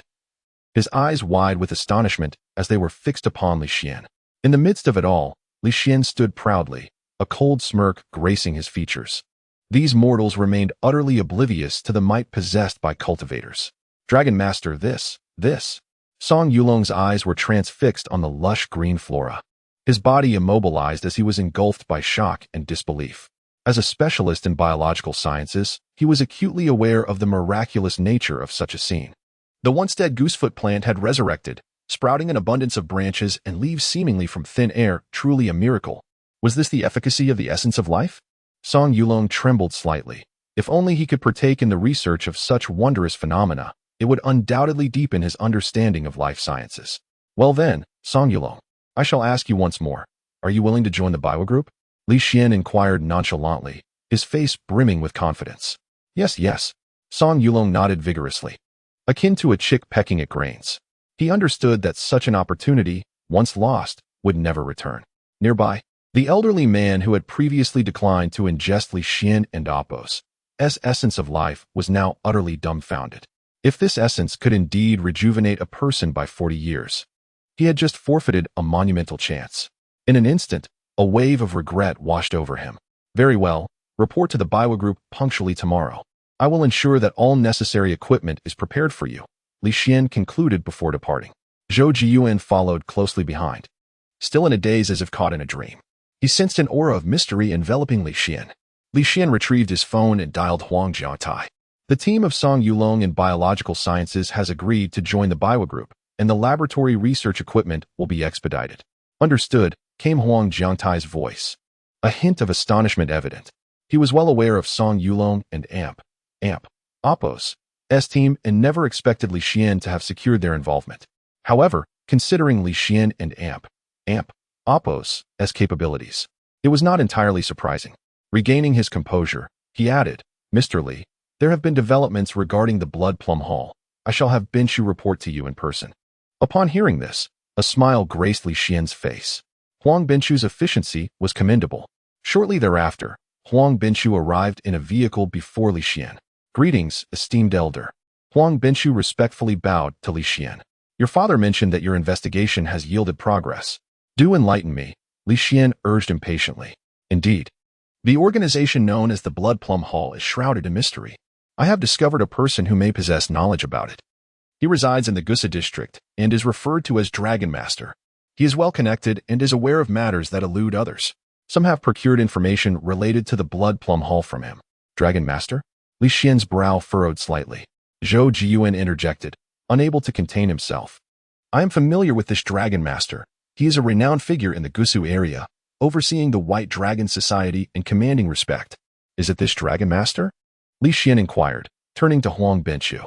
Huang Binshu nodded affirmatively. Indeed, it is him. Very well, let us seek him out. Zhou Jiyuan then spoke up. Mr. Li, may I accompany you?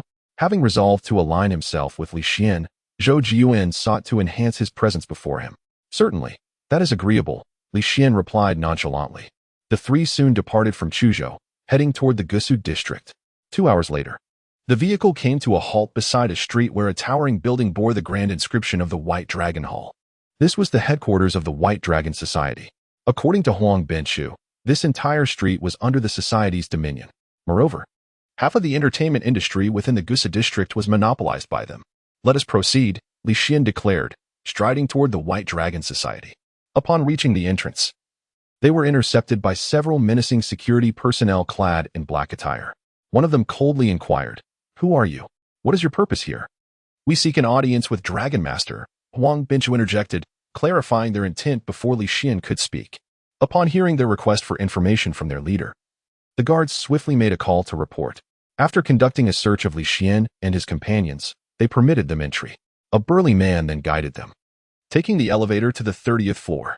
Upon exiting, he led them to a door, stating, "Dragon Master is inside, proceed." The door was slightly ajar. Huang Binshu knocked, and upon hearing an invitation to enter, they stepped inside. Within the room sat a bald man adorned with a dragon tattoo around his neck, engrossed in a game of mahjong with 3 others. This must be the Dragon Master. Several imposing figures clad in black stood nearby, exuding an intimidating presence. Once inside, Huang Binshu addressed the Dragon Master. "It is an honor to finally meet you. We have come to inquire about certain information." This was the Dragon Master's territory, so Huang Binshu maintained a respectful demeanor. Yet, the Dragon Master remained fixated on his game, his attention unwavering. As the minutes ticked by, Li Xian's displeasure began to surface. The tension in the room grew palpable, and just as Li Xian and Appos' frown deepened, the Dragon Master finally acknowledged their presence. He tossed the mahjong tiles onto the table, reclining in his chair, and remarked coolly, "To seek information from me, different tidings come with different prices. First, reveal what you wish to know, and then we shall see if your offer can entice me." Lighting a cigar, the Dragon Master leaned back, his leg crossed. The 3 companions watched him with keen interest. "I wish to inquire about a clandestine organization. Should you provide information regarding this organization, I am prepared to offer you a reward that is difficult to refuse." Difficult to refuse? What is it that our Dragon Master has not encountered? A man with slicked back hair chuckled. Even the Dragon Master displayed a hint of intrigue, pointing at Li Xian and saying, "You, young man, possess some interest. Continue. The organization I seek information about is called the Blood Plum Hall." At this declaration, the Dragon Master's expression shifted dramatically. He nearly dropped his cigar, his gaze locked onto Li Xian with intensity. "What is your interest in the Blood Plum Hall?" The Dragon Master's reaction confirmed to Li Xian that he likely held crucial knowledge. "My reasons for inquiring about the Blood Plum Hall are of no concern to you. Simply provide me with the information I seek." At this juncture, the Dragon Master regained his composure, exhaling a cloud of smoke. "The Blood Plum Hall is no ordinary organization. What price are you willing to pay for such information?" Without hesitation, Li Xian produced several pills and placed them on the table. These pills, crafted from the serpent and Appos' gall he had obtained during his previous encounter with a giant python, were originally intended as treats for his daughter, but now served a more immediate purpose. 5 golden-hued pills emanated a rich medicinal fragrance. Upon sighting the pills, the Dragon Master and his companions and Appos' eyes gleamed with eagerness, their gazes fixed on the offerings as if transfixed. The Dragon Master, a master-level expert, recognized the rarity of such pills. Their quality was evident, clearly crafted by a master alchemist. In the next moment, the Dragon Master unhesitatingly picked up one pill, inspecting it closely as the alluring aroma enveloped him, making him feel almost ethereal. He presented the elixirs to the 3 individuals engaged in a game of mahjong, and upon examining them, they nodded in agreement, expressing their affirmation of the elixir's worth. The value of these 5 elixirs was undoubtedly in the hundreds of millions, sufficient for procuring a piece of information. A glint of greed flickered in his eyes, though it was swiftly masked. He placed the elixirs on the table and feigned nonchalance as he remarked, "These elixirs are indeed potent." As he spoke, he discreetly pocketed the 5 elixirs. "I can tell you that the Blood Plum Hall will soon make an appearance in Chuzhou, and it pertains to someone with the surname Xia. Is your information accurate?" Li Xian inquired. At this, a hint of displeasure crossed Long Ye's face. The others nearby immediately bristled with anger. "What do you mean by that? When has Long Yi ever deceived anyone? Indeed, how dare you question the authenticity of Long Yi and Appo's information? You must be seeking death." "Enough." Long Yi raised his hand, signaling for silence, and then addressed Li Xian with deliberate clarity. "Since I have accepted your elixirs, I assure you that I will not provide you with false information." "Fine. I'll trust you this once. If you deceive me, the consequences will be dire." With that, Li Xian and Huang Benchu turned on their heels and departed. After Li Xian exited the building, a burly man with a slicked-back hairstyle furrowed his brow and remarked, "That kid has some audacity, daring to threaten Long Yi. I almost wanted to twist his head off just now. Indeed, who does he think he is? Yet, I am somewhat astonished by his ability to produce such high-quality elixirs." Another man with a crew cut interjected, "Long Yi, was the information you provided about the Blood Plum Hall genuine?" Long Yi nodded. "Of course it is genuine. I, Long Tao, never sell false information. That is my reputation. However, while he can purchase information from me, I cannot guarantee his safety once he leaves this place." A cold smirk played on Long Ye's lips. Furthermore, the fact that he could casually produce 5 high-quality elixirs suggests he might possess even more, making it hard not to be tempted. The 3 men immediately grasped the implication. One of them stood up and said, "Long Yi, allow me to handle this.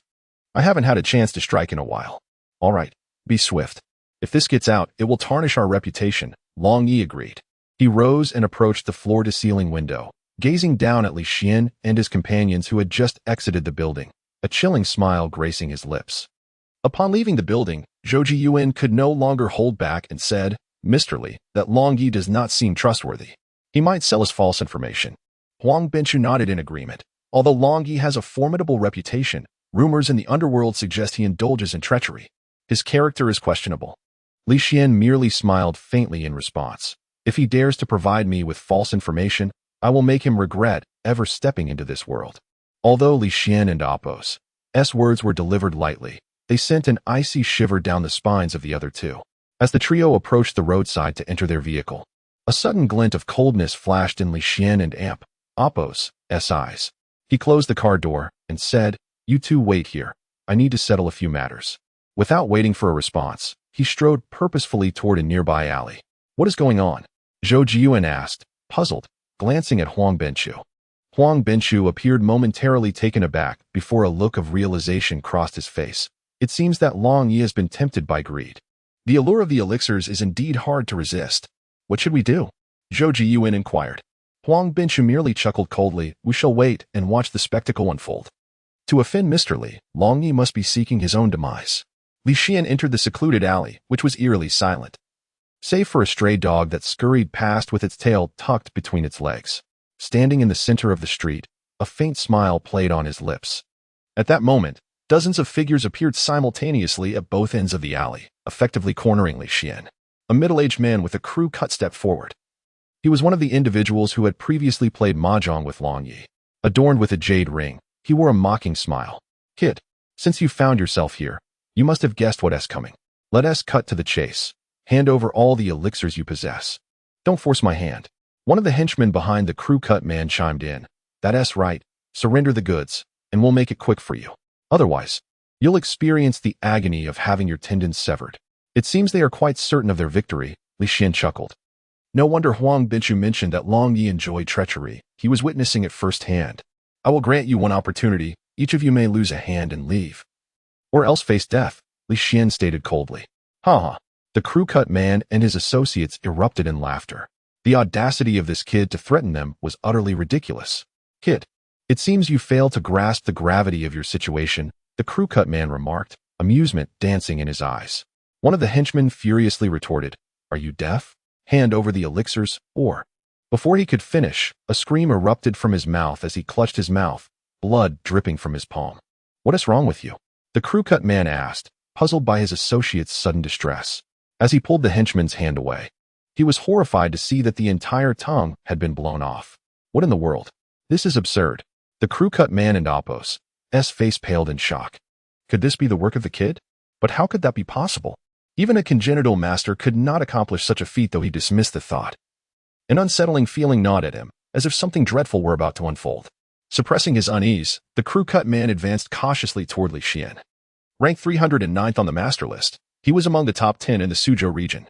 Surely, the henchman and Apos' severed tongue must be due to some other cause, though he could not yet ascertain what that was. It could not possibly be the doing of this boy. If this boy possessed such supernatural prowess, why resort to purchasing information with elixirs? He could simply threaten Long Yi directly. It was clear that it was a lack of strength that led to such actions. "Kid, since you refuse to cooperate, I will ensure you experience a fate worse than death." With that, a sharp dagger appeared in the crew-cut man and Apos' hand, and he launched himself toward Li Xian like an arrow released from a bow. The dagger gleamed coldly as it aimed for Li Xian's chest. In his eagerness to extract the source of the elixirs, he aimed for a non-fatal area. Yet, even a strike like this could spell disaster for Li Xian. The dagger descended swiftly and ruthlessly, emanating an aura of chill. "This is the consequence of non-cooperation," the crew-cut man sneered as the dagger drew near to Li Xian's chest, a triumphant and bloodthirsty grin spreading across his face. However, Li Xian and Apos' expression remained one of disdain. The dagger, now merely a fist and Apos' distance from Li Xian and Apos' chest, seemed to be halted by an unseen force, unable to advance any further. The crew-cut man's face contorted in panic as he sensed an overwhelming threat, attempting to retract his arm. But in the next moment, he was horrified to discover that his entire arm was rapidly disintegrating as though it had been placed upon a scorching fire. In the blink of an eye, his arm vanished without a trace, leaving only an empty sleeve and a stream of blood. "What? Where's my hand? My hand has disappeared." The man with a buzz cut emitted a chilling scream, his eyes wide with terror. What kind of sorcery is this? He watched in disbelief as his hand transformed into liquid before his very eyes. This was utterly terrifying. Was this boy human or a ghost? Although the buzz-cut man had mercilessly tortured and killed many, he had never witnessed such a bizarre phenomenon. The most alarming aspect was that his opponent stood still, unfazed. What kind of monster had he offended? A wave of dread enveloped him, and in that moment, he was paralyzed by fear. "What are you all doing? Attack him and kill him," he bellowed to his subordinates, hoping to use them to distract Li Xian and create an opportunity for his escape. The subordinates, still bewildered by the unfolding events, rushed towards Li Xian, compelled by the crowd, though only a few had grasped the gravity of the situation. Meanwhile, the buzz-cut man dashed towards the building, instinctively believing that safety lay within its walls, where Master Long and 2 other martial artists resided. However, just a few meters into his flight, he heard a series of explosive sounds. Instinctively glancing back, he was horrified to see over 30 of his subordinates bursting into clouds of blood mist, which were immediately consumed by flames that appeared out of nowhere before they could even touch the ground. This surreal scene sent the buzz-cut man into a panic. He quickened his pace, only to find flames erupting beneath his feet. In an instant, he lost a leg and fell to the ground, his balance shattered. The flames spread up his legs, and as he attempted to scream, he found his throat constricted, and in utter despair, he turned to ash. Li Xian paid no heed to the buzz-cut man. To the formidable Li Chidi, these individuals were mere ants. Years ago, he had slaughtered millions to earn the title of Chidi, and killing a few would not stir any ripple in his psyche. The law of the jungle prevailed in this world. Inside the building, Master Long stood before the floor-to-ceiling windows, observing Huang Benchu and Zhou Jian waiting by the roadside. A smirk crept across his face. They were still waiting for that boy to emerge, but they would never see him again. He then ordered the slick-haired man, Old Yang, "Go down and take care of those 2. Just as the slick-haired man nodded and prepared to leave, he noticed a figure had appeared at the entrance. Killing and silencing witnesses, Master Long was indeed skilled. But it was that boy. When had he arrived? At that moment, both Master Long and the others felt a chill run down their spines. The 3 individuals in the room were all masters, capable of sensing any disturbance within 100 meters. Yet, this boy had appeared without a sound, unnoticed by them. "You're still alive? What happened to my subordinate? A phone?" Master Long glared at Li Xian. Li Xian merely smiled faintly, strolling into the room and standing before Master Long. Since I am here, your subordinate has surely gone to meet the King of Hell, seeking death. The slick-haired man, infuriated by Li Xian's audacity, raised his fist to strike. Let us see what you can do. But as soon as their fists made contact, it was as if he had been struck by a speeding train, sent hurtling backwards and crashing against the wall. He spat blood onto the floor, resembling a wounded animal. At that moment, Master Long's face fell in horror, as if he had encountered a ghost. Tell the King of Hell, he stammered. In the hall, both Master Long and the remaining middle-aged man wore expressions of disbelief. Who could have imagined that master-level warriors could be sent flying without even touching their opponent? How had he struck? Before they could process the situation, Li Xian advanced towards them. Master Long inhaled deeply, forcing himself to remain composed. My friend, I believe there has been a misunderstanding. Let us talk this over calmly. There is nothing to discuss. You should speak with the King of Hell. Li Xian's cold voice resonated, like a death knell. A glimmer of malice flickered in Master Long and Appo's eyes. Old Lin, let us combine our strength, or we'll both perish. Both knew that even united, they were no match for Li Xian, but at that moment, they had no choice. As seasoned warriors, their resolve remained steadfast. They would not succumb easily, even in the face of death. All right, Long. The middle-aged man suddenly lifted the mahjong table, unleashing a terrifying force as he swung it towards Li Xian. Observers would notice a faint aura enveloping the table, and the man's strike contained the strength of 1,000 pounds, powerful enough to shatter stone. Simultaneously, Master Long propelled himself forward, the entire building trembling from the force of their combined might. Their coordinated attack was formidable, yet a mocking smile played on Li Xian's lips. Just the struggles of ants. Such pathetic tactics, attempting to harm me, Li Chidi, were laughable. He raised his hand, extending a single finger. Given your desperate efforts, I shall begrudgingly offer a finger in return. As he spoke, a terrifying pressure erupted from his fingertip. With a mere touch, the mahjong table shattered, and the middle-aged man behind it was pierced through, crashing to the ground. Master Long's entire arm exploded, sending him hurtling backward with the force of a mountain, colliding with the reinforced glass of the window, which cracked under the impact. How is this possible? My arm. Master Long was completely aghast. The two master-level warriors had been defeated by a single finger. He sensed that the finger had not even truly pressed down. Otherwise, he would have been obliterated. Is he even human? A wave of dread washed over him. Do you know why I spared you? Li Xian moved closer to Master Long. He was aware of the information regarding the Blood Plum Hall, and he intended to examine Master Long's memories. As Li Xian approached, Master Long felt a chilling dread, as if he were falling into an endless abyss, consumed by despair. Please, don't kill me. I'll tell you anything you want to know. I'll give you all my wealth. Master Long was genuinely terrified. He now sought only to survive. Yet, Li Xian merely scoffed dismissively. I sought information from you because we had no enmity. I adhered to the rules. But since you chose to disregard them and attacked me, we have become enemies. I never show mercy to my foes. Besides, I need not extract information from your lips. Your soul cannot lie. A chill ran down Master Long's spine upon hearing this. Although he did not understand the implications, he sensed that something terrifying was about to unfold. In the next moment, Li Xian drew Master Long toward him.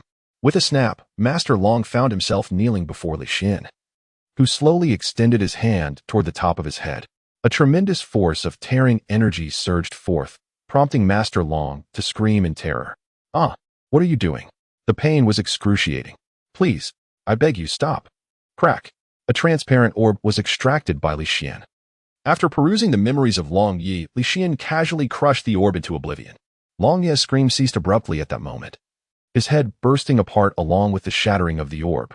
With a flick of his hand, Li Xian eradicated the two others who were barely alive, then took a step forward, vanishing within the room. Long Yi's memories were chaotic, with scant information regarding the Blood Plum Hall. The most significant detail revealed that the Blood Plum Hall would indeed appear in Qingzhou soon, targeting none other than Xiao Linfeng. A few days prior, Xiao Linfeng had sought Li Xian and Appo's assistance, presumably concerning the matter of the Blood Plum Hall. Beyond Xiao Linfeng, another crucial piece of information emerged. Several years ago, the Blood Plum Hall had approached Long Yi, requesting his help in locating certain women born during specific auspicious years. Coincidentally, this time frame aligned with the disappearance of Meng Qingqian. As Li Xian made his way to the Xiao residence, He pondered the connection between Meng Qingqian and Apos' disappearance and her birth date. Recalling that her birthday held no particular significance in his memory, he shook his head, realizing there were undoubtedly matters beyond his comprehension. However, once he apprehended individuals from the Blood Plum Hall, all truths would be unveiled. Upon exiting the building, Li Xian observed Zhou Jiyuan and Huang Binchu standing respectfully by the car, awaiting his return. How did it go? Zhou Jiyuan could not contain his curiosity. Long Yi no longer exists in this world, Li Xian replied coolly. Zhou Jiyuan felt a chill run down his spine. The infamous Long Yi had perished just like that? Huang Binchu remained composed, having grown accustomed to Li Xian and Apos' affairs. Senior, shall we head to Qingzhou next? Huang Binchu inquired. Given the intelligence regarding the Blood Plum Hall, a trip to Qizhou was indeed necessary. Li Xian shook his head. We shall go to Qizhou, but not until tomorrow. It is time to pick up my daughter from school. Hearing this, Huang Binchu glanced at the time, realizing it was already past 4:00 and Apos' clock. Zhou Jiyuan bid farewell and returned to his pharmacy, while Huang Binchu drove Li Xian to the kindergarten. After approximately half an hour and Apos' wait, Wang Wei emerged with a group of children, handing them off to their parents. Upon reaching Li Xian, her expression was slightly complex as she said, "The kindergarten has arranged a parent-child activity this Saturday. I hope you can bring Duo along." As she spoke, her gaze avoided meeting Li Xian's. A lingering apprehension stemming from their previous encounter at the villa. All right, Li Xian nodded. Having realized that Duo had been under Lu Qi's care and lacked paternal affection, he was determined to compensate, and this parent-child activity presented an excellent opportunity. Goodbye, teacher, Duo politely waved. Goodbye, Wang Wei reciprocated the gesture. Once in the car, Huang Binchu drove off, while Duo sat quietly in her seat. What would you like to eat tonight, Duo? Daddy will take you out for a feast, Li Xian suggested. To his surprise, Duo shook her head, appearing troubled. Although Li Xian was known as Li Chitty, he was not in tune with the child and Apos' emotions and mistakenly assumed Duo had been bullied. What and Apos' wrong, Duo? You look unhappy, he asked. Nothing, Duo hesitated before speaking. Daddy. The teacher said everyone must wear their favorite accessories and dress beautifully for the parent-child activity on Saturday, but I. She trailed off, her head bowed, revealing her lack of accessories. Upon hearing his daughter's words, Li Xian affectionately ruffled her hair. He instructed Huang Binchu, turn the car around to the Jiangnan Mall. Inside the mall, Li Xian entered a luxury boutique. Upon learning that he intended to purchase a bracelet for his daughter, the sales staff greeted him with enthusiasm. He quickly selected a child-sized bracelet adorned with diamonds, priced at a staggering 600,000. After processing the payment, the staff generously presented Duo with numerous small gifts. Although Duo did not comprehend the bracelet's exorbitant value, she was captivated by the shimmering diamonds. After spending 2 hours at a nearby amusement park, they returned home. The following day, after dropping Duo off at kindergarten, Huang Binchu was already waiting. They promptly set off for Qizhou. Senior.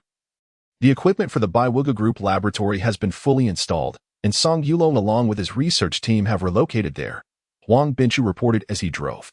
Soon, they arrived in Qingzhou. In front of the Xia family mansion, their car halted at the entrance. Li Xian noticed numerous luxury vehicles parked outside. As if the area had been besieged, an ominous atmosphere emanating from the mansion. As they approached the entrance, a dozen figures appeared, their cold gazes fixated on Li Xian and Huang Binchu, brimming with hostility. It was evident that they were armed, their waists bulging with weapons.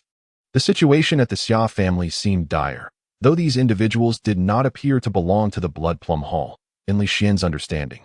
The Blood Plum Hall and Apos' members were far more formidable. Nevertheless, having arrived, Li Xian was intent on entering. He strode toward the door, but was halted before he could reach it. A middle-aged man, his tone frigid, declared, "The Xia family is not receiving guests today. Do not linger at the entrance, or we shall not be kind." The man and Apos' demeanor was brusque, tinged with a hint of menace. Recognizing the tension, Li Xian furrowed his brow.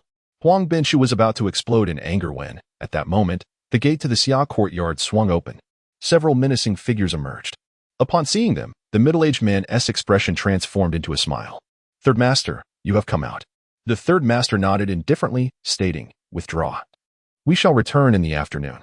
He then glanced at Li Xian and Huang Binchu, inquiring, "Who is this person?" "Perhaps a guest of the Xia family." The middle-aged man replied. The third master snorted coldly, casting a disdainful look at Li Xian before entering a luxury vehicle and departing. Soon, the entrance was vacated of luxury cars. Once they had left, the Xia family members noticed Li Xian and Apos as presence and asked, "Are you with those people?" "Of course not. I wish to see Xia Linfeng," Li Xian asserted. Shortly thereafter, he found himself in the hall, face to face with Xia Linfeng and the Xia family members. Xia Linfeng and Apos' granddaughter, Xia Chan, was also present. The Xia family regarded Li Xian with confusion, except for Xia Linfeng, who rose from his seat, awe evident in his eyes. "Sir, what brings you to the Xia family?"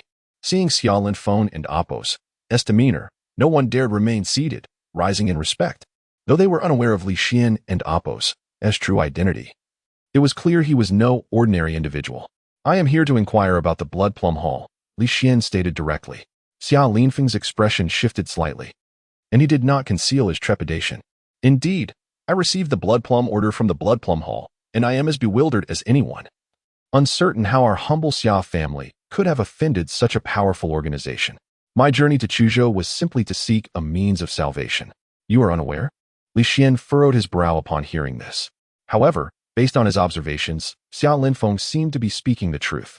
"I have a keen interest in matters concerning the Blood Plum Hall. Should their members appear, inform me at once." As he spoke, Li Xian pointed a finger at Xia Linfeng and Apos' palm.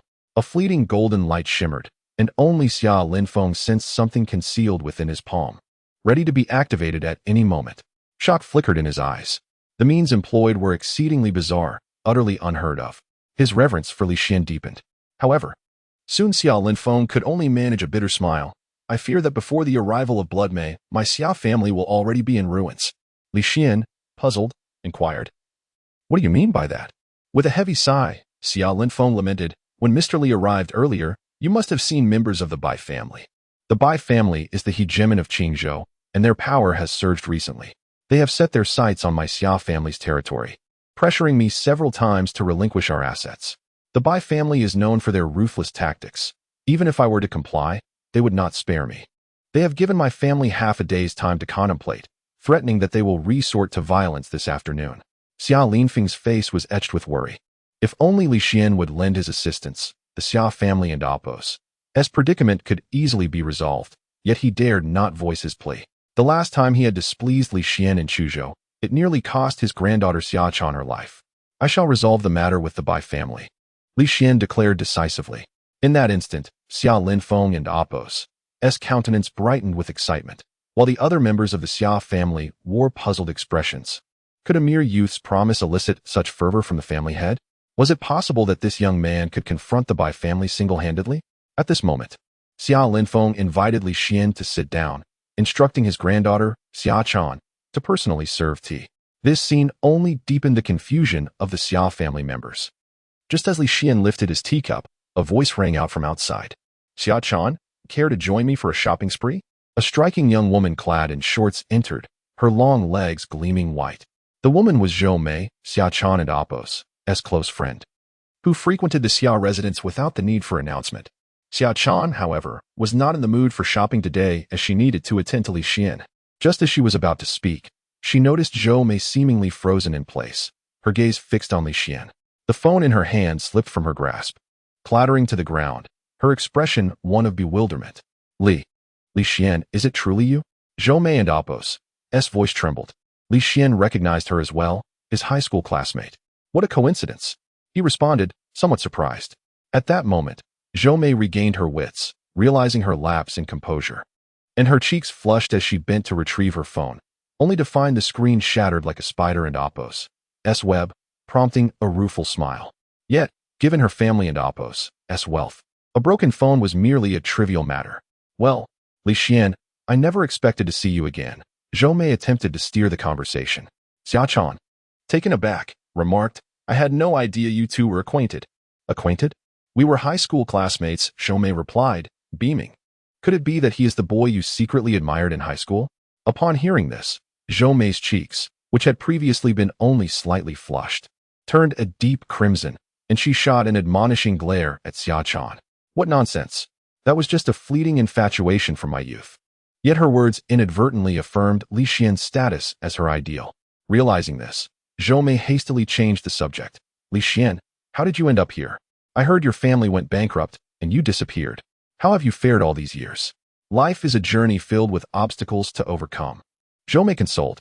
Though she had been informed of Li Xian's situation through mutual acquaintances, feeling a sense of regret for him, she had kept tabs on him, even reaching out to Lu Qi to offer financial help for Duo, only to be turned down.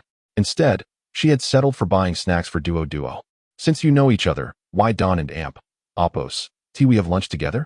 Xiao Linfeng interjected at an opportune moment. He had been pondering how to forge a closer relationship with Li Xian, and now Zhou Mei's connection provided a perfect opportunity. As noon approached, Xiao Linfeng instructed his staff to prepare a feast. During the meal, Zhou Mei noticed Xiao Linfeng and Amp, Oppos, excessive enthusiasm towards Li Xian and Kuden and Amp, Oppos, help but feel puzzled. Li Xian, what were you and Grandpa Xiao discussing? Zhou Mei asked, unable to contain her curiosity. Oh, it's nothing significant, just helping the Xiao family with some issues, Li Xian replied. Issues? Zhou Mei's confusion deepened. As far as she knew, Li Xian had always been a privileged youth, not particularly academically inclined, merely indulging in hedonistic pursuits. What could he possibly do to assist the Xiao family? Had he learned some skill during his years away? The Xiao family held a respectable position in Chuzhou. If Li Xian earned Xiao Linfeng's favor, he might have a promising future. Zhou Mei felt a surge of happiness for Li Xian. After their lunch, which stretched close to 1 o'clock, Zhou Mei invited Li Xian to explore Qingzhou. The Zhou family occupied a prominent position in Qingzhou's upper echelons, and Zhou Mei was quite affluent herself. She had already planned to buy Li Xian a new outfit and some gifts. When she learned of Li Xian and Oppos' disappearance, she had been heartbroken for a long time, regretting the chances she had not taken. Now that she had an opportunity, she was determined to seize it. Just as Li Xian was about to respond, he shook his head, gazing toward the door as he murmured, I thought I would have to wait until the afternoon. I didn't expect them to arrive so soon. Zhou Mei was left in confusion, eager to inquire about Li Xian's cryptic remark.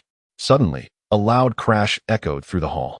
The door of the Xiao residence was forcefully kicked open, and a horde of menacing figures stormed inside. The courtyard outside was teeming with a dense crowd. Upon seeing their arrival, the Xiao family members tensed with anxiety. Mr. Li, please take action. The intruders, along with those in the courtyard, numbered over 500. Each one donned black attire, exuding an aura of intimidation. Zhou Mei, a young lady of the Zhou family, turned pale at the sight. She instantly recognized the leader, Bai Hai, the head of the Bai family, who had recently risen to prominence, accompanied by his formidable enforcer, Third Master. The Xia family's expression shifted to one of dread. Bai Hai's personal appearance signified that today would not be easy. As the head of the Bai family, Bai Hai commanded a vast array of henchmen and was a formidable expert in his own right. Xiao Linfeng, have you considered my proposal? You are a wise man, and Wuden and Oppos' wish to be obstinate, would you? Bai Hai and Oppos' voice boomed with a menacing laugh, yet his tone dripped with threats. Recently, Bai Hai had gained considerable power and had allied himself with a significant figure, making even the king of Qingzhou wary of him, which emboldened him to target the Xia family. Sell all of the Xia family and Oppos' assets to me, and you can live the rest of your life in peace, free from the burdens of trivial matters. How delightful it would be to enjoy your twilight years. However, should you refuse, who knows if you will witness the dawn of tomorrow. Bai Hai's display of force left no doubt that he was confident in his victory over the Xia family. All eyes turned toward Xiao Linfeng, while both he and his granddaughter Xiaochan looked toward Li Xian. Xiao Linfeng was the backbone of the Xia family. Yet it was Li Xian who instilled in him the courage to confront the Bai family. Li Xian smiled faintly, casting Xiao Linfeng a reassuring glance. Bai Hai sneered. Xiao Linfeng, I am addressing you. Do respond. My patience is wearing thin. With Li Xian and Oppos' nod of encouragement, Xiao Linfeng found his resolve. Even if he is a master, provoking Li Xian would be folly. Master Bai, why should my family, the Xia, hand over our assets to you? Do you truly believe that the Xia family is as pliable as a soft persimmon? Bai Hai erupted into laughter. Your trump card must be King Qingzhou, right? The Xia family has ingratiated itself with him over the years, but unfortunately for you, even he dares not provoke me, Bai Hai.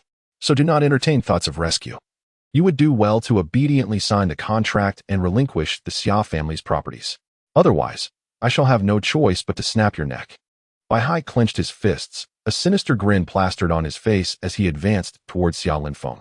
The members of the Xia family attempted to step forward, only to be halted by several burly henchmen surrounding Bai Hai. Enough. Is your name Bai Hai? Take your men and scram. I will protect the Xia family. At that moment, Li Xian finally spoke up, finding the incessant chatter unbearable. Bai Hai was momentarily taken aback, his gaze shifting to Li Xian. He had noticed Li Xian upon entering, recognizing everyone from the Xia family, but the young man was clearly not one of them, dismissing him as an insignificant youth.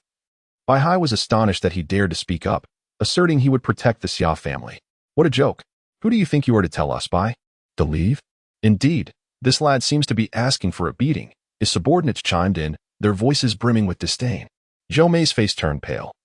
She had not anticipated Li Xian and Apos' audacity to step forward, believing it to be reckless. Bai Hai was not someone to be trifled with. The Xia family could surrender their properties to save their lives, but now that Li Xian had spoken, Bai Hai would surely seek his life. Yet, Xia Linfeng respectfully addressed Li Xian, please, Mr. Li, save my Xia family. Xia Linfeng, a significant figure in Qingzhou, was reduced to relying on a mere youth for salvation, a rather ludicrous notion, akin to grasping at straws, and one that might lead to a scam. Xia Linfeng had previously relied on King Qizhou, otherwise, he would not be worthy even to carry our esteemed Bai's shoes. Laughter erupted around them. Zhou Mei finally realized why Xia Linfeng had been so eager to curry favor with Li Xian. He sought his assistance against the Bai family. But how could that be possible? Li Xian was merely attempting to climb the Xia family's social ladder, perhaps boasting of some newfound skills. As Li Xian nodded at Xia Linfeng and slowly rose, the tension in the air thickened. Bai Hai and his men stared at Li Xian in shock, bewildered by the young man and Apos' intentions. Did he truly wish to engage in a physical confrontation? Zhou Mei felt tears welling up, desperate to dissuade Li Xian. But Xia Chan held her back. Trust Mr. Li, she whispered.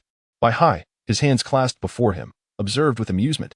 He was keen to see what this young man was capable of. Meanwhile, San Yi stood nearby, his eyes cold as ice. He had previously seen Li Xian with Huang Benchu when he left the Xia family, and he hadn't thought much of it. Now, he was taken aback by Li Xian's audacity. Li Xian strolled toward Bai Hai with a deliberate pace, scrutinizing him and the menacing San Yi beside him. I just told you to leave. Why are you still here? Before either could respond, Li Xian struck without mercy. 2 slaps resounded through the air, sending both Bai Hai and San Yi flying across the room. A deafening silence fell over the crowd, eyes wide in disbelief. Bai Hai was a formidable figure, a master of the transformation realm, and San Yi was no slouch either, yet they had both been sent soaring. Good heavens, this is too ferocious. Bai Hai, now devoid of reason, roared, kill him. The henchmen, regaining their senses, drew their knives and charged at Li Xian, utterly reckless, like a pack of desperate wolves. Outside, the commotion drew others in, who rushed toward the source of the chaos. Zhou Mei sat frozen, her mind blank. Xia Chan reassured her, though they are numerous, they are no match for Mr. Li. The Xia family felt as if they were in a dream, unable to believe Li Xian and Apos' incredible prowess.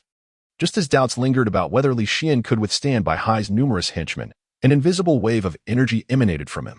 The attackers were sent sprawling as if they were mere dumplings, crashing to the ground. Those who had just entered were swept away like leaves in a tempest, all 500 of them lying prostrate on the ground. The sight left the Xia family in shock. Even Xia Linfeng could not help but swallow hard, aware that Li Xian was strong, but never did he imagine him to be this extraordinary. Huang Benchu, standing nearby, wore a smirk of disdain. He could have dealt with these ruffians himself, but since Li Xian had not given the order, he remained an observer. Bai Hai and San Yi, struggling to rise, were paralyzed by fear, collapsing once more, their heads spinning. Is this even human? To provoke such a being is tantamount to courting death. Zhou Mei finally comprehended why Li Xian was treated so favorably by Xia Linfeng. He had become a martial arts master during their years apart. Once Xia Linfeng regained his composure, he looked at Bai Hai with a cold smile. Master Bai, do you still intend to seize my Xia family's assets? With Mr. Li here, your arrogance is misplaced. You seem unaware of the consequences of your words. Xia Linfeng reveled in his newfound confidence. Having been oppressed by Bai Hai for too long, Bai Hai, now fearful, knelt and bowed his head to Li Xian, pleading, Mr. Li, I was wrong.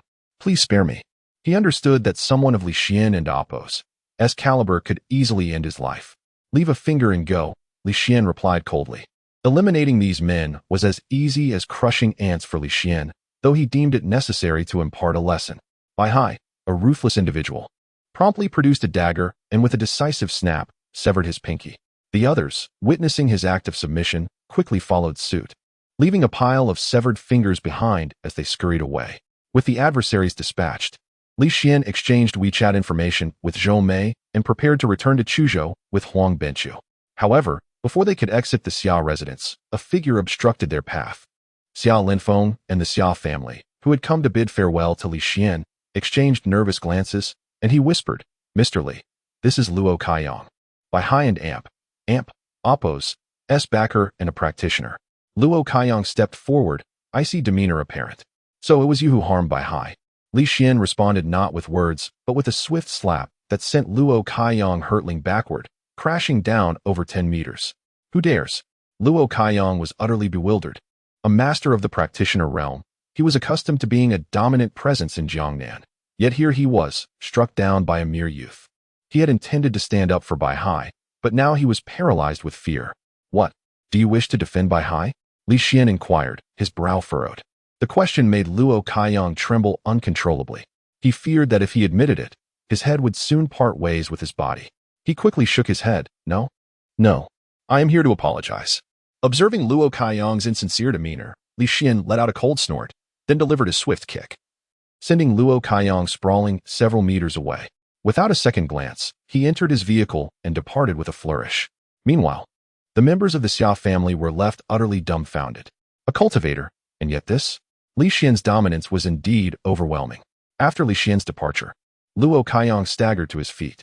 As a master-level practitioner, he now felt his internal energy in turmoil. That single kick from Li Xian had nearly incapacitated his dantian. A profound fear gripped him. Such terrifying entities truly existed in this world. Luo Kaiyang and Oppos, gaze shifted toward the Xia family. In an instant, the hearts of Xia Linfeng and others lifted with trepidation, fearing that if Luo Kaiyang could not contend with Li Xian, he might unleash his wrath upon them. Trembling, Xia Linfeng stammered, "Master Luo, what? What do you intend to do? We are under Mr. Li's protection. If you dare to harm the Xia family, Mr. Li will not let you off lightly." With a tense expression, he scrutinized Luo Kaiyang, his fists clenched tightly. The Xia family members braced themselves for confrontation. Though Luo Kaiyang appeared gravely injured, a wounded tiger is often more fearsome. A master-level practitioner was not someone the Xia family could afford to provoke. Limping, Luo Kaiyang approached Xia Linfeng. As a cold sweat trickled down Xia Linfeng's brow, Luo Kaiyang finally spoke, a semblance of a fawning smile gracing his face. "Head of the Xia family, that formidable individual was referred to as Mr. Li, correct? What? Do you wish to retaliate against Mr. Li?" Luo Kaiyang, "I advise you to extinguish such thoughts," Xia Linfeng cautioned. Luo Kaiyang shook his head. "No, I do not seek revenge. Rather, I wish to follow. To be in the presence of such a powerful figure would be my utmost honor." The members of the Xia family were left speechless, exhaling in relief. It turned out he sought to align himself, which alleviated their fears. "Mr. Li resides in Chuzhou, but you must not disturb him. Otherwise, should you provoke Mr. Li's displeasure, he could take your life with a mere gesture." Xia Linfeng recalled the instance when he and his granddaughter had visited and inadvertently angered Li Xian, a memory that still haunted him. "I fully understand. Thus, I shall reside at the Xia family estate for the next few days, awaiting Mr. Li and Oppos' arrival to pledge my allegiance," Luo Kaiyang declared. "Stay at my Xia family?" Xia Linfeng was momentarily taken aback, but joy soon spread across his face. If a master-level practitioner were to settle in the Xia family, their status in Chuzhou would soar, akin to the Bai family. This was the might of Li Xian. Having been beaten, the adversary not only refrained from seeking revenge, but instead contemplated allegiance.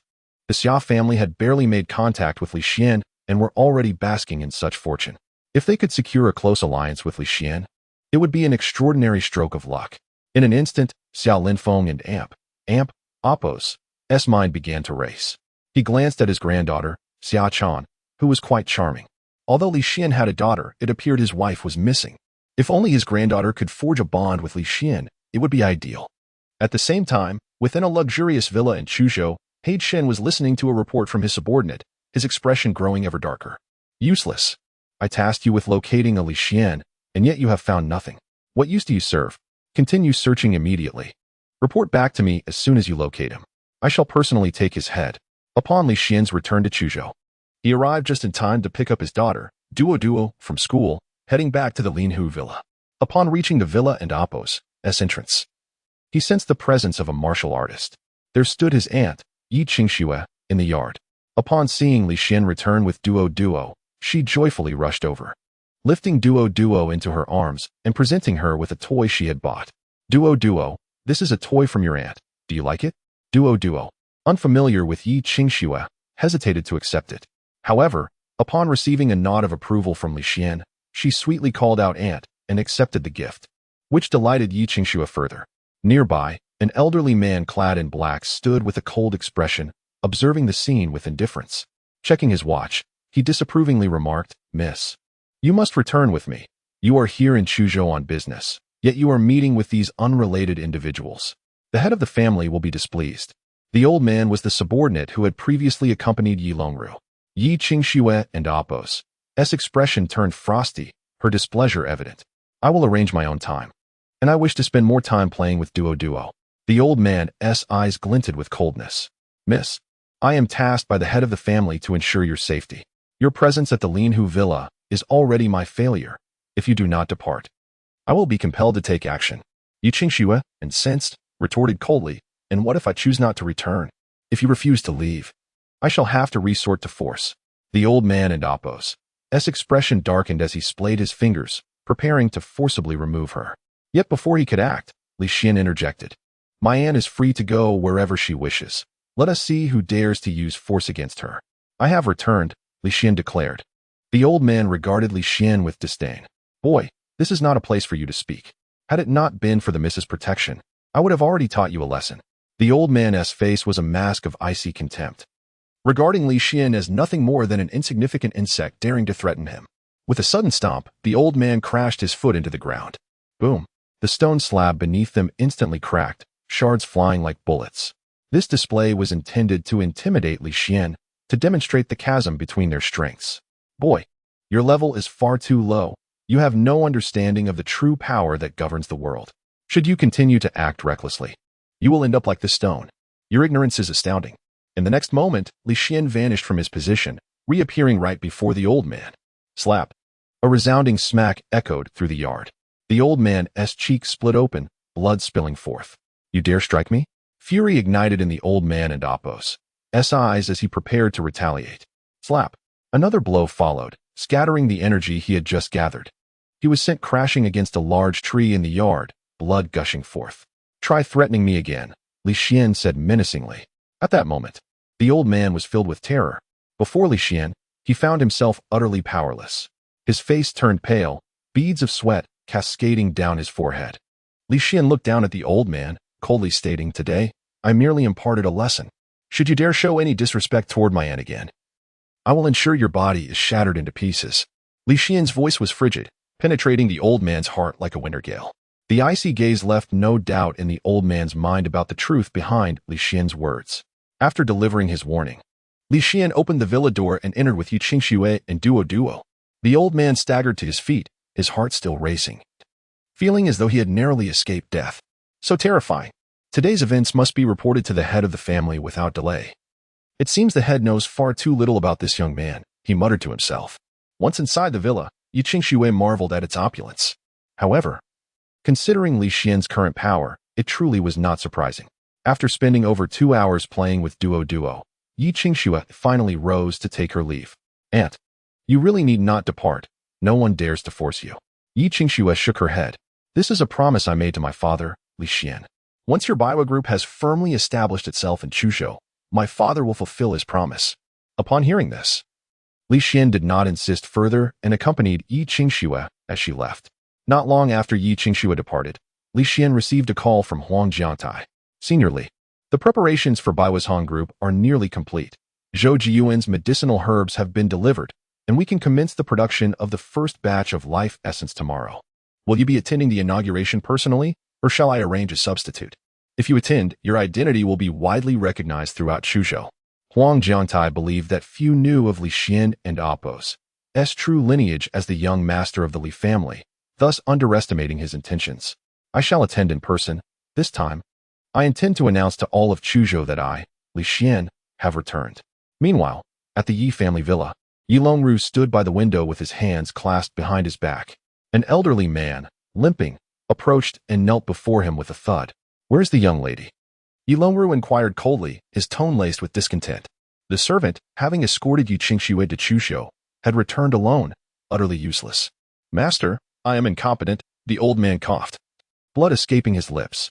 Upon seeing the old man's condition, Yi Longru's expression changed to one of alarm. This man was one of his most capable subordinates, renowned for his formidable strength. Had something gone awry? He rushed forward, grasping the old man and Appo's shoulders. "What transpired? Has something happened to the young lady?" The old man shook his head. "The young lady is unharmed. She went to meet Li Xian, and I was injured by him." "What?" The news struck Yi Longru like a thunderbolt, leaving him momentarily stunned, his body rigid. How could that be? What qualifications does that waste, Li Xian? Have to harm my subordinate? "We have grossly underestimated Li Xian. His strength is formidable. He is undoubtedly a master," the old man recounted. After a prolonged silence, Yi Longru inhaled deeply. It appeared that Li Xian harbored secrets. After 5 years of absence, he must have gained knowledge from an extraordinary mentor. With this realization, Yi Longru instructed the old man, "You should rest and recover. Shortly, I will have some medicinal pills brought to you." "Thank you, master," the old man replied, retreating. Yi Longru gazed out the window, squinting, and muttered to himself, Li Xian, no wonder you were so audacious before me last time. It turns out you have acquired substantial skills. But can 5 years, even with miraculous elixirs, make you formidable? You will never comprehend the terrifying power capable of leading the Li family to ruin." The next day, Duo arose early, for the kindergarten was hosting a parent-child event. By the time Li Xian arrived in the living room, Duo had already dressed herself, washed her face, and brushed her teeth. The bracelet he had gifted her sparkled adorably on her wrist. "Come, Daddy will braid your hair." Li Xian and Appo's skill in braiding hair had reached an impressive level. As Duo gazed at her reflection, she giggled, "Daddy, your braids look beautiful. I love them." Her praise brought a smile to Li Xian and Appo's lips, filling his heart with sweetness. After dressing, they stepped outside. The guards drove Li Xian and his daughter to the kindergarten entrance. Upon entering, Wang Wei approached them. Duo. "Li Xian, you've arrived." Behind her stood numerous parents, some mothers, some fathers, and couples accompanying their children for the event. Just then, a flamboyantly dressed woman perched sunglasses atop her head and remarked, "Is this Duo's father? It's my first time seeing you."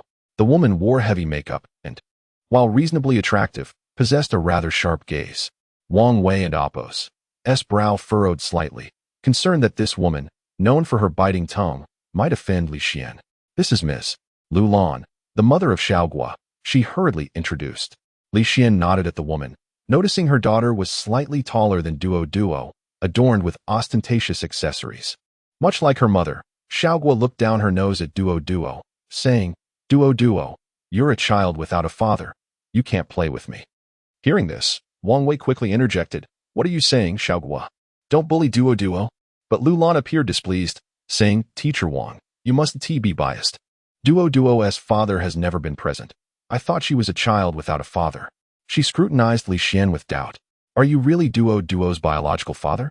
Li Xian shot her a cold glance, his icy demeanor making Lu Lan shrink back slightly. At that moment, a little girl approached and tugged at Duo's sleeve. "Wow, Duo, your bracelet is so beautiful and sparkly." As the girl spoke, many children gathered around, casting envious glances.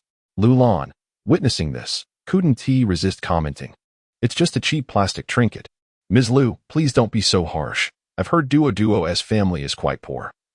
So wearing something worth a few bucks is a luxury for her." A voice chimed in, belonging to a man dressed in a suit. His son, Xiaoyong, played well with Lu Lan's daughter. "What he said makes sense. I forgot that their family is struggling," Lu Lan retorted sarcastically. Li Xian's gaze turned frostier. He could hardly restrain himself from wanting to silence her with a swift blow. Soon, most parents had arrived. The parent-child event involved games, and Li Xian and Duo quickly secured first place in several activities. Duo bounced with excitement, drawing more children to her side. Watching his happy daughter, Li Xian felt a warmth he had never known. Duo, your outfit is beautiful, and your hairstyle, did your mother do it?" a little girl asked innocently. Duo and Appo's expression dimmed momentarily before she puffed up with pride. Daddy did my hair, and my clothes and bracelet were all bought by him. Daddy promised he would do my hair every day. The other children looked on with envy. From a distance, Wang Wei observed Li Xian with a contemplative expression. Just then, Xiao Guo approached Duo Duo. Duo, can I see your bracelet? Sure. Duo responded eagerly, having always held a superior stance at school. Xiao Guo wanted to befriend Duo, so she handed over the bracelet. Unexpectedly, Xiao Guo threw it to the ground and stomped on it. Duo stood frozen in shock, and the surrounding children fell silent. Seeing this, Li Xian rushed over to scoop Duo into his arms while retrieving the bracelet from the ground. One of the diamonds had shattered. Although diamonds are hard, they are also brittle and had broken upon striking the hard pavement. Li Xian glared at Xiao Guo and commanded loudly, "Apologize." Duo had kindly shown her the bracelet. Yet this girl proved to be so malicious, inciting Li Xian and Apos' anger. If she weren't and Apos' child, she would have faced severe consequences. At that moment, Lu Lan rushed over, wrapping her arms around her daughter. "Xiao Guo, you dropped the bracelet. It was Timmy who broke it." Xiao Guo pouted. "You did break it." A nearby girl exclaimed loudly. "Indeed, I also witnessed her dropping the bracelet. I can testify." "She is lying," several children chimed in. Lu Lan and Apos' face flushed with embarrassment as she scoffed. "So what if my daughter dropped it?" "It and Apos' just a worthless piece of plastic. I and Apos' compensate you." Someone was about to face misfortune. Li Xian comforted his daughter and then, with deliberate calmness, uttered 3 words towards Lu Lan. 600,000. What? Lu Lan had yet to comprehend. "What I mean is, your daughter shattered a gift I bestowed upon my daughter. That bracelet is worth 600,000. Upon hearing this, Lu Lan shrieked like a cat whose tail had been stepped on. Duo's father, have you gone mad? That pathetic bracelet of yours? I could buy 10 for 100 yuan. Beside her, Xiao Yong and Apos' father wore a mocking expression. Is this an attempt at extortion? With Xiao Yong and Apos' father backing her up. Lu Lan gained confidence, retorting angrily to Li Xian. You, a destitute man, purchased a plastic bracelet. Are you deliberately trying to swindle me? Li Xian replied coldly. Whether it is plastic or not, you can let everyone see. Every diamond here is genuine. Upon hearing Li Xian and Apos' words, Lu Lan and Apos' complexion shifted from pale to red. If the bracelet were indeed real, it would be worth 600,000. Her small company barely earned that much in a year. She would never spend such an amount on a mere bracelet. At that moment, Xiao Yong and Apos' father interjected. Xiao Guo and Apos' mother, you need not fear him. Is it normal for someone to spend 600,000 on a bracelet for their daughter? He is clearly spouting nonsense. Lu Lan and Apos' eyes lit up at this remark. And she quickly nodded in agreement. Exactly, you are clearly trying to extort money. Remembering how Duo's family had once been impoverished, she thought it impossible for Li Xian to afford a diamond bracelet. She had never anticipated that Duo's father would turn out to be such a person. Other parents nearby began to murmur among themselves. Indeed, 600,000 for a bracelet? He truly dares to say such a thing. It and Apos' just a cheap plastic trinket. I could give you 100, and the remainder could be considered a reward for you. A few dozen yuan would be enough for your family to enjoy a meal at KFC. Lu Lan pulled out a red bill and tossed it in front of Li Xian. Duo's father, didn't you say the bracelet cost 600,000? Show us the receipt, and we will believe you. Xiao Yong's father, relishing the drama, added with a smirk. Yes, show us the receipt. With a receipt, you should pay the actual amount. Hearing this, Lu Lan proclaimed loudly. If he can produce a receipt, I will pay him 10 times the amount. Confident that Li Xian could not possibly afford a 600,000 yuan bracelet, Lu Lan felt invincible. All right, since you say so, I shall present it to you. Saying this, Li Xian reached into his pocket, only to realize a moment later that the receipt was left at home. Seeing Li Xian and Apos' gesture, Lu Lan was momentarily startled but soon realized he did not produce anything. In her eyes, Li Xian was merely posturing. How could such a pauper possess a receipt? She almost fell for his act, thinking he truly spent 600,000 on a bracelet. Yet, she could not let this matter slide. If she did not seize this opportunity to vent her frustration, others might believe her to be easily bullied. Where's the receipt? You wouldn't tell me you forgot it, would you? I can wait a bit longer, but do not exaggerate to frame others. That would amount to extortion. If you cannot present it today, we will not let this go. Xiao Yong's father chimed in again, Parents like this can extort Lu Lan today and others tomorrow. A desperate person will do anything. I suggest we expel his child from school. This logic resonated with many, and heads nodded in agreement. Lu Lan and Appos, as confidence soared. Li Xian scoffed, "The receipt is indeed at home. I will have someone bring it." As he spoke, he retrieved his phone to call his assistant. He intended to slap the receipt in Lu Lan's face, forcing her to kneel and weep. "Keep pretending." Lu Lan crossed her arms, her expression dripping with disdain.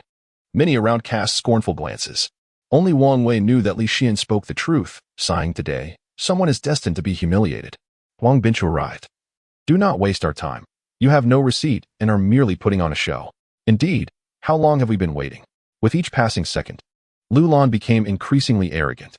Xiao Yong and Appos' father, Liang He, occasionally chimed in to support her.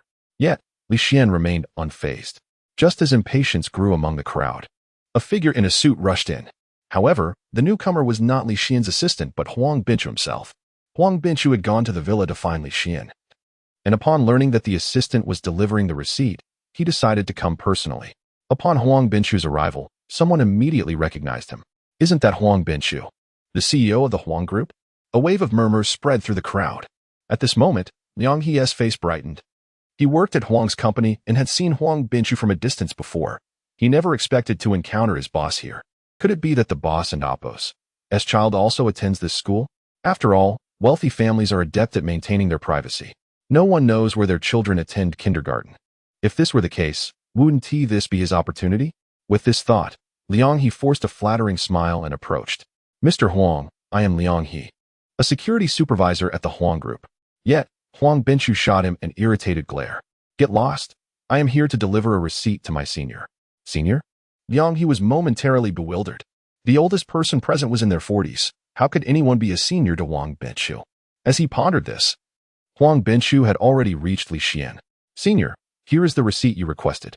He handed over a receipt with both hands. At this sight, Liang He and Appos' eyes nearly popped out of his head. This, Huang Binchu actually referred to Li Xian as Appos, Senior and Appos? He is here to deliver the receipt for the diamond bracelet? How is that possible? Wasn't he this duo and Appos' father supposed to be a poor wretch? What right did he have to command such respect from Huang Binchu? Not only Liang He, but other parents in the crowd wore expressions of disbelief. They felt an impulse to gouge out their own eyes to see more clearly. Li Xian took the receipt from Huang Binchu and flung it directly at Lu Lan and Appos' face. "Open your eyes and see clearly. Here is the receipt for 600,000, issued by Bali Jewelry. If you doubt it, I can call the head of Bali to confirm." Hearing this, Lu Lan felt her mind go blank. She knew it was over. This time, it was truly over. 600,000. Her heart bled. Beside her, Liang He wiped the sweat from his brow in fear. Who was Huang Binchu? He immediately sensed something was amiss with Liang He and asked in a deep voice, "Liang He, have you offended seniorly?" I. Liang He stammered, terrified. Huang Binchu's aura was overwhelming. Everyone around felt a chill. "Nothing much. He just colluded with this woman named Lu Lan to bully me." "A poor fellow," Li Xian replied indifferently. Huang Binchu and Appos' eyebrows shot up. An employee from his own group dared to offend Senior Li. He pointed at Liang He and declared, "You are fired, effective immediately." In that instant, Liang He felt the world spin around him. He, a mere elementary school graduate, ascended from a security guard to a supervisor through flattery, living the life he had always dreamed of. Yet, with a single statement, he was cast back to his original form. He even dared to bully the daughter of a senior, seemingly courting disaster. In Chuzhou, it would be effortless for Huang Binchu to eliminate two individuals. Huang Binchu declared loudly. Upon hearing this, Lu Lan was so frightened that she collapsed to the ground. Her pants dampened with fear. She slapped her own face repeatedly, crying out, "I was wrong. I was wrong. Mr. Huang, please don't kill me. I will compensate for the bracelet, no matter the cost." Lu Lan was genuinely terrified. Someone like Huang Binchu could extinguish her life as easily as squashing an ant. Although her husband owned a small company, it only earned a few $100,000 a year, hardly enough to cover even a meal for the Huang family. She could only plead for mercy. Li Xian scoffed, "Just pay the money. Moreover, I do not wish for my daughter to be in the same school as such trash. Do you understand?" Huang Binchu interrogated. Lu Lan and Liang He hastily nodded, genuinely terrified. At that moment, The surrounding parents looked at Li Xian with newfound respect. Who would have thought that the impoverished youth they once knew had transformed into a significant figure deserving of Huang Binchu's respect? It was said that Li Xian had disappeared for several years. How had he become so formidable upon his return? Regardless of the reason, the current Li Xian commanded their admiration. 600,000. Deliver it to the address of Linhu Villa by noon tomorrow. Li Xian wrote down an address and handed it to Lu Lan. As it was just noon and the parent-child activity had concluded, he took Duo and left the kindergarten. Once in the car, he began to play with his daughter while inquiring, "What brings you to me?" "Well, everything is ready for Baiwuga Group, and it can officially open tomorrow. I specifically came to seek your opinion, senior." "Proceed as planned." Li Xian nodded in agreement. Meanwhile, Yi Qingxue, returned to the Yi family, was engrossed in her phone when a news alert suddenly popped up at the top of her screen. Such news appeared daily, becoming quite bothersome. Just as she was about to swipe it away, she froze upon reading a few words, her eyes brightening with joy. Bankrupt for 5 years. Baiwuga Group is set to reopen tomorrow. Tears welled in Yi Qingxue's eyes at the sight of those words. The reopening of Baiwuga Group would surely bring comfort to her sister's spirit. At the same time, Yi Longru at the company noticed the news of Baiwuga Group's impending opening. His expression darkening. He could hardly believe that the worthless Li Xian could indeed resurrect Baiwuga Group. Particularly focusing on biomedicine, a project that had languished since Chun Tianbao seized the company. However, Yi Longru soon wore a cold smirk. Li Xian is brazen to the extreme, daring to revive Baiwuga Group. When the Li family was annihilated, everyone assumed Li Xian had perished as well. His return now signals to those behind the scenes that he is still alive. This is clearly a death wish. His daughter had assisted in bringing down Chun Tianbao. If those forces caught wind of it, the Yi family would inevitably suffer. After some contemplation, Yi Longru made a resolute decision and dialed a number. "Hello, this is Yi Longru. Immediately relay a message in my name. Tomorrow, no partners of the Yi family are to attend the opening of Baiwuga Group. Furthermore, any entity collaborating with Baiwuga Group will be considered my enemy." Upon hearing this, the subordinate on the other end of the line changed color. The head of the family was openly targeting Baiwuga Group. Although the Yi family's roots did not lie in Chuzhou, with Yi Longru's influence, his stance would undoubtedly hinder the newly established Baiwuga Group. It was unclear how Baiwuga Group had offended the head of the family. Any wise individual would refrain from antagonizing the family for the sake of a single group. And it seemed that Baiwuga Group would face a cold reception on its opening day. As the news of Baiwuga Group and Oppos' reopening spread, it sparked a considerable uproar in Chuzhou. Especially when it was revealed that Li Xian was the chairman, disbelief swept across all. The worthless scion of the Li family had returned, resurrecting Baiwugu and Oppos' name. This prompted numerous families in Chuzhou to decide to show their support by sending floral tributes. After all, Li Xian and Oppos' ability to reclaim the company from Chun Tianbao was a testament to his strength. Even the Chuzhou Chamber of Commerce prepared bouquets. Yet, within merely 2 hours of this news, another announcement emerged. Yi Longru publicly declared that anyone supporting Baiwuga Group would become his adversary. The moment this news broke, many reconsidered their intentions to offer support. Yi Longru was not only a titan in business but also commanded a master-level expert among his ranks, effectively straddling both legitimate and illicit realms. Baiwuga Group was targeted even before its establishment. It would not be long before news of its bankruptcy reemerged. Sympathy for Li Xian began to spread among the populace. It was pitiful. Just as he had managed to rise again, he faced a devastating blow. By afternoon, new developments unfolded. The Yu family also issued a similar statement, effectively blacklisting Baiwuga Group. Following suit, 7 or 8 other families publicly declared they would not collaborate with Baiwuga Group or attend its grand opening. Any business families associated with Baiwuga Group would find their dealings severed immediately. In an instant, Baiwuga Group was besieged before it even opened, becoming the subject of heated discussion throughout Chuzhou. Even many elite individuals found the situation perplexing. What could have prompted these families to collectively target Baiwuga Group? It seemed they were signaling something to someone. The opening at Linhu Villa. After finishing dinner for his daughter, Huang Binchu's call came through. Li Xian answered the phone while seated on the sofa, hearing Huang Binchu's voice on the other end. "Senior, just now, the major families led by the Yi family declared their intent to blacklist the newly established Baiwuga Group. Baiwuga has not yet officially opened, yet it is already at the center of controversy. These families are truly courting disaster. Should I take care of them?" Huang Binchu and Oppos' tone brimmed with murderous intent. How dare they offend a senior? They clearly do not know the meaning of death. Li Xian furrowed his brow, taken aback by Yi Longru's brazen targeting. If it were not for his extraordinary abilities, Bai Wuge Group would likely face bankruptcy again. A glimmer of coldness flashed in his eyes. Even his aunt and Appo's father would have to bear the consequences. Contemplating this, Li Xian instructed, "Do not rush. We shall deal with these clowns after tomorrow's opening ceremony." Simultaneously, release an announcement on the official website.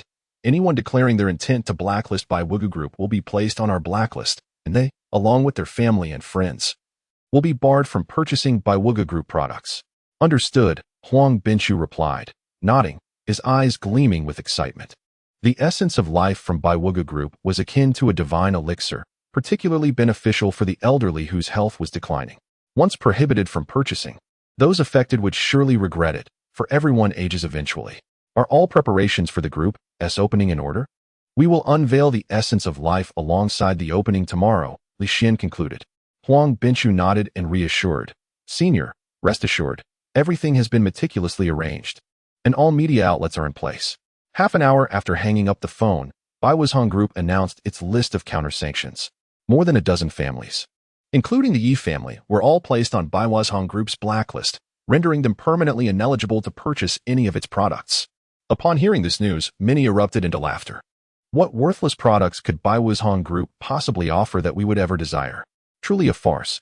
I hear they plan to unveil new products at the grand opening tomorrow. I am eager to see what they present, as it is bound to be a source of amusement. Many relished the impending spectacle. In a villa, the heads of numerous aristocratic families gathered. Presiding was Jiangnan, the head of the Jin family, alongside Yu Baiyong, the head of the Yu family. Why Don and Appo's we attend the grand opening tomorrow? Not to support them, of course, but to jeer and witness the spectacle, Yu Baiyong suggested with a beaming smile. That makes sense. I too am curious where this Li family and Appo's ways derives its audacity to make such claims. I wouldn't accept their products even if they were given for free, Jiangnan scoffed. He was the second to respond after Yi Longru announced the embargo against Bai Wuge Group, the first being Yu Xingjiang. That's reasonable. I shall go as well. We must witness the commotion, declared the heads of various families. Meanwhile, Yi Longru gazed at the blacklist released by Bai Wuge Group, a cold smile gracing his face. Does that waste, Li Xian, truly believe he has any standing? Bai Wuge Group and Appo's biopharmaceutical project has been stagnant for 5 years. What could he possibly produce now? He must be planning to repackage their old products as if they were treasures. The times have changed. With that thought, Yi Longru picked up the phone. Hello, make arrangements. I will attend the grand opening of Bai Wuge Group in Chuzhou tomorrow. His subordinate paused momentarily on the other end. Master, have you changed your mind? Nonsense. I merely wish to enjoy the spectacle.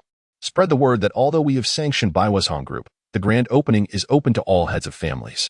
I intend to ensure Li Xian is utterly humiliated. The next day, a red carpet adorned the entrance of Bai Wuge Group's building. The sign for Tianbao Group replaced with Bai Wuge Group.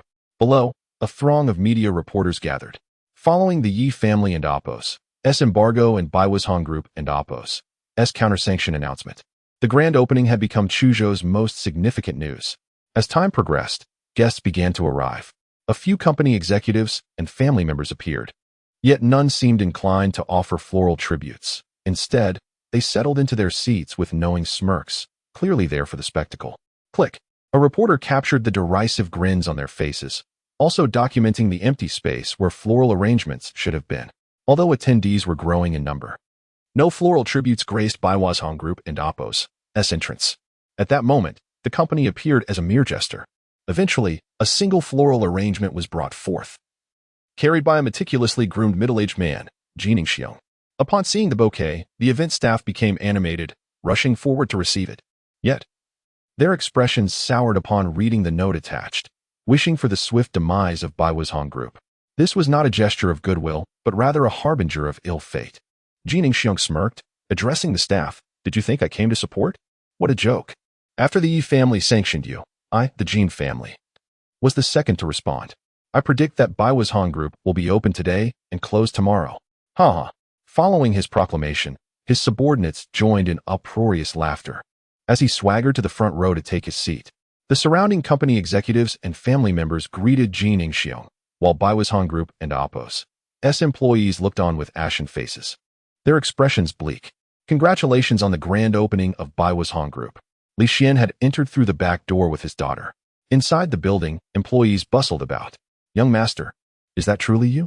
Several former employees of Baiwa's Hong Group recognized Li Xian. When Baiwa's Hong Group went bankrupt, they had all lost their jobs. Notably, a few loyal employees had suffered under Chen Tianbao and Amp, Oppo's, oppression. Upon learning of this, Li Xian requested Huang Jiangtai to bring them back. These employees were unaware of the company and Oppo's revival until they saw Li Xian, realizing the former waste of a young master was now their boss. Li Xian also spotted many familiar faces in the crowd, a wave of nostalgia washing over him. Simultaneously, a pang of sadness struck him. How delighted his parents would have been to witness this moment. Among these individuals, Kong Bo had also been invited back, previously the steward of the Li family. Li Xian appointed him to oversee logistics. After greeting everyone, Li Xian and his daughter made their way to his office. Once Li Xian departed, discussions erupted among the crowd. I had my doubts about the young master's revival of Baiwa's Hong Group, but it appears to be true. He has indeed transformed. It seems the years have matured him. I am certain the chairman would be pleased were he aware. On the other hand, Kong Bo was overcome with emotion. Meanwhile, in the office, Huang Jiatai and Huang Binshu had already arrived early. Li Xian stood before the floor-to-ceiling window, gazing down at the various families entering, his eyes deepening with contemplation. To all those here for mere amusement, I shall present you with a surprise. At that moment, outside Baiwa's Hong Group, Yi Longru entered with his secretary. Realizing that the various families and companies were merely there to gawk, a knowing smile crept across his face. Today's grand opening will teach that little brat a lesson. Does he truly believe he can establish Baiwa's Hong Group single-handedly? What a delusion. Shortly thereafter, Yu Baiong, head of the Yu family, along with several prominent figures who had united to sanction Baiwa's Hong Group, arrived. Their sentiments mirrored Yi Longru and Oppo's, eagerly awaiting Baiwa's Hong Group's downfall. Yi family head, how long do you think that waste from the Li family can survive after the revival of Baiwa's Hong Group? Yu Baiong asked as he settled beside Yi Longru. Being the first to respond after Yi Longru's embargo announcement, he was acutely aware of the formidable forces behind the massacre of the Li family. His survival is inconsequential. What matters is that we have made our stance clear, Yi Longru replied cryptically. Yu Baiong nodded in agreement. Look, representatives from the governor and Amp, Oppo's office have arrived. Suddenly, a chorus of exclamations erupted. Even Yi Longru and Yu Baiong stood up in surprise. The governor and Oppo's office represents the official authority of Chuzhou. Ostensibly, the entire region falls under its jurisdiction. The mere presence of its representatives, even if not the governor himself, carried significant weight. However, no one present believed the governor's office was there to support Li Xian. A mere waste from the Li family held neither the qualifications nor the merit for such attention.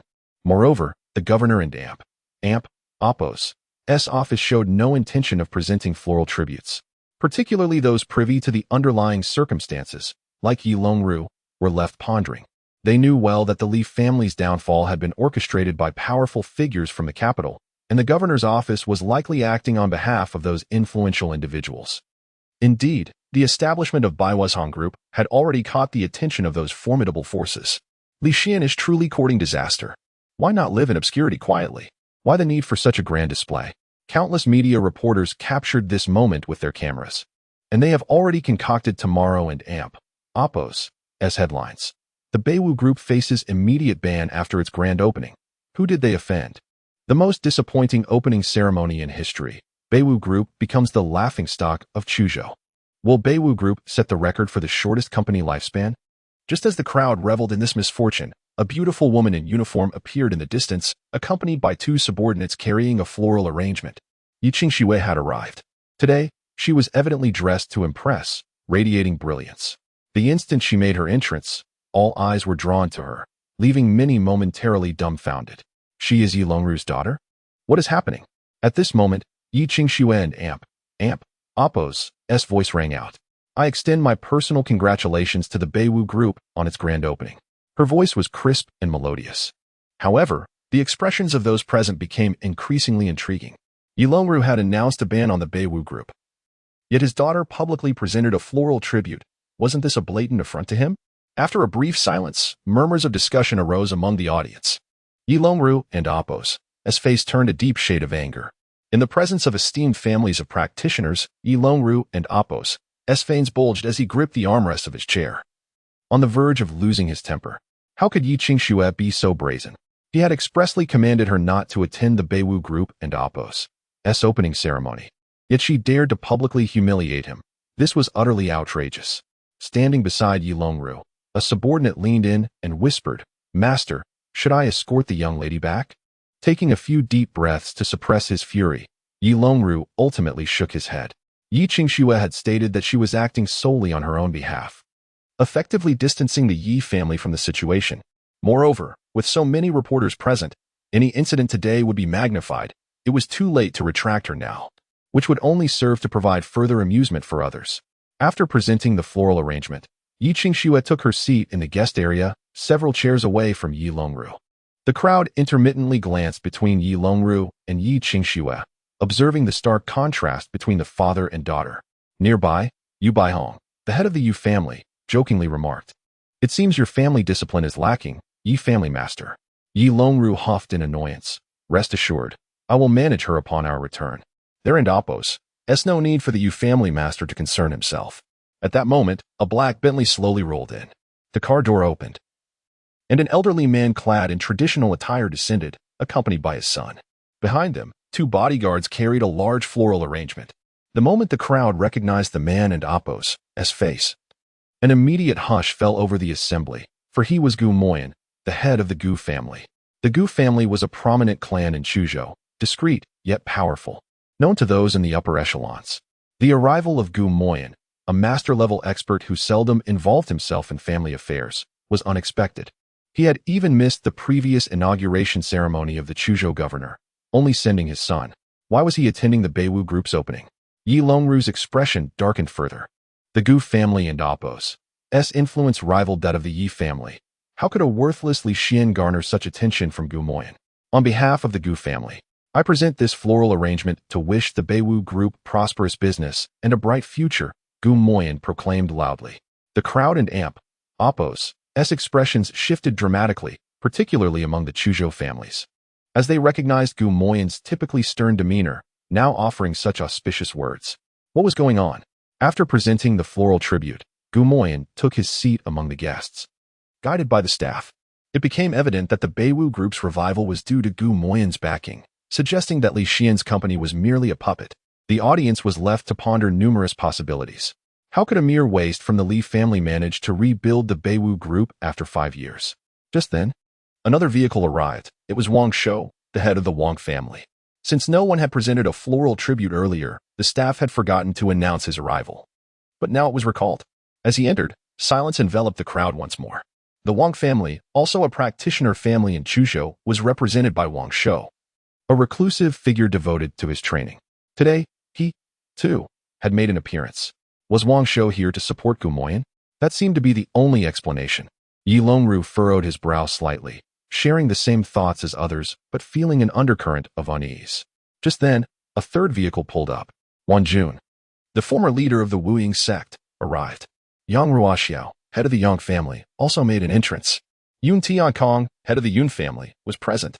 Gu Wanchan, head of the Gu family, arrived as well. One name after another echoed through the venue, each representing a practitioner family from Chuzhou, 27 in total. Thud. At that moment, even Yi Longru could no longer remain seated, nearly toppling over. The sheer number of practitioner families present far exceeded his expectations. The Beiwu Group had truly returned. Gasps of astonishment filled the air. The audience was taken aback. With 27 practitioner families appearing together, what merits did Li Xian possess? The scale of this event was simply monumental. The only major family absent was the Huang family. Yet, as this thought crossed their minds, the sound of the MC's voice rang out melodiously. Next, we invite a distinguished guest to the stage. Who could this prominent guest be? Curiosity sparked in the eyes of all. With the appearance of 27 practitioner families, no one dared to underestimate the opening ceremony any longer. Let us welcome Mr. Huang Jiangtai, the elder head of the Huang family, and Mr. Huang Benchu, the current head of the family. As the introductions were made, Huang Jiangtai and his son emerged from the Beiwu Group building. The father-son duo and Appos' arrival signified the presence of all 28 practitioner families in Chuzhou. In an instant, Those who had come to mock the Beiwu group found themselves at a loss for words. The unfolding events surpassed their comprehension. Yilongru gripped the armrest of his chair tightly, while those around him, including Yu Baihong, were expressions of utter disbelief and even terror. Huang Jiantai held significant sway in Chuzhou, especially after recently breaking through to the innate realm, making him a dominant figure across Jiangnan. His support for the Beiwu group carried immeasurable implications. Upon taking the stage, Huang Jiantai did not use a microphone, yet his voice resonated clearly throughout the venue. It is a great honor to attend the Beiwu group's opening ceremony. Let me make myself clear. Anyone who opposes the Beiwu group is opposing me, Huang Jiantai. As his words echoed, they struck like thunder. The factions that had announced a ban on the Beiwu group turned pale. Huang Jiantai's bold declaration in support of the Beiwu group sent shockwaves through the crowd. Jiangnan, who had previously presented a funeral floral arrangement, trembled in fear. He discreetly instructed his subordinates to retrieve the floral tribute he had sent. However, Huang Jiantai had already spoken. To have such words on the arrangement you sent, Jiangnan. You are quite audacious. I will remember this. A threat, a blatant threat. In that instant, Jiangnan felt his body weaken, a wave of dread sweeping over him. Huang Jiantai was a master of the innate realm. The fury of his wrath was not something Jiangnan could withstand. The entire Jin family stands on the brink of catastrophe. At the grand opening ceremony, Huang Jiantai refrained from confronting Jiangnan. Yet everyone is acutely aware that the Jin family is doomed. I have come to understand that the 27 aristocratic families have united against Huang Jiantai. While Li Xian has firmly attached himself to Huang Jiantai's influence, Yilongru mutters to himself. Guests have gathered to offer their congratulations. And the moment for the ribbon-cutting ceremony approaches. Let us warmly welcome Mr. Li Xian, chairman of Baiwu's group. As the host and Appo's voice fades, countless gazes shift toward the Baiwu's group building. Amidst a throng of admirers, Li Xian strides out with an air of composure. In this moment, the crowd's emotions become a complex tapestry. Baiwu's group has returned, and the once disparaged scion of the Li family makes a dazzling entrance. In the next instant, the heads of the 27 noble families rise in unison, offering fervent applause. Huang Jiantai and his son, who were originally on stage, hurriedly step back to take their place behind Li Xian. This scene strikes Yilongru and others like a bolt of lightning, casting a flicker of confusion across Yilongru and Appo's face. He had assumed that Li Xian and Appo's rise stemmed solely from Huang Jiantai and Appo's patronage, which had attracted the support of the 27 cultivation families. Yet, the deference Huang Jiantai shows Li Xian suggests otherwise. How could this be? What merit does this worthless individual possess? In an instant, Yilongru and Appo's complexion pales dramatically, as Huang Jiantai and Appo's actions shatter the last vestige of his hope. Something extraordinary must have transpired with Li Xian. Meanwhile, the representatives from the governor and Appo's office were expressions of extreme displeasure. The governor's office symbolizes the powerful figures responsible for the downfall of the Li family years ago. Today, the alignment of the 28 cultivation families from Chuzhou subtly hints at a burgeoning resistance. He decides to leave quietly, needing to report these developments promptly. In the midst of the applause from the leaders of the cultivation families and the complex gazes of the guests, Li Xian takes to the stage. Before commencing the ribbon-cutting ceremony, he introduces a product soon to be launched by Baiwu's group. As he speaks, an immediate hush falls over the audience. Many are curious about what Baiwu's group could have developed after years of stagnation. The flashes of cameras from reporters illuminate the room. Li Xian picks up a blue vial from the tray held by a hostess. This forthcoming product, named Essence of Life, claims to awaken aging cells, essentially allowing individuals to regain their youth, appearing at least a decade younger. The room erupts in astonishment. How could such a medicine exist? One journalist stands up to voice skepticism. Mr. Li, I appreciate your ambition to revitalize Baiwu's group, but surely you cannot deceive us. Reversing aging, how could such a product exist? Do you take us for fools? This journalist is renowned in Chuzhou for exposing societal darkness, and many nod in agreement with his words. Not only ordinary citizens find it hard to believe, even Yilongru and the other cultivation families are incredulous. The journalist's doubt is, therefore, quite reasonable. However, Li Xian assures them that the product has undergone thorough evaluation by medical authorities, and its efficacy has not been exaggerated. As he gestures, a collection of authoritative certificates is presented, including several from prestigious research institutions in Longhua. The journalist captures these images, astonished by their credibility. "Mr. Li, what is the price of one vial of Essence of Life? I am willing to purchase one for personal experimentation, and should it fail to meet your claims, I will ensure your downfall." There is a hint of menace in his tone. Li Xian smiles and nods. "It is quite reasonable, just 100,000. Though as the first customer, I can offer you a 20% discount." At this moment, murmurs ripple through the crowd. The endorsement from top research institutions serves as a robust rebuttal, yet the extraordinary claims regarding the product leave many unconvinced. It seems they will have to await personal experience to ascertain the truth. The crowd continues to discuss among themselves, and after addressing several more inquiries from reporters, Li Xian officially initiates the ribbon-cutting ceremony.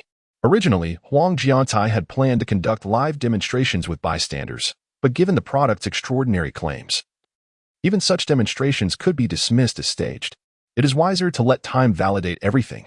Once Yu Longru and others regain their composure, they discreetly exit the venue. Today and Apos, events are unprecedented, leaving him profoundly uneasy. The once derided Li family scion has indeed risen, and all those who sought to suppress Baiwu's group will pay a heavy price.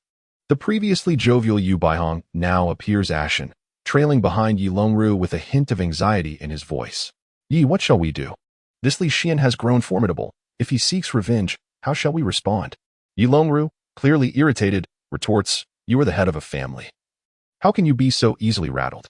The establishment of Baiwu's group itself is a provocation to those in power. Even Huang Jiantai, do you truly believe he can withstand their wrath?" Yi Longru's words seem to bolster both Yu Baihong and himself. Hearing this, the fear on Yu Baihong and Apos' face diminishes slightly. As they converse, the square in front of Baiwu's group erupts with the sound of dozens of cannons firing, and fireworks burst into the sky, announcing the return of Baiwu's group to all of Chuzhou. Meanwhile, at Chuzhou Airport, a man clad in traditional attire exits the terminal, greeted by a throng of individuals. A middle-aged man, his face etched with respect, approaches him. "Guardian Shang, we did not expect you to come in person. We have prepared a banquet to welcome you." He is acutely aware of the formidable presence before him. Shang Yunshin, the guardian of the cultivators and Apos alliance. After Lu Ji and Apos' untimely demise, he reported the incident to Shang Yunshin, but he never anticipated the guardian would come personally.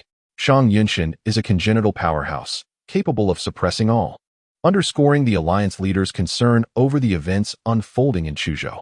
"I have come to Chuzhou to investigate Lu Ji's death. The individual responsible for his demise is no ordinary foe. I merely seek the truth. Such a level of power is beyond our reach, so discretion is imperative," Shang Yunshin states. "Understood," the man replies, hastily nodding. "By the way, Guardian Shang, I have one more matter to report. Earlier today, Baiwu's group reopened, and that worthless Li is returned, seeking death. Following the conclusion of the grand opening ceremony, those who had come to mock departed in fright. Nonetheless, Li Xian ensured that Huang Jiantai noted their names. Subsequently, Li Xian invited the 28 cultivation families, including the Huang family, to join Yu Qing's in the company building. Li Xian had prepared a sumptuous lunch, and the celebratory feast lasted until 4 in the afternoon. As the little princess of the Li family, Duo frolicked joyfully throughout the banquet. Once the festivities concluded, the members of the 27 cultivation families had departed, leaving only Huang Jiatai and his son with Yu Qing's no. The grand opening ceremony has concluded successfully, yet certain accounts must be settled. Li Xian sat at the head of the table, while Yi Qingxue entertained the little girl. Duo.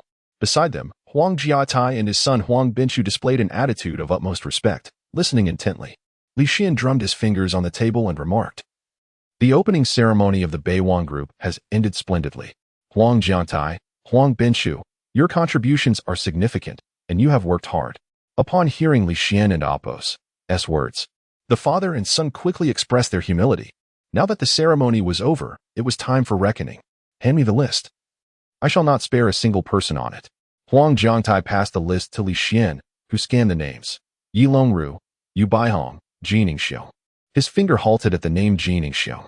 "We shall first visit the Jin family." Rising from his seat, he instructed Huang Jiantai, "Prepare the vehicle." "Understood." Huang Jiantai nodded promptly. Initially, dealing with a scoundrel like Jin Ningxiu would have sufficed, yet it was unexpected that the elder would choose to intervene personally. Meanwhile, Li Xian's gaze shifted to Yi Qingxue. "Aunt, please take care of Duo. You need not go anywhere today." Upon hearing this, Yi Qingxue lowered her head and merely acknowledged him with a soft She understood Li Xian's implication, since he was heading to the Jin family. He would also visit the Yi family, making it prudent for her to remain behind. Do not kill him. Just as Li Xian was about to step out, Yi Qingxue could no longer hold her tongue. At the Jin family, Jin Ningxiong was restless. Ever since leaving the opening ceremony, he had not known a moment of peace. The waste from the Li family had returned forcefully, backed by Huang Jiantai. Having presented such a lavish floral arrangement at the ceremony, calamity was surely looming. The crux was that Huang Jiantai was a master of innate strength, and how could he possibly withstand that? Thus, on his way back, he made calls to mobilize all available resources to navigate this impending crisis. At that moment, 3 menacing figures stood before him. One of them, a bald man covered in tattoos, boisterously declared, "Boss Jin, what does it matter if he is a master of innate strength? My brothers are armed with the most advanced weaponry, including several rocket launchers. Do you think we fear not being able to take him down?" This bald man was the leader of a mercenary group, with a band of ruthless individuals under his command. Jin Ningxiong had summoned him for protection, with a reward exceeding 100 million. Indeed, Boss Jin, the streets talk of how formidable practitioners are, but can they withstand bullets? Another middle-aged man chimed in. We have laid ambushes throughout the Jin estate. Any so-called innate master who dares to approach will be blown to smithereens, asserted yet another man with a crew cut. None of these three were benign. Hearing their words, Jin Ningxiong felt a wave of relief wash over him. Practitioners may be strong, but truth be told, he had never witnessed one in action, while the power of firearms was undeniable. Gentlemen, I entrust my safety to you. Jin Ningxiong clasped his hands in gratitude. Just then, a bodyguard rushed in, exclaiming, Boss, they VE arrived. What? Jin Ningxiong and Appo's heart raced. He hadn't anticipated Li Xian and his companions would arrive so swiftly. However, recalling the arrangements made in the estate, he quickly regained his composure and coldly stated, Li Xian, Huang Jiantai, you forced my hand. Do not blame me. He then instructed the 3 men beside him, as soon as you see Huang Jiantai and the others, open fire without mercy, leave no survivors. Within the Jin estate, Li Xian and Huang Jiantai strode in with confidence. Jin Ningxiong had been awaiting their arrival. Li Xian, Huang Jiantai, you are quite bold to enter here with so few men. Do you not realize this is a den of danger? Jin Ningxiong spoke. Though he felt a natural fear of Huang Jiantai, he understood that the mask of civility had been torn, so he had little to lose. You are the waste from the Li family? The tattooed bald man stepped forward arrogantly, provocatively gazing at Li Xian. What are you? To dare disrespect an elder is to court death. Huang Jiantai roared. Without requiring his intervention, a member of the Shadow Guard transformed into a blur, rushing towards the bald man. The bald man drew his weapon, but before he could pull the trigger, his head was severed and fell to the ground. Practitioners remain a mystery to ordinary gangsters, leading to a lack of reverence and an ignorance of the vast chasm between them and practitioners. At the moment the bald man was slain, Jin Ningxiong felt his scalp tingle as if about to explode. His body stiffened, paralyzed with fear. For the Shadow Guard had placed the blade directly against his throat. The gleaming edge radiated a chilling aura. In that moment, not only Jin Ningxiong, but also the 2 men beside him were utterly terrified. The speed of the Shadow Guard's strike left them no chance to react. If they sought to take their heads, they would stand no chance of resistance. Open fire, kill them. The middle-aged man shouted, losing his wits. They had deployed numerous subordinates throughout the estate and were even armed with formidable weaponry like rocket launchers. Yet, as his words fell, there was no response from the surroundings. What is happening? Anxiety surged within the middle-aged man. Li Xian merely smiled faintly. Did you think the ambushes around us would suffice? As his words fell, a body thudded to the ground from the tall wall. Then thud, thud. Several more heavy thuds followed as bodies continued to fall from the wall. Blood flowed from their necks, revealing a distinct mark of a cut at each throat. At that moment, a member of the Shadow Guard approached Li Xian and reported, all has been resolved. Hearing this, the middle-aged man felt all strength drained from him, collapsing to the ground. The crew-cut man, regaining his senses, turned to flee but was struck down by a dart penetrating his skull. Jin Ningxiong, with a blade at his neck, was brought before Li Xian. As he attempted to speak, he was kicked in the leg by a Shadow Guard, causing him to kneel. Huang Jiantai looked to Li Xian, seeking guidance. Elder, how shall we dispose of him? Huang Jiantai thought that given Jin Yingxiong's audacity in presenting such a floral tribute at the opening ceremony, he deserved a thorough torment. To his surprise, Li Xian appeared somewhat disinterested. This ant-like creature, just kill him. After speaking, he turned to leave. Wait, Jin Yingxiong suddenly exclaimed, why? I wish to understand why you, Huang Jiantai, with your status and position, treat him with such deference. Jin Yingxiong's face was filled with confusion. Li Xian did not pause in his stride, walking directly towards the exit. Huang Jiantai looked at Jin Yingxiong with pity. Because elderly is a mythical level expert. Mythical level? What does that mean?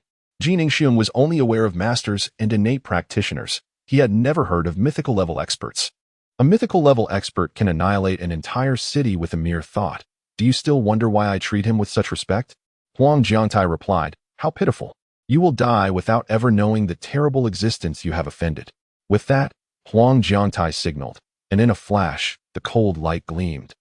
And Jin Yingxiong's head rolled to the ground. Next stop, the Yu family. Li Xian reclined in the back seat of the car, resting his eyes. When Huang Jiantai took his seat in the front passenger side, he finally spoke softly. The Yu family estate spans several acres, exuding opulence. Here lies the palace meticulously crafted by Yu Baiyong, replete with every conceivable luxury. Yet, an eerie atmosphere envelopes the villa today. Yu Baiyong sits upon the sofa in the living room, his countenance dark and brows furrowed. Surrounding him are several high-ranking members of the Yu family. Brother. That useless Li from the Li family has Huang Jiantai backing him. We have truly miscalculated this time, remarks Yu Baihong's younger brother. With the power of the Yu family, how could we possibly contend with Huang Jiantai? Yu Baihong, however, scoffs dismissively. You do not understand. I do not regret our actions against the Baiwuga group. I must demonstrate to those forces that the Yu family is worthy of standing beside them, rather than being their lapdogs. What I did not anticipate was Huang Jiantai aligning himself with that fool. Our only concern now is his potential retaliation, so I have decided we must temporarily withdraw. The forces in Jinling will never allow that uselessly to continue living, even with Huang Jiantai's involvement. They will eventually take action against him, and we will return then. Prepare your belongings. We shall depart under the cover of darkness. Brother, your wisdom is unparalleled. At his words, the tension in his brother's brow begins to ease. Just as Yu Baiyong instructs his subordinates to prepare, a thunderous explosion reverberates through the air. The doors of the Yu residence shatter, shards of iron flying in all directions. As the dust settles, Huang Jiantai and Li Xian appear at the entrance. Having offended the Baiwuga group, there is no escape for you, no matter how far you run. Li Xian declares. Yu Baihong's body stiffens at once. He knows retaliation is imminent, yet he never expected it to arrive so swiftly. The ceremony of the Baiwuga group has just concluded, and already trouble has found him. What do you want? Yu Baiyong stammers. Li Xian remains silent, advancing step by step until he occupies the sofa opposite Yu Baiyong, crossing his legs casually. Meanwhile, Huang Jiantai and his son stand on either side, flanked by 12 men clad in black, their sleeves embroidered with golden trim, indicating they are the elite of the hidden guards, the Black Gold Guards. It is as if a demon sits before him. Li Xian reclines on the sofa, while the Huang father and son stand rigidly beside him. A tableau that speaks volumes of Li Xian's status. However, how can this be?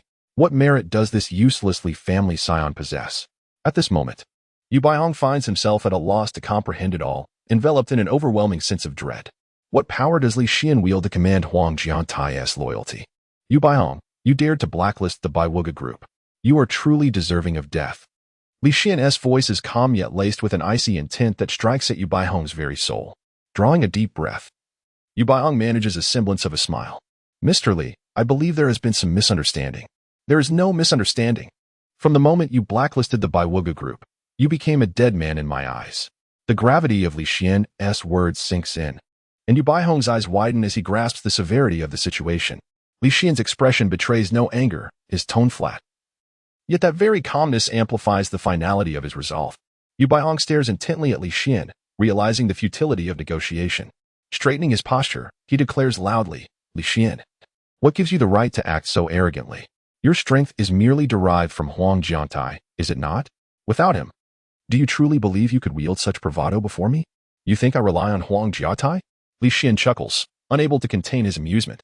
In an instant, he raises his hand and beckons with a finger. Yu Baiyong feels an invisible force envelop him, lifting him off the ground as though he were a mere puppet, drawing him closer to Li Xian. In that moment, Yu Baiyong is consumed by terror. What manner of power is this? How can any person possess such strength?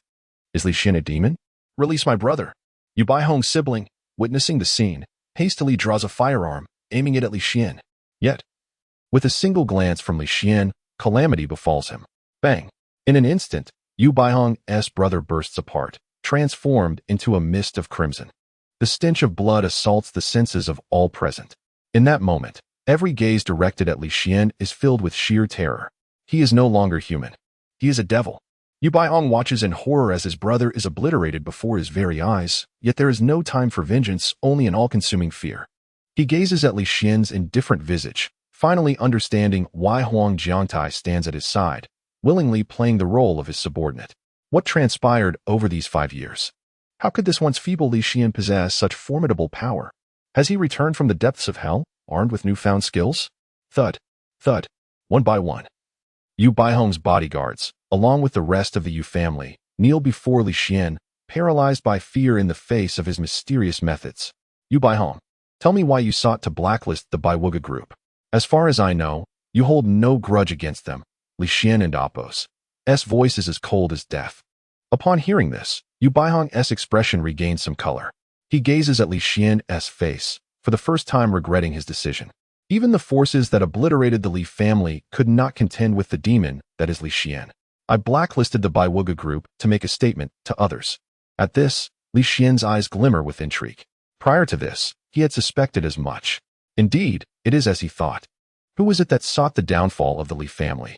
At this moment, a sense of urgency tinges Li Xian's tone. Yu Baihong shakes his head.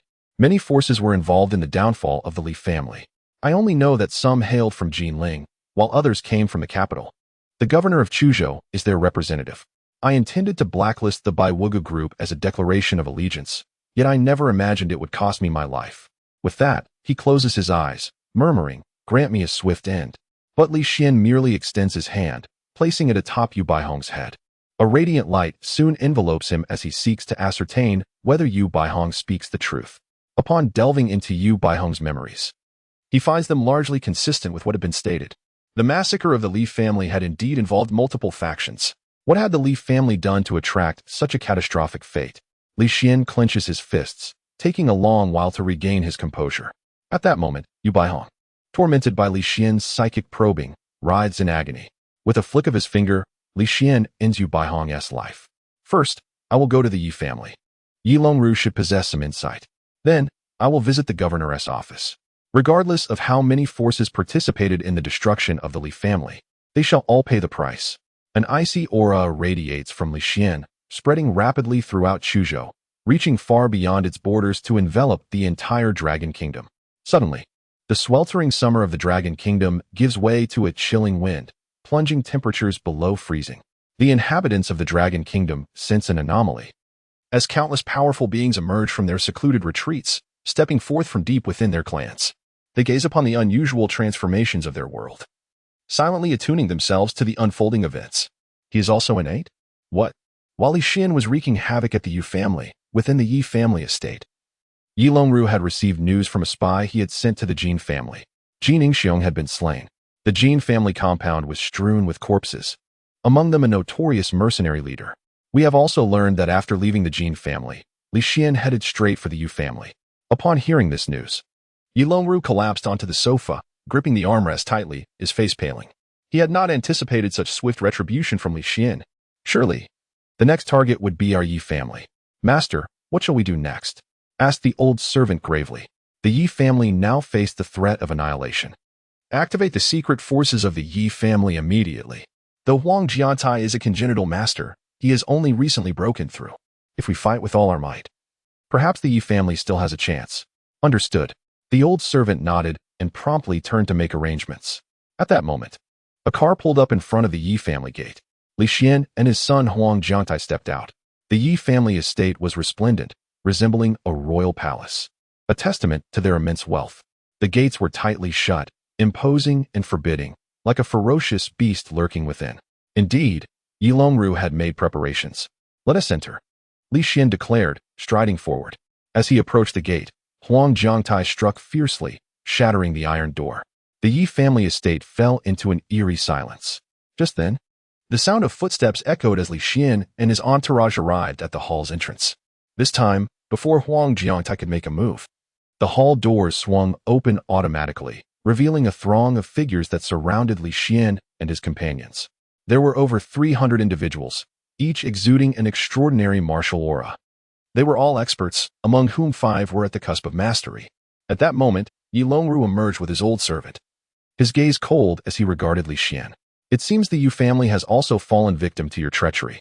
I must admit, I underestimated you. The once useless Li family member now possesses such decisive lethal skills.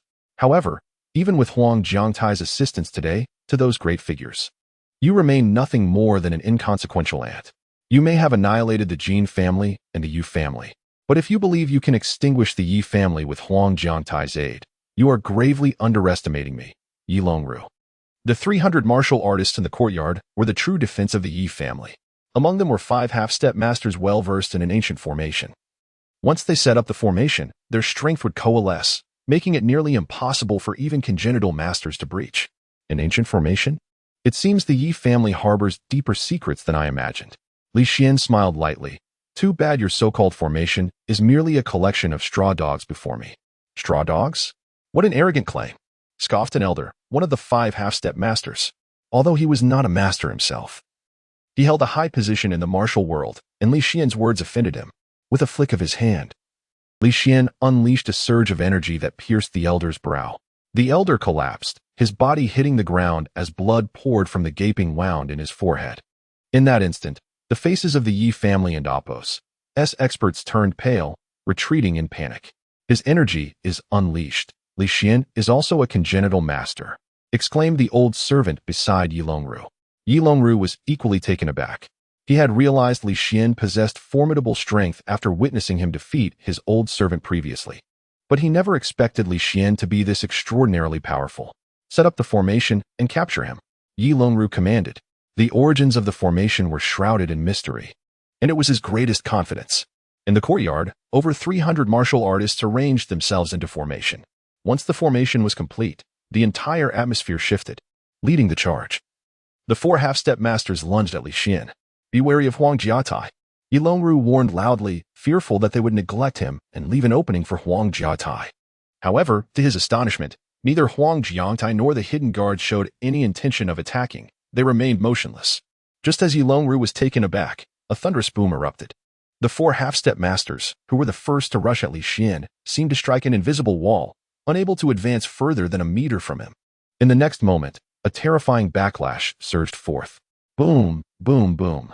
The 4 half-step masters were hurled backward simultaneously, spitting blood as they crashed to the ground. Bones shattered, completely incapacitated. The formation was shattered along with them. How is this possible? Yi Longru and Apos' pupils constricted. The remaining martial artists were gripped by fear, halting their advance, no longer daring to approach. Come down and face your demise. At that moment, Yi Longru was engulfed in profound terror. He finally understood why Huang Jiangtai willingly played the supporting role to Li Xian.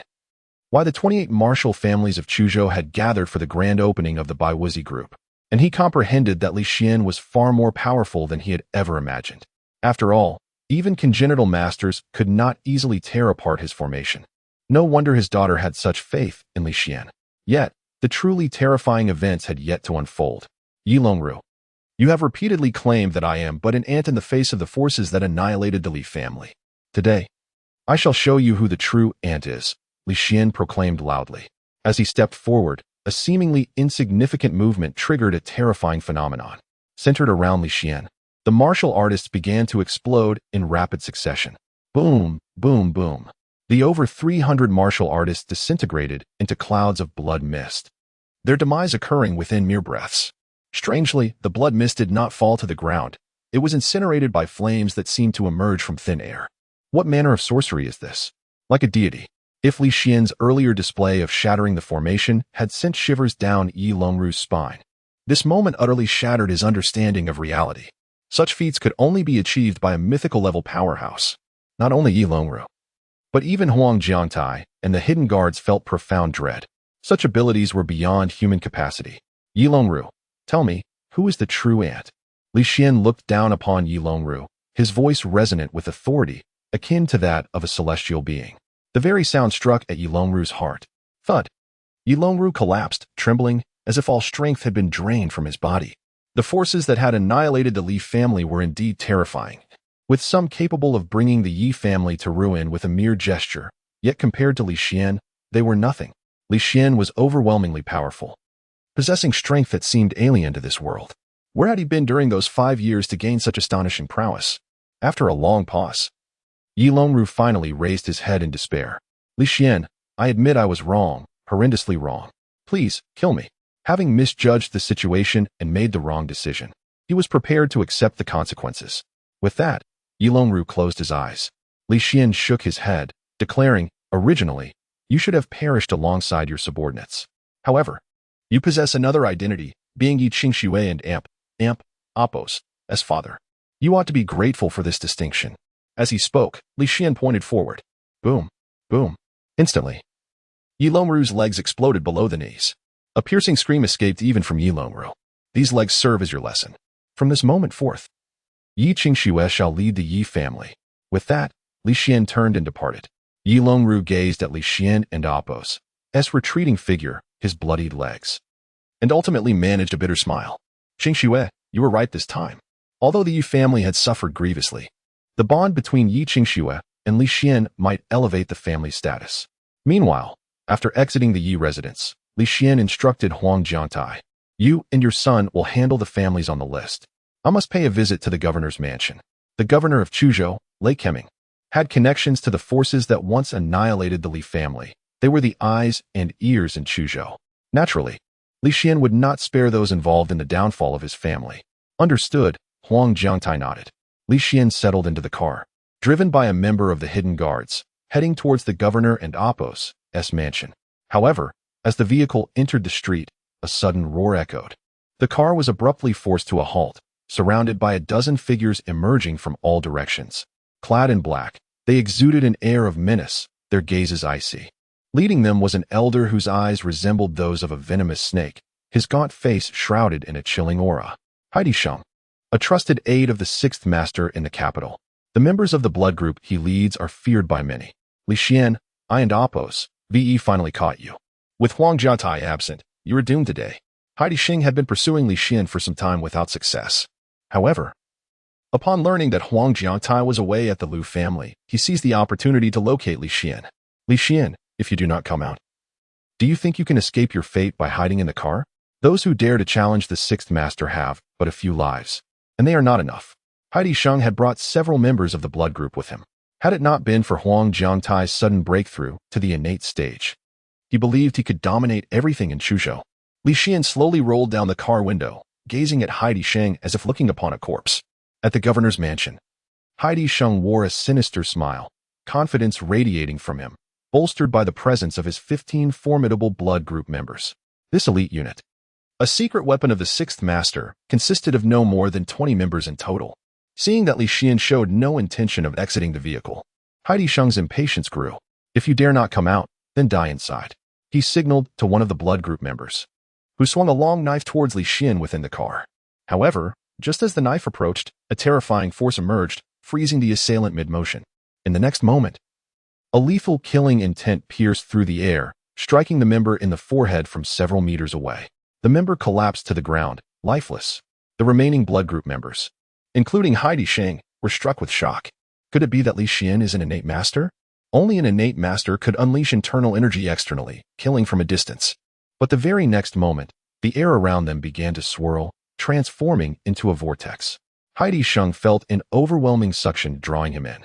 In a panic, he struck out with his palm, but his energy seemed to vanish as if hitting another dimension. The next instant, he was forcibly pulled to the side of the car window. What kind of power is this? At that moment, Heidi Sheng was gripped by abject terror. If Su Wenyuan wishes to strike at me, it would be fitting for him to meet his end. Since you seek vengeance for him, then you shall join him. Li Xian's voice was calm as he flicked his fingers, sending Heidi Sheng's body flying backward. In his peripheral vision, he witnessed the members of the blood group exploding one after another, culminating in Heidi Sheng's body bursting apart like a blooming flower. Let us go. Li Xian rolled up the window and instructed the driver, a member of the hidden guards. Yes, the driver acknowledged, and they drove away. On the street, The remnants of the blood-soaked figures were consumed by flames, as if nothing had transpired. 10 minutes after Li Xian's departure, Shang Yunshan arrived with members of the Cultivator Alliance. The local head of Chuzhou, Kong Ling, remarked, "Shang Protector, it seems we have arrived too late. Li Xian has already left." Shang Yunshan nodded grimly. "I had hoped to act with Huang Jiantai absent, but it appears we were a step behind. Your intelligence network in Chuzhou is still lacking, which raises doubts about your capabilities," he chastised.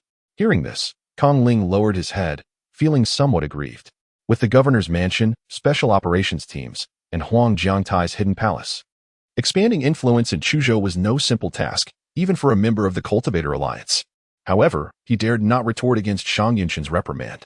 Suddenly, Shang Yunshan furrowed his brow.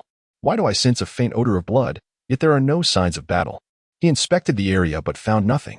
Failing to apprehend Li Xian meant that once Huang Jiantai returned, assassinating him would prove even more challenging, despite Huang Jiantai and Apos' recent breakthrough.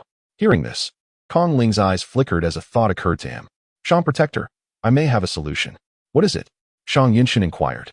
"According to my investigation, Li Xian has a daughter whom he dotes on. If we capture her, he will undoubtedly comply. We can threaten him with his daughter to ensure he comes to us alone, without Huang Jiantai's interference." Upon hearing this, Shang Yunshan's eyes narrowed, and he nodded. "Though this method is ruthless, it is indeed a clever strategy. Immediately arrange for this. If necessary, take matters into your own hands to ensure its success." "Yes," Kong Ling replied eagerly. At that moment, within the governor's mansion, Lei Keming had just reported to his backer and sat relaxed on the sofa, swirling a glass of fine wine. Heidi Sheng was leading the blood group to assassinate Li Xian, while the Cultivator Alliance dispatched Protector Shang Yunshan to Chuzhou. 5 years later, with Li Xian and Apos' return and the backing of Huang Jiantai and 27 cultivation families, the forces behind the destruction of the Li family remained overwhelmingly powerful. It was likely that by nightfall, news of Li Xian and Apos' demise would surface, sparing that esteemed individual from intervening. Surrounding Rekming were the loyal confidants of the governor and Apos' office. Upon hearing the remarks, Commander Ing Luo erupted into laughter, proclaiming that Li Xian must have encountered some fortuitous opportunities over the past 5 years. Perhaps Huang Jiantai had chosen to support him precisely due to this potential.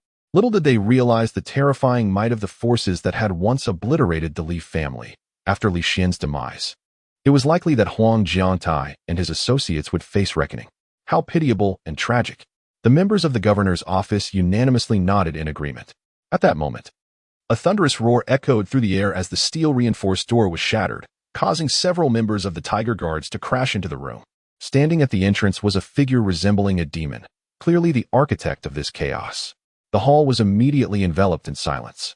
"Li Xian, you possess an audacious spirit," Rekming remarked, his countenance stern after several seconds of silence. As the governor of Chuzhou, he held a position of immense power and authority, the highest-ranking individual in the region.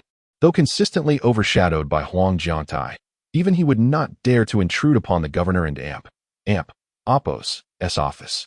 Though Rekming had never encountered Li Xian in person, with the establishment of the Baiwa group, Li Xian and Apos' visage had long since been imprinted in his mind, allowing him to recognize him at once.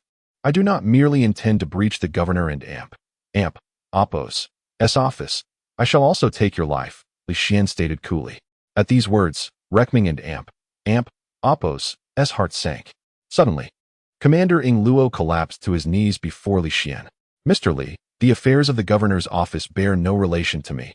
Please spare my life," he pleaded, trembling uncontrollably. Unlike the others at the governor and Apos' office, he had witnessed Li Xian slay the fearsome python and understood that such a powerhouse could not be confronted, regardless of the governor's hidden trump cards. The surrounding officials were left in shock at Ing Luo's submission. The chief commander scolded him angrily. "Ing Luo, you wretched fool. Are you so terrified of a mere Li Xian? He merely killed the leader of the Jiangnan group. Must you cower in fear?" Yet, Ing Luo offered no response, continuing to beg for mercy. At that moment, several high-ranking officials surrounding Rekming stepped forward. "You, insolent youth, dare to act with such bravado in the governor's office? Kneel and bow your head immediately, or you shall find yourself without a grave to call your own. Do you believe that just because you possess some strength, you can act with impunity? Entering here is tantamount to courting death." These officials, loyal to Rekming, were accustomed to arrogance and would not tolerate anyone's insolence before them, especially knowing the governor and Appo's formidable resources.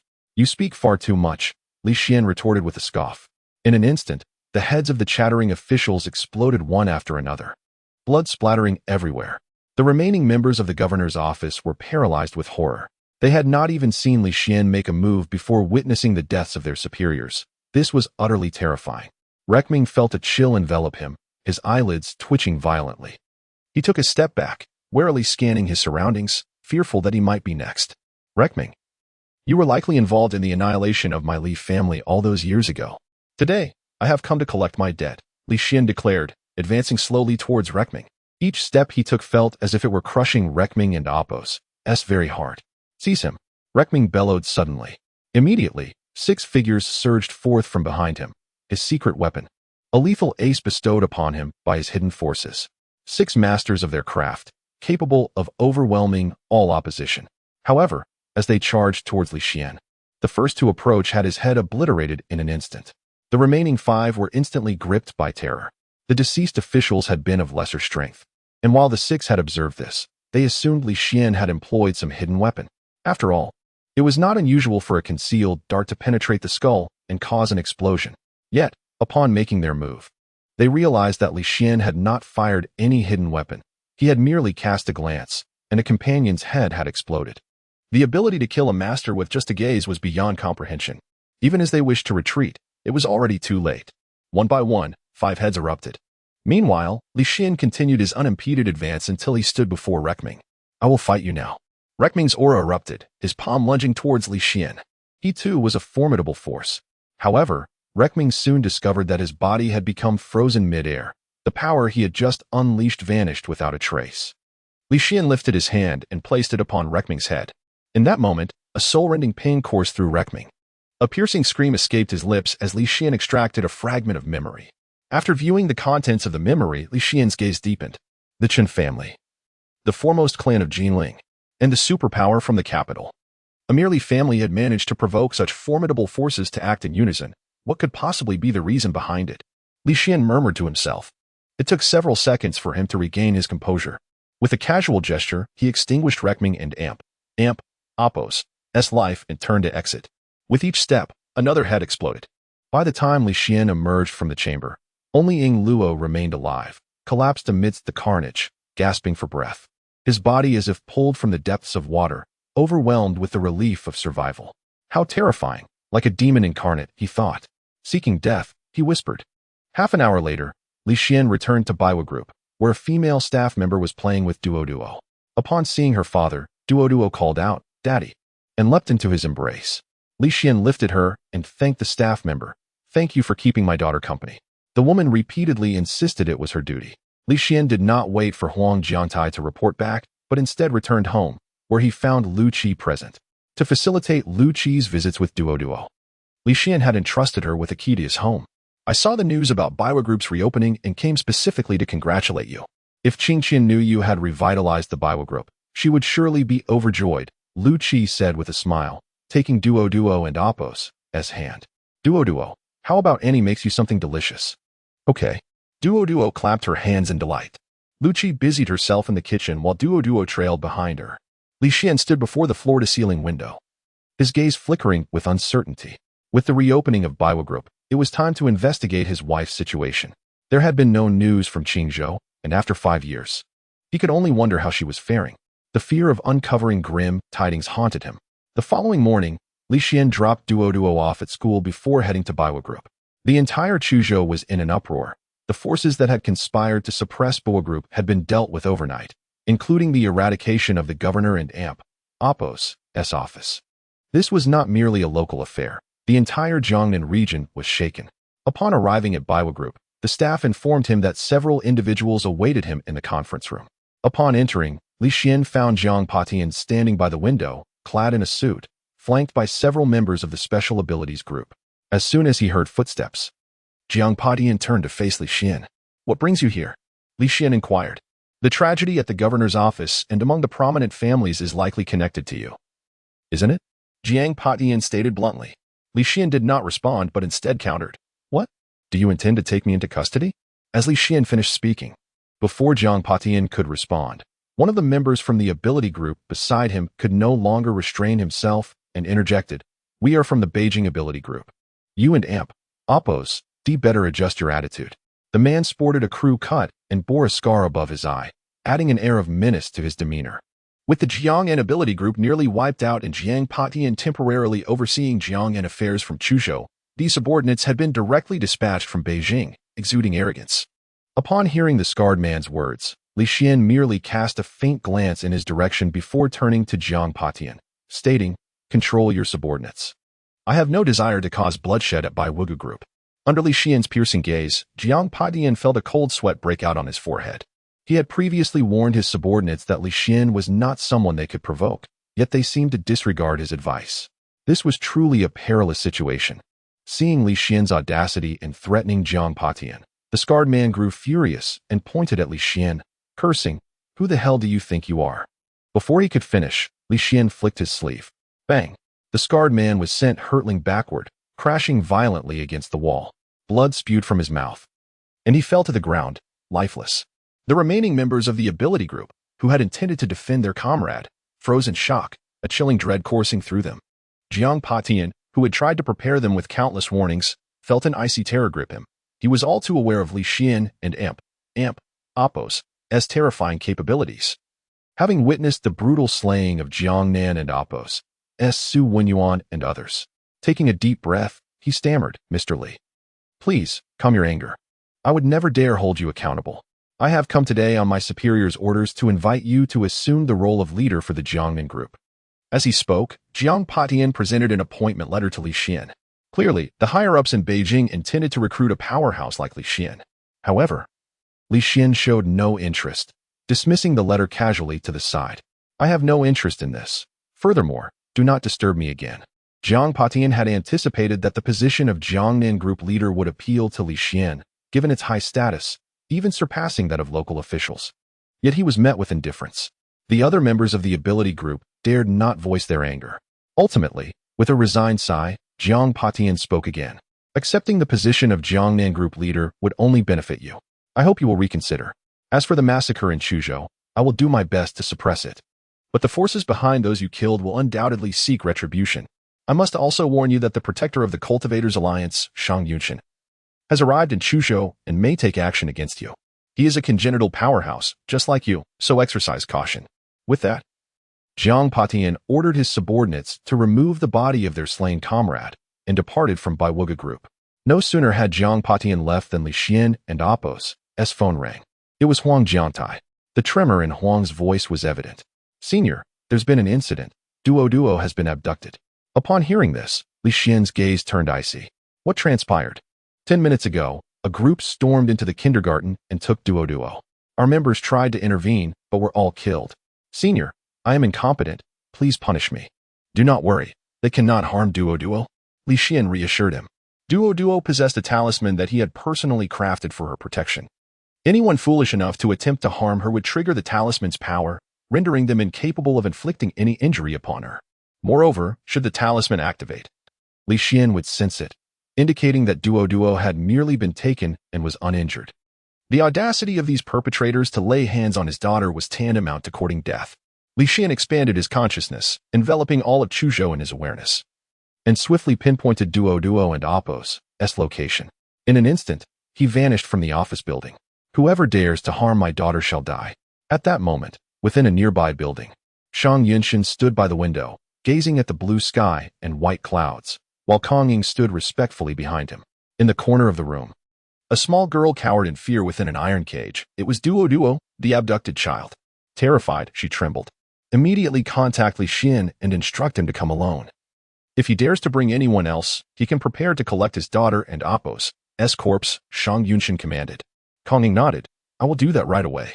He pulled out his phone and dialed Li Xian, simultaneously kicking the cage viciously, causing Duo to cry out in fright.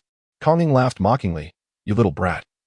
Once I kill your father, I and Oppos' toss you out of this 28th floor window, so you can reunite with him below." At that moment, as Li Xian hurried toward the building, his phone rang again.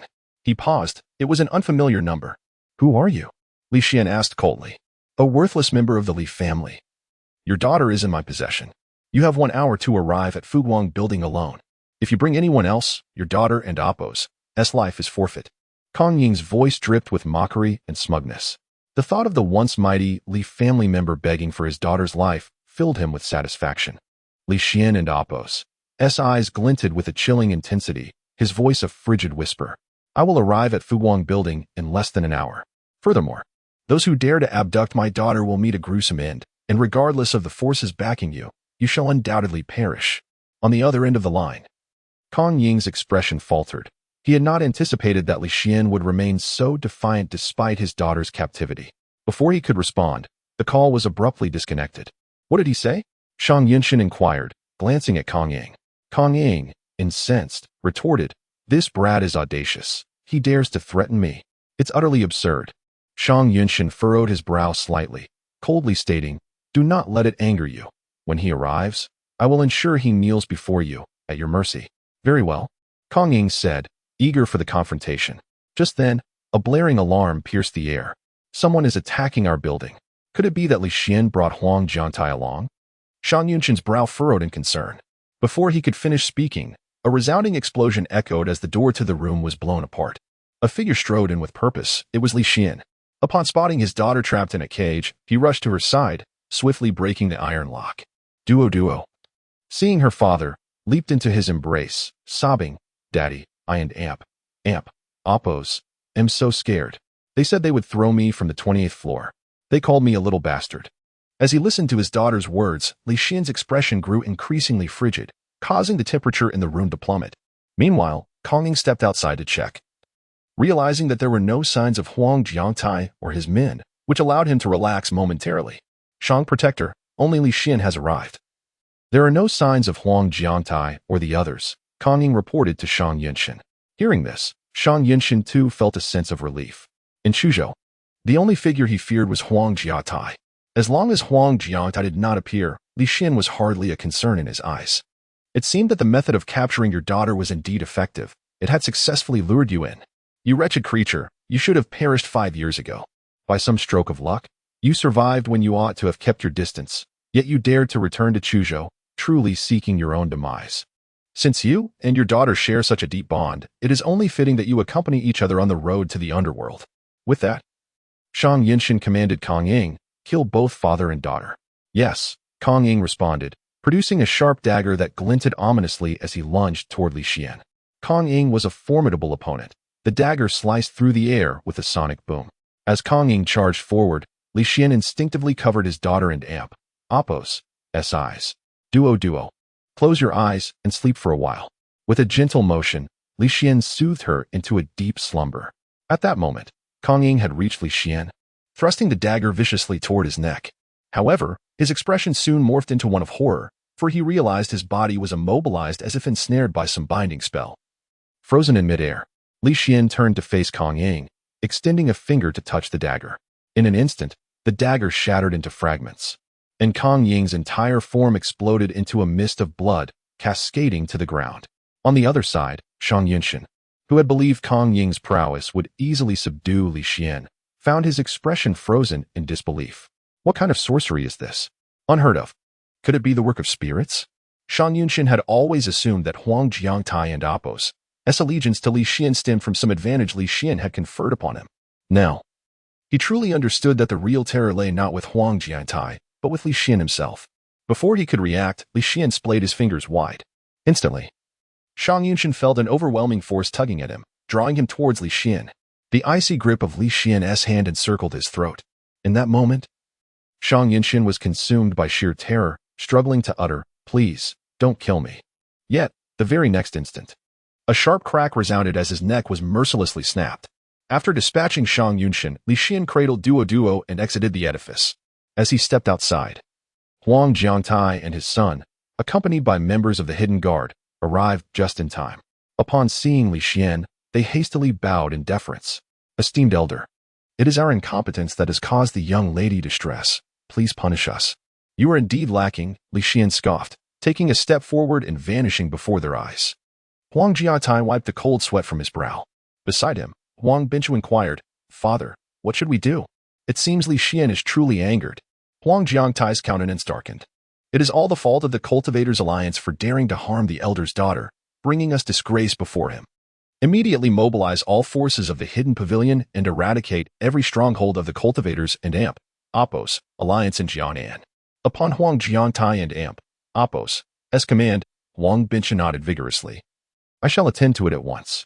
After returning to the villa, Li Xian placed the still-sleeping Duo on the bed and infused her with a trace of energy before gently closing the door. The incident with Duo had served as a stark reminder for Li Xian. Even as an unparalleled Immortal Emperor, it was impossible to be omnipresent. At that moment, Lucci arrived, carrying groceries. Upon spotting Duo's backpack, she expressed her curiosity. Did Duo not attend kindergarten today? Some matters arose. And I brought her home early, Li Xian replied, refraining from elaborating to avoid causing Lucci concern. Perfect. I'll prepare fish soup for her lunch, Lucci said, heading to the kitchen. Wait a moment, Li Xian interjected suddenly. Is there something wrong? Lucci turned, puzzled. Lucci, I trust you've noticed how I have changed over the past 5 years, Li Xian remarked. Lucci nodded, having witnessed Li Xian's extraordinary capabilities firsthand. At this moment, she wondered if he intended to share his experiences from the past 5 years. Would you like to become someone like me? Someone who possesses the power to protect themselves? Li Xian asked solemnly. Lucci was taken aback, but then nodded earnestly, of course. Being a kind-hearted person, Lucci had suffered many indignities due to her goodness. If she could wield strength akin to Li Xian's, she could safeguard her family and not burden him. Since you wish for it, I shall assist you. Li Xian stepped closer to Lucci and instructed, close your eyes. Lucci complied and obediently shut her eyes. In the next moment, Li Xian touched his finger to her forehead. Instantly, Lucci felt a surge of energy coursing through her, as if her mind had been flooded with new knowledge. Follow the diagram in your mind to practice, and you will soon enter the realm of mastery. I have also left a trace of true energy within you, once refined. It will enable you to break through to the master level. Do not share this technique with anyone, nor let anyone know of it. Understood, Lucci nodded. Li Xian refrained from saying more, believing that guiding Lucci on the path of cultivation would yield only benefits. He then imparted some fundamental knowledge of cultivation to her. At that moment, his phone rang. It was Yi Qingxue calling. Xian, I'm at the Baiwuga group and need to discuss some matters with you. All right, Li Xian replied, hanging up and heading straight to the Baiwuga group. In the office, Yi Qingxue was patiently waiting. Upon seeing Li Xian enter, she quickly rose to her feet. Xian, I have now inherited the position of head of the Yi family. There are many opportunities for collaboration between the Yi family's business and Baiwuga group. Furthermore, although you have established Baiwuga group, you are not well versed in commercial affairs. Allow me to manage the company for you. That would be excellent, Li Xian agreed. While Baiwuga Group had been staffed with talents recruited by Huang Jiangtai, having a trusted confidant to oversee the overall operations was invaluable, and Yi Qingxue's willingness to step in was fortuitous. I just reviewed the sales performance of Life Essence. We've only sold 1 bottle, which is rather dismal. Our foremost task now is to enhance the sales of Life Essence, Yi Qingxue remarked. In truth, that single bottle had been sold because a journalist had experienced its efficacy and subsequently recommended it to a friend. However, the journalist's connections were not exclusive enough to boost sales in the short term. Li Xian pondered for a moment and suggested, we need to brainstorm with the sales and advertising departments to devise a strategy. By the way, Aunt, you have reached the master level. Would you like me to help elevate you to the innate level? What? Yi Qingxue, still contemplating the sales of Life Essence, was momentarily taken aback, then queried. You mean you can assist me in reaching the innate level? Certainly, it's a simple matter, Li Xian replied, extending his hand toward the top of Yi Qingxue's head. But soon, Yi Qingxue felt an overwhelming force surging through her entire being. It was as if a single drop of water had been introduced into hot oil, triggering a chain reaction that caused the power within her to boil over. In an instant, Yi Qingxue found herself unable to think of anything else and sat down to begin her cultivation. At that moment, footsteps echoed from outside. To prevent the staff from interrupting Yi Qingxue, Li Xian stepped out into the hallway. Boss, that individual from yesterday has returned and is waiting in the lobby. A female employee reported. The one from yesterday? Zhang Patian? Li Xian furrowed his brow. I'll go take a look. And you, guard this entrance. No one is to enter. Understood? The female employee nodded. Li Xian entered the company's lobby and saw Zhang Patian standing alone. What do you want? Li Xian asked impatiently. Jiang Patian forced a smile. Mr. Li, the head of the ability group's Beijing headquarters has arrived and wishes to meet with you. Noticing Li Xian's inclination to refuse, Jiang Patian hurriedly added, the ability group is responsible for all supernatural events across Longhua. We mean no harm. Perhaps we can assist you. Upon hearing this, Li Xian reconsidered. Jiang Patian had a point. Many matters would be significantly easier with the ability group and AMP, Oppos, as support. Having come to this conclusion, Li Xian nodded. Let us go. The two exited the Baiwuga group, where a business vehicle awaited them. Half an hour later, they arrived at a secluded courtyard. The courtyard was heavily guarded, with numerous experts concealed both in plain sight and in the shadows, several of whom were at the master level. At the innermost room of the courtyard, a preternatural expert resided, presumably the head of the ability group. The car halted, and Li Xian followed Jiang Patian through multiple checkpoints to the door of the room. Please inform the head that we have arrived. Jiang Patian instructed the two members standing guard. Understood. One of them immediately entered to report. A minute later, he returned and gestured for them to enter. The head is waiting for you. Li Xian and Jiang Patian stepped inside. They saw an elderly man, over 50, with a square face exuding an aura of authority, seated on the sofa. The moment Li Xian entered, the man and Oppos' gaze fell directly on him, accompanied by an overwhelming pressure characteristic of a preternatural expert. Are you Li Xian? 5 years ago, you were merely a wayward son, yet you return after 5 years, having even slain Sui Yuan, the head of the Jiangnan branch of the ability group. Moreover, you declined my offer. Do you realize that your actions in Chuzhou are enough to lead you to ruin? The old man's voice rose sharply, his cold stare fixed on Li Xian, and the potent aura made the air in the room feel as though it might solidify. Jiang Patian instinctively took a step back. However, Li Xian paid him no mind and casually sat down on the sofa opposite the old man, crossing his legs. Can we skip the pleasantries? What do you want from me? The old man and Oppos' expression shifted slightly. Li Xian, unaffected by his aura, displayed a strength that left him perplexed. Yet, in front of his subordinates, being so blatantly disregarded caused the old man to feel a pang of humiliation. He rose, unleashing a torrent of oppressive energy directed at Li Xian. If the previous release was merely a show of might, this was a full-fledged attack. Witnessing this, Li Xian snorted coldly and flicked his finger, sending forth a wave of energy. With a resounding bang, the old man's pressure burst like a balloon pricked by a needle. He stumbled back onto the sofa, his face flushed. Quickly, he began to circulate his energy to quell the turmoil within him, and when he looked at Li Xian again, his eyes were filled with astonishment. While it is true that preternatural experts can project their inner energy outward, being forced back so effortlessly by a mere flick was unprecedented. In that fleeting moment, the old man felt as though his very strength was shackled. Had Li Xian wished him dead, he would have had no means to resist. How could this be? What sort of preternatural expert possessed such power? Or perhaps he was not a preternatural expert at all. At this moment, the old man was engulfed in a storm of disbelief. Li Xian appeared even more enigmatic in his eyes. Taking a deep breath to suppress his shock, the old man clasped his hands together and said, "Allow me to introduce myself. My name is Zhan Tao. I initially intended for you to lead the Jiangnan branch, but you declined. While we may not become colleagues, we can still be partners.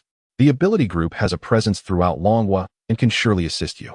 Of course, should you reconsider joining us now, I can offer you the position of head of the Jiangnan branch and even make you the deputy head of the Beijing branch." Li Xian showed no reaction to this, but Jiang Patian was already in a state of shock.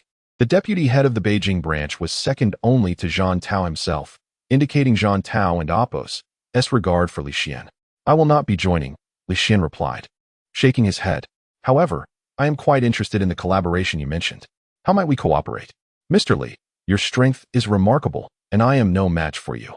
The ability group often encounters perilous missions that we cannot resolve alone. We require the assistance of someone with your prowess. Are you suggesting you want to hire me?" Li Xian inquired. "Merely a collaboration," Zhan Tao replied, shaking his head.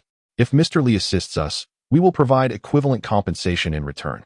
Furthermore, should you agree to collaborate, I can grant you a degree of authority to mobilize members of the ability group across Longhua. This is a privilege we have yet to bestow upon anyone besides you." "Very well," Li Xian nodded without hesitation. His visit was indeed aimed at acquiring intelligence from the ability group. Upon hearing his agreement, Zhan Tao was filled with excitement.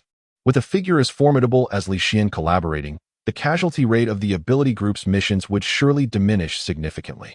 Moreover, there were forces within Longwa that even the ability group dared not provoke. With Li Xian by their side, those forces would seem trivial. Mr. Li, may our collaboration be fruitful. Zhang Tao extended his hand. However, Li Xian did not shake it, but instead said, in addition to this, there is one more thing we can collaborate on, the new product from Baiwugu Group, Life Essence. It not only rejuvenates aging cells but also rapidly heals injuries. I believe the ability group faces casualties in various missions, and having Life Essence would greatly reduce those losses. Is what you say true? Zhang Tao, who had familiarized himself with the Life Essence and Appos as promotional material, found it hard to believe. You will find out once you test it, Li Xian replied confidently. If it is genuine, Life Essence would be invaluable to the ability group, but regarding the price, I can offer it to the ability group at a 30% discount, Li Xian stated. A smile spread across Zhang Tao's face. Very well, Mr. Li. If the efficacy is indeed as you describe, the ability group will initially purchase 100 bottles. Li Xian immediately produced a bottle of Life Essence for Zhang Tao to assess. An hour later, Li Xian walked out of the courtyard with the purchase contract. Once he left, Zhang Tao examined the bottle of Life Essence in his hands. It was said that this Li Xian had been a waste 5 years prior. What had transpired in such a short span that granted him such unfathomable abilities? He then turned to Jiang Patian. Spread the word. Declare that Li Xian is under my protection. Jiang Patian and Appos' face registered shock. Head, have you truly considered this? The forces that obliterated the Li family 5 years ago may very well involve the Titans of Longwa. By siding with Li Xian, you are willingly entering a maelstrom. Even your status may not shield you from destruction. Zhang Tao smiled faintly, his voice resolute as he declared, the moment Li Xian shattered my momentum, I felt an unshakable sense akin to that of Mount Tai. I suspect his prowess may exceed that of the innate realm.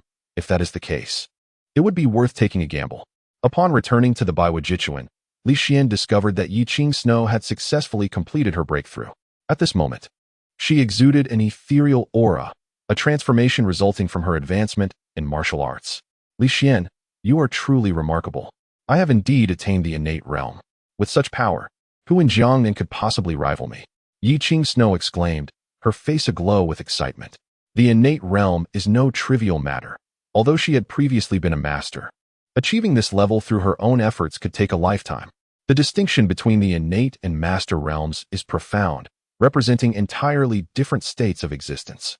In Jiangnan, others may not be aware, but Huang Jiangtai's strength should surpass yours, my dear aunt, Li Xian bluntly remarked. Upon hearing this, the excitement on Yi Kingsnow's face waned slightly. Indeed, she was not yet truly invincible, for there was still Huang Jiangtai. Rumor had it that he had recently made a breakthrough. But wait. Huang Jiangtai had been in Li Xian and Appos' company, and calculating the timing, it seemed he had indeed broken through after Li Xian and Appos' return. Yi Qing's immediately grasped the implications and turned her gaze toward Li Xian. Li Xian, confess honestly, did you assist Huang Jiangtai in his breakthrough? Of course not. Without his innate talent, even 10 more years would not suffice for him to reach that level, Li Xian candidly admitted. Yi Kingsnow's astonishment was palpable. To be able to casually create someone of innate prowess meant that if Li Xian wished, he could easily forge 10 or 20 innate masters. Who could possibly stand against him in the entirety of Longwa?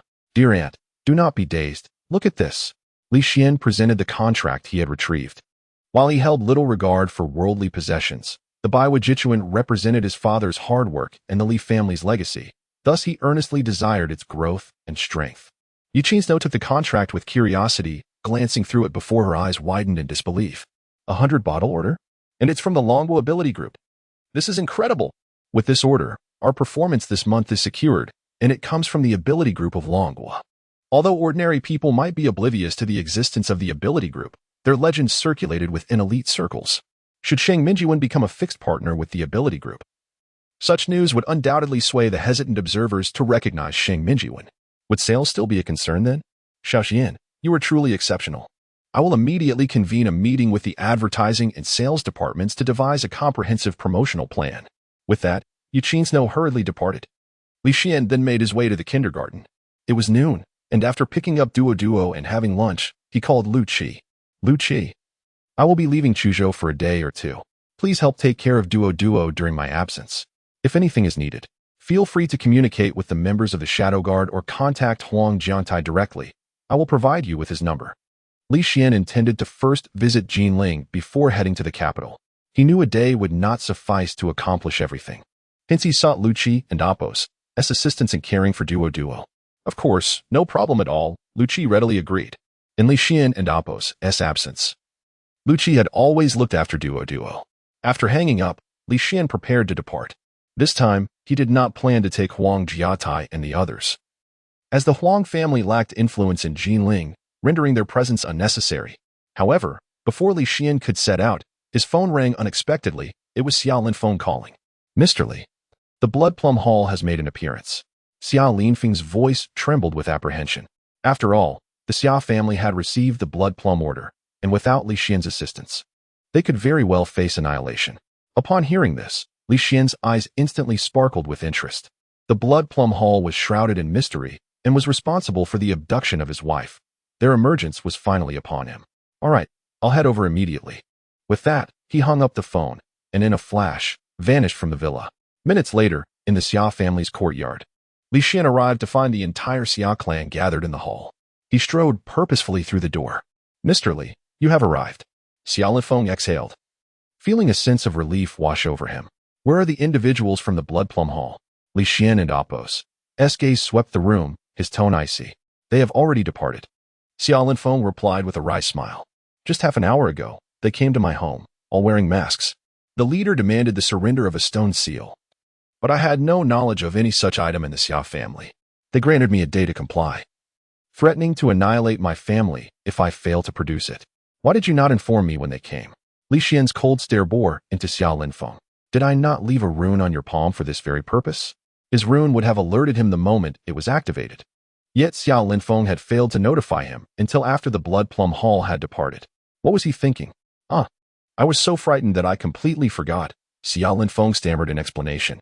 Before he could finish, Li Xian flicked his sleeve, sending Xiao Linfeng hurtling backward, crashing into the wall and spitting blood. I see you were not merely frightened, but rather indulging in wishful thinking, believing the Blood Plum Hall would spare you, correct? Hearing Li Xian and Apos' words, Xiao Linfeng clutched his chest and rose from the floor. Nearby, Xia Chan glared at Li Xian with anger. How can you strike someone at will? Just as she finished speaking, a red mark appeared on her face. It seems the lesson I imparted last time was insufficient, Li Xian remarked, prompting Xia Chan to recall their encounter at the Linhu villa, causing her to lower her head in shame. The remaining members of the Xia family stood trembling, too intimidated to speak. Li Xian was terrifying. They dared not utter a word. Since the Blood Plum Hall has granted you a day, I shall wait here for that duration. Moreover, regarding the stone seal they mentioned, are you certain you do not possess it? Upon hearing Li Xian's inquiry, Xiao Linfeng nodded firmly. Of course, I do not. Humph. Yet you are clearly lying, Li Xian retorted coldly. With a wave of his hand, the tiles beneath them exploded, revealing a box that flew into his grasp. Opening the box, Li Xian discovered a stone seal the size of a fist. It was ancient and imposing, inscribed with characters unfamiliar even to him. This stone seal is quite intriguing, Li Xian mused, observing it with interest. Xiao Linfeng's face turned pale. The next moment, he dropped to his knees. Mr. Li, I truly had no knowledge of this stone seal. Since you have found it, I am willing to offer it to you. Offer it to me? I have no particular interest in it, but I shall study it for a night before returning it to you, Li Xian replied, placing the stone seal away. Upon arriving at the separate residence Xiao Linfeng had arranged, he closed the door and placed the stone seal on the table. Then, in a flash of light, he entered the seal itself.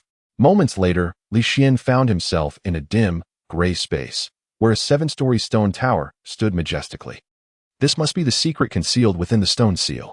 It appears that ancient legacies once existed on Earth. Otherwise, such treasures would not have been passed down. Only legendary powerhouses could forge such spatial wonders. As Li Xian contemplated the stone tower ahead, a figure suddenly materialized before him, a white-bearded old man, who stroked his beard while scrutinizing Li Xian. He spoke, I never expected that after a millennium, someone would finally uncover the secret of the Xian stone seal. So, this stone seal is known as the Xian stone seal. Li Xian nodded and inquired, and who might you be? Surprised by Li Xian's lack of astonishment at his appearance, the old man revealed a hint of pride on his face. I am but a remnant soul of the previous master of the Xian stone seal. awaiting the next master to appear so that I may bestow the legacy upon him before dissipating into the ether. Understanding dawned upon Li Xian. In the realm of cultivation he had traversed, many left their legacies in similar fashion.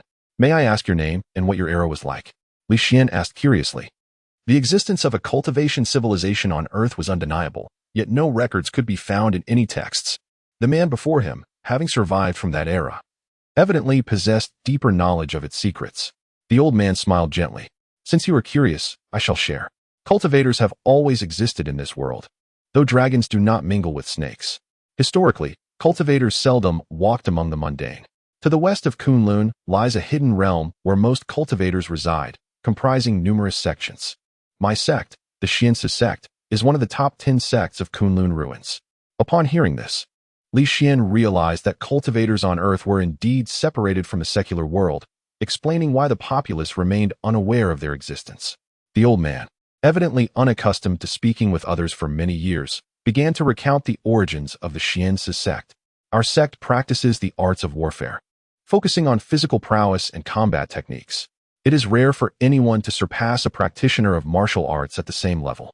Of course, the might of a sword immortal is not to be underestimated. Listening to the old man, Li Xian discerned that the cultivation system on Earth differed somewhat from that of the Otherworld. In the Otherworld, there were no martial arts practitioners, although the body refiners bore some resemblance to them. As for sword immortals, they were equally formidable in the Otherworld.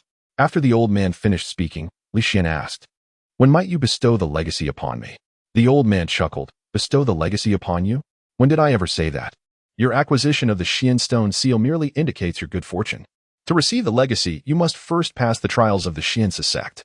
Upon hearing this, Li Xian furrowed his brow and retorted, "What does your trial entail?" The old man pointed to the stone tower before them.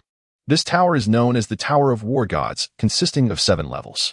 Each level has a guardian representing the 7 great realms of cultivation: innate, vital energy, spirit, essence, qi, divine transformation, and celestial being. Should you pass the first level, you will prove your qualifications. Once you conquer all 7 levels of the Tower of War Gods, you will stand at the pinnacle of the path of cultivation, becoming a celestial being. Only then will you be worthy of receiving the complete legacy within the Xian Stone Seal, including my teachings. Of course, before you embark on this challenge, I shall impart the foundational techniques of the Xiansu sect to assist you in breaking through to the innate realm. How intriguing, Li Xian replied with a smile. Today, I shall breach this Tower of War Gods and see what remarkable legacy your Xiansu sect possesses. The old man and Apos' expression turned to one of astonishment. What did you say? Breach the Tower of War Gods? Just you?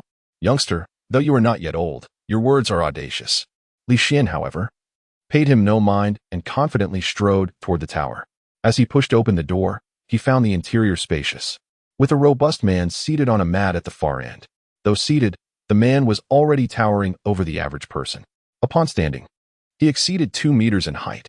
The burly man fixed his gaze on Li Xian and, in a deep voice, asked, "Are you the one destined for this opportunity? I guard the first level of the Tower of War Gods, and my realm will be suppressed to the innate level. If you can withstand 20 of my strikes, you shall pass." Li Xian chuckled. "I shall also suppress my realm to the innate level, but to defeat you, I need only a single punch." With that, he propelled himself forward, closing the distance in an instant. Boom. With a thunderous punch, he struck the burly man. The man's expression shifted as he realized that within Li Xian's seemingly diminutive frame lay tremendous power. He quickly raised his arm to block. In the next moment, it felt as though his entire body had been hit by a speeding steel beast, and he was sent hurtling backward, crashing against the wall and embedding himself within it. Fear etched across his face. As Li Xian's punch landed, the man clearly sensed that Li Xian's aura was indeed at the innate level. Yet, despite being at the same level as a martial arts practitioner, he was utterly overwhelmed. At that moment, Li Xian swaggered toward the second floor. There, a middle-aged scholar sat in wait. Upon seeing Li Xian ascend, he expressed his astonishment. "I never expected the opportunist of this generation to possess such strength, able to completely pass the first level's trial. However, the second level will not be so easily conquered. My strength will be suppressed to the vital energy realm." The man took a stance, but the next moment, he felt a violent aura rushing toward him. Bang! He was sent flying, crashing through the window and tumbling outside. Then came the 3rd, 4th, 5th, and up to the 7th levels, with all guardians being sent flying out of the tower. Outside, the old man tugged at his beard, utterly dumbfounded by the spectacle. What is happening? Has that lad truly reached the strength of a celestial being? Just then, Li Xian emerged from the stone tower, pointing at the old man and declaring, "You bear the highest legacy of the Xiansu sect. Now it is your turn." The old man, upon hearing this, adopted a serious demeanor and said, "Though I am but a remnant soul, I can still unleash power above the celestial realm." With that, he manifested a sword light in his palm and slashed toward Li Xian. However, as the sword light approached, Li Xian casually pointed at it. Bang! The old man and Apos' sword light shattered, and he was sent flying, landing several meters away before regaining his footing. His form appeared considerably more ethereal, as if Li Xian's single strike had nearly shattered his very essence. The old man gazed at Li Xian with trepidation, exclaiming, "Who exactly are you? Even if my true form were here, I fear I would not be your match." "I am invincible," Li Xian replied nonchalantly. "Invincible," the old man murmured, astonished by such audacity. How bold to declare oneself invincible. "Very well, according to the rules, I have completed the trials. Now, present to me the legacy of your Xiansu sect." The old man hesitated momentarily before shaking his head. "I cannot grant you the legacy. The inheritance of the Xiansu sect is meant to select the next successor. Your overwhelming strength disqualifies you from being a proper heir." Upon hearing this, Li Xian furrowed his brows. "You clearly stated that passing the trial would grant me the inheritance, so why the sudden change of heart?" Li Xian questioned, his tone laced with challenge. "If you refuse to bestow upon me the inheritance, do you believe I will not obliterate your Xian stone seal space?" Upon hearing Li Xian and Apos' words, the elder erupted into hearty laughter. "What a joke! This Xian stone seal is crafted from the essence of Xian stone, impenetrably strong. Even legendary figures cannot destroy it. Is that so?" A sly smile curled at the corners of Li Xian's lips. In the next instant, he pointed to the ceiling above. Boom! The entire Xian stone seal space began to tremble violently, showing signs of imminent collapse. The 7 guardians present were struck with terror. The Xian stone seal, which even legendary beings could not harm, was on the verge of destruction from a mere gesture of Li Xian. They had no doubt that if he persisted, the entire Xian stone seal space would be annihilated, along with the inheritance it held. "Stop!" the elder cried out in desperation. Li Xian regarded him with a sardonic smile. "What now? Do you truly think I covet your inheritance? My curiosity merely compels me to compare the cultivation legacies of Earth with those of your realm." Though the elder was perplexed by Li Xian and Apos' words, he recognized that Li Xian and Apos' prowess likely surpassed any inheritance contained within the Xian stone seal. Reluctantly, the elder nodded in concession. "Very well, I shall grant you the inheritance." With that, the elder performed a series of intricate hand gestures, and countless characters materialized before him. It was a method of refining qi, drawing the spiritual energy of heaven and earth into the body to temper the flesh. After perusing the technique, Li Xian shook his head gently. In his view, the method had numerous flaws. If one were to cultivate according to its principles, the utmost achievement would merely be that of a legendary figure, a status that, within the myriad realms, was akin to that of an ant. Seeing Li Xian's reaction, the elder bristled. "My friend, your strength is formidable, and your cultivation method impressive, yet our Xiansu sect is among the finest in the entire Kunlun ruins. You have merely glanced at it. Perhaps you have not discerned its true profundity." "What profundity could such a flawed method possess?" Li Xian retorted, incensing the elder. Just as the elder was about to respond, Li Xian flipped his hand, condensing a long spear in his grasp. He thrust it forth, and the air erupted, sending shockwaves cascading through the space. This was a technique from the Xiansu sect's inheritance, effortlessly wielded by Li Xian. Witnessing this display, the elder's eyelids twitched violently. It was well known that he, once a prodigious talent in cultivation, had taken 3 years to grasp this technique, let alone master the advanced skill of transforming spiritual energy into weaponry. In that moment, the elder was utterly convinced and bowed respectfully to Li Xian. Li Xian casually dissipated the spear in his hand. "Upon my departure, I will return the Xian stone seal to its rightful owner. Whether they can comprehend its intricacies lies in their own fortune. Rest assured, I shall not disseminate the Xian sect and Apos' inheritance, nor do I desire this flawed technique. Had it not been for my curiosity regarding the methods of this world, I would hardly have cast it a glance." With that, Li Xian stepped forward and exited the Xian stone seal space. Meanwhile, outside Li Xian's room, Xia Chan was knocking on the door. Evening had descended, and it was time to invite Li Xian to dinner. However, the servants informed her that Li Xian was not in his room. After several moments of knocking with no response, she wondered if Li Xian had fled in fear of the Blood Plum Hall. Furrowing her brow, Xia Chan recalled that although Li Xian had struck her, her grandfather had instructed her to invite him for dinner and to extend an apology. Reluctantly, she endured her grievances.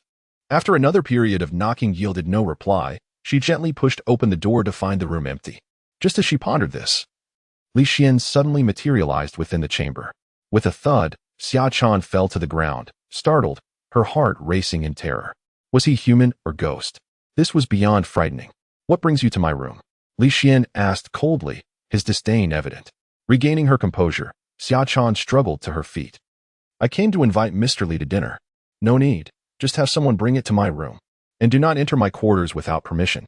After Li Xian and Apos' dismissal, Xia Chan hurriedly nodded and exited, closing the door behind her. She took a moment to steady her heart, still feeling as though she had awakened from a bizarre dream. Upon returning to the hall, she found Xia Linfeng and the rest of the Xia family gathered.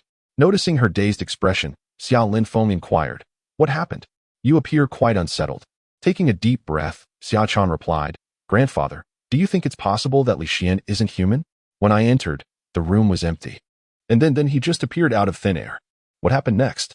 The family leaned in, intrigued. "He just materialized before me, Xia Chan. Wait for me. Grandfather, do you think Li Xian could be a ghost? How else could he appear so suddenly?" Tears brimmed in Xia Chan and Apos' eyes. She had never encountered anything like this in her life. However, upon hearing her words, Xia Linfeng and the rest of the Xia family frowned. Li Xian was certainly not a ghost. Could he possess some form of celestial magic? Contemplating the myriad of extraordinary phenomena surrounding Li Xian, Xia Linfeng felt a sense of reassurance. After all, the Blood Plum Hall was not to be trifled with, and the stronger Li Xian became, the more secure the Xia family felt. Li Xian spent the night at the Xia residence, and the following day, the entire family was on high alert. Meanwhile, Li Xian awaited the arrival of the Blood Plum Hall. Yet, the entire morning passed without any sign of them. Could it be that the Blood Plum Hall had sensed something amiss? Li Xian and Apos' brow furrowed in concern.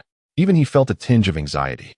For the Blood Plum Hall and Apos' involvement was tied to the whereabouts of his wife, and if they did not appear, finding them again would be exceedingly difficult. At noon, Li Xian stepped out of his room, sensing a powerful presence approaching. Several formidable auras were converging, including multiple master-level individuals and one nearing the innate stage. Arriving at the Xia family and Apos' hall, he found Xia Linfeng and the others standing there, visibly on edge. In the center of the hall stood several individuals cloaked in black robes, their faces obscured by masks. The leader emanated an aura dangerously close to the innate stage, indicating he was the head of this group. The lead figure seized Xia Linfeng by the throat. "Old fool, do not test my patience. Where is the item? If you do not surrender it today, I will annihilate your entire family." Upon hearing this, Xia Linfeng shuddered in fear and cast a pleading glance toward Li Xian. "Seeking help. Why do you look at him? If you cannot produce the item, everyone will perish. He is looking at me because the item is in my possession." Li Xian's voice rang out, commanding attention. Instantly, all eyes from the Blood Plum Hall turned toward him. "What? You claim the item is in your hands?" the leader exclaimed, astonished. The Xian stone seal was the Xia family and Apos' heirloom, and only Xia Linfeng would typically hold such authority. Moreover, they had conducted an investigation into the Xia family and were momentarily at a loss, failing to recognize Li Xian as one of their kin. Li Xian nodded, producing the Xian stone seal from his pocket. "Is this not what you seek?" The leader's eyes gleamed with greed as he realized the significance of the item. They had expended great effort to ascertain its presence within the Xia family, and securing it would be a monumental achievement. Releasing Xia Linfeng, the leader extended his hand toward Li Xian. "Hand it over." However, to his astonishment, Li Xian merely placed the item back into his pocket. "Do you dare mock me?" A glint of malice flickered in the leader and Apos' eyes. "And what if I do?"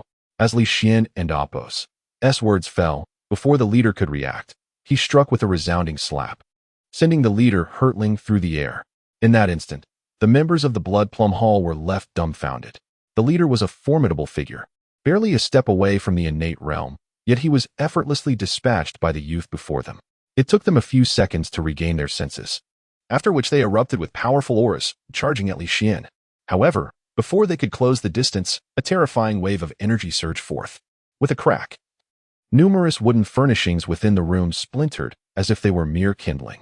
The members of the Blood Plum Hall who had rushed forward were instantly sent flying, crashing to the ground. At this moment, silence enveloped the hall. Even the members of the Xia family stood in shock.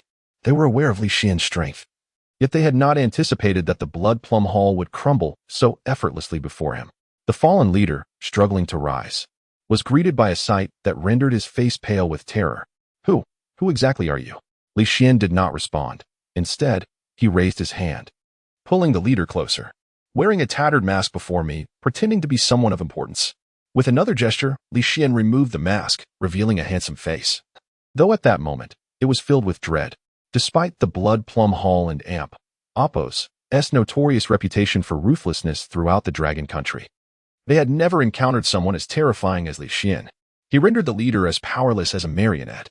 After drawing the leader closer, Li Xian proceeded to invade his mind, extracting a mass of memories. As the memories were pulled forth, the leader writhed in agony, yet Li Xian paid him no heed. Once he had perused the memories, a glimmer of delight appeared in his eyes. He learned that the Blood Plum Hall had been capturing individuals with special physiques over the years, training them to become members of their organization. The training typically lasted 5 years, as cultivating a master was not a swift endeavor. During this period, all captives were confined to a location known as the training base. Considering the time since Meng Qingqian's disappearance, she should still be at the training base. After absorbing the memories, Li Xian crushed the mass of recollections and, with a swift motion, crushed the leader underfoot. The remaining members of the Blood Plum Hall, having regained their footing, scrambled to flee. Quickly, stop them! Xia Linfeng commanded his subordinates. However, before his words could settle, his expression froze. The fleeing members of the Blood Plum Hall were engulfed in flames, reduced to ashes within mere seconds. This astonishing scene sent shivers down the spines of the Xia family members. Such a display of power was akin to that of a deity. Li Xian then produced the Xianstone seal, tossing it to Xia Linfeng, before vanishing from sight in a single step. With news of his wife's whereabouts, he wished to waste not a moment longer. Qingqian, wait for me. I am coming to rescue you. The training base of the Blood Plum Hall, as gleaned from the memories of its members, was located within Ensues City. Upon arriving in Ensues City, Li Xian enveloped the entire area with his divine sense, furrowing his brow at the chaos that unfolded before him. The city was rife with disorder.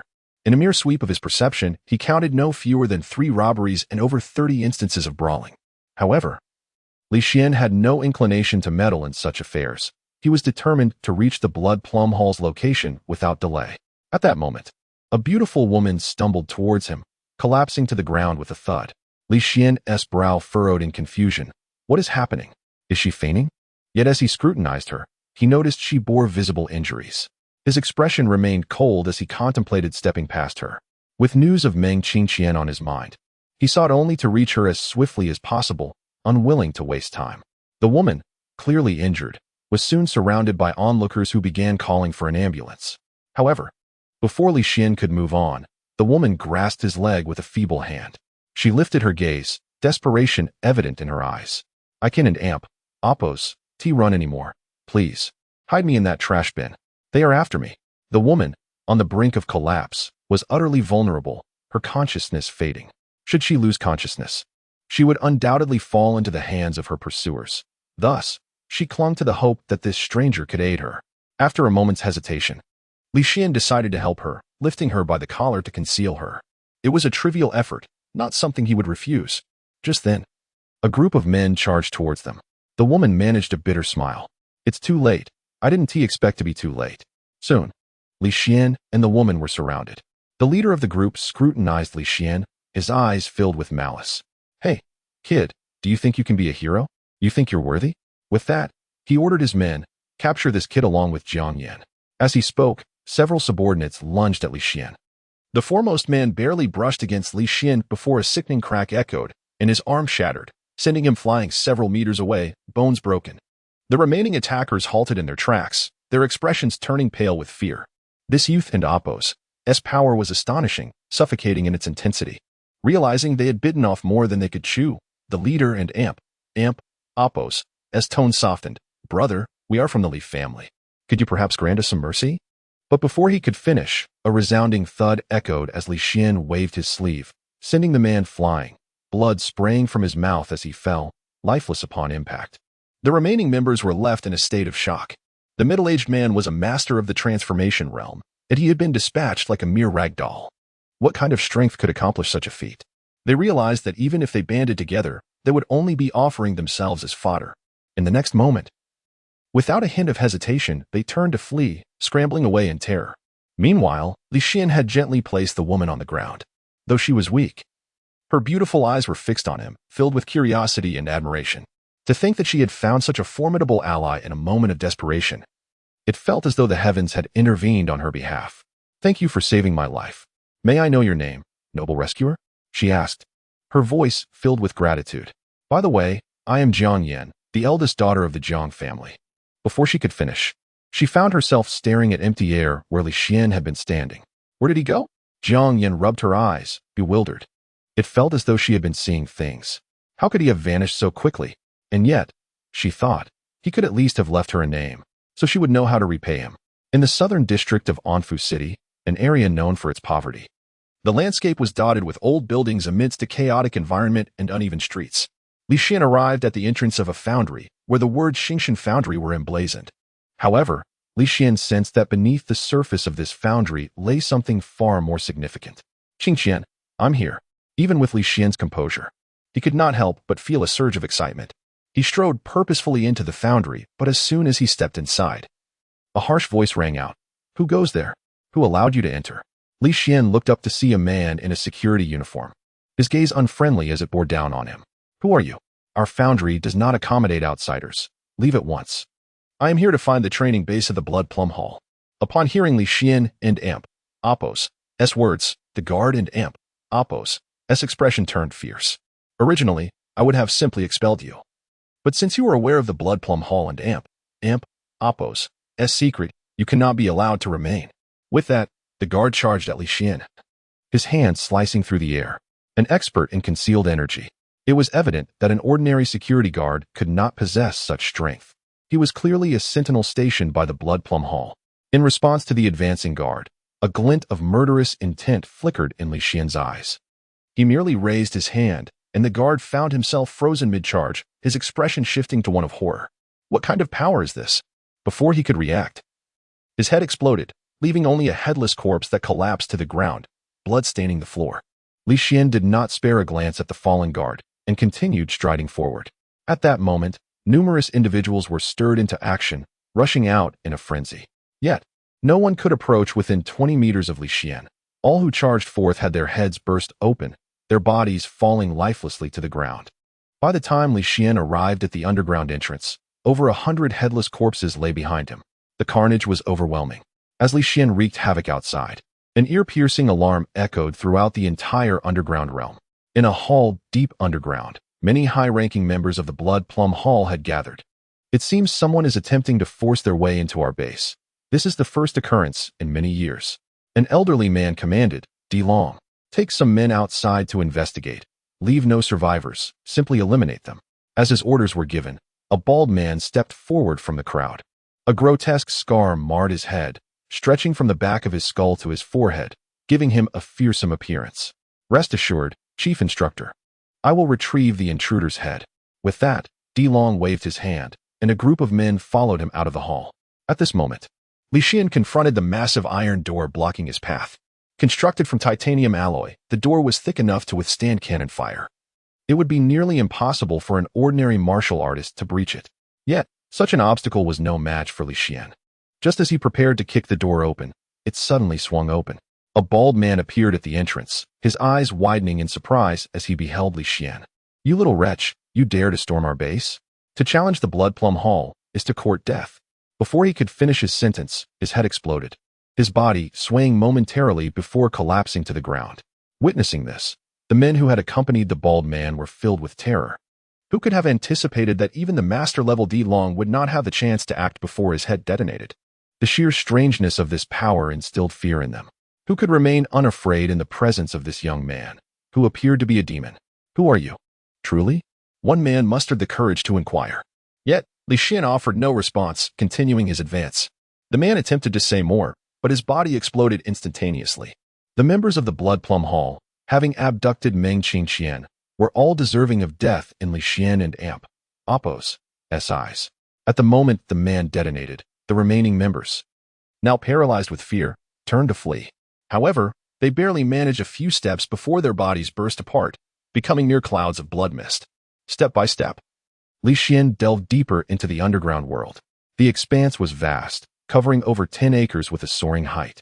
As Li Xian appeared, those training in the underground martial arts arena turned their gazes towards him. All the members of the Blood Plum Hall wore matching uniforms, while Li Xian's attire was markedly different, piquing their curiosity. Li Xian's consciousness swiftly scanned the bodies present, for according to the information he had, his wife should be among them. Yet, to his dismay, he did not spot her. Could it be that she was not here? But that seemed impossible. She had clearly been taken by the Blood Plum Hall. Lost in thought, an elderly figure emerged, his voice cold and disdainful. "You audacious youth. How dare you intrude upon the training base of the Blood Plum Hall, and even take the time to observe their training? It seems you truly do not know the meaning of death." Li Xian lifted his gaze to meet the elder and Appo's. "It appears you are one of the individuals in charge here. You should be familiar with the personnel changes." As he spoke, he raised his hand, and the elder suddenly felt a terrifying force enveloping him, coupled with a powerful tug that drew him towards Li Xian. In that moment, the elder and Appo's face changed drastically. What is this power? He thought, but no amount of struggle proved effective, and he was soon brought before Li Xian. Who are you? The elder stammered in fear. Li Xian did not respond. Instead, he raised his hand, casting a shadow over the elder and Appo's head. A ball of azure light was forcibly extracted, revealing all his memories. As Li Xian searched through the elder and Appo's mind, the elder emitted a chilling scream. Li Xian hurriedly perused the elder and Appo's memories from the past 5 years, but his brow furrowed in confusion. The elder was one of the heads of this training base, having been here for a decade. Yet there was no sign of Meng Qingqian in his memories. How could this be? Li Xian and Appo's expression darkened. He looked down at the elder, who was still shrieking in agony from the soul search, and his eyes reflected a hint of impatience. With a casual gesture, he summoned a flame that enveloped the elder, quickly igniting into a roaring blaze. Within the flames, the elder opened his mouth wide, yet no sound emerged, creating a bizarre scene that terrified those on the martial arts platform. They immediately scattered in fear. Li Xian refrained from attacking them. These individuals were all captured by the Blood Plum Hall, just like Meng Qingqian. As Li Xian made his way towards the hall, inside, the elder and others were engaged in light-hearted conversation, seemingly indifferent to the turmoil outside. Di Long and Bai Kunshan are both master-level experts. They should be able to handle anything, one elder remarked. Just as he finished speaking, a commotion erupted outside, followed by several young figures rushing in hurriedly. What is happening? The elder frowned, inquiring. Bai instructor has been killed. One man stuttered, his terror rendering him nearly incoherent. Bai Kunshan has died? A wave of shock washed over many faces in the hall. How many intruders were there? The elder pressed. One young man, the man replied, raising a finger. One young man was able to kill Bai. Many found this hard to believe. No wonder he dared to invade our Blood Plum Hall's base. He must possess some skill. We should go and investigate. The highest-ranking elder's eyes glinted with a hint of murderous intent. Rest assured, Chief Instructor, with us here, no matter who he is, we shall slay him on the spot. Indeed, our base is home to some of the most formidable experts in the Blood Plum Hall. No young man could possibly cause us such turmoil. Inside the Grand Hall, a dozen individuals stood, each possessing formidable skills, all serving as instructors at this training base. Those selected by the Blood Plum Hall to mentor newcomers were distinguished by their unique and exceptional abilities, holding significant status within the organization. As they conversed, a figure abruptly entered the room. In an instant, the atmosphere shifted. The elder and the skilled individuals ceased their movements, their gazes fixated on the newcomer, Li Xian. You possess immense audacity to trespass here. One irritable expert charged toward Li Xian, his hand cleaving through the air with terrifying force. Yet, before he could reach Li Xian, the latter effortlessly seized him by the throat. With a sharp crack, the elder's neck was snapped, and his lifeless body was discarded carelessly to the floor. Gasps of shock rippled through the remaining onlookers, their scalp prickling in terror. Although the assailant was not the strongest among them, his demise was executed with such nonchalance, leaving even the highest-ranking elder visibly shaken. This individual possesses an exceedingly strange power. We must act together, the elder proclaimed, his voice resonating with urgency. However, before he could finish speaking, he was enveloped by an overwhelming force, yanked before Li Xian. What kind of martial art is this? Fear flooded the elder and Appo's eyes. Li Xian proceeded to delve into his mind, extracting a ghostly azure light. Yet, within the elder and Appo's memories, there was no trace of Meng Qingqian. Li Xian did uncover a point of interest. There was indeed a woman with the surname Meng in the Blood Plum Hall, a direct disciple of the Hall and Appo's leader, serving as a divine envoy. The elder, as the chief instructor, had encountered her on several occasions, but her face remained obscured by a veil, leaving her full identity unknown. Nevertheless, Li Xian felt an intense familiarity upon glimpsing her silhouette in the elder and Appo's memories. Could it be that Qingqian has become the divine envoy? He continued to sift through the memories. The Blood Plum Hall's headquarters was located in the capital, and the divine envoy was closely associated with the hall master, likely residing there as well. If Meng Qingqian were indeed that divine envoy, it would imply her safety. Yet, if she held such power, why had she not returned to visit Duo in 3 years? Li Xian felt a surge of frustration and, in a fit of rage, snapped the elder and Appo's neck, silencing his cries. Chief Instructor. The remaining members of the Blood Plum Hall gasped in horror at the sight of their leader and Appo's death. How can such a terrifying individual exist? Fear gripped their hearts as they bore witness to Li Xian and Appo's prowess, a sensation of despair overwhelming them. At that moment, Li Xian regained some composure, his gaze turning icy as he surveyed the remaining experts. Sensing his murderous intent, one of them hastily interjected, "Esteemed one. This is the training base of the Blood Plum Hall, the foremost assassin organization in Dragon Country." Before he could finish his plea, his head exploded, leaving only a lifeless body to collapse before him. The remaining individuals were paralyzed with fear, their faces drained of color. How could a single individual cause such devastation without lifting a finger? They felt as though they were suffocating, unable to breathe. In quick succession, another expert's head burst apart, and within moments, all 13 of them lay lifeless, their bodies devoid of heads. Meanwhile, in a secluded hall in the capital, a woman clad in a blue gown, her visage concealed by a veil, exuded an aura that repelled intruders, reminiscent of a frigid mountain. Before her, a subordinate reported, "Divine Envoy. We have just received a distress signal from the training base in Anfu, the highest level of urgency. However, the signal was cut off after a single transmission, and we are unaware of what transpired." The woman pondered for a moment before responding, "The Blood Plum Hall is the foremost assassin organization in Dragon Country. Who would dare to strike against them? Assemble our forces. I shall personally travel to Anfu." "Yes," her subordinate replied, bowing as he departed. Yet, the woman furrowed her brows in contemplation, murmuring to herself, "Why do I feel an inexplicable urgency, as though something significant awaits me in Anfu? Could it be related to the crisis at the base? But what could it be? Could it be Duo? But how could she be in Anfu? Or perhaps him?" Her frown deepened as memories surfaced of the man she had defied her family to marry, only for him to abandon her in her most trying times. Did such a man merit her concern? If it were truly him, she would demand answers. Shaking her head, she prepared to depart, yet the feeling within her intensified. Back in the training base in Anfu, Li Xian perused the extensive archives of the Blood Plum Hall, which detailed the backgrounds of every member trained there, including their departures and roles within the organization. He realized the vastness of the Blood Plum Hall and Appo's influence, having established a network throughout Dragon Country long ago. The Hall Master seemed to harbor ambitions beyond merely being an assassin organization. After reviewing all the documents, Li Xian exited the training base. Although he had not yet located his wife, he had discerned the location of the Blood Plum Hall and Appo's headquarters in the capital.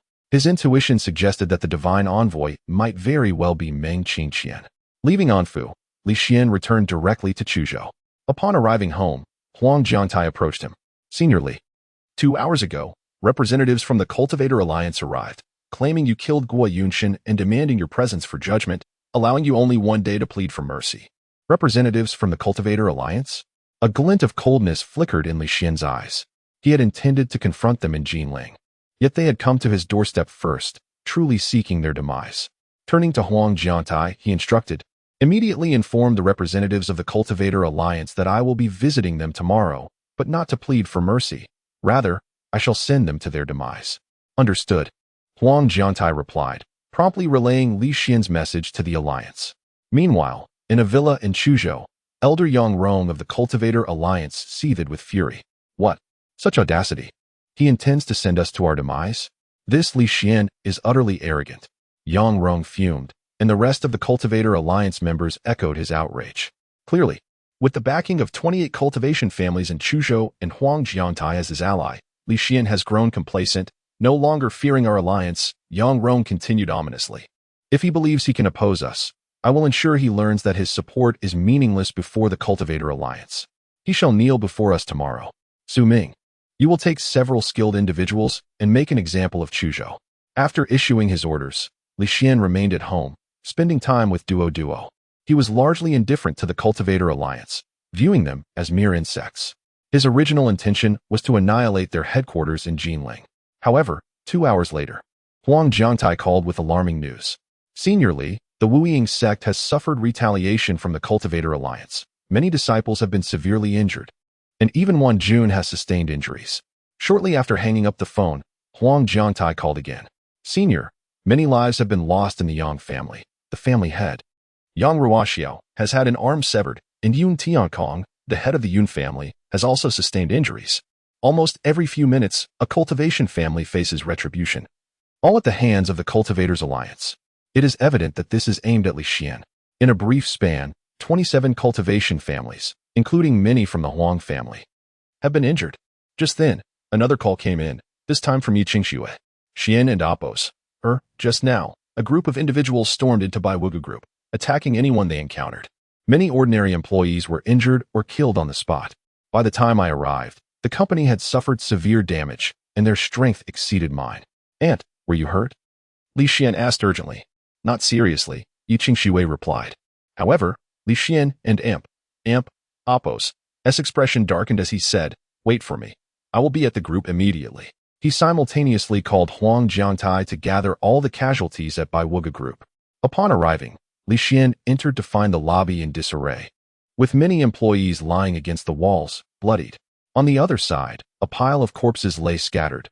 Some had been struck in the chest, while others had their throats cut, their deaths horrific. Damn it, these scoundrels from the Cultivators and Appos Alliance even spare no ordinary lives. At that moment, Yi Qingxue emerged. Her cheeks slightly darkened. "Have you been poisoned?" Li Xian inquired. Yi Qingxue nodded. "I didn't and Appos realize it at first, but as soon as I hung up the phone, my body began to darken. This poison seems to be the Jinyu poison from the Cultivators Alliance. It is said that only they possess the antidote." Hearing this, Li Xian smiled. "No worries." With that, he placed his finger on Yi Qingxue and Appos' forehead. In an instant, the dark aura enveloping her began to fade rapidly. Li Xian then performed a spell.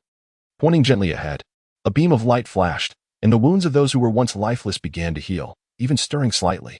This spectacle left everyone in the company wide-eyed. Resurrection? How can this be possible? Yi Qingxue nearly gasped in astonishment. These people had just had their throats cut. I merely needed to restore the vitality within their bodies to bring them back to life. Of course, if too much time has passed, I cannot achieve this, as their souls would have departed, and even if resurrected, they would merely be shells. Though Li Xian spoke as if it were simple, Yi Qingxue understood that. Regardless of how easy he made it sound, it was akin to a miracle. Li Xian continued to act, swiftly healing the injuries of those in the company. He then cast another spell, sweeping over each individual, and as the light dissipated, confusion filled their eyes. Yi Qingxue turned to Li Xian, realizing the shift in their states. Li Xian smiled gently at her. "I have erased their memories. Otherwise, it would be too shocking." Just then, Huang Jiantai arrived with people from the 27 cultivation families, particularly Yang Ruoxiao, who had lost an arm. Li Xian repeated his actions, helping them recover, including the corpses. In the end, only the memories of Huang Jiantai and the others were preserved. Witnessing Li Xian's abilities, Huang Jiantai and the others felt an increased reverence for him. After everything was done, Li Xian instructed Huang Jiantai, "Prepare the vehicles immediately. We are going to meet with the Cultivators Alliance." "But didn't they say they would come tomorrow?" Huang Jiantai questioned. Li Xian coldly scoffed. I want to kill now. Understood. Huang Jiangtai immediately complied. The remaining 27 heads of the cultivation families followed suit. The convoy, grand and imposing, surged forth like a dragon heading straight for the villa of the cultivators and Oppos alliance. Inside the villa, Yang Rong wore a cold smile. I did not expect that a congenital master was hidden within by Wuge group. Fortunately, Su Ming acted, planting the Jinyu poison within her. The antidote is solely in the hands of the cultivators and Oppos alliance. I doubt Li Xian will come begging for it. Daring to oppose the cultivators and Oppos alliance, this is his fate. As Yang Rong spoke, those around her began to flatter her. Elder Yang and Oppos' methods are indeed brilliant. That Li Xian is hardly a threat. Indeed, he even proclaimed he would send us to the afterlife. He will likely be begging on his knees before tomorrow. Just then, a subordinate rushed in to report, Elder Yang. We have received news that dozens of vehicles are approaching our villa. It is Li Xian and the 28 cultivation families. Coming to plead for mercy with such a grand display? It seems this Li Xian has yet to grasp the situation, Yang Rong scoffed. He must not be allowed to enter directly. Let him kneel at the door for 2 hours to temper his arrogance. Su Ming interjected. As the second in command and a congenital master, he had been the one to storm by Wuge group and injure Yi Qingxue, planting the Jinyu poison in her. Hearing Su Ming's words, everyone present nodded in agreement. In their view, since Li Xian had arrived, he must be seeking mercy. Let him kneel for 2 hours. Even 2 days and nights would be acceptable, and he will have to obey. Yang Rong nodded. Let us proceed as Su Ming suggests. Agreed. Su Ming directed one of his men. You will wait at the entrance. He cannot enter until he has knelt for 2 hours. Understood, the subordinate replied, promptly exiting. The others settled in the hall, awaiting news. Meanwhile, the convoy arrived at the villa's entrance. 28 luxury cars were lined up in perfect formation, exuding an impressive aura. As the doors opened, Li Xian and his companions stepped out.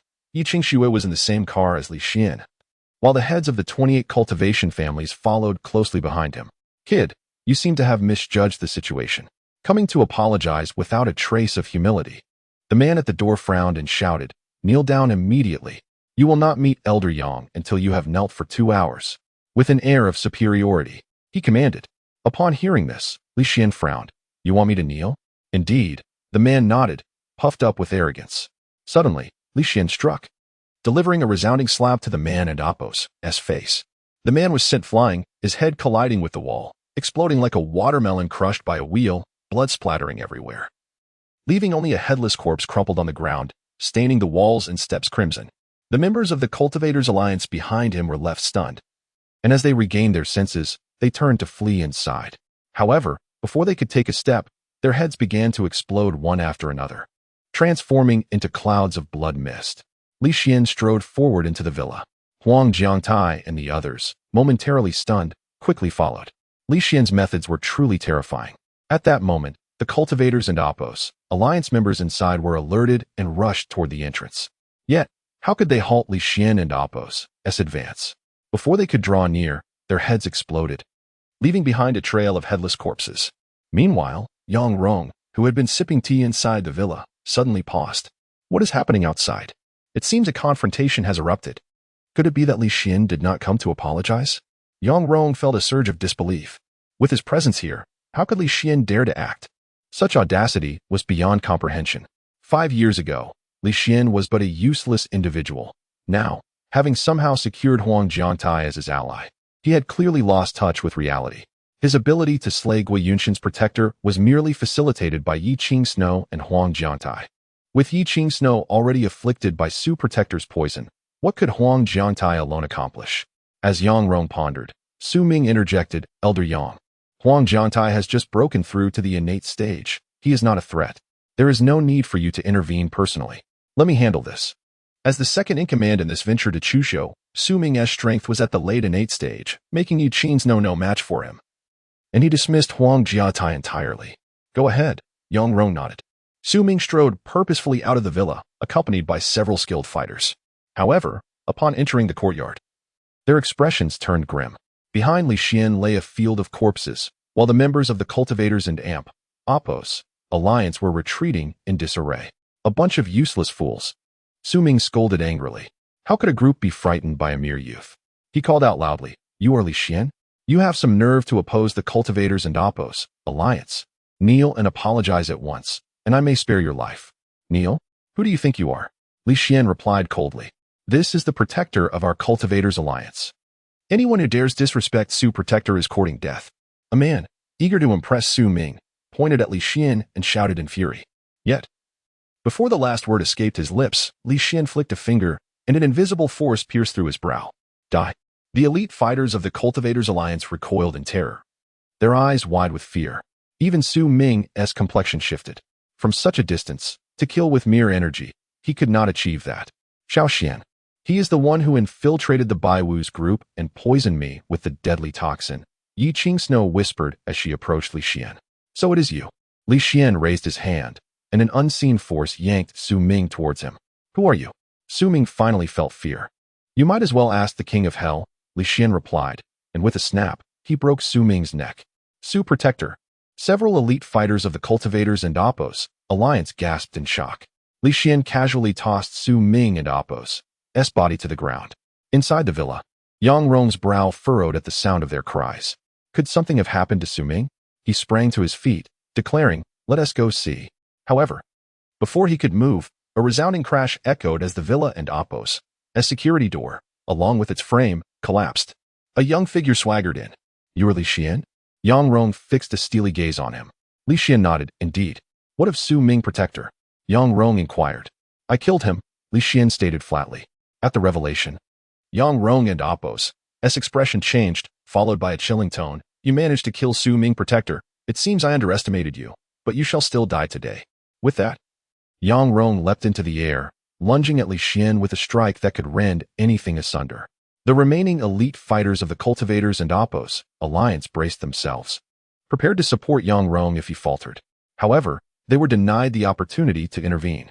As Yang Rong reached Li Xian, he found himself seized by the throat. With a swift motion, Li Xian severed his head from his body, the lifeless form crashing heavily to the floor. Yang Rong of the Cultivators Alliance had been slain by Li Xian in a single move. The remaining elite fighters gasped in horror.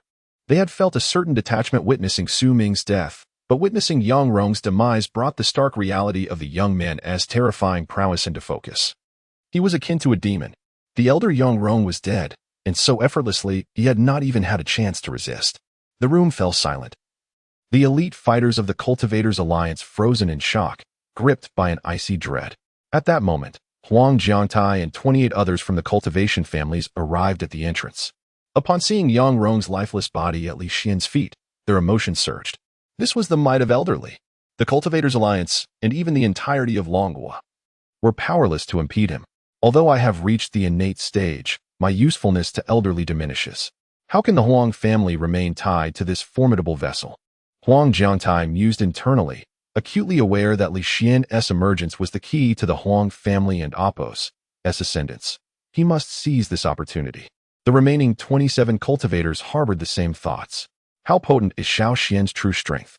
Yi Qingsnow murmured, having witnessed Li Xian revive the dead and execute others. She found him an enigma wrapped in mystery. Just then, the remaining individuals in the room regained their senses. This person's power was too formidable. We cannot withstand him.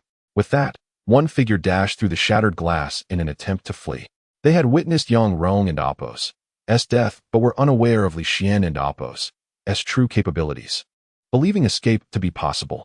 Yet, the moment they burst out of the villa, Li Xian raised his hand, a transparent force condensing within. Not only that, but a tempest surged within the room, howling as it converged into Li Xian and Oppos' grasp. Ultimately, it coalesced into the ethereal image of a sword, its aura shimmering with lethal intent. Witnessing their companion's flight, the others poised to escape were halted in their tracks, their faces drained of color. What kind of sorcery is this? Li Xian, indifferent to their astonished gazes, fixed his cold smile in the direction of the fleeing figure. With a flick of his wrist, the transparent sword transformed into a streak of light, hurtling forward. The sword and Oppos' energy tore through the air. A mere second later, the man, who had already fled 100 meters, was pierced by the sword's force, his body shattered into countless pieces. The members of the Cultivators and Oppos' alliance, witnessing this horror from the villa, turned pale as death. At this moment, Li Xian and Oppos' gaze shifted to the remaining individuals in the room. Thud. As soon as Li Xian and Apos' eyes fell upon them, one person immediately knelt down. "Please spare my life, master." Seeing one person kneel, the others quickly followed suit, prostrating themselves on the ground. Li Xian's methods were too uncanny. There was no hope for resistance or escape. They could only plead for mercy.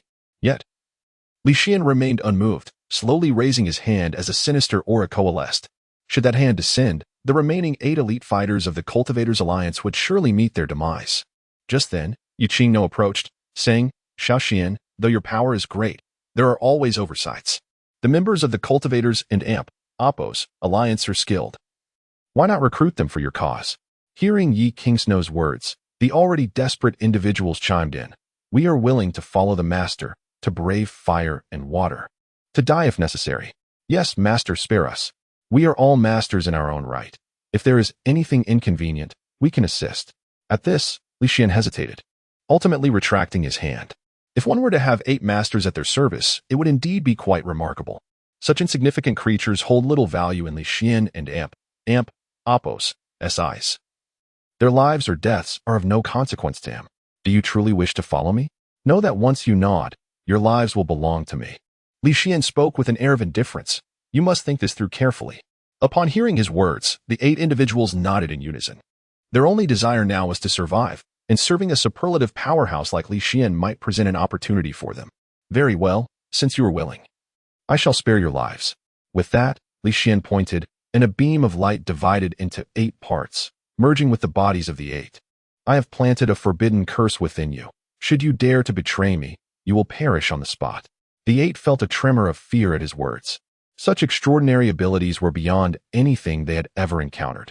Once he had subdued them, Li Xian turned and walked outside, with the 8 hastily following behind. Huang Jiangtai and the others wore complex expressions. Li Xian had effortlessly subdued 8 masters, and given his prowess, these masters could be elevated to a higher realm at any moment, rendering their own significance diminished. Meanwhile, in Anfu City, at the Blood Plum Hall and Apos' training base, a divine envoy clad in a pale blue dress entered, accompanied by several subordinates. Upon witnessing the headless corpses shrouded in veils, her brows furrowed in dismay. The heads had been violently destroyed, their deaths so tragic. Who could have perpetrated such an atrocity? Observing the manner of their demise, it was evident they had all succumbed to the same method. The woman murmured to herself, feeling incredulous. Such a method of killing was not even recorded in the annals of an assassin organization like Blood Plum Hall. Perhaps the perpetrator employed some modern weaponry, after all. One could hardly imagine the scene from just the sight of these corpses. It seemed imperative to report this to the hall master without delay. With this thought, she took out her phone and dialed. "Hall master, there has been an incident at the training base in Anfu City. All our personnel have met a gruesome fate. Their deaths, quite peculiar." After listening to her report, there was a brief silence on the other end of the line. The bizarre nature of their deaths bore a resemblance to the recent massacre of several families in Jiangnan. It appeared a formidable force had emerged in that region. "Hall master, allow my subordinates to investigate," the woman suggested. The hall master hesitated for a moment before responding. "Very well, but Ming Qingqian, I caution you not to think of seizing this opportunity to return to Chuzhou to see your daughter. You ought to understand the rules of Blood Plum Hall. Any ties to the outside world are strictly forbidden. If you serve me well, your daughter will remain safe. Otherwise, you risk endangering both yourself and her." Upon hearing this, Meng Qingqian shuddered and promptly replied, "I understand, my lord." Afterward, as Yi Qingxue returned to the villa with Li Xian, Lu Qi was playing with Duo. Li Xian instructed the newly acquired 8 masters, "From today onward, your task is to protect my daughter, never leaving her side, ensuring she comes to no harm. Do you understand?" The 8 quickly nodded. "Rest assured, master. We shall guard the young lady well." With that, they vanished from the vicinity of the villa. Although they were not as adept at hiding as the shadow guards, being masters, they were still difficult for ordinary people to detect. Previously, shadow guards had protected Duo but were captured by Gui Yunshin's men. Although Li Xian and Apos' talisman ensured her safety, she could not escape some fright. With 8 masters now guarding her, Li Xian felt considerably more at ease. Inside the house, Yi Qingxue played with Duo for a while before approaching Li Xian. "Little Xian, there are many matters at Beiwang Group. I must take my leave. By the way, in 3 days, it is my aunt and Apos' birthday. Will you be coming to the Yi family?" As she spoke, Yi Qingxue felt a twinge of anxiety. For a visit to the Yi family would inevitably involve an encounter with Yi Longru, and given the enmity between him and Li Xian might be reluctant to attend. Of course, I will be present for my aunt's birthday, Li Xian replied with a smile. After seeing Yi Qingxue off, Li Xian turned to Lu Qi and inquired, "How has your training been with the techniques I taught you?" Upon hearing this, Lu Qi's face lit up with excitement. "I can already feel a faint current of energy circulating within me, and I sense that my strength has increased significantly." Li Xian nodded in approval. This indicated that Lu Qi had entered the threshold of cultivation. The increase in strength was due to the strand of true energy he had left within her, facilitating her body and Appo's transformation. Dedicate yourself to your training. The path of cultivation is not achieved in a day. Once you fully refine that strand of true energy, few in Chuzhou will be your match. Indeed, Lu Qi nodded vigorously. Meanwhile, in Chuzhou, at the Alliance of Cultivators and Appo's stronghold, Zhan Tao and Jiang Patian entered. Their expressions filled with shock at the sight of the corpses strewn about. This young rogue had boasted of judging Li Xian. Yet he was killed within half a day. This was undoubtedly Li Xian's doing. However, the peculiar manner of death, with many heads having exploded, left Zhan Tao puzzled as to how Li Xian had accomplished this. Just then, Jiang Patian pointed ahead and exclaimed, "There are cameras over there." Zhan Tao and Appo's face brightened. "Quickly, check if the surveillance footage is stored." "Yes," Jiang Patian immediately complied. Shortly thereafter, he returned, brimming with excitement. "Commander, the surveillance records are intact." Zhan Tao replied joyfully. "Let us go. Take me to review them." Li Xian did not destroy the cameras. They proceeded to the surveillance room, where only Zhan Tao and Jiang Patian remained. Jiang Patian sat at the computer, rapidly operating it until the footage began to play. They fast-forwarded to the moment Li Xian entered the villa, and when they saw him send a member of the Alliance of Cultivators flying with a single slap, they were not surprised, as they were already aware of his strength. However, when they witnessed the scene of those attempting to flee having their heads explode, both men froze in shock, their scalps tingling. Is this still human? Even a peak innate master couldn't achieve such a feat. What manner of being is Li Xian? Could he truly be the legendary taboo powerhouse? After a long while, Zhan Tao took a deep breath and instructed Jiang Patian, "What we have seen today must remain between us. No third party should learn of it. Additionally, you must immediately fly back to Beijing and retrieve that item from the abilities unit's treasury. I intend to present it to Li Xian as a gift." "Commander, are you certain?" Jiang Potion's expression shifted dramatically at this statement. The item from the abilities unit's treasury is a top-secret asset. Unless one is a trusted confidant of Zhan Tao, they would not be privy to it. Yet now it was to be gifted to Li Xian. This is an enormous undertaking for the commander. I am indeed certain. Jiang Patian, you have been with the abilities unit for over a decade. Do you not comprehend Li Xian and Appo's worth? I understand. Jiang Patian nodded eagerly. On another front, upon learning of his aunt and Appo's impending birthday, Li Xian made another visit to the Huang family, preparing to concoct a batch of elixirs. He successfully produced 3 divine-grade pills, which he intended to give as birthday gifts. Aiding his aunt in breaking through to a higher realm, surely she would appreciate them. Li Xian carefully placed the elixir into a bottle, exited the Huang residence, and returned to his villa. 3 days swiftly elapsed. On a bright morning, after adorning duo, the father-daughter duo set forth towards the Yi family estate. Such audacity! The Yi family manor was alive with a vibrant atmosphere, brimming with joy. The entrance was lined with luxurious vehicles. Today marked Yi Qingxue and Appo's birthday. Now at the helm of the Yi family, her status was undeniably significant, drawing all those with business ties to the family to offer their congratulations. Yi Qingxue personally welcomed the guests, while the patriarch, Yi Longru, remained conspicuously absent, having been compelled to relinquish his position, rendering the once formidable Yi Longru unable to face others. Beside Yi Qingxue stood a lovely lady, assisting her in receiving guests. "Sister Qingxue, will your nephew be attending today?" The chairman of Baiwuga Group. "I've heard he made quite the impression on his opening day. I find myself increasingly curious about him," the woman said, wrapping her arm around Yi Qingxue's. She was Tang Tianzhu, the daughter of the Tang family, which shared business dealings with the Yi family. Though Tang Tianzhu was over a decade younger than Yi Qingxue, they hit it off instantly. Since Yi Qingxue took over the family business and met her, Tang Tianzhu had been persistently by her side. Upon mentioning Li Xian, A smile involuntarily graced Yi Qingshue's face as she teased. What is this? Are you perhaps enamored with my nephew? He is indeed remarkable, but alas, he is already taken. Your chances seem slim. Tang Tianju huffed lightly, displaying a hint of pride. I am merely curious about him. You speak of him incessantly, and I wish to see what makes him so exceptional. It's not easy to catch my eye. In the midst of their conversation, a commotion erupted from outside. What is happening? Yi Qingxue inquired, preparing to investigate, only to witness a group of individuals clad in black suits storming in. They all wore sunglasses, exuding an intimidating aura, each carrying a gift box. Who are these people? Making such a grand entrance? It appears they come bearing gifts. Many guests murmured, their curiosity piqued. Phoenix in flight, a golden comb. Phoenix brings joy, a golden hairpin. Auspicious and favorable, a jade rui. Dragon paired with Phoenix, a pair of golden bracelets. One of the black-clad individuals recited the list of gifts. The guests were taken aback, astonishment painted on their faces. Who could have sent such extravagant gifts? This is quite the display, exclaimed one. Indeed, that jade rui alone must be worth millions. At that moment, a woman in athletic attire entered, her face adorned with a smile.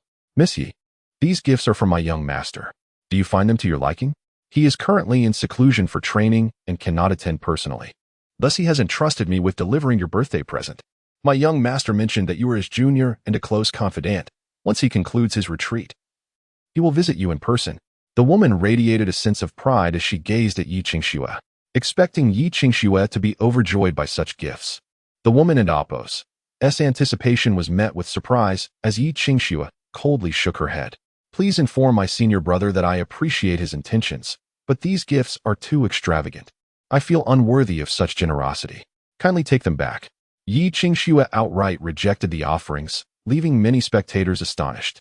The athletic woman's expression darkened, her voice laced with an undertone of threat. Miss Yi, my young master has a volatile temperament. He does not take kindly to rejection. Moreover, he represents the chief family of Jiangnan, and I trust you understand the weight that carries. As her words hung in the air, murmurs of shock rippled through the crowd.